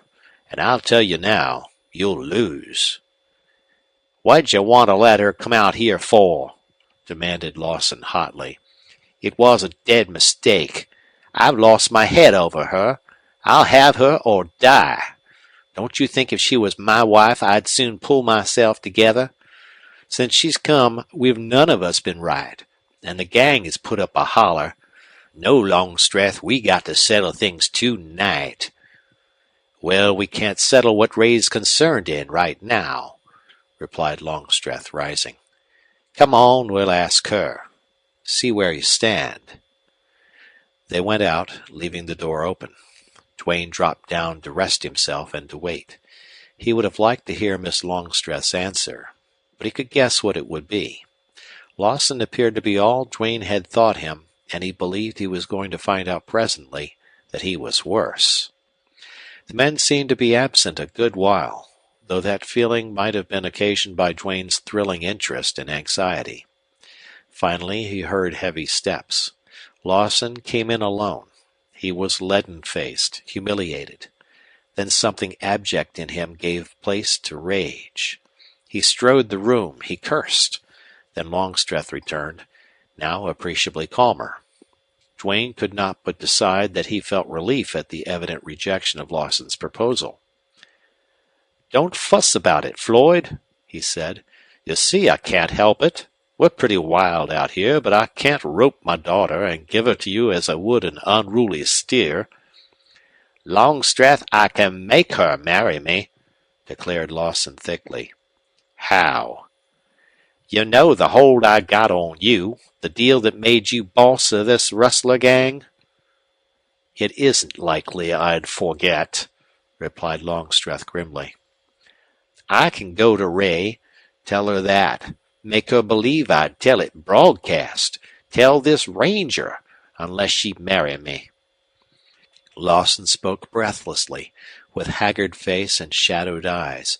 He had no shame. He was simply in the grip of passion. Longstreth gazed with dark, controlled fury at this relative. In that look Duane saw a strong, unscrupulous man fallen into evil ways, but still a man. It betrayed Lawson to be the wild and passionate weakling. Duane seemed to see also how during all the years of association this strong man had upheld the weak one. But that time had gone forever, both in intent on Longstreth's part and impossibility. Lawson, like the great majority of evil and unrestrained men on the border, had reached a point where influence was futile. Reason had degenerated. He saw only himself. "But Floyd, Ray's the one person on earth who must never know I'm a rustler, a thief, a red-handed ruler of the worst gang on the border," replied Longstreth impressively. Floyd bowed his head at that, as if the significance had just occurred to him, but he was not long at a loss. "She's going to find it out sooner or later. I tell you, she knows now there's something wrong out here. She's got eyes. Mark what I say." "Ray has changed, I know, but she hasn't any idea yet that her daddy's a boss rustler. Ray is concerned about what she calls my duty as mayor. Also, I think, she's not satisfied with my explanations in regard to certain property." Lawson halted in his restless walk and leaned against the stone mantelpiece. He had his hands in his pockets. He squared himself as if this was his last stand. He looked desperate, but on the moment showed an absence of his usual nervous excitement. "Longstreth, that may well be true," he said. "No doubt all you say is true, but it doesn't help me. I want the girl. If I don't get her, I reckon we'll all go to hell." He might have meant anything, probably meant the worst. He certainly had something more in mind. Longstreth gave a slight start, barely perceptible, like the switch of an awakening tiger. He sat there, head down, stroking his mustache. Almost Duane saw his thought. He had long experience in reading men under stress of such emotion. He had no means to vindicate his judgment, but his conviction was that Longstreth right then and there decided that the thing to do was to kill Lawson. For Duane's part, he wondered that Longstreth had not come to such a conclusion before. Not improbably, the advent of his daughter had put Longstreth in conflict with himself. Suddenly he threw off a somber cast of countenance, and he began to talk. He talked swiftly, persuasively, yet Duane imagined he was talking to smooth Lawson's passion for the moment. Lawson no more caught the fateful significance of a line crossed, a limit reached, a decree decided than if he had not been present. He was obsessed with himself. How, Duane wondered, had a man of his mind ever lived so long and gone so far among the exacting conditions of the Southwest? The answer was, perhaps, that Longstreth had guided him, upheld him, protected him. The coming of Ray Longstreth had been the entering wedge of dissension. "You're too impatient," concluded Longstreth. "You'll ruin any chance of happiness if you rush Ray. She might be won. If you told her who I am, she'd hate you forever. She might marry you to save me, but she'd hate you. That isn't the way. Wait. Play for time. Be different with her. Cut out your drinking. She despises that. Let's plan to sell out here. Stock, ranch, property, and leave the country. Then you'd have a show with her." "I told you we've got to stick," growled Lawson. "The gang won't stand for our going. It can't be done unless you want to sacrifice everything." "You mean double-cross the men? Go without their knowing? Leave them here to face whatever comes?" "I mean just that." "I'm bad enough, but not that bad," returned Longstreth. "If I can't get the gang to let me off, I'll stay and face the music. All the same, Lawson, did it ever strike you that most of the deals the last few years have been yours?" "Yes. If I hadn't rung them in there wouldn't have been any. You have cold feet, and especially since this ranger has been here." "Well, call it cold feet if you like, but I call it sense. We reached our limit long ago. We began by rustling a few cattle, at a time when rustling was laughed at. But as our greed grew, so did our boldness. Then came the gang, the regular trips, the one thing and another till, before I knew it, we had shady deals, hold-ups, and murders on our record. Then we had to go on. Too late to turn back." "I reckon we've all said that. None of the gang wants us to quit. They all think we can't be touched. We may be blamed, but nothing can be proved. We're too strong." "That's where you're dead wrong," rejoined Longstreth emphatically. "I imagined that once, not long ago. I was bullheaded. Who would ever connect Granger Longstreth with a rustler gang? I've changed my mind. I've begun to think. I've reasoned out things. We're crooked and we can't last. It's the nature of life, even here, for conditions to grow better. The wise deal for us would be to divide equally and leave the country, all of us." "But you and I have all the stock, all the gain," protested Lawson. "I'll split mine." "I won't. That settles that," added Lawson instantly. Longstreth spread wide his hands as if it was useless to try to convince this man.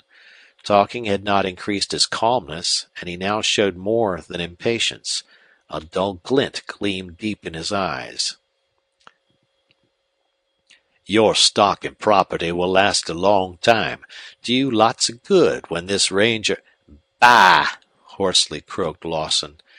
The ranger's name was a match applied to powder. "Haven't I told you he'd be dead soon? Any time, same as Laramie is?" "Yes, you mention the supposition," replied Longstreth sarcastically. "I inquired, too, just how that very desired event was to be brought about." "The gang will lay him out." "Bah!" retorted Longstreth in turn. He laughed contemptuously. "Floyd, don't be a fool. You've been on the border for 10 years. You've packed a gun and you've used it. You've been with rustlers when they killed their men. You've been present at many fights. But you never, in all that time, saw a man like this Ranger. You haven't got sense enough to see him right if you had a chance. Neither have any of you. The only way to get rid of him is for the gang to draw on him all at once. Then he's going to drop some of them." "Longstreth, you say that like a man who wouldn't care much if he did drop some of them," declared Lawson, and now he was sarcastic. "To tell you the truth, I wouldn't," returned the other bluntly. "I'm pretty sick of this mess." Lawson cursed in amazement. His emotions were all out of proportion to his intelligence. He was not at all quick-witted. Duane had never seen a vainer or more arrogant man. "Longstreth, I don't like your talk," he said. "If you don't like the way I talk, you know what you can do," replied Longstreth quickly. He stood up then, cool and quiet, with flash of eyes and set of lips that told Duane he was dangerous. "Well, after all, that's neither here nor there," went on Lawson, unconsciously cowed by the other. "The thing is, do I get the girl?" "Not by any means except her consent." "You'll not make her marry me?" "No, no," replied Longstreth, his voice still cold, low-pitched. "All right. Then I'll make her." Evidently Longstreth understood the man before him so well that he wasted no more words. Duane knew what Lawson never dreamed of, and that was that Longstreth had a gun somewhere within reach and meant to use it. Then heavy footsteps sounded outside, tramping upon the porch. Duane might have been mistaken, but he believed those footsteps saved Lawson's life. "There they are," said Lawson, and he opened the door. 5 masked men entered. They all wore coats hiding any weapons. A big man with burly shoulders shook hands with Longstreth, and the others stood back. The atmosphere of that room had changed. Lawson might have been a nonentity for all he counted. Longstreth was another man, a stranger to Duane. If he had entertained a hope of freeing himself from this band, of getting away to a safer country, he abandoned it at the very sight of these men. There was power here, and he was bound. The big man spoke in low, hoarse whispers, and at this all the others gathered around him close to the table. There were evidently some signs of membership not plain to Duane. Then all the heads were bent over the table. Low voices spoke, queried, answered, argued. By straining his ears, Duane caught a word here and there. They were planning, and they were brief. Duane gathered that they were to have a rendezvous at or near Ord. Then the big man, who evidently was the leader of the present convention, got up to depart. He went as swiftly as he had come and was followed by his comrades. Longstreth prepared for a quiet smoke. Lawson seemed uncommunicative and unsociable. He smoked fiercely and drank continually. All at once he straightened up, as if listening. "What's that?" he called suddenly. Duane's strained ears were pervaded by a slight rustling sound. "Must be a rat," replied Longstreth. The rustle became a rattle. "Sounds like a rattlesnake to me," said Lawson. Longstreth got up from the table and peered around the room. Just at that instant Duane felt an almost inappreciable movement of the adobe wall which supported him. He could scarcely credit his senses, but the rattle inside Longstreth's room was mingling with dull little thuds of falling dirt. The adobe wall, merely dried mud, was crumbling. Duane distinctly felt a tremor pass through it. Then the blood gushed back to his heart. "What in the hell?" exclaimed Longstreth. "I smell dust," said Lawson sharply.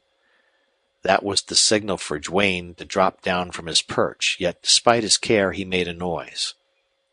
"Did you hear a step?" queried Longstreth.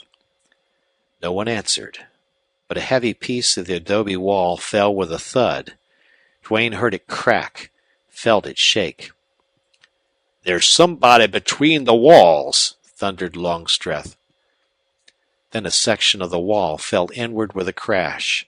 Duane began to squeeze his body through the narrow passage toward the patio. "Hear him!" yelled Lawson. "This side!" "No, he's going that way!" yelled Longstreth. The tramp of heavy boots led Duane the strength of desperation. He was not shirking a fight, but to be cornered like a trapped coyote was another matter. He almost tore his clothes off in that passage. The dust nearly stifled him. When he burst into the patio, it was not a single instant too soon, but one deep gasp of breath revived him, and he was up, gun in hand, running for the outlet into the court. Thumping footsteps turned him back. While there was a chance to get away, he did not want to fight. He thought he heard someone running into the patio from the other end. He stole along, and coming to a door without any idea of where it might lead, he softly pushed it open a little way and slipped in. End of chapter. Chapter 20. A low cry greeted Duane. The room was light. He saw Ray Longstreth sitting on her bed in her dressing gown. With a warning gesture to her to be silent, he turned to close the door. It was a heavy door without bolt or bar, and when Duane had shut it he felt safe only for the moment. Then he gazed around the room. There was one window with blind closely drawn. He listened and seemed to hear footsteps retreating, dying away. Then Duane turned to Miss Longstreth. She had slipped off the bed, half to her knees, and was holding out trembling hands. She was as white as the pillow on her bed. She was terribly frightened. Again, with warning hand commanding silence, Duane stepped softly forward, meaning to reassure her. "Oh!" she whispered, wildly, and Duane thought she was going to faint. When he got close and looked into her eyes, he understood the strange, dark expression in them. She was terrified because she believed he meant to kill her, or do worse, probably worse. Duane realized he must have looked pretty hard and fierce bursting into her room with that big gun in hand. The way she searched Duane's face with doubtful, fearful eyes hurt him. "Listen, I didn't know this was your room. I came here to get away, to save my life. I was pursued. I was spying on your father and his men. They heard me, but did not see me. They don't know who was listening. They're after me now." Her eyes changed from blank gulfs to dilating, shadowing, quickening windows of thought. Then she stood up and faced Duane with the fire and intelligence of a woman in her eyes. "Tell me now, you were spying on my father?" Briefly Duane told her what had happened before he entered her room, not omitting a terse word as to the character of the men he had watched. "My God! So it's that! I knew something was terribly wrong here, with him, with the place, the people. And right off I hated Floyd Lawson. Oh, it'll kill me if... It's so much worse than I dreamed. What shall I do?" The sound of soft steps somewhere near distracted Duane's attention, reminded him of her peril, and now, what counted more with him, made clear the probability of being discovered in her room. "I'll have to get out of here," whispered Duane. "Wait," she replied. "Didn't you say there was hunting for you?" "They sure are," he returned grimly. "Oh, then you mustn't go. They might shoot you before you got away. Stay. If we hear them, you can hide. I'll turn out the light. I'll meet them at the door. You can trust me. Wait till all quiets down. If we have to wait till morning, then you can slip out." "I oughtn't to stay. I don't want to." "I won't," Duane replied, perplexed and stubborn. "But you must. It's the only safe way. They won't come here." Suppose they should. It's an even chance Longstreth'll search every room and corner in this old house. If they found me here, I couldn't start a fight. You might be hurt. Then, the fact of my being here. Duane did not finish what he meant, but instead made a step toward the door. White of face and dark of eye, she took hold of him to detain him. She was as strong and supple as a panther. But she need not have been either resolute or strong, for the clasp of her hand was enough to make Duane weak. "Up yet, Ray?" came Longstreth's clear voice, too strained, too eager to be natural. "No, I'm in bed reading. Good night," instantly replied Miss Longstreth, so calmly and naturally that Duane marveled at the difference between man and woman. Then she motioned for Duane to hide in the closet. He slipped in, but the door would not close altogether. "Are you alone?" went on Longstreth's penetrating voice. "Yes," she replied. "Ruth went to bed." The door swung inward with a swift scrape and jar. Longstreth half entered, haggard, flaming-eyed. Behind him Duane saw Lawson, and indistinctly another man. Longstreth barred Lawson from entering, which action showed control as well as distrust. He wanted to see into the room. When he had glanced around he went out and closed the door. Then what seemed a long interval ensued. The house grew silent once more. Duane could not see Miss Longstreth, but he heard her quick breathing. How long did she mean to let him stay hidden there? Hard and perilous as his life had been, this was a new kind of adventure.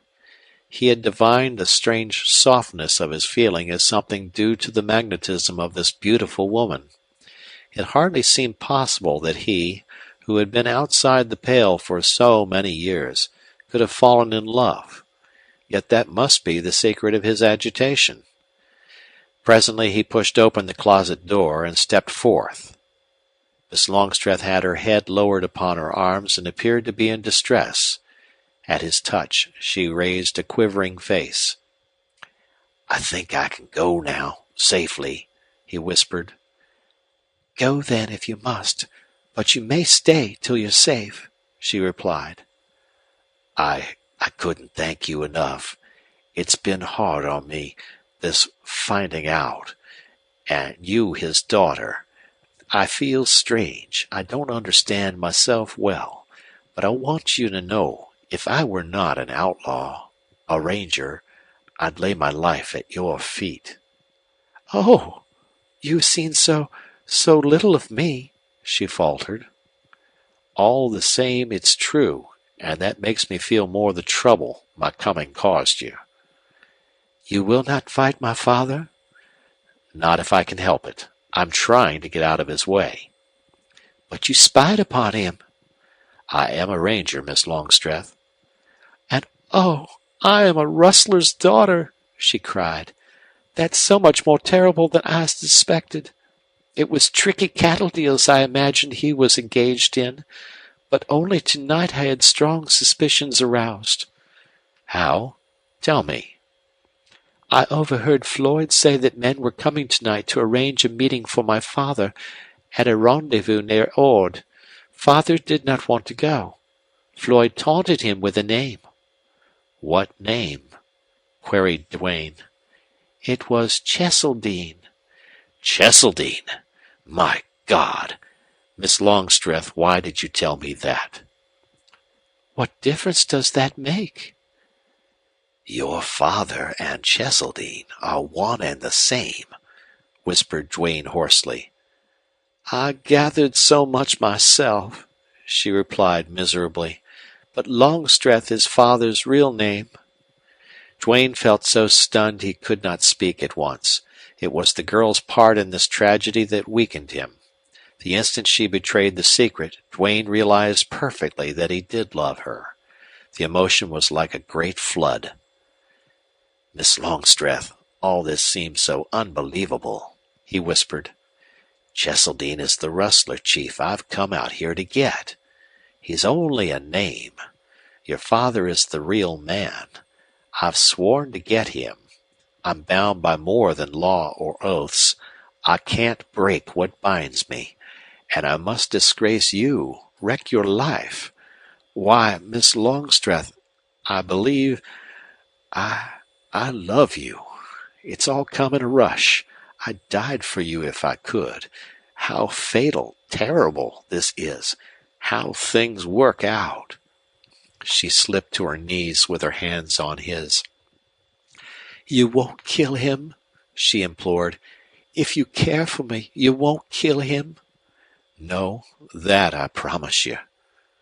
With a low moan, she dropped her head upon the bed. Duane opened the door and stealthily stole out through the corridor to the court. When Duane got out into the dark, where his hot face cooled in the wind, his relief equaled his other feelings. The night was dark, windy, stormy, yet there was no rain. Duane hoped as soon as he got clear of the ranch to lose something of the pain he felt, but long after he had tramped out into the open there was a lump in his throat and an ache in his breast. All his thought centered around Ray Longstreth. What a woman she had turned out to be! He seemed to have a vague, hopeless hope that there there must be some way he could save her. End of chapter. Chapter 21.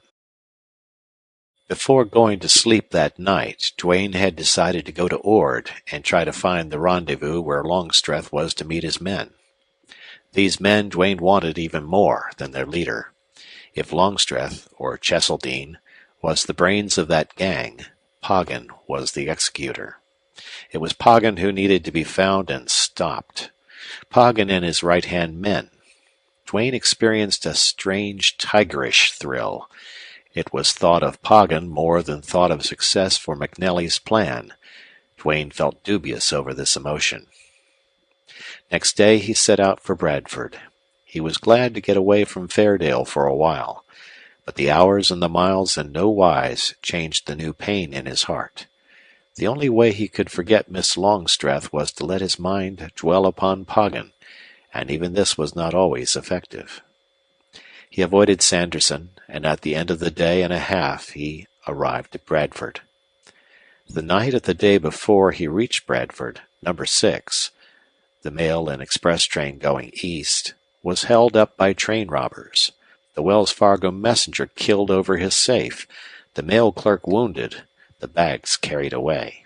The engine of number 6 came into town minus even a tender, and engineer and fireman told conflicting stories.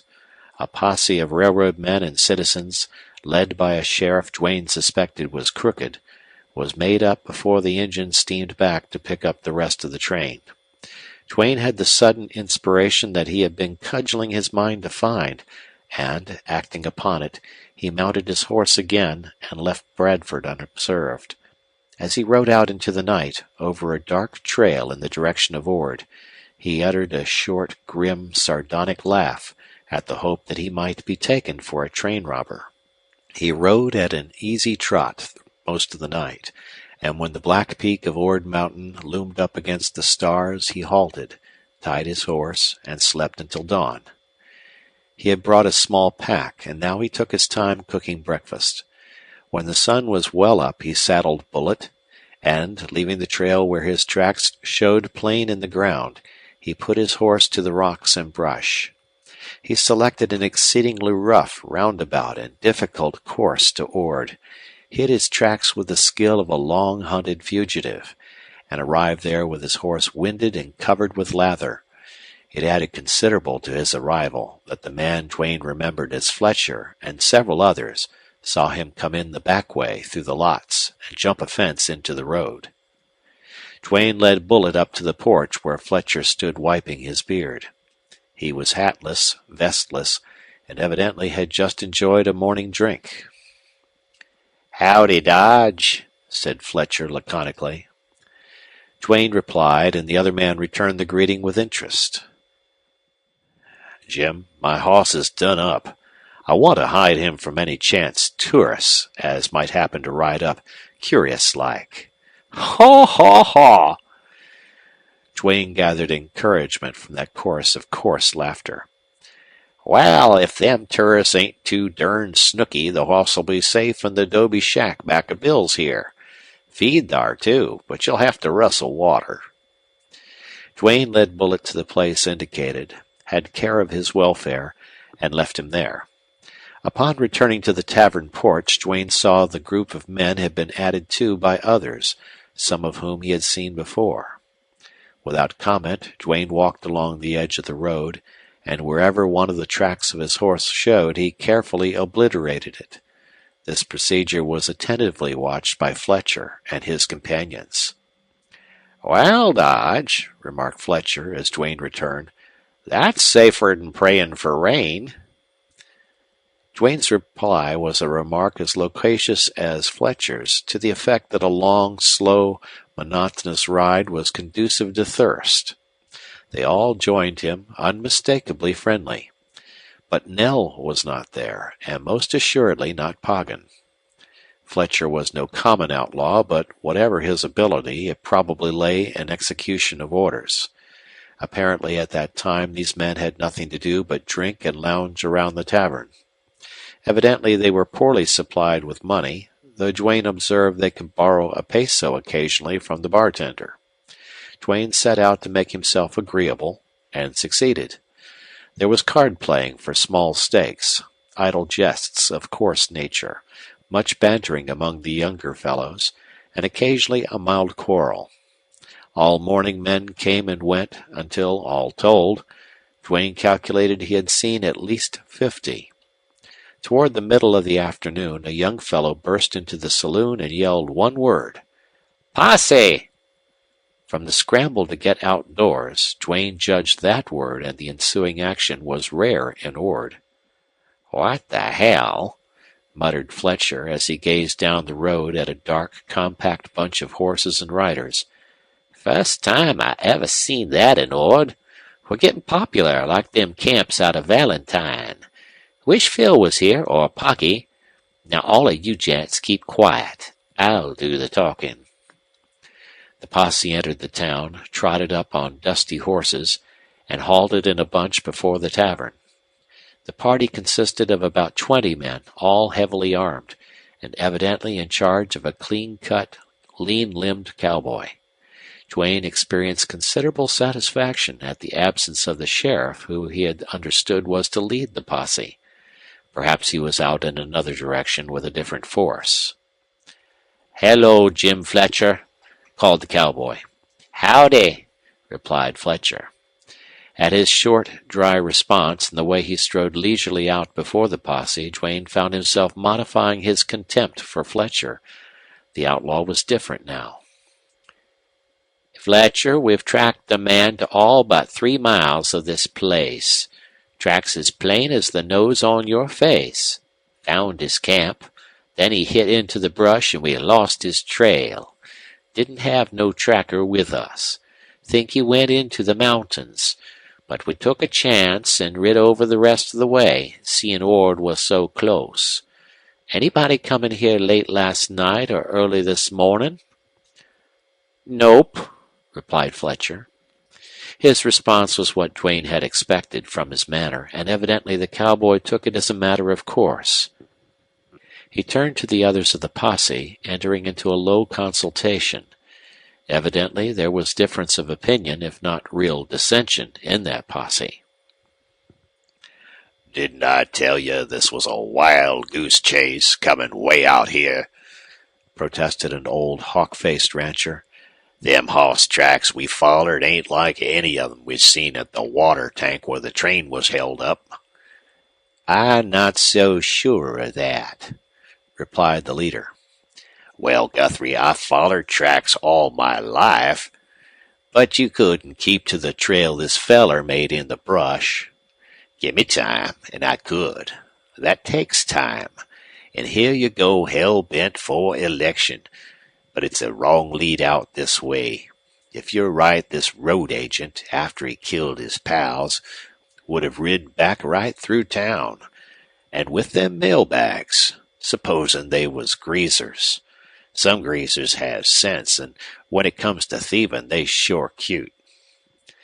"But we ain't got any reason to believe this robber who murdered the greasers is a greaser himself. I tell you, it was a slick job done by no ordinary sneak. Didn't you hear the facts? One greaser hopped the engine and covered the engineer and fireman. Another greaser kept flashing his gun outside the train. The big man who shoved back the car door and did the killing, he was the real gent, and don't you forget it. Some of the posse sided with the cowboy leader and some with the old cattleman. Finally, the young leader disgustedly gathered up his bridle. "Aw, hell. That sheriff shoved you off this trail. Maybe he had reasons. Savvy that? If I had a bunch of cowboys with me, I tell you what, I'd take a chance and clean up this hole." All the while, Jim Fletcher stood quietly with his hands in his pockets. "Guthrie, I'm sure treasuring up your friendly talk," he said. The menace was in the tone, not the content of his speech. "You can, and be damned to you, Fletcher," called Guthrie as the horses started. Fletcher, standing out alone before the others of his clan, watched the posse out of sight. "Luck for you all that Poggy wasn't here," he said as they disappeared. Then, with a thoughtful mien, he strode up on the porch and led Duane away from the others into the barroom. When he looked into Duane's face, it was somehow an entirely changed scrutiny. "Dodge, where'd you hide the stuff? I reckon I get in on this deal, seeing I staved off Guthrie." Duane played his part. As he was a tiger after prey, he seized it. First he coolly eyed the outlaw and then disclaimed any knowledge whatever of the train robbery other than Fletcher had heard himself. Then, at Fletcher's persistence and admiration and increasing show of friendliness, he laughed occasionally and allowed himself to swell with pride, though still denying. Next he feigned a lack of consistent willpower and seemed to be wavering under Fletcher's persuasion, and grew silent, then surly. Fletcher, evidently sure of ultimate victory, desisted for the time being. However, in his solicitous regard and close companionship for the rest of that day, he betrayed the bent of his mind. Later, when Duane started up, announcing his intention to get his horse and make for camp out in the brush, Fletcher seemed grievously offended. "Why don't you stay with me? I've got a comfortable doby over here. Didn't I stick by you when Guthrie and his bunch come up? Supposing I hadn't showed down a cold hand to him. You'd be swinging somewheres now. I tell you, Dodge, it ain't square." "I'll square it. I pay my debts," replied Duane. "But I can't put up here all night. If I belonged to the gang, it'd be different." "What gang?" asked Fletcher bluntly. "Why, Cheseldine's." Fletcher's beard nodded as his jaw dropped. Duane laughed. "I run into him the other day. Knowed him on sight. Sure, he's the kingpin rustler. When he seen me and asked me what reason I had for being on Earth, or some such like, why, I up and told him." Fletcher appeared staggered. "Who in all fired hell are you talking about?" "Didn't I tell you once? Cheseldine. He calls himself Longstreth over there." All of Fletcher's face, not covered by hair, turned a dirty white. "Cheseldine? Longstreth?" he whispered hoarsely. "God Almighty! You braced the—" Then a remarkable transformation came over the outlaw. He gulped. He straightened his face. He controlled his agitation. But he could not send the healthy brown back into his face. Duane, watching this rude man, marveled at the change in him, the sudden checking movement, the proof of a wonderful fear and loyalty. It all meant Cheseldine, a master of men. "Who are you?" queried Fletcher in a queer, strained voice. "You gave me a handle, didn't you? Dodge. That's as good as any. Sure, it hits me hard. Jim, I've been pretty lonely for years, and I'm getting in need of pals. Think it over, will you? See you mañana." The outlaw watched Duane go off after his horse, watched him as he returned to the tavern, watched him ride out into the darkness, all without a word. Duane left the town, threaded a quiet passage through cactus and mesquite to a spot he had marked before, and made ready for the night. His mind was so full that he found sleep aloof. Luck at last was playing his game. He sensed the first slow heave of a mighty crisis. The end, always haunting, had to be sternly blotted from thought. It was the approach that needed all his mind. He passed the night there, and late in the morning, after watching trail and road from a ridge, he returned to Ord. If Jim Fletcher tried to disguise his surprise, the effort was a failure. Certainly he had not expected to see Duane again. Duane allowed himself a little freedom with Fletcher, an attitude hitherto lacking. That afternoon a horseman rode in from Bradford, an outlaw evidently well known and liked by his fellows, and Duane heard him say, before he could possibly have been told the train robber was in Ord, that the loss of money in the hold-up was slight. Like a flash, Duane saw the luck of this report. He pretended not to have heard. In the early twilight, at an opportune moment, he called Fletcher to him, and, linking his arm within the outlaw's, he drew him off in a stroll to a log bridge spanning a little gully. Here, after gazing around, he took out a roll of bills, spread it out, split it equally, and without a word handed one half to Fletcher. With clumsy fingers, Fletcher ran through the roll. "500!" he exclaimed. "Dodge, that's damn handsome of you, considering the job wasn't—" "Considering nothing," interrupted Duane. "I'm making no reference to a job here or there. You did me a good turn. I split my pile. If that doesn't make us pards, good turns and money ain't no use in this country." Fletcher was won. The two men spent much time together. Duane made up a short fictitious history about himself that satisfied the outlaw, only it drew forth a laughing jest upon Duane's modesty.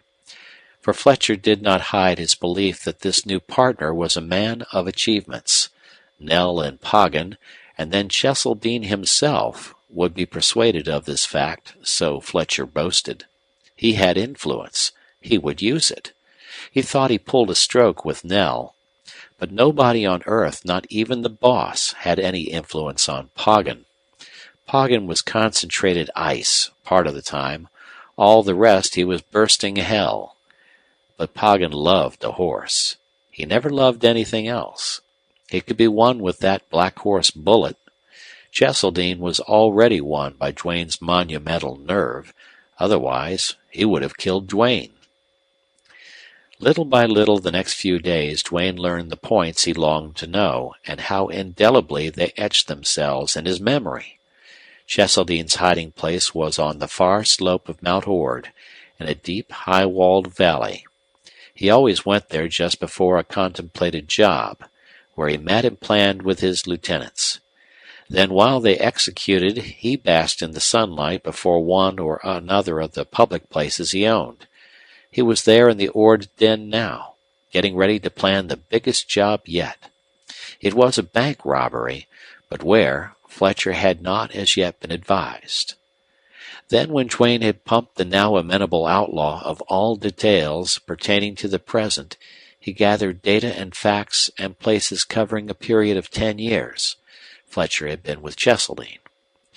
And herewith was unfolded a history so dark in its bloody regime, so incredible in its brazen daring, so appalling in its proof of the outlaw's sweep and grasp of the country from Pecos to Rio Grande, that Duane was stunned.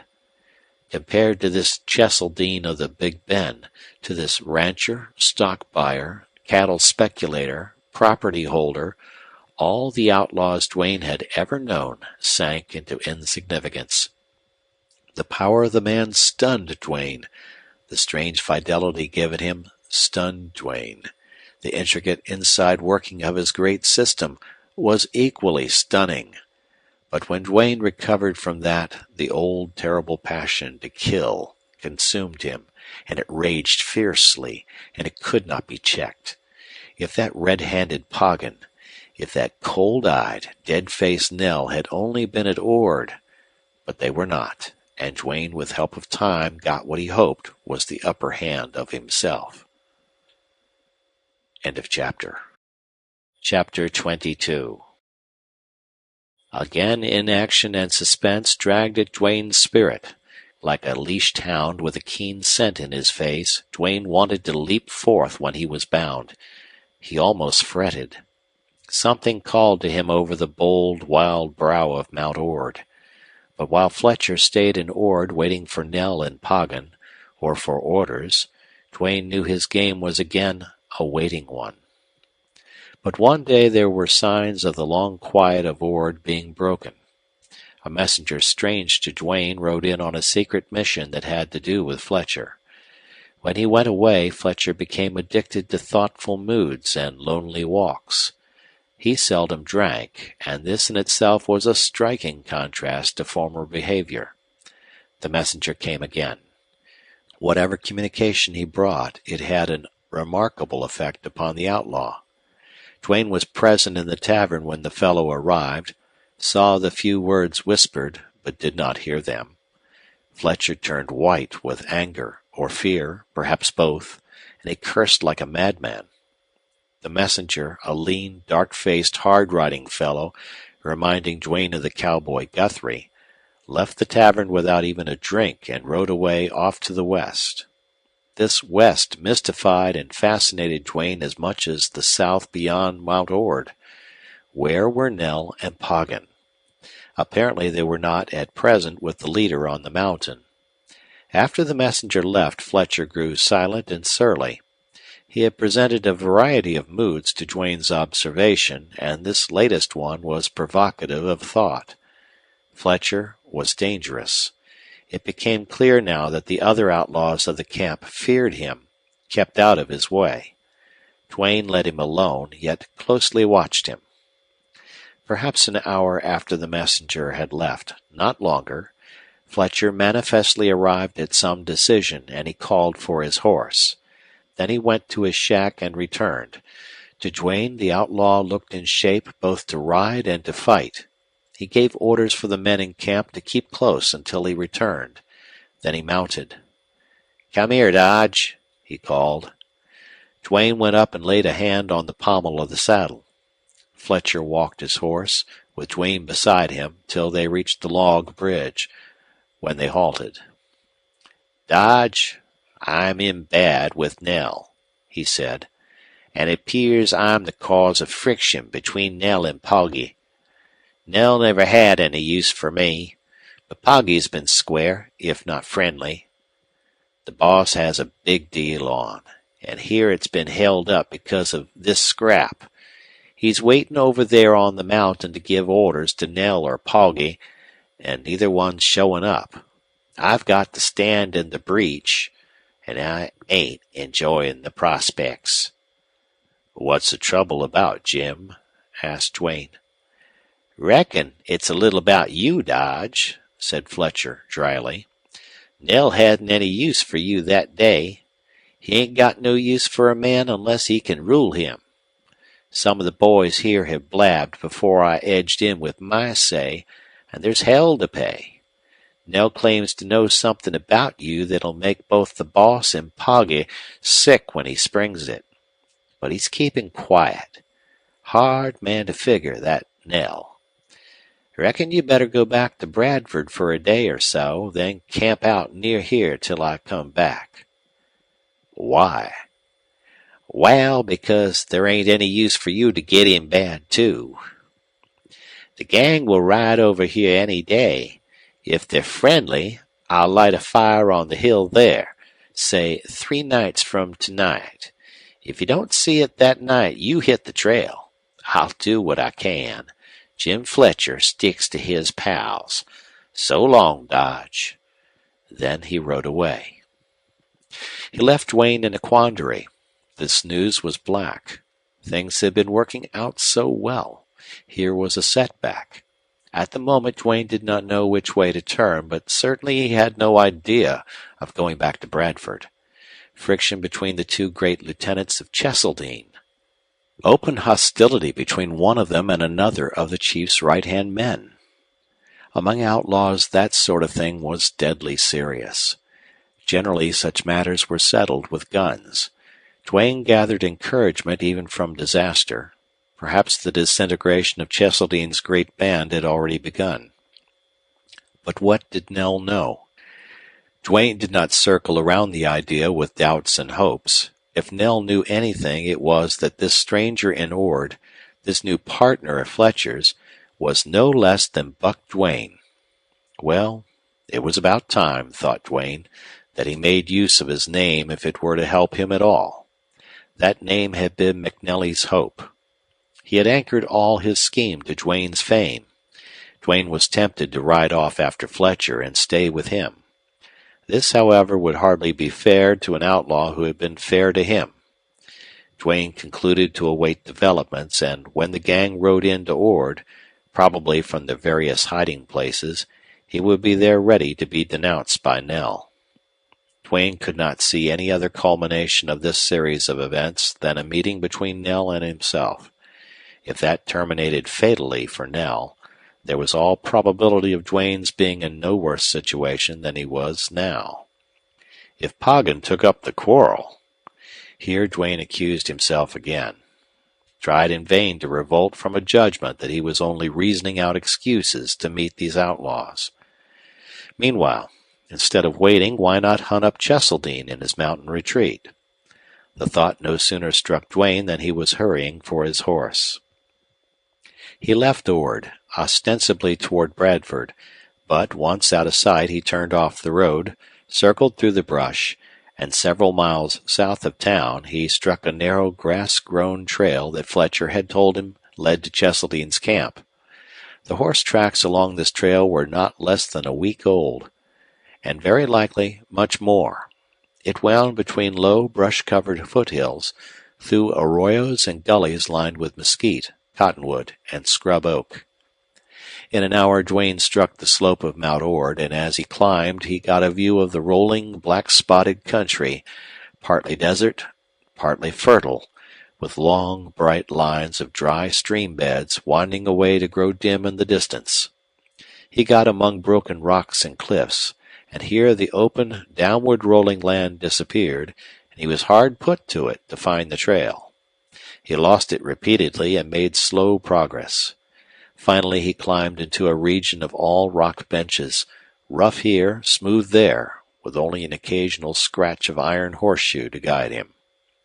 Many times he had to go ahead and then work to right or left until he found his way again. It was slow work. It took all day, and night found him halfway up the mountain. He halted at a little side canyon with grass and water, and here he made camp. The night was clear and cool at that height, with a dark blue sky and a streak of stars blinking across.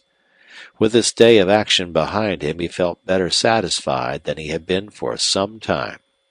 Here, on this venture, he was answering to a call that had so often directed his movements, perhaps his life, and it was one that logic or intelligence could take little stock of. And on this night, lonely like the ones he used to spend in the Nueces Gorge, and memorable of them because of a likeness to that old hiding-place, he felt the pressing return of old haunting things, the past so long ago, wild flights, dead faces, and the places of these were taken by one quiveringly alive, white, tragic, with its dark intent, speaking eyes, Ray Longstreth's. That last memory he yielded to until he slept. In the morning, satisfied that he had left still fewer tracks than he had followed up this trail, he led his horse up to the head of the canyon, there a narrow crack in low cliffs, and with branches of cedar fenced him in. Then he went back and took up the trail on foot. Without the horse he made better time and climbed through deep clefts, wide canyons, over ridges, up shelving slopes, along precipices, a long, hard climb, till he reached what he concluded was a divide. Going down was easier, though the farther he followed this dim and winding trail, the wider the broken battlements of rock. Above him he saw the black fringe of pinon and pine, and Above that the bold peak, bare yellow like a desert butte. Once, through a wide gateway between great escarpments, he saw the lower country beyond the range, and beyond this, vast and clear as it lay in his sight, was the great river that made the Big Bend. He went down and down, wondering how a horse could follow that broken trail, believing there must be another, better one somewhere into Cheseldine's hiding place. He rounded a jutting corner where view had been shut off, and presently came out upon the rim of a high wall. Beneath, like a green gulf seen through blue haze, lay an amphitheater walled in on the two sides he could see. It lay perhaps 1,000 feet below him, and, plain as all the other features of that wild environment, there shone out a big red stone or adobe cabin, white water shining away between great borders, and horses and cattle dotting the levels. It was a peaceful, beautiful scene. Duane could not help grinding his teeth at the thought of rustlers living there in quiet and ease. Duane worked halfway down to the level, and, well hidden in a niche, he settled himself to watch both trail and valley. He made note of the position of the sun and saw that if anything developed, or he decided to descend any farther, there was small likelihood of his getting back to his camp before dark. To try that after nightfall he imagined would be vain effort. Then he bent his keen eyes downward. The cabin appeared to be a crude structure. Though large in size, it had of course been built by outlaws. There was no garden, no cultivated field, no corral. Excepting for the rude pile of stones and logs plastered together with mud, the valley was as wild, probably, as on the day of discovery. Duane seemed to have been watching for a long time before he saw any sign of man, and this one apparently went to the stream for water and returned to the cabin. The sun went down behind the wall, and shadows were born in the darker places of the valley. Duane began to want to get closer to that cabin. What had he taken this arduous climb for? He held back, however, trying to evolve further plans. While he was pondering, the shadows quickly gathered and darkened. If he was to go back to camp, he must set out at once. Still, he lingered. And suddenly his wide roving eye caught sight of two horsemen riding up the valley. They must have entered at a point below, round the huge abutment of rock, beyond Duane's range of sight. Their horses were tired and stopped at the stream for a long drink. Duane left his perch, took to the steep trail, and descended as fast as he could without making noise. It did not take him long to reach the valley floor.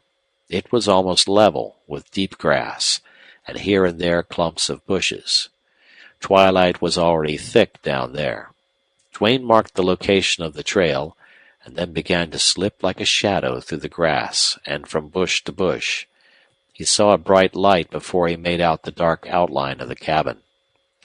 Then he heard voices, a merry whistle, a coarse song, and the clink of iron cooking utensils. He smelled fragrant wood smoke. He saw moving dark figures cross the light. Evidently there was a wide door, or else the fire was out in the open. Duane swerved to the left, out of direct line with the light, and thus was able to see better. Then he advanced noiselessly but swiftly toward the back of the house. There were trees close to the wall. He would make no noise, and he could scarcely be seen, if only there was no watchdog. But all his outlaw days he had taken risks with only his useless life at stake. Now, with that changed, he advanced stealthy and bold as an Indian. He reached the cover of the trees, knew he was hidden in their shadows, for at few paces distance he had been able to see only their tops. From there he slipped up to the house and felt along the wall with his hands. He came to a little window where light shone through. He peeped in. He saw a room shrouded in shadows, a lamp turned low, a table, chairs. He saw an open door with bright flare beyond, but could not see the fire. Voices came indistinctly. Without hesitation, Duane stole farther along, all the way to the end of the cabin.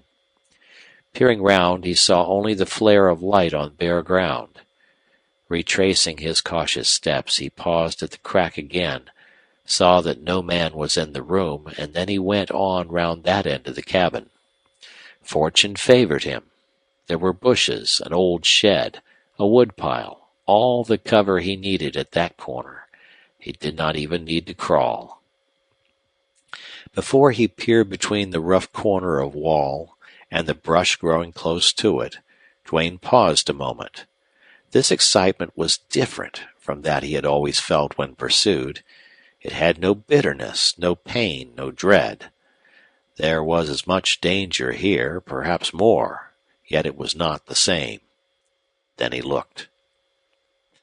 He saw a bright fire, a red-faced man bending over it, whistling, while he handled a steaming pot. Over him was a roofed shed built against the wall, with 2 open sides and 2 supporting posts. Duane's second glance, not so blinded by the sudden bright light, made out other men, 3 in the shadow, 2 in the flare, but with backs to him. It's a smoother trail by long odds, but ain't so short as this one right over the mountain, one outlaw was saying. What's eating you, Panhandle? Ejaculated another. Blossom and me rode from Faraway Springs, where Poggin is with some of the gang. Excuse me, Phil. Sure I didn't see you come in, and Bolt never said nothing. It took you a while to get here, but I guess that's just as well, spoke up a smooth, suave voice with a ring in it. Longstreth's voice. Cheseldine's voice. Here they were, Cheseldine, Phil Nell, Blossom Kane, Panhandle Smith, Bolt. How well Duane remembered the names. All here, the big men of Cheseldine's gang, except the biggest, Poggin. Duane had holed them, and his sensations of the moment deadened sight and sound of what was before him. He sank down, controlled himself, silenced a mounting exultation. Then from a less strained position he peered forth again. The outlaws were waiting for supper. Their conversation might have been that of cowboys in camp, ranchers at a roundup. Duane listened with eager ears, waiting for the business talk that he felt would come. All the time he watched with the eyes of a wolf upon its quarry. Blossom Kane was the lean-limbed messenger who had so angered Fletcher. Bolt was a giant in stature, dark, bearded, silent. Panhandle Smith was the red-faced cook, merry, profane, a short, bow-legged man resembling many rustlers Duane had known, particularly Luke Stevens. And Nell, who sat there tall, slim, like a boy in build, like a boy in years, with its pale, smooth, expressionless face and his cold, gray eyes. And Longstreth, who leaned against the wall, handsome, with his dark face and beard like an aristocrat, resembling many a rich Louisiana planter Duane had met. The 6th man sat so much in the shadow that he could not be plainly discerned, and, though addressed, his name was not mentioned. Panhandle Smith carried pots and pans into the cabin and cheerfully called out, "If you gents are hungry for grub, don't look for me to feed you with a spoon." The outlaws piled inside, made a great bustle and clatter as they sat to their meal. Like hungry men, they talked little. Duane waited there a while, then guardedly got up and crept round to the other side of the cabin. After he became used to the dark again, he ventured to steal along the wall to the window and peeped in. The outlaws were in the first room and could not be seen. Duane waited. The moments dragged endlessly. His heart pounded. Longstreth entered, turned up the light, and taking a box of cigars from the table, he carried it out. "Here, you fellows, go outside and smoke," he said. "Nell, come on in now. Let's get it over." He returned, sat down, and lighted a cigar for himself. He put his booted feet on the table. Duane saw that the room was comfortably, even luxuriously furnished. There must have been a good trail, he thought, else how could all that stuff have been packed in there? Most assuredly it could not have come over the trail he had traveled. Presently he heard the men go outside, and their voices became indistinct. Then Nell came in and seated himself without any of his chief's ease. He seemed preoccupied, and as always, cold. "What's wrong, Nell? Why didn't you get here sooner?" queried Longstreth. Poggin, damn him. We're on the outs again. "What for?" Oh, he needn't have got sore. He's breaking a new hoss over at Faraway, and you know him where a hoss is concerned. That kept him, I reckon, more than anything." "What else? Get it out of your system so we can go on to the new job." "Well, it begins back a ways. I don't know how long ago. Weeks. A stranger rode into Ord and got down easy like as if he owned the place. He seemed familiar to me, but I wasn't sure. We looked him over, and I left, trying to place him in my mind." "What did he look like?" "Rangy, powerful man, white hair over his temples, still hard face, eyes like knives. The way he packed his guns, the way he walked and stood and swung his right hand showed me what he was. You can't fool me on the gun sharp. And he had a grand horse, a big black." "I've met your man," said Longstreth. "No," exclaimed Nell. It was wonderful to hear surprise expressed by this man who did not in the least show it in his strange physiognomy. Nell laughed a short, grim, hollow laugh. "Boss, this here big gent drifts into Ord again and makes up to Jim Fletcher. Jim, you know, is easy led. He likes men. And when a posse come along trailing a blind lead, hunting the wrong way for the man who held up number 6, why, Jim, he up and takes this stranger to be the fly road agent and cottons to him. Got money out of him, sure. And that's what stumps me more. What's this man's game? I happen to know, boss, that he couldn't have held up number 6. "How do you know?" demanded Longstreth. "Because I did the job myself." A dark and stormy passion clouded the chief's face. "Damn you, Nell. You're incorrigible. You're unreliable. Another break like that queers you with me. Did you tell Poggin?" "Yes. That's one reason we fell out. He raved. I thought he was going to kill me." "Why did you tackle such a risky job without help or plan?" "It offered, that's all. And it was easy. But it was a mistake. I got the country and the railroad hollering for nothing. I just couldn't help it. You know what idleness means to one of us. You know also that this very life breeds fatality. It's wrong, that's why.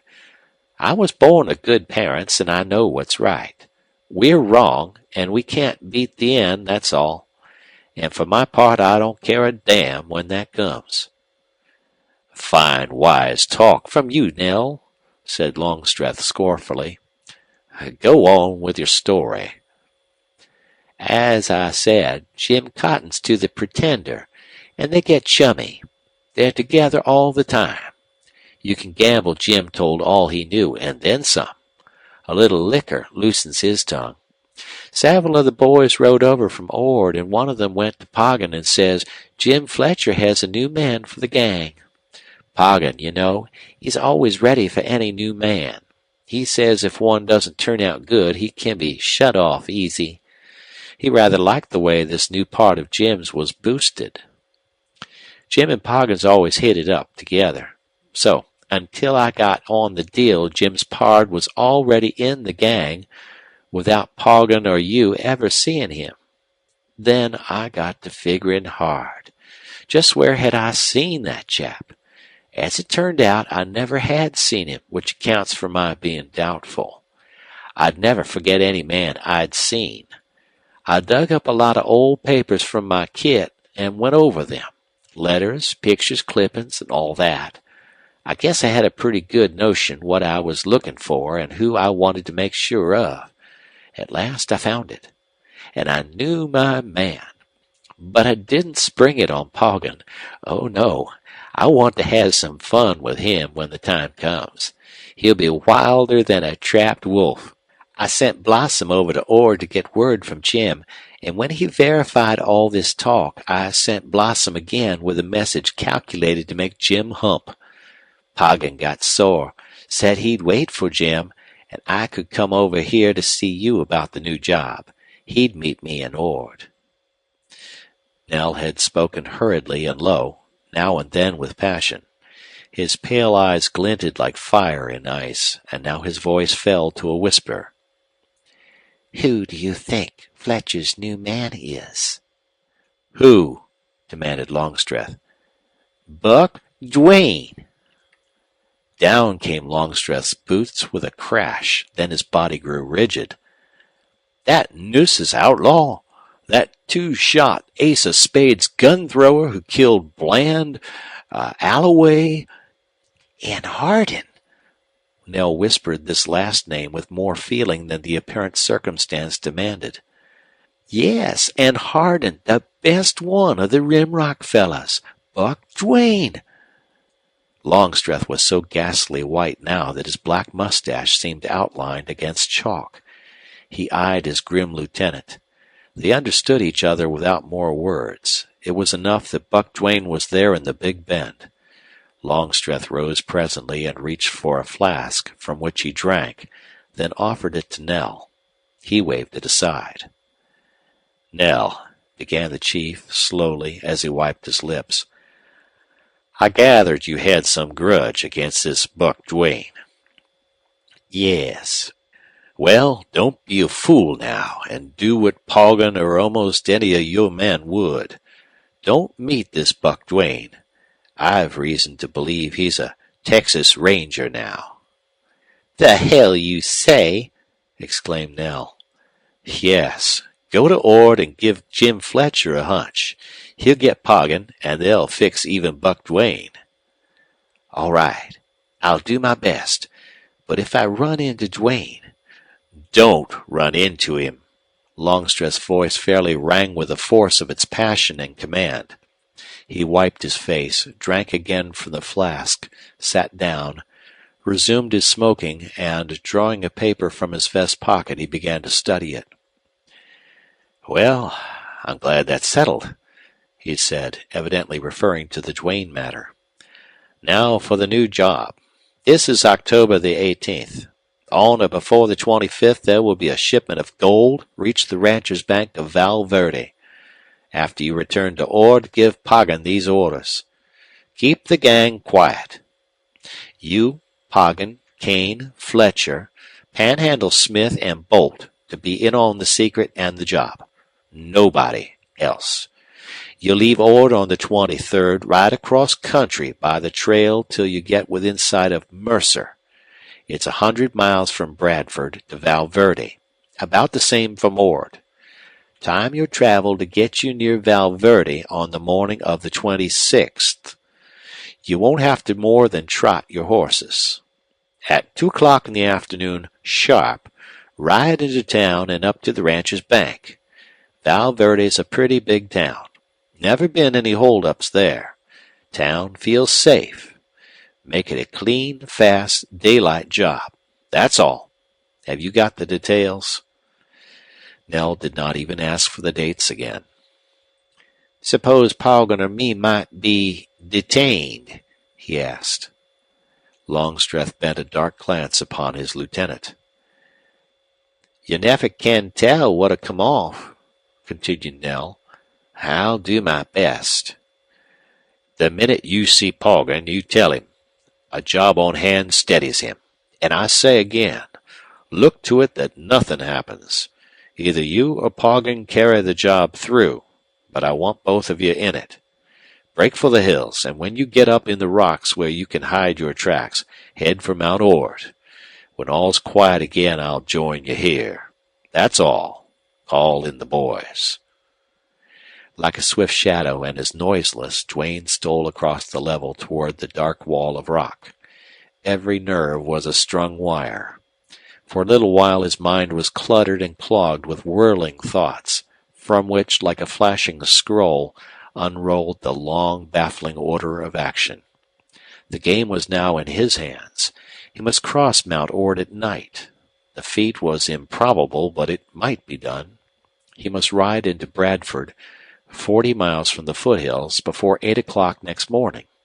He must telegraph McNelly to be in Valverde on the 25th. He must ride back to Ord to intercept Nell, face him, be denounced, kill him, and while the iron was hot, strike hard to win Poggins's half-won interest as he had wholly won Fletcher's.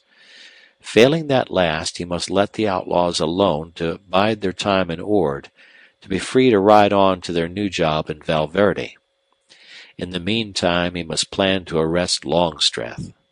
It was a magnificent outline, incredible, alluring, unfathomable in its nameless certainty. He felt like fate. He seemed to be the iron consequences falling upon these doomed outlaws. Under the wall the shadows were black, only the tips of trees and crags showing, yet he went straight to the trail. It was merely a grayness between borders of black. He climbed and never stopped. It did not seem steep. His feet might have had eyes. He surmounted the wall, and looking down into the ebony gulf pierced by one point of light, he lifted a menacing arm and shook it. Then he strode on and did not falter till he reached the huge shelving cliffs. Here he lost the trail. There was none, but he remembered the shapes, the points, the notches of rock above. Before he reached the ruins of splintered ramparts and jumbles of broken walls, the moon topped the eastern slope of the mountain, and the mystifying blackness he had dreaded changed to magic silver light. It seemed as light as day, only soft, mellow, and the air held a transparent sheen. He ran up the bare ridges and down the smooth slopes, and, like a goat, jumped from rock to rock. In this light he knew his way and lost no time looking for a trail. He crossed the divide and then had all downhill before him. Swiftly he descended, almost always sure of his memory of the landmarks. He did not remember having studied them in the ascent, yet here they were, even in the changed light, familiar to his sight. What he had once seen was pictured on his mind, and true as a deer striking for home, he reached the canyon where he had left his horse. Bullet was quickly and easily found. Duane threw on the saddle and pack, cinched them tight, and resumed his descent. The worst was now to come. Bare downward steps in rock, sliding, weathered slopes, narrow black gullies, 1,000 openings in a maze of broken stone. These Duane had to descend in fast time, leading a giant of a horse. Bullet cracked the loose fragments, sent them rolling, slid on the scaly slopes, plunged down the steps, followed like a faithful dog at Duane's heels.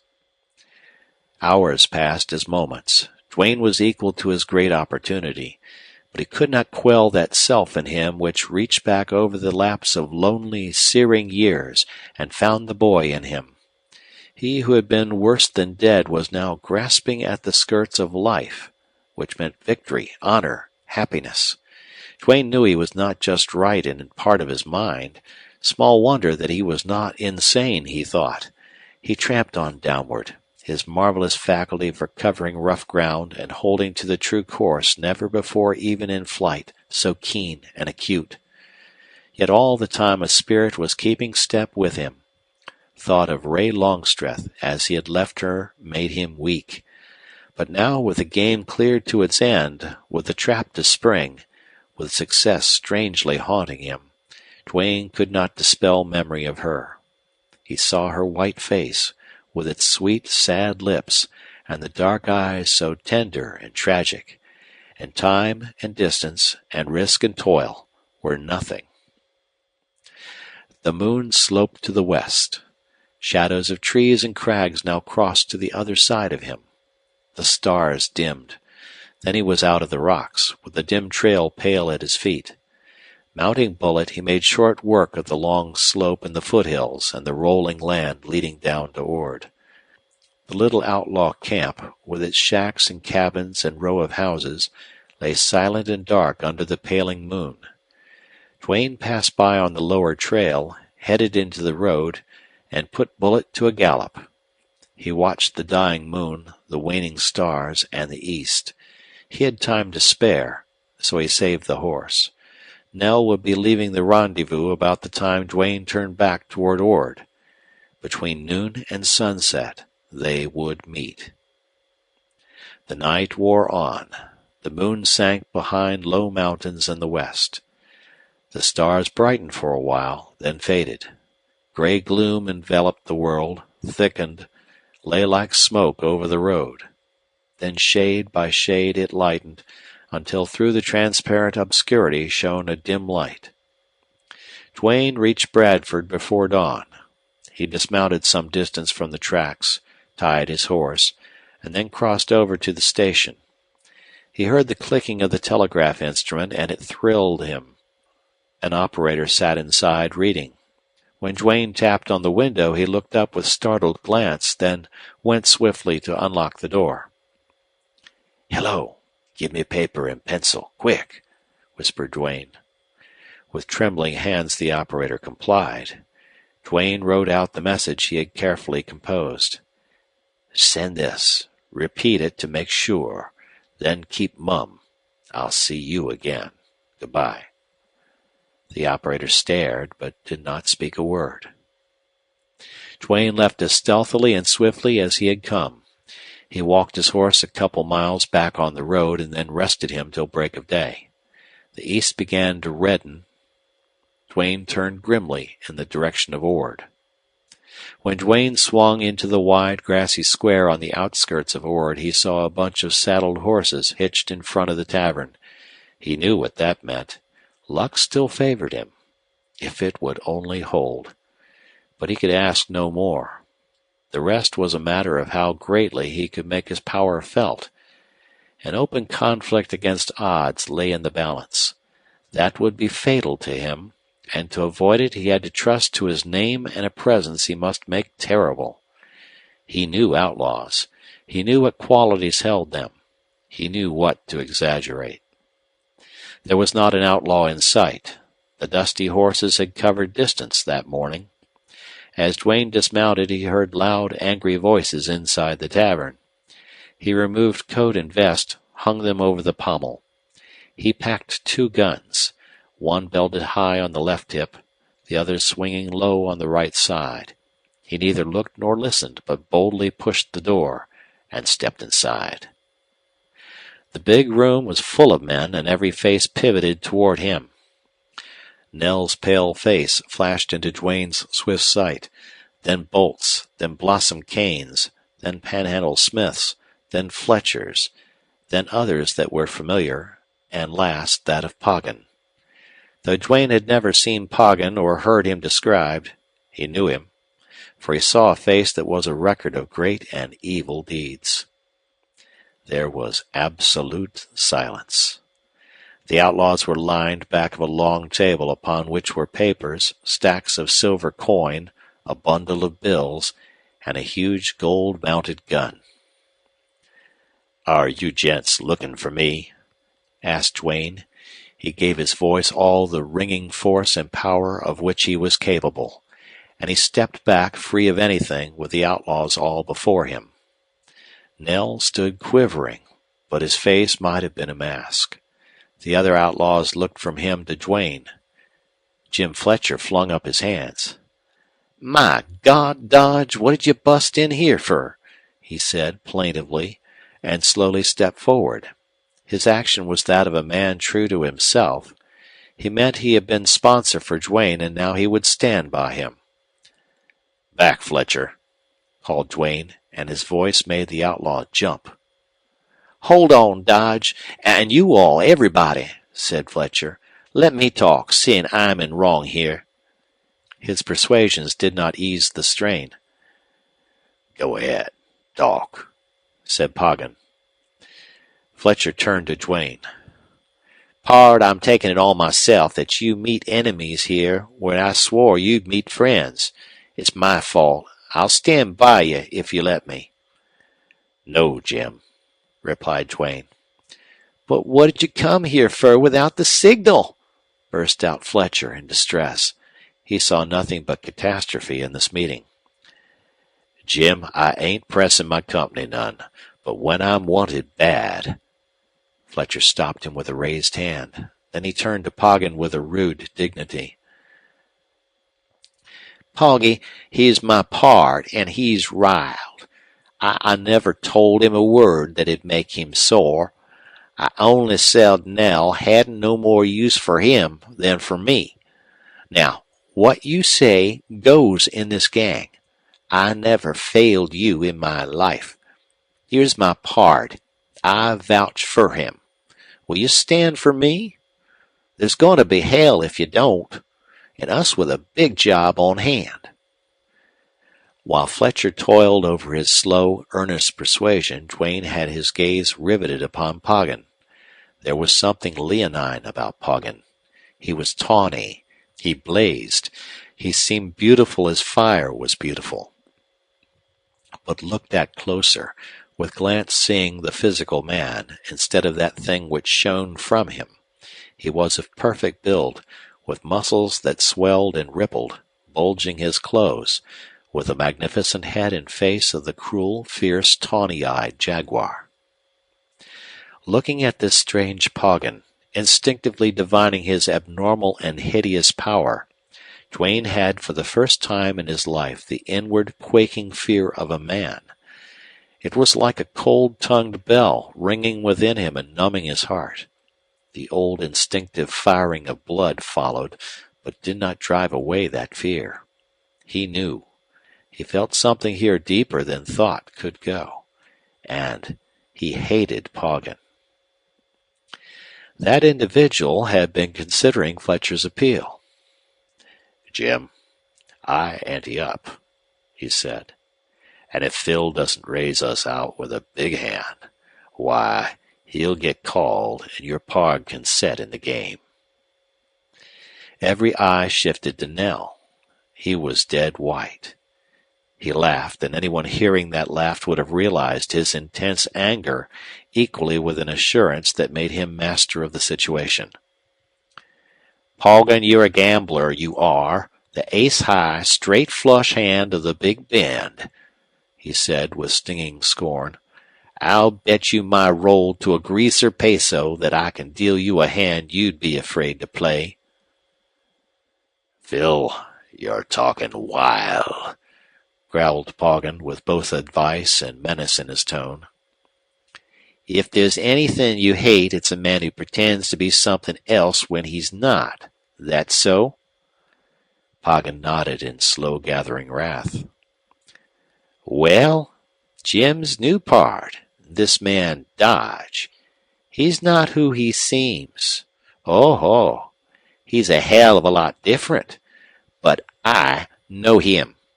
And when I spring his name on you, Poggin, you'll freeze to your gizzard. Do you get me? You'll freeze, and your hand'll be stiff when it ought to be lightning. All because you'll realize you've been standing there 5 minutes alive before him. If not hate, then assuredly great passion toward Poggin manifested itself in Nell's scornful, fiery address, in the shaking hand he thrust before Poggin's face. In the ensuing silent pause, Nell's panting could be plainly heard. The other men were pale, watchful, cautiously edging either way to the wall, leaving the principals and Duane in the center of the room. Spring his name, then, you, said Poggin violently, with a curse. Strangely, Nell did not even look at the man he was about to denounce. He leaned toward Poggin, his hands, his body, his long head all somewhat expressive of what his face disguised. Buck Duane, he yelled suddenly.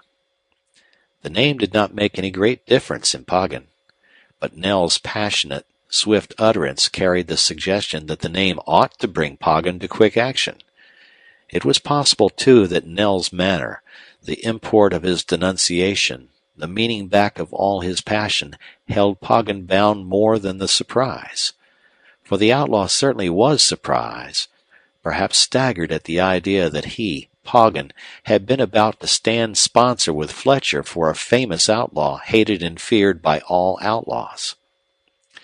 Nell waited a long moment, and then his face broke its cold immobility in an extraordinary expression of devilish glee. He had hounded the great Poggin into something that gave him vicious, monstrous joy. "Buck Duane! Yes!" he broke out hotly. "The Nueces gunman! That two-shot ace of spades lone wolf! You and we've heard 1,000 times of him, talked about him often, and here he in front of you! Poggin, you were backing Fletcher's new pard, Buck Duane, and he'd fooled you both but for me. But I know him, and I know why he drifted in here. To flash a gun on Cheseldine, on you, on me. Bah! Don't tell me he wanted to join the gang. You know a gunman, you're one yourself. Don't you always want to kill another man? And don't you always want to meet a real man, not a four-flush? It's the madness of the gunman, and I know it. Well, Duane faced you, called you, and when I sprung his name, what ought you have done? What would the boss, anybody, have expected of Poggin? Did you throw your gun, swift, like you have so often? No, you froze. And why? Because here's a man with the kind of nerve you'd love to have. Because he's great, meeting us here alone. Because you know he's a wonder with a gun and you love life. Because you and I and every damn man here had to take his front, each to himself. If we all drew, we'd kill him, sure. But who's going to lead? Who was going to be first? Who was going to make him draw? Not you, Poggin. You'd leave that for a lesser man, me, who've lived to see you a coward. It comes once to every gunman. You've met your match in Buck Duane, and by God, I'm glad. Here's once I show you up. The hoarse, taunting voice failed. Nell stepped back from the comrade he hated. He was wet, shaking, haggard, but magnificent. Buck Duane, do you remember Hardin? He asked in scarcely audible voice. Yes, replied Duane, and a flash of insight made clear Nell's attitude. You met him, forced him to draw, killed him? Yes. Hardin was the best pard I ever had. His teeth clicked together tight, and his lips set in a thin line. The room grew still. Even breathing ceased. The time for words had passed. In that long moment of suspense, Nell's body gradually stiffened, and at last the quivering ceased. He crouched. His eyes had a soul-piercing fire. Duane watched them. He waited. He caught the thought, the breaking of Nell's muscle-bound rigidity. Then he drew. Through the smoke of his gun he saw two red spurts of flame. Nell's bullets thudded into the ceiling. He fell with a scream like a wild thing in agony. Duane did not see Nell die. He watched Poggin. And Poggin, like a stricken and astounded man, looked down upon his prostrate comrade. Fletcher ran at Duane with hands aloft. Hit the trail, you liar! You'll have to kill me! He yelled. With hands still up, he shouldered and bodied Duane out of the room. Duane leaped on his horse, spurred, and plunged away. End of chapter. Chapter 23. Duane returned to Fairdale and camped in the mesquite till the 23rd of the month. The few days seemed endless. All he could think of was that the hour in which he must disgrace Ray Longstreth was slowly but inexorably coming. In that waiting time he learned what love was, and also duty. When the day at last dawned, he rode like one possessed down the rough slope, hurdling the stones and crashing through the brush, with a sound in his ears that was not all the rush of the wind. Something dragged at him. Apparently one side of his mind was unalterably fixed, while the other was a hurrying conglomeration of flashes of thought, reception of sensations. He could not get calmness. By and by, almost involuntarily, he hurried faster on. Action seemed to make his state less oppressive. It eased the weight. But the farther he went on, the harder it was to continue. Had he turned his back upon love, happiness, perhaps on life itself? There seemed no use to go on farther until he was absolutely sure of himself. Duane received a clear warning thought that such work as seemed haunting and driving him could never be carried out in the mood under which he labored. He hung on to that thought. Several times he slowed up, then stopped, only to go on again. At length, as he mounted a low ridge, Fairdale lay bright and green before him not far away, and the sight was a conclusive check. There were mesquites on the ridge, and Duane sought the shade beneath them. It was the noon hour, with hot, glary sun and no wind.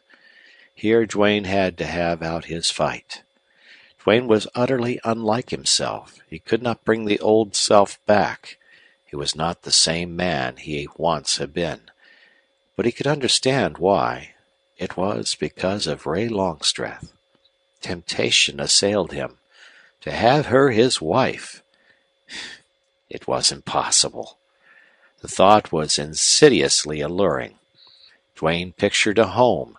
He saw himself riding through the cotton and rice and cane, home to a stately old mansion where long-eared hounds bade him welcome, and a woman looked for him and met him with happy and beautiful smile.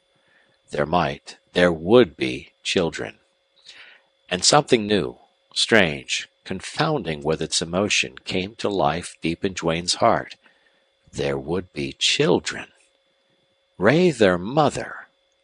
The kind of life a lonely outcast always yearned for and never had.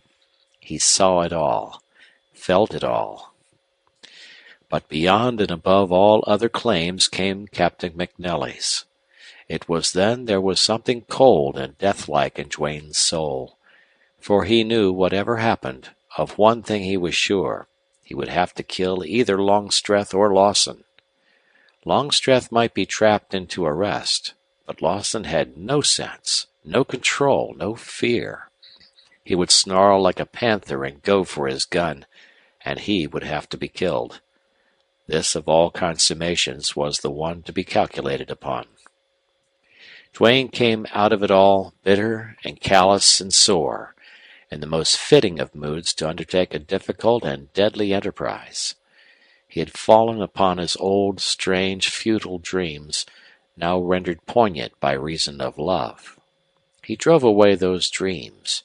In their places came the images of the olive-skinned Longstreth with his sharp eyes, and the dark, evil-faced Lawson, and then returned tenfold more thrilling and sinister the old strange passion to meet Poggin. It was about 1 o'clock when Duane rode into Fairdale. The streets, for the most part, were deserted. He went directly to find Morton and Zimmer. He found them at length, restless, somber, anxious, but unaware of the part he had played at Ord. They said Longstreth was home, too. It was possible that Longstreth had arrived home in ignorance. Duane told them to be on hand in town with their men in case he might need them, and then, with teeth locked, he set off for Longstreth's ranch. Duane stole through the bushes and trees, and when nearing the porch he heard loud, angry, familiar voices. Longstreth and Lawson's were quarreling again. How Duane's lucky star guided him!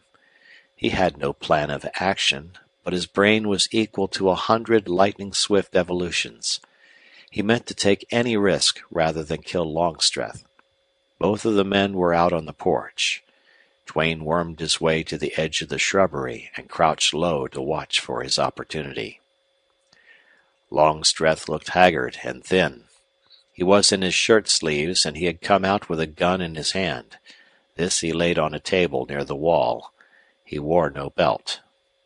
Lawson was red, bloated, thick-lipped, all fiery and sweaty from drink, though sober on the moment, and he had the expression of a desperate man in his last stand. It was his last stand, though he was ignorant of that. What's your news? You needn't be afraid of my feelings, said Lawson. Ray confessed to an interest in this ranger, replied Longstreth.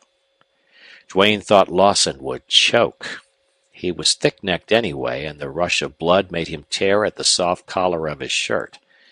Duane awaited his chance, patient, cold, all his feelings shut in a vise. But why should your daughter meet this ranger? Demanded Lawson harshly. She's in love with him, and he's in love with her. Duane reveled in Lawson's condition. The statement might have had the force of a juggernaut. Was Longstreth sincere? What was his game? Lawson, finding his voice, cursed Ray, cursed the ranger, then Longstreth. You damn selfish fool, cried Longstreth in deep, bitter scorn. All you think of is yourself, your loss of the girl. Think once of me, my home, my life. Then the connection subtly put out by Longstreth apparently dawned upon the other. Somehow through this girl her father and cousin were to be betrayed. Duane got that impression, though he could not tell how true it was. Certainly Lawson's jealousy was his paramount emotion. To hell with you, burst out Lawson incoherently. He was frenzied. I'll have her, or nobody else will. You never will, returned Longstreth stridently. So help me God, I'd rather see her the ranger's wife than yours. While Lawson absorbed that shock, Longstreth leaned toward him, all of hate and menace in his mien. Lawson, you made me what I am, continued Longstreth. I backed you, shielded you. You're Cheseldine, if the truth is told. Now it's ended. I quit you. I'm done. Their gray, passion-corded faces were still as stones. Gentlemen, Duane called in far-reaching voice as he stepped out, you're both done. They wheeled to confront Duane. Don't move. Not a muscle. Not a finger, he warned. Longstreth read what Lawson had not the mind to read. His face turned from gray to ashen. What do you mean? Yelled Lawson, fiercely, shrilly. It was not in him to obey a command, to see impending death. All quivering and strung, yet with perfect control, Duane raised his left hand to turn back a lapel of his open vest. The silver star flashed brightly. Lawson howled like a dog, with barbarous and insane fury, with sheer impotent folly. He swept the clawing hand for his gun. Duane's shot broke his action. Before Lawson ever tottered, before he loosed the gun, Longstreth leaped behind him, clasped him with left arm, quick as lightning jerked the gun from both clutching fingers and sheath. Longstreth protected himself with the body of the dead man. Duane saw red flashes, puffs of smoke. He heard quick reports. Something stung his left arm. Then a blow like wind, light of sound yet shocking in impact, struck him, staggered him. The hot rend of lead followed the blow. Duane's heart seemed to explode, yet his mind kept extraordinarily clear and rapid. Duane heard Longstreth work the action of Lawson's gun. He heard the hammer click, fall upon empty shells. Longstreth had used up all the loads in Lawson's gun. He cursed as a man cursed at defeat. Duane waited, cool and sure now. Longstreth tried to lift the dead man, to edge him closer toward the table where his own gun lay. But, considering the peril of exposing himself, he found the task beyond him. He bent, peering at Duane under Lawson's arm, which flopped out from his side. Longstreth's eyes were the eyes of a man who meant to kill. There was never any mistaking the strange and terrible light of eyes like those. More than once Duane had a chance to aim at them, at the top of Longstreth's head, at a strip of his side. Longstreth flung Lawson's body off. but even as it dropped, before Longstreth could leap as he surely intended for the gun, Duane covered him, called piercingly to him. "Don't jump for the gun. Don't. I'll kill you. Sure as God, I'll kill you." Longstreth stood perhaps 10 feet from the table where his gun lay. Duane saw him calculating chances. He was game. He had the courage. That forced Duane to respect him. Duane just saw him measure the distance to that gun. He was magnificent. He meant to do it. Duane would have to kill him. "Longstreth, listen!" cried Duane swiftly. "The game's up. You're done. But think of your daughter. I'll spare your life. I'll try to get you freedom on one condition. For her sake. I've got you nailed. All the proofs. There lies Lawson. You're alone. I've Morton and men to my aid. Give up. Surrender. Consent to demands, and I'll spare you. Maybe I can persuade McNelly to let you go free back to your old country. It's for Ray's sake. Her life, perhaps her happiness, can be saved. Hurry, man. Your answer." "Suppose I refuse?" he queried with a dark and terrible earnestness. "Then I'll kill you in your tracks. You can't move a hand. Your word or death. Hurry, Longstreth. Be a man. For her sake. Quick. Another second now. I'll kill you." "All right, Buck Duane. I give my word," he said, and deliberately walked to the chair and fell into it. Longstreth looked strangely at the bloody blot on Duane's shoulder. "There come the girls!" he suddenly exclaimed. "Can you help me drag Lawson inside? They mustn't see him." Duane was facing down the porch toward the court and corrals. Miss Longstreth and Ruth had come in sight, were swiftly approaching, evidently alarmed. The two men succeeded in drawing Lawson into the house before the girls saw him. "Duane, you're not hard hit?" said Longstreth. "Reckon not," replied Duane. "I'm sorry. If only you could have told me sooner. Lawson, damn him. I've split over him." "But the last time, Longstreth." "Yes, and I came near driving you to kill me, too. Duane, you talked me out of it. For Ray's sake. She'll be in here in a minute. This'll be harder than facing a gun." "Hard now, but I hope it'll turn out all right." "Duane, will you do me a favor?" he asked, and he seemed shamefaced. "Sure." "Let Ray and Ruth think Lawson shot you. He's dead. It can't matter. Duane, the old side of my life is coming back. It's been coming. It'll be here just about when she enters this room. And by God, I'd change places with Lawson if I could." "Glad you said that, Longstreth," replied Duane. "And sure, Lawson plugged me. It's our secret." Just then Ray and Ruth entered the room. Duane heard two low cries, so different in tone, and he saw two white faces. Ray came to his side. She lifted a shaking hand to point at the blood upon his breast. White and mute, she gazed from that to her father. "Papa!" cried Ray, wringing her hands. "Don't give way," he replied huskily. "Both you girls will need your nerve. Duane isn't badly hurt, but Floyd is dead. Listen, let me tell it quick. There's been a fight. It was Lawson. It was Lawson's gun that shot Duane. Duane let me off. In fact, Ray, he saved me. I'm to divide my property. Return so far as possible what I've stolen. Leave Texas at once with Duane under arrest. He says maybe he can get McNelly, the ranger captain, to let me go. For your sake." She stood there, realizing her deliverance, with the dark and tragic glory of her eyes passing from her father to Duane. "You must rise above this," said Duane to her. "I expected this to ruin you, but your father is alive. He will live it down. I'm sure I can promise you he'll be free. Perhaps back there in Louisiana the dishonor will never be known.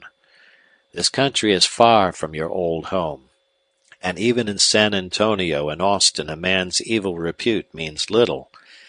Then the line between a rustler and a rancher is hard to draw in these wild border days.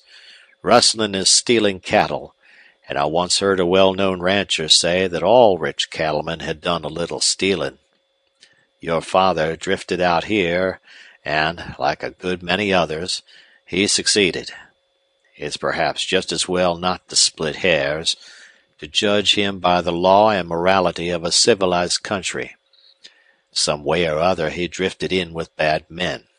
Maybe a deal that was honest somehow tied his hands. This matter of land, water, a few stray head of stock had to be decided out of court.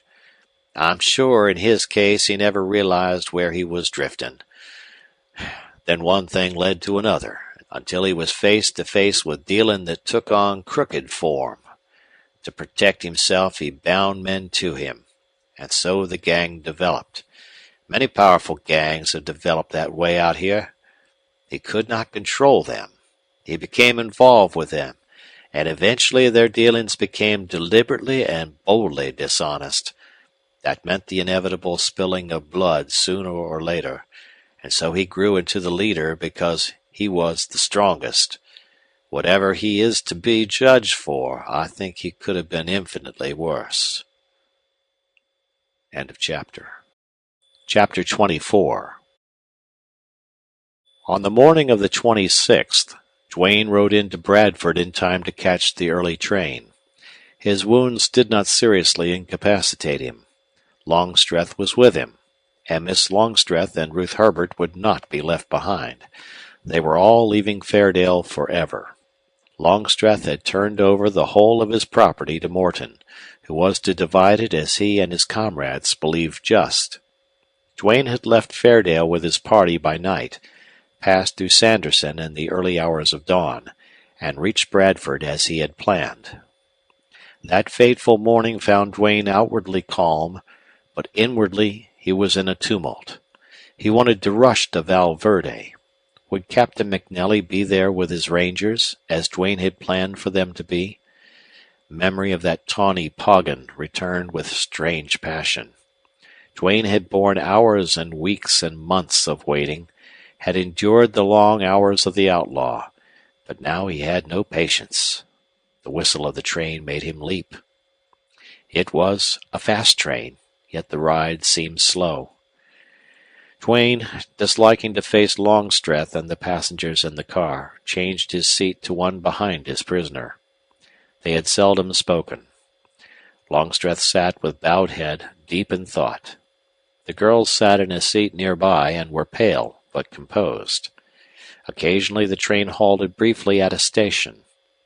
The latter half of that ride Duane had observed a wagon road running parallel with the railroad, sometimes right alongside, at others near or far away. When the train was about 20 miles from Val Verde, Duane espied a dark group of horsemen trotting eastward. His blood beat like a hammer at his temples. The gang. He thought he recognized the tawny Poggin and felt a strange inward contraction. He thought he recognized the clean-cut Blossom Kane, the black-bearded giant, Bolt, the red-faced Panhandle Smith, and Fletcher. There was another man strange to him. Was that Nell? No, it could not have been Nell. Duane leaned over the seat and touched Longstreth on the shoulder. "Look," he whispered. Cheseldine was stiff. He had already seen. The train flashed by. The outlaw gang receded out of range of sight. "Did you notice Nell wasn't with them?" whispered Duane. Duane did not speak to Longstreth again till the train stopped at Val Verde. They got off the car, and the girls followed as naturally as ordinary travelers. The station was a good deal larger than that at Bradford, and there was considerable action and bustle incident to the arrival of the train. Duane's sweeping gaze searched faces, rested upon a man who seemed familiar. This fellow's look, too, was that of one who knew Duane, but was waiting for a sign, a cue. Then Duane recognized him. McNelly, clean-shaven. Without mustache, he appeared different, younger. When McNelly saw that Duane intended to greet him, to meet him, he hurried forward. A keen light flashed from his eyes. He was glad, eager, yet suppressing himself, and the glances he sent back and forth from Duane to Longstreth were questioning, doubtful. Certainly Longstreth did not look the part of an outlaw. "Duane! Lord, I'm glad to see you," was the captain's greeting. Then, at closer look into Duane's face, his warmth fled. Something he saw there checked his enthusiasm, or at least its utterance. "McNelly, shake hands with Cheseldine," said Duane, low-voiced. The ranger captain stood dumb, motionless, but he saw Longstreth's instant action, and awkwardly he reached for the outstretched hand. "Any of your men down here?" queried Duane sharply. "No, they're uptown." "Come. McNelly, you walk with him. We've ladies in the party. I'll come behind with them." They set off uptown. Longstreth walked as if he were with friends on the way to dinner. The girls were mute. McNelly walked like a man in a trance. There was not a word spoken in 4 blocks. Presently Duane espied a stone building on a corner of the broad street. There was a big sign, Rancher's Bank. "There's the hotel," said McNelly. "Some of my men are there. We've scattered around." They crossed the street, went through office and lobby, and then Duane asked McNelly to take them to a private room. Without a word, the captain complied. When they were all inside, Duane closed the door, and drawing a deep breath as if of relief, he faced them calmly. "Miss Longstreth, you and Miss Ruth try to make yourselves comfortable now," he said, "and don't be distressed." Then he turned to his captain. "McNelly, this girl is the daughter of the man I've brought to you, and this one is his niece." Then Duane briefly related Longstreth's story, and though he did not spare the rustler chief, he was generous. "When I went after Longstreth," concluded Duane, "it was either to kill him or offer him freedom on conditions. So I chose the latter for his daughter's sake. He has already disposed of all his property. I believe he'll live up to the conditions. He's to leave Texas, never to return. The name Cheseldine has been a mystery, and now it'll fade." A few moments later Duane followed McNelly to a large room, like a hall, and here were men reading and smoking. Duane knew them. Rangers. McNelly beckoned to his men. "Boys, here he is." "How many men have you?" asked Duane. 15. McNelly almost embraced Duane, would probably have done so but for the dark grimness that seemed to be coming over the man.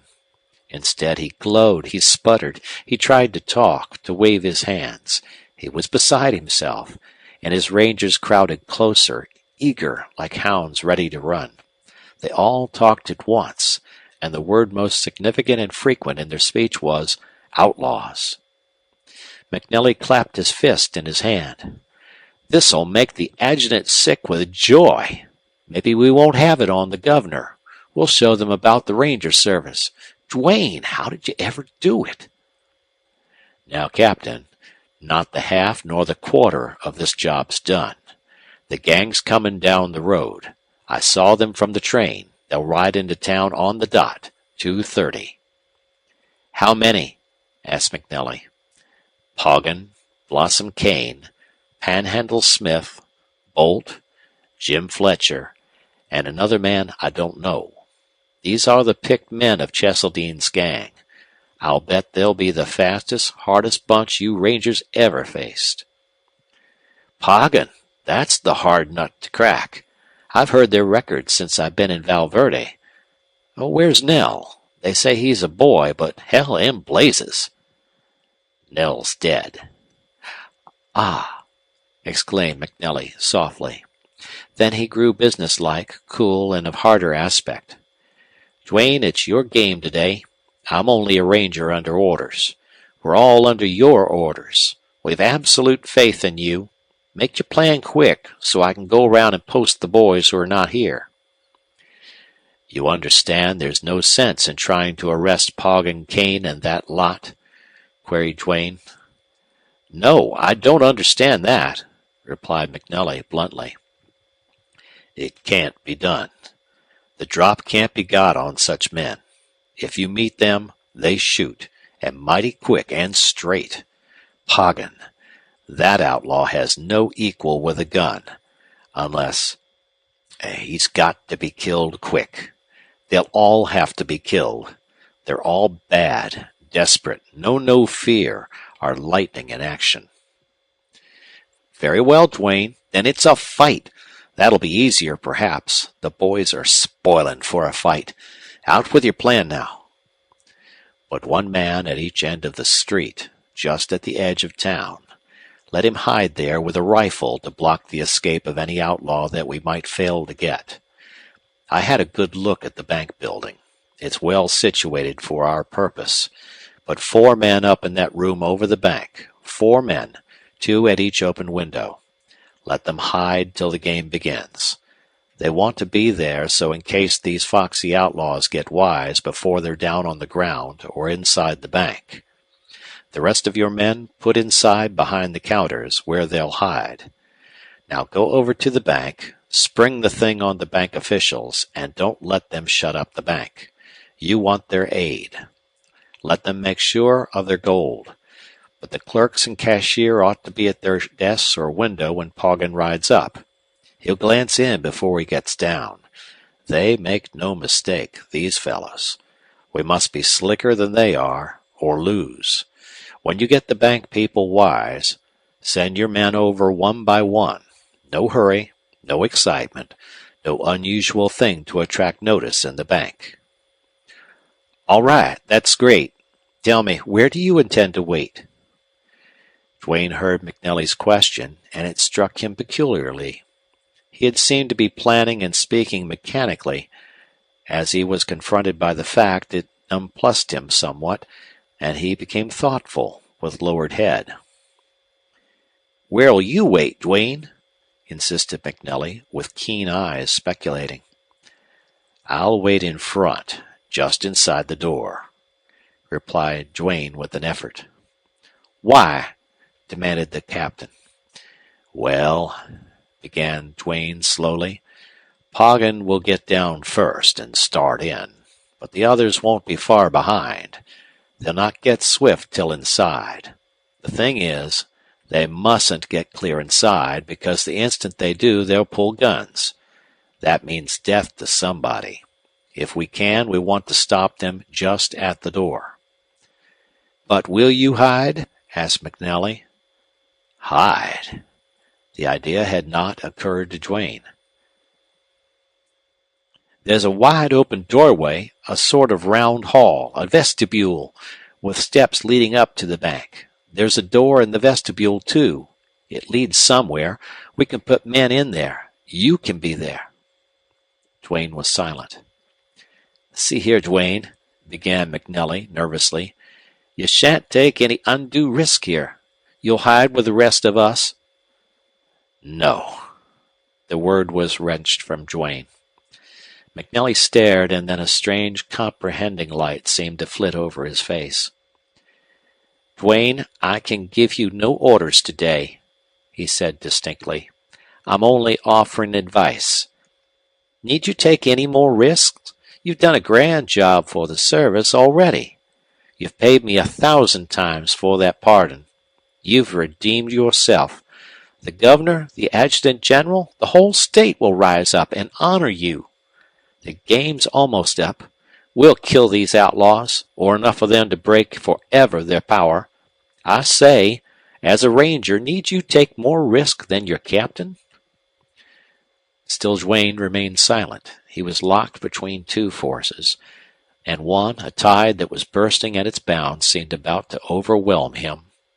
Finally, that side of him, the retreating self, the weaker, found a voice. Captain, You want this job to be sure? He asked. Certainly. I've told you the way. I alone know the kind of men to be met. Just what I'll do or where I'll be, I can't say yet. In meetings like this, the moment decides.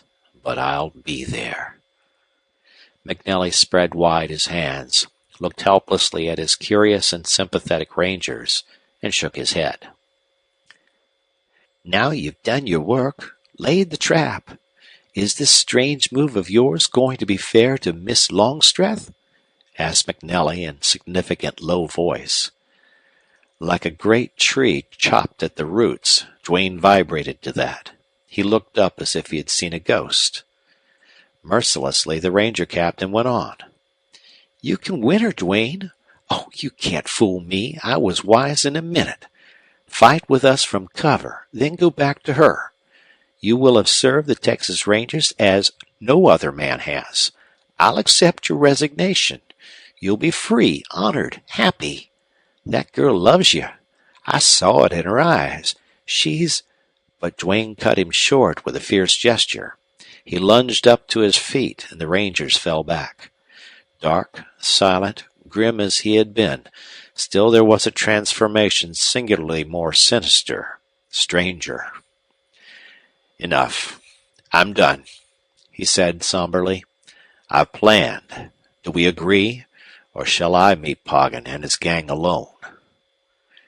McNally cursed and again threw up his hands, this time in baffled chagrin. There was deep regret in his dark eyes as they rested upon Duane. Duane was left alone. Never had his mind been so quick, so clear, so wonderful in its understanding of what had heretofore been intricate and elusive impulses of his strange nature. His determination was to meet Poggin, meet him before anyone else had a chance. Poggin first, and then the others. He was as unalterable in that decision as if on the instant of its acceptance he had become stone. Why? Then came realization. He was not a ranger now. He cared nothing for the state. He had no thought of freeing the community of a dangerous outlaw, of ridding the country of an obstacle to its progress and prosperity. He wanted to kill Poggin. It was significant now that he forgot the other outlaws. He was the gunman, the gun thrower, the gun fighter, passionate and terrible. His father's blood, that dark and fierce strain, his mother's spirit, that strong and unquenchable spirit of the surviving pioneer, these had been in him, and the killings, one after another, the wild and haunted years, had made him, absolutely in spite of his will, the gunman. He realized it now, bitterly, hopelessly. The thing he had intelligence enough to hate he had become. At last he shuddered under the driving, ruthless, inhuman bloodlust of the gunman. Long ago he had seemed to seal in a tomb that horror of his kind, the need, in order to forget the haunting, sleepless presence of his last victim, to go out and kill another. But it was still there in his mind, and now it stalked out, worse, more powerful, magnified by its rest, augmented by the violent passions peculiar and inevitable to that strange, wild product of the Texas frontier, the gunfighter. And those passions were so violent, so raw, so base, so much lower than what ought to have existed in a thinking man. Actual pride of his record, actual vanity in his speed with a gun, actual jealousy of any rival. Duane could not believe it, but there he was, without a choice. What he had feared for years had become a monstrous reality. Respect for himself, blindness, a certain honor that he had clung to while in outlawry, all, like scales, seemed to fall away from him. He stood stripped bare, his soul naked, the soul of Cain. Always since the first brand had been forced and burned upon him he had been ruined. But now with conscience flayed to the quick, yet utterly powerless over this tiger instinct, He was lost. He said it, he admitted it, and at the utter abasement the soul he despised suddenly leaped and quivered with the thought of Ray Longstreth. Then came agony. As he could not govern all the chances of this fatal meeting, as all his swift and deadly genius must be occupied with Poggin, perhaps in vain, as hard-shooting men whom he could not watch would be close behind, this almost certainly must be the end of Buck Duane. That did not matter. But he loved the girl. He wanted her. All her sweetness, her fire, and pleading returned to torture him. At that moment the door opened, and Ray Longstreth entered. "Duane," she said softly, "Captain McNelly sent me to you." "But you shouldn't have come," replied Duane. "As soon as he told me I would have come, whether he wished it or not. You left me, all of us, stunned. I had no time to thank you. Oh, I do, with all my soul. It was noble of you. Father is overcome. He didn't expect so much, and he'll be true. But, Duane, I was told to hurry, and here I'm selfishly using time." "Go, then, and leave me. You mustn't unnerve me now, when there's a desperate game to finish." "Need it be desperate?" she whispered, coming close to him. "Yes, it can't be else." McNelly had sent her to weaken him, of that Duane was sure, and he felt that she had wanted to come. Her eyes were dark, strained, beautiful, and they shed a light upon Duane he had never seen before. "You're going to take some mad risk," she said. "Let me persuade you not to. You said you cared for me, and Oh, Duane, don't you know?" The low voice, deep, sweet as an old chord, faltered and broke and failed. Duane sustained a sudden shock and an instant of paralyzed confusion of thought. She moved, she swept out her hands, and the wonder of her eyes dimmed in a flood of tears. "My God, you can't care for me!" he cried hoarsely. Then she met him, hands outstretched. "But I do. I do." Swift as light, Duane caught her and held her to his breast. He stood holding her tight, with a feeling of her warm, throbbing breast and the clasp of her arms as flesh and blood realities to fight a terrible fear. He felt her, and for the moment the might of it was stronger than all the demons that possessed him. And he held her as if she had been his soul, his strength on earth, his hope of heaven, against his lips. The strife of doubt all passed.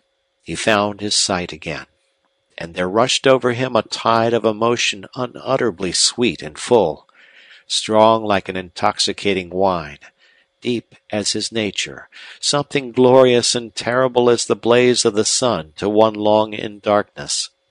He had become an outcast, a wanderer, a gunman, a victim of circumstances. He had lost and suffered worse than death in that loss. He had gone down the endless bloody trail, a killer of men, a fugitive whose mind slowly and inevitably closed to all except the instinct to survive and a black despair. And now, with this woman in his arms, her swelling breast against his, in this moment almost of resurrection, he bent under the storm of passion and joy possible only to him who had endured so much. "Do you care? A little?" he whispered unsteadily. He bent over her, looking deep into the dark, wet eyes. She uttered a low laugh that was half sob, and her arms slipped up to his neck. "A little? Oh, Duane, Duane, a great deal." Their lips met in their first kiss. The sweetness, the fire of her mouth seemed so new, so strange, so irresistible to Duane. His sore and hungry heart throbbed with thick and heavy beats. He felt the outcast's need of love, and he gave up to the enthralling moment. She met him halfway, returned kiss for kiss, clasp for clasp, her face scarlet, her eyes closed till, her passion and strength spent, she fell back upon his shoulder. Duane suddenly thought she was going to faint. He divined then that she had understood him, would have denied him nothing, not even her life, in that moment. But she was overcome, and he suffered a pang of regret at his unrestraint. Presently she recovered, and she drew only the closer, and leaned upon him with her face upturned. He felt her hands on his, and they were soft, clinging, strong, like steel under velvet. He felt the rise and fall, the warmth of her breast. A tremor ran over him. He tried to draw back, and if he succeeded a little, her form swayed with him, pressing closer. She held her face up, and he was compelled to look. It was wonderful now, white yet glowing, with the red lips parted and dark eyes alluring. But that was not all. There was passion, unquenchable spirit, woman's resolve, deep and mighty. "I love you, Duane," she said. "For my sake, don't go out to meet this outlaw face to face. It's something wild in you. Conquer it if you love me." Duane became suddenly weak, and when he did take her into his arms again, he scarcely had strength to lift her to a seat beside him. She seemed more than a dead weight. Her calmness had fled. She was throbbing, palpitating, quivering, with hot, wet cheeks and arms that clung to him like vines. She lifted her mouth to his, whispering, "Kiss me." She meant to change him, hold him. Duane bent down, and her arms went round his neck and drew him close. With his lips on hers, he seemed to float away. That kiss closed his eyes, and he could not lift his head. He sat motionless, holding her, blind and helpless, wrapped in a sweet, dark glory. She kissed him, one long, endless kiss, or else 1,000 times. Her lips, her wet cheeks, her hair, the softness, the fragrance of her, the tender clasp of her arms, the swell of her breast, all these seemed to enclose him. Duane could not put her from him. He yielded to her lips and arms, watching her, involuntarily returning her caresses, sure now of her intent, fascinated by the sweetness of her, bewildered, almost lost. This was what it was to be loved by a woman. His years of outlawry had blotted out any boyish love he might have known. This was what he had to give up. All this wonder of her sweet person, this strange fire he feared yet loved, this mate his deep and tortured soul recognized. Never until that moment had he divined the meaning of a woman to a man. That meaning was physical inasmuch that he learned what beauty was, what marvel in the touch of quickening flesh, and it was spiritual in that he saw there might have been for him, under happier circumstances, a life of noble deeds lived for such a woman. "Don't go! Don't go!" she cried as he started violently. "I must. Dear, good-bye. Remember I loved you." He pulled her hands loose from his, stepped back. "Ray, dearest, I believe. I'll come back," he whispered. These last words were falsehood. He reached the door, gave her one last piercing glance, to fix forever in memory that white face with its dark, staring, tragic eyes. "Duane!" He fled with that moan like thunder, death, hell in his ears. To forget her, to get back his nerve, he forced into mind the image of Poggin. Poggin, the tawny-haired, the yellow-eyed, like a jaguar, with his rippling muscles. He brought back his sense of the outlaw's wonderful presence, his own unaccountable fear and hate. Yes, Poggin had sent the cold sickness of fear to his marrow. Why, since he hated life so? Poggin was his supreme test, and this abnormal and stupendous instinct, now deep as the very foundation of his life, demanded its wild and fatal issue. There was a horrible thrill in his sudden remembrance that Poggin likewise had been taunted in fear of him. So the dark tide overwhelmed Duane, and when he left the room he was fierce, implacable, steeled to any outcome, quick like a panther, somber as death, in the thrall of his strange passion. There was no excitement in the street. He crossed to the bank corner. A clock inside pointed the hour of 2.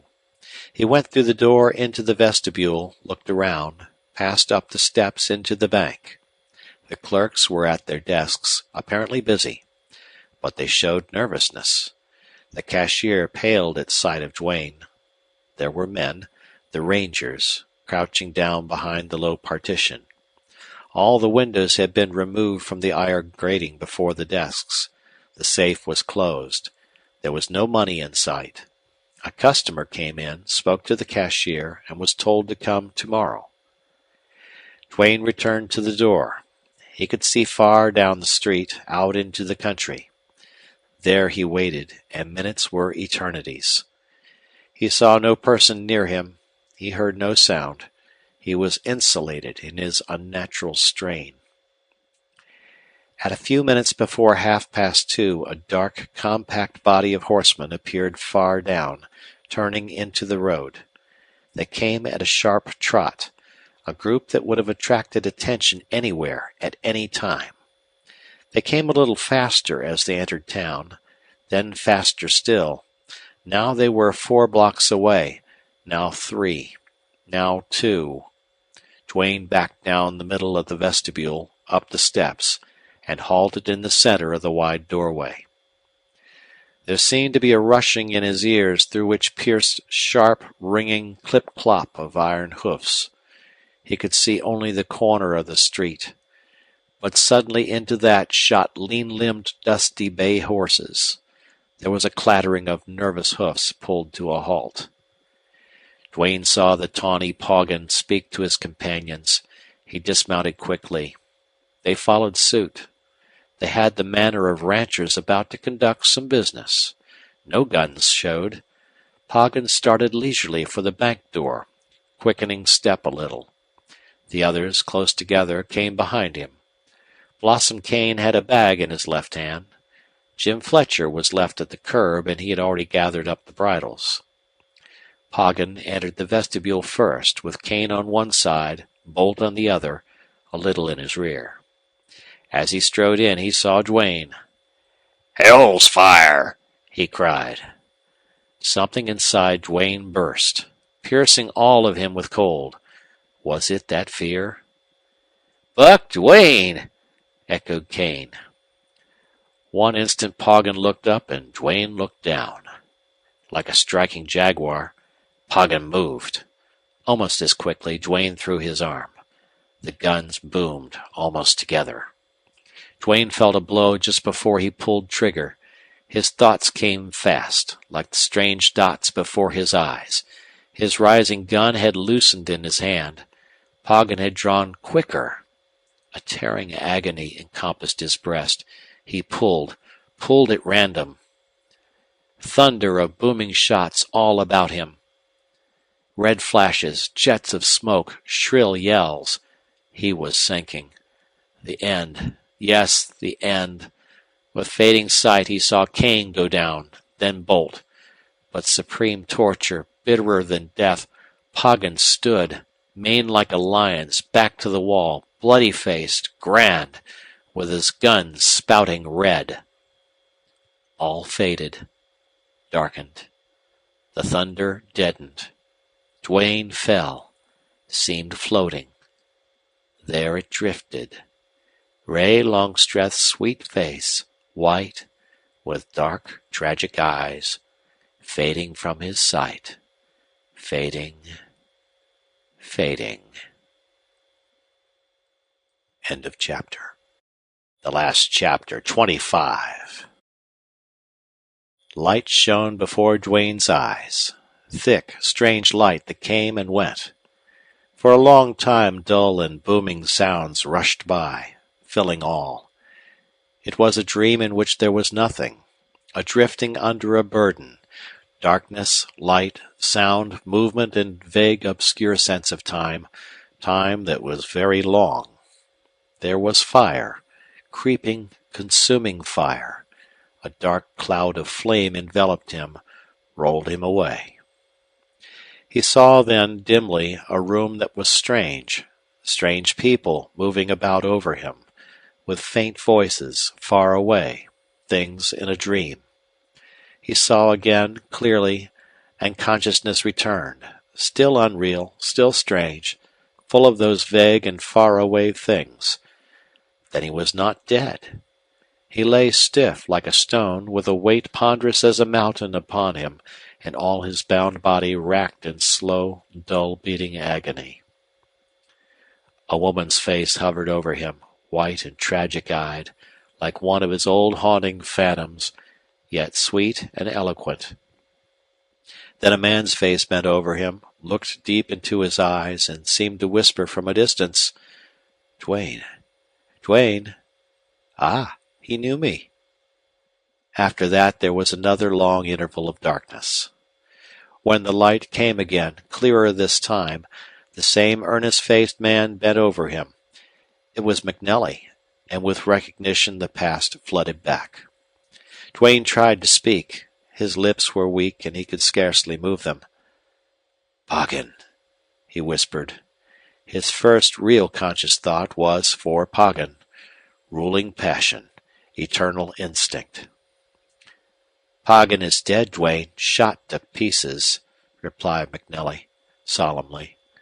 "What a fight he made! He killed 2 of my men, wounded others. God, he was a tiger. He used up 3 guns before we downed him." "Who got away?" "Fletcher, the man with the horses. We downed all the others. Duane, the job's done. It's done. Why, man, you're—" "What of her?" "Miss Longstreth has been almost constantly at your bedside. She helped the doctor. She watched your wounds. And, Duane, the other night, when you sank low, so low, I think it was her spirit that held yours back. Oh, she's a wonderful girl. Duane, she never gave up, never lost her nerve for a moment. Well, we're going to take you home, and she'll go with us. Colonel Longstreth left for Louisiana right after the fight. I advised it. There was great excitement. It was best for him to leave." Have I a chance to recover?" "Chance? Why, man," exclaimed the captain, "you'll get well. You'll pack a sight of lead all your life, but you can stand that. Duane, the whole Southwest knows your story. You need never again be ashamed of the name Buck Duane. The brand outlaw is washed out. Texas believes you've been a secret ranger all the time. You're a hero. And now think of home, your mother, of this noble girl, of your future." The Rangers took Duane home to Wellston. A railroad had been built since Duane had gone into exile. Wellston had grown. A noisy crowd surrounded the station, but it stilled as Duane was carried from the train. A sea of faces pressed close. Some were faces he remembered, schoolmates, friends, old neighbors. There was an upflinging of many hands. Duane was being welcomed home to the town from which he had fled. A deadness within him broke. This welcome hurt him somehow, quickened him, and through his cold being, his weary mind, passed a change. His sight dimmed. Then there was a white house, his old home. How strange, yet how real. His heart beat fast. Had so many, many years passed? Familiar yet strange it was, and all seemed magnified. They carried him in, these ranger comrades, and laid him down, and lifted his head upon pillows. The house was still, though full of people. Duane's gaze sought the open door. Someone entered, a tall girl in white, with dark, wet eyes and a light upon her face. She was leading an old lady. gray-haired, austere-faced, somber and sad. His mother. She was feeble, but she walked erect. She was pale, shaking, yet maintained her dignity. The someone in white uttered a low cry and knelt by Duane's bed. His mother flung wide her arms with a strange gesture. "This man! They've not brought back my boy! This man's his father! Where is my son? My son! Oh, my son!" When Duane grew stronger, it was a pleasure to lie by the west window and watch Uncle Jim whittle his stick and listen to his talk. The old man was broken now. He told many interesting things about people Duane had known, people who had grown up and married, failed, succeeded, gone away, and died.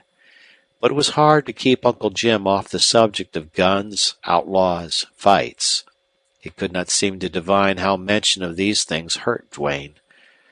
Uncle Jim was childish now, and he had a great pride in his nephew. He wanted to hear of all of Duane's exile. And if there was one thing more than another that pleased him, it was to talk about the bullets which Duane carried in his body. "5 bullets, ain't it?" he asked for the 100th time.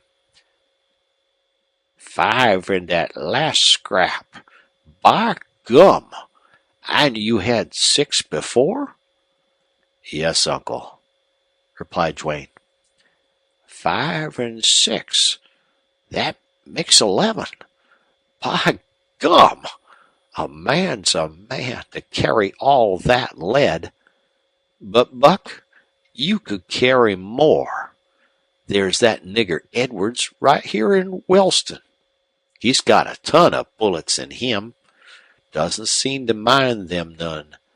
And there's Cole Miller. I've seen him. Been a bad man in his day. They say he packs 23 bullets. But he's bigger than you. Got more flesh. Funny, wasn't it, Buck, about the doctor only being able to cut 1 bullet out of you, that one in your breastbone? It was a .41 caliber, an unusual cartridge. I saw it, and I wanted it, but Miss Longstreth wouldn't part with it. Buck, there was a bullet left in one of Poggins's guns, and that bullet was the same kind as the one cut out of you. By gum! Boy, it'd have killed you if it stayed there." "It would indeed, uncle," replied Duane, and the old haunting, somber mood returned. But Duane was not often at the mercy of childish old hero-worshipping Uncle Jim. Miss Longstreth was the only person who seemed to divine Duane's gloomy mood, and when she was with him she warded off all suggestion. One afternoon, while she was there at the west window, a message came for him. They read it together. "You have saved the Ranger Service to the Lone Star State. Signed, McNelly." Ray knelt beside him at the window, and he believed she meant to speak then of the thing they had shunned.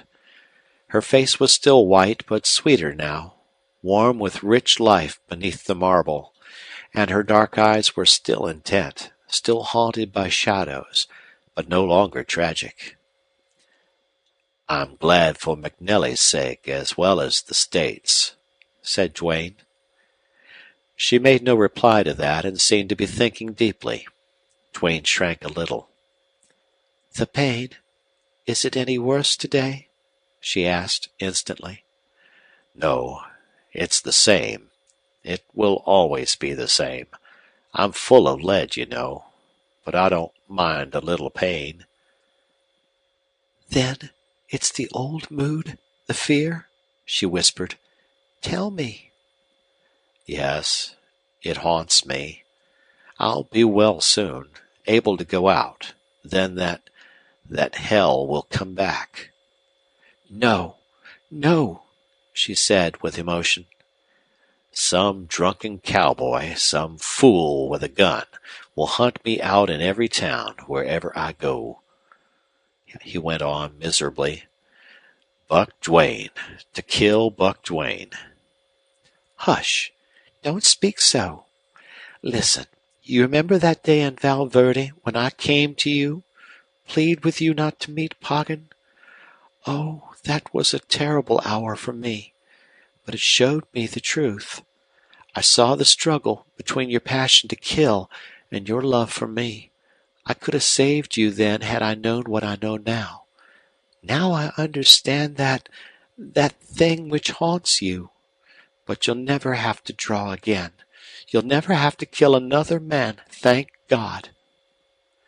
Like a drowning man, he would have grasped at straws, but he could not voice his passionate query. She put tender arms round his neck. Because you'll have me with you always, she replied. Because always I shall be between you and that terrible thing. It seemed with the spoken thought absolute assurance of her power came to her. Duane realized instantly that he was in the arms of a stronger woman than she who had pled with him that fatal day. We'll be married and leave Texas, she said softly, with the red blood rising rich and dark in her cheeks. Ray. Yes, we will, though you're laggard in asking me, sir.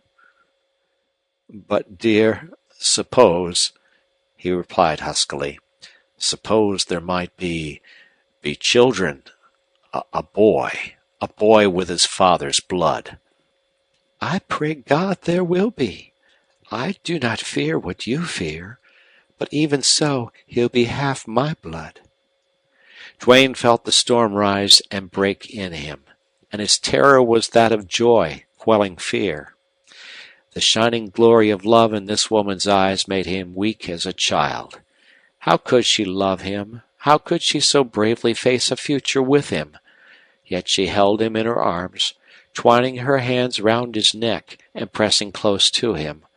Her faith and love and beauty, these she meant to throw between him and all that terrible past. They were her power, and she meant to use them all. He dared not think of accepting her sacrifice. But, Ray, you dear noble girl, I'm poor. I have nothing, and I'm a cripple. Oh, you'll be well some day, she replied. And listen, I have money. My mother left me well off. All she had was her father's. Do you understand? We'll take Uncle Jim and your mother. We'll go to Louisiana, to my old home. It's far from here. There's a plantation to work. There are horses and cattle, a great cypress forest to cut. Oh, you'll have much to do. You'll forget there. You'll learn to love my home. It's a beautiful old place. There are groves where the gray moss blows all day and the nightingales sing all night. My darling, cried Duane brokenly, no, no, no. Yet he knew in his heart that he was yielding to her, that he could not resist her a moment longer. What was this madness of love? We'll be happy, she whispered. Oh, I know. Come, come, come. Her eyes were closing, heavy-lidded, and she lifted sweet, tremulous, waiting lips. With bursting heart Duane bent to them. Then he held her, close pressed to him, while with dim eyes he looked out over the line of low hills in the west, down where the sun was setting gold and red, down over the Nueces and the wild breaks of the Rio Grande, which he was never to see again. It was in this solemn and exalted moment that Duane accepted happiness and faced a new life, trusting this brave and tender woman to be stronger than the dark and fateful passion that had shadowed his past. It would come back, that wind of flame, that madness to forget, that driving, relentless instinct for blood. It would come back with those pale, drifting, haunting faces and the accusing, fading eyes. But all his life, always between them and him, rendering them powerless, would be the faith and love and beauty of this noble woman. End of chapter. End of book. Thank you for listening.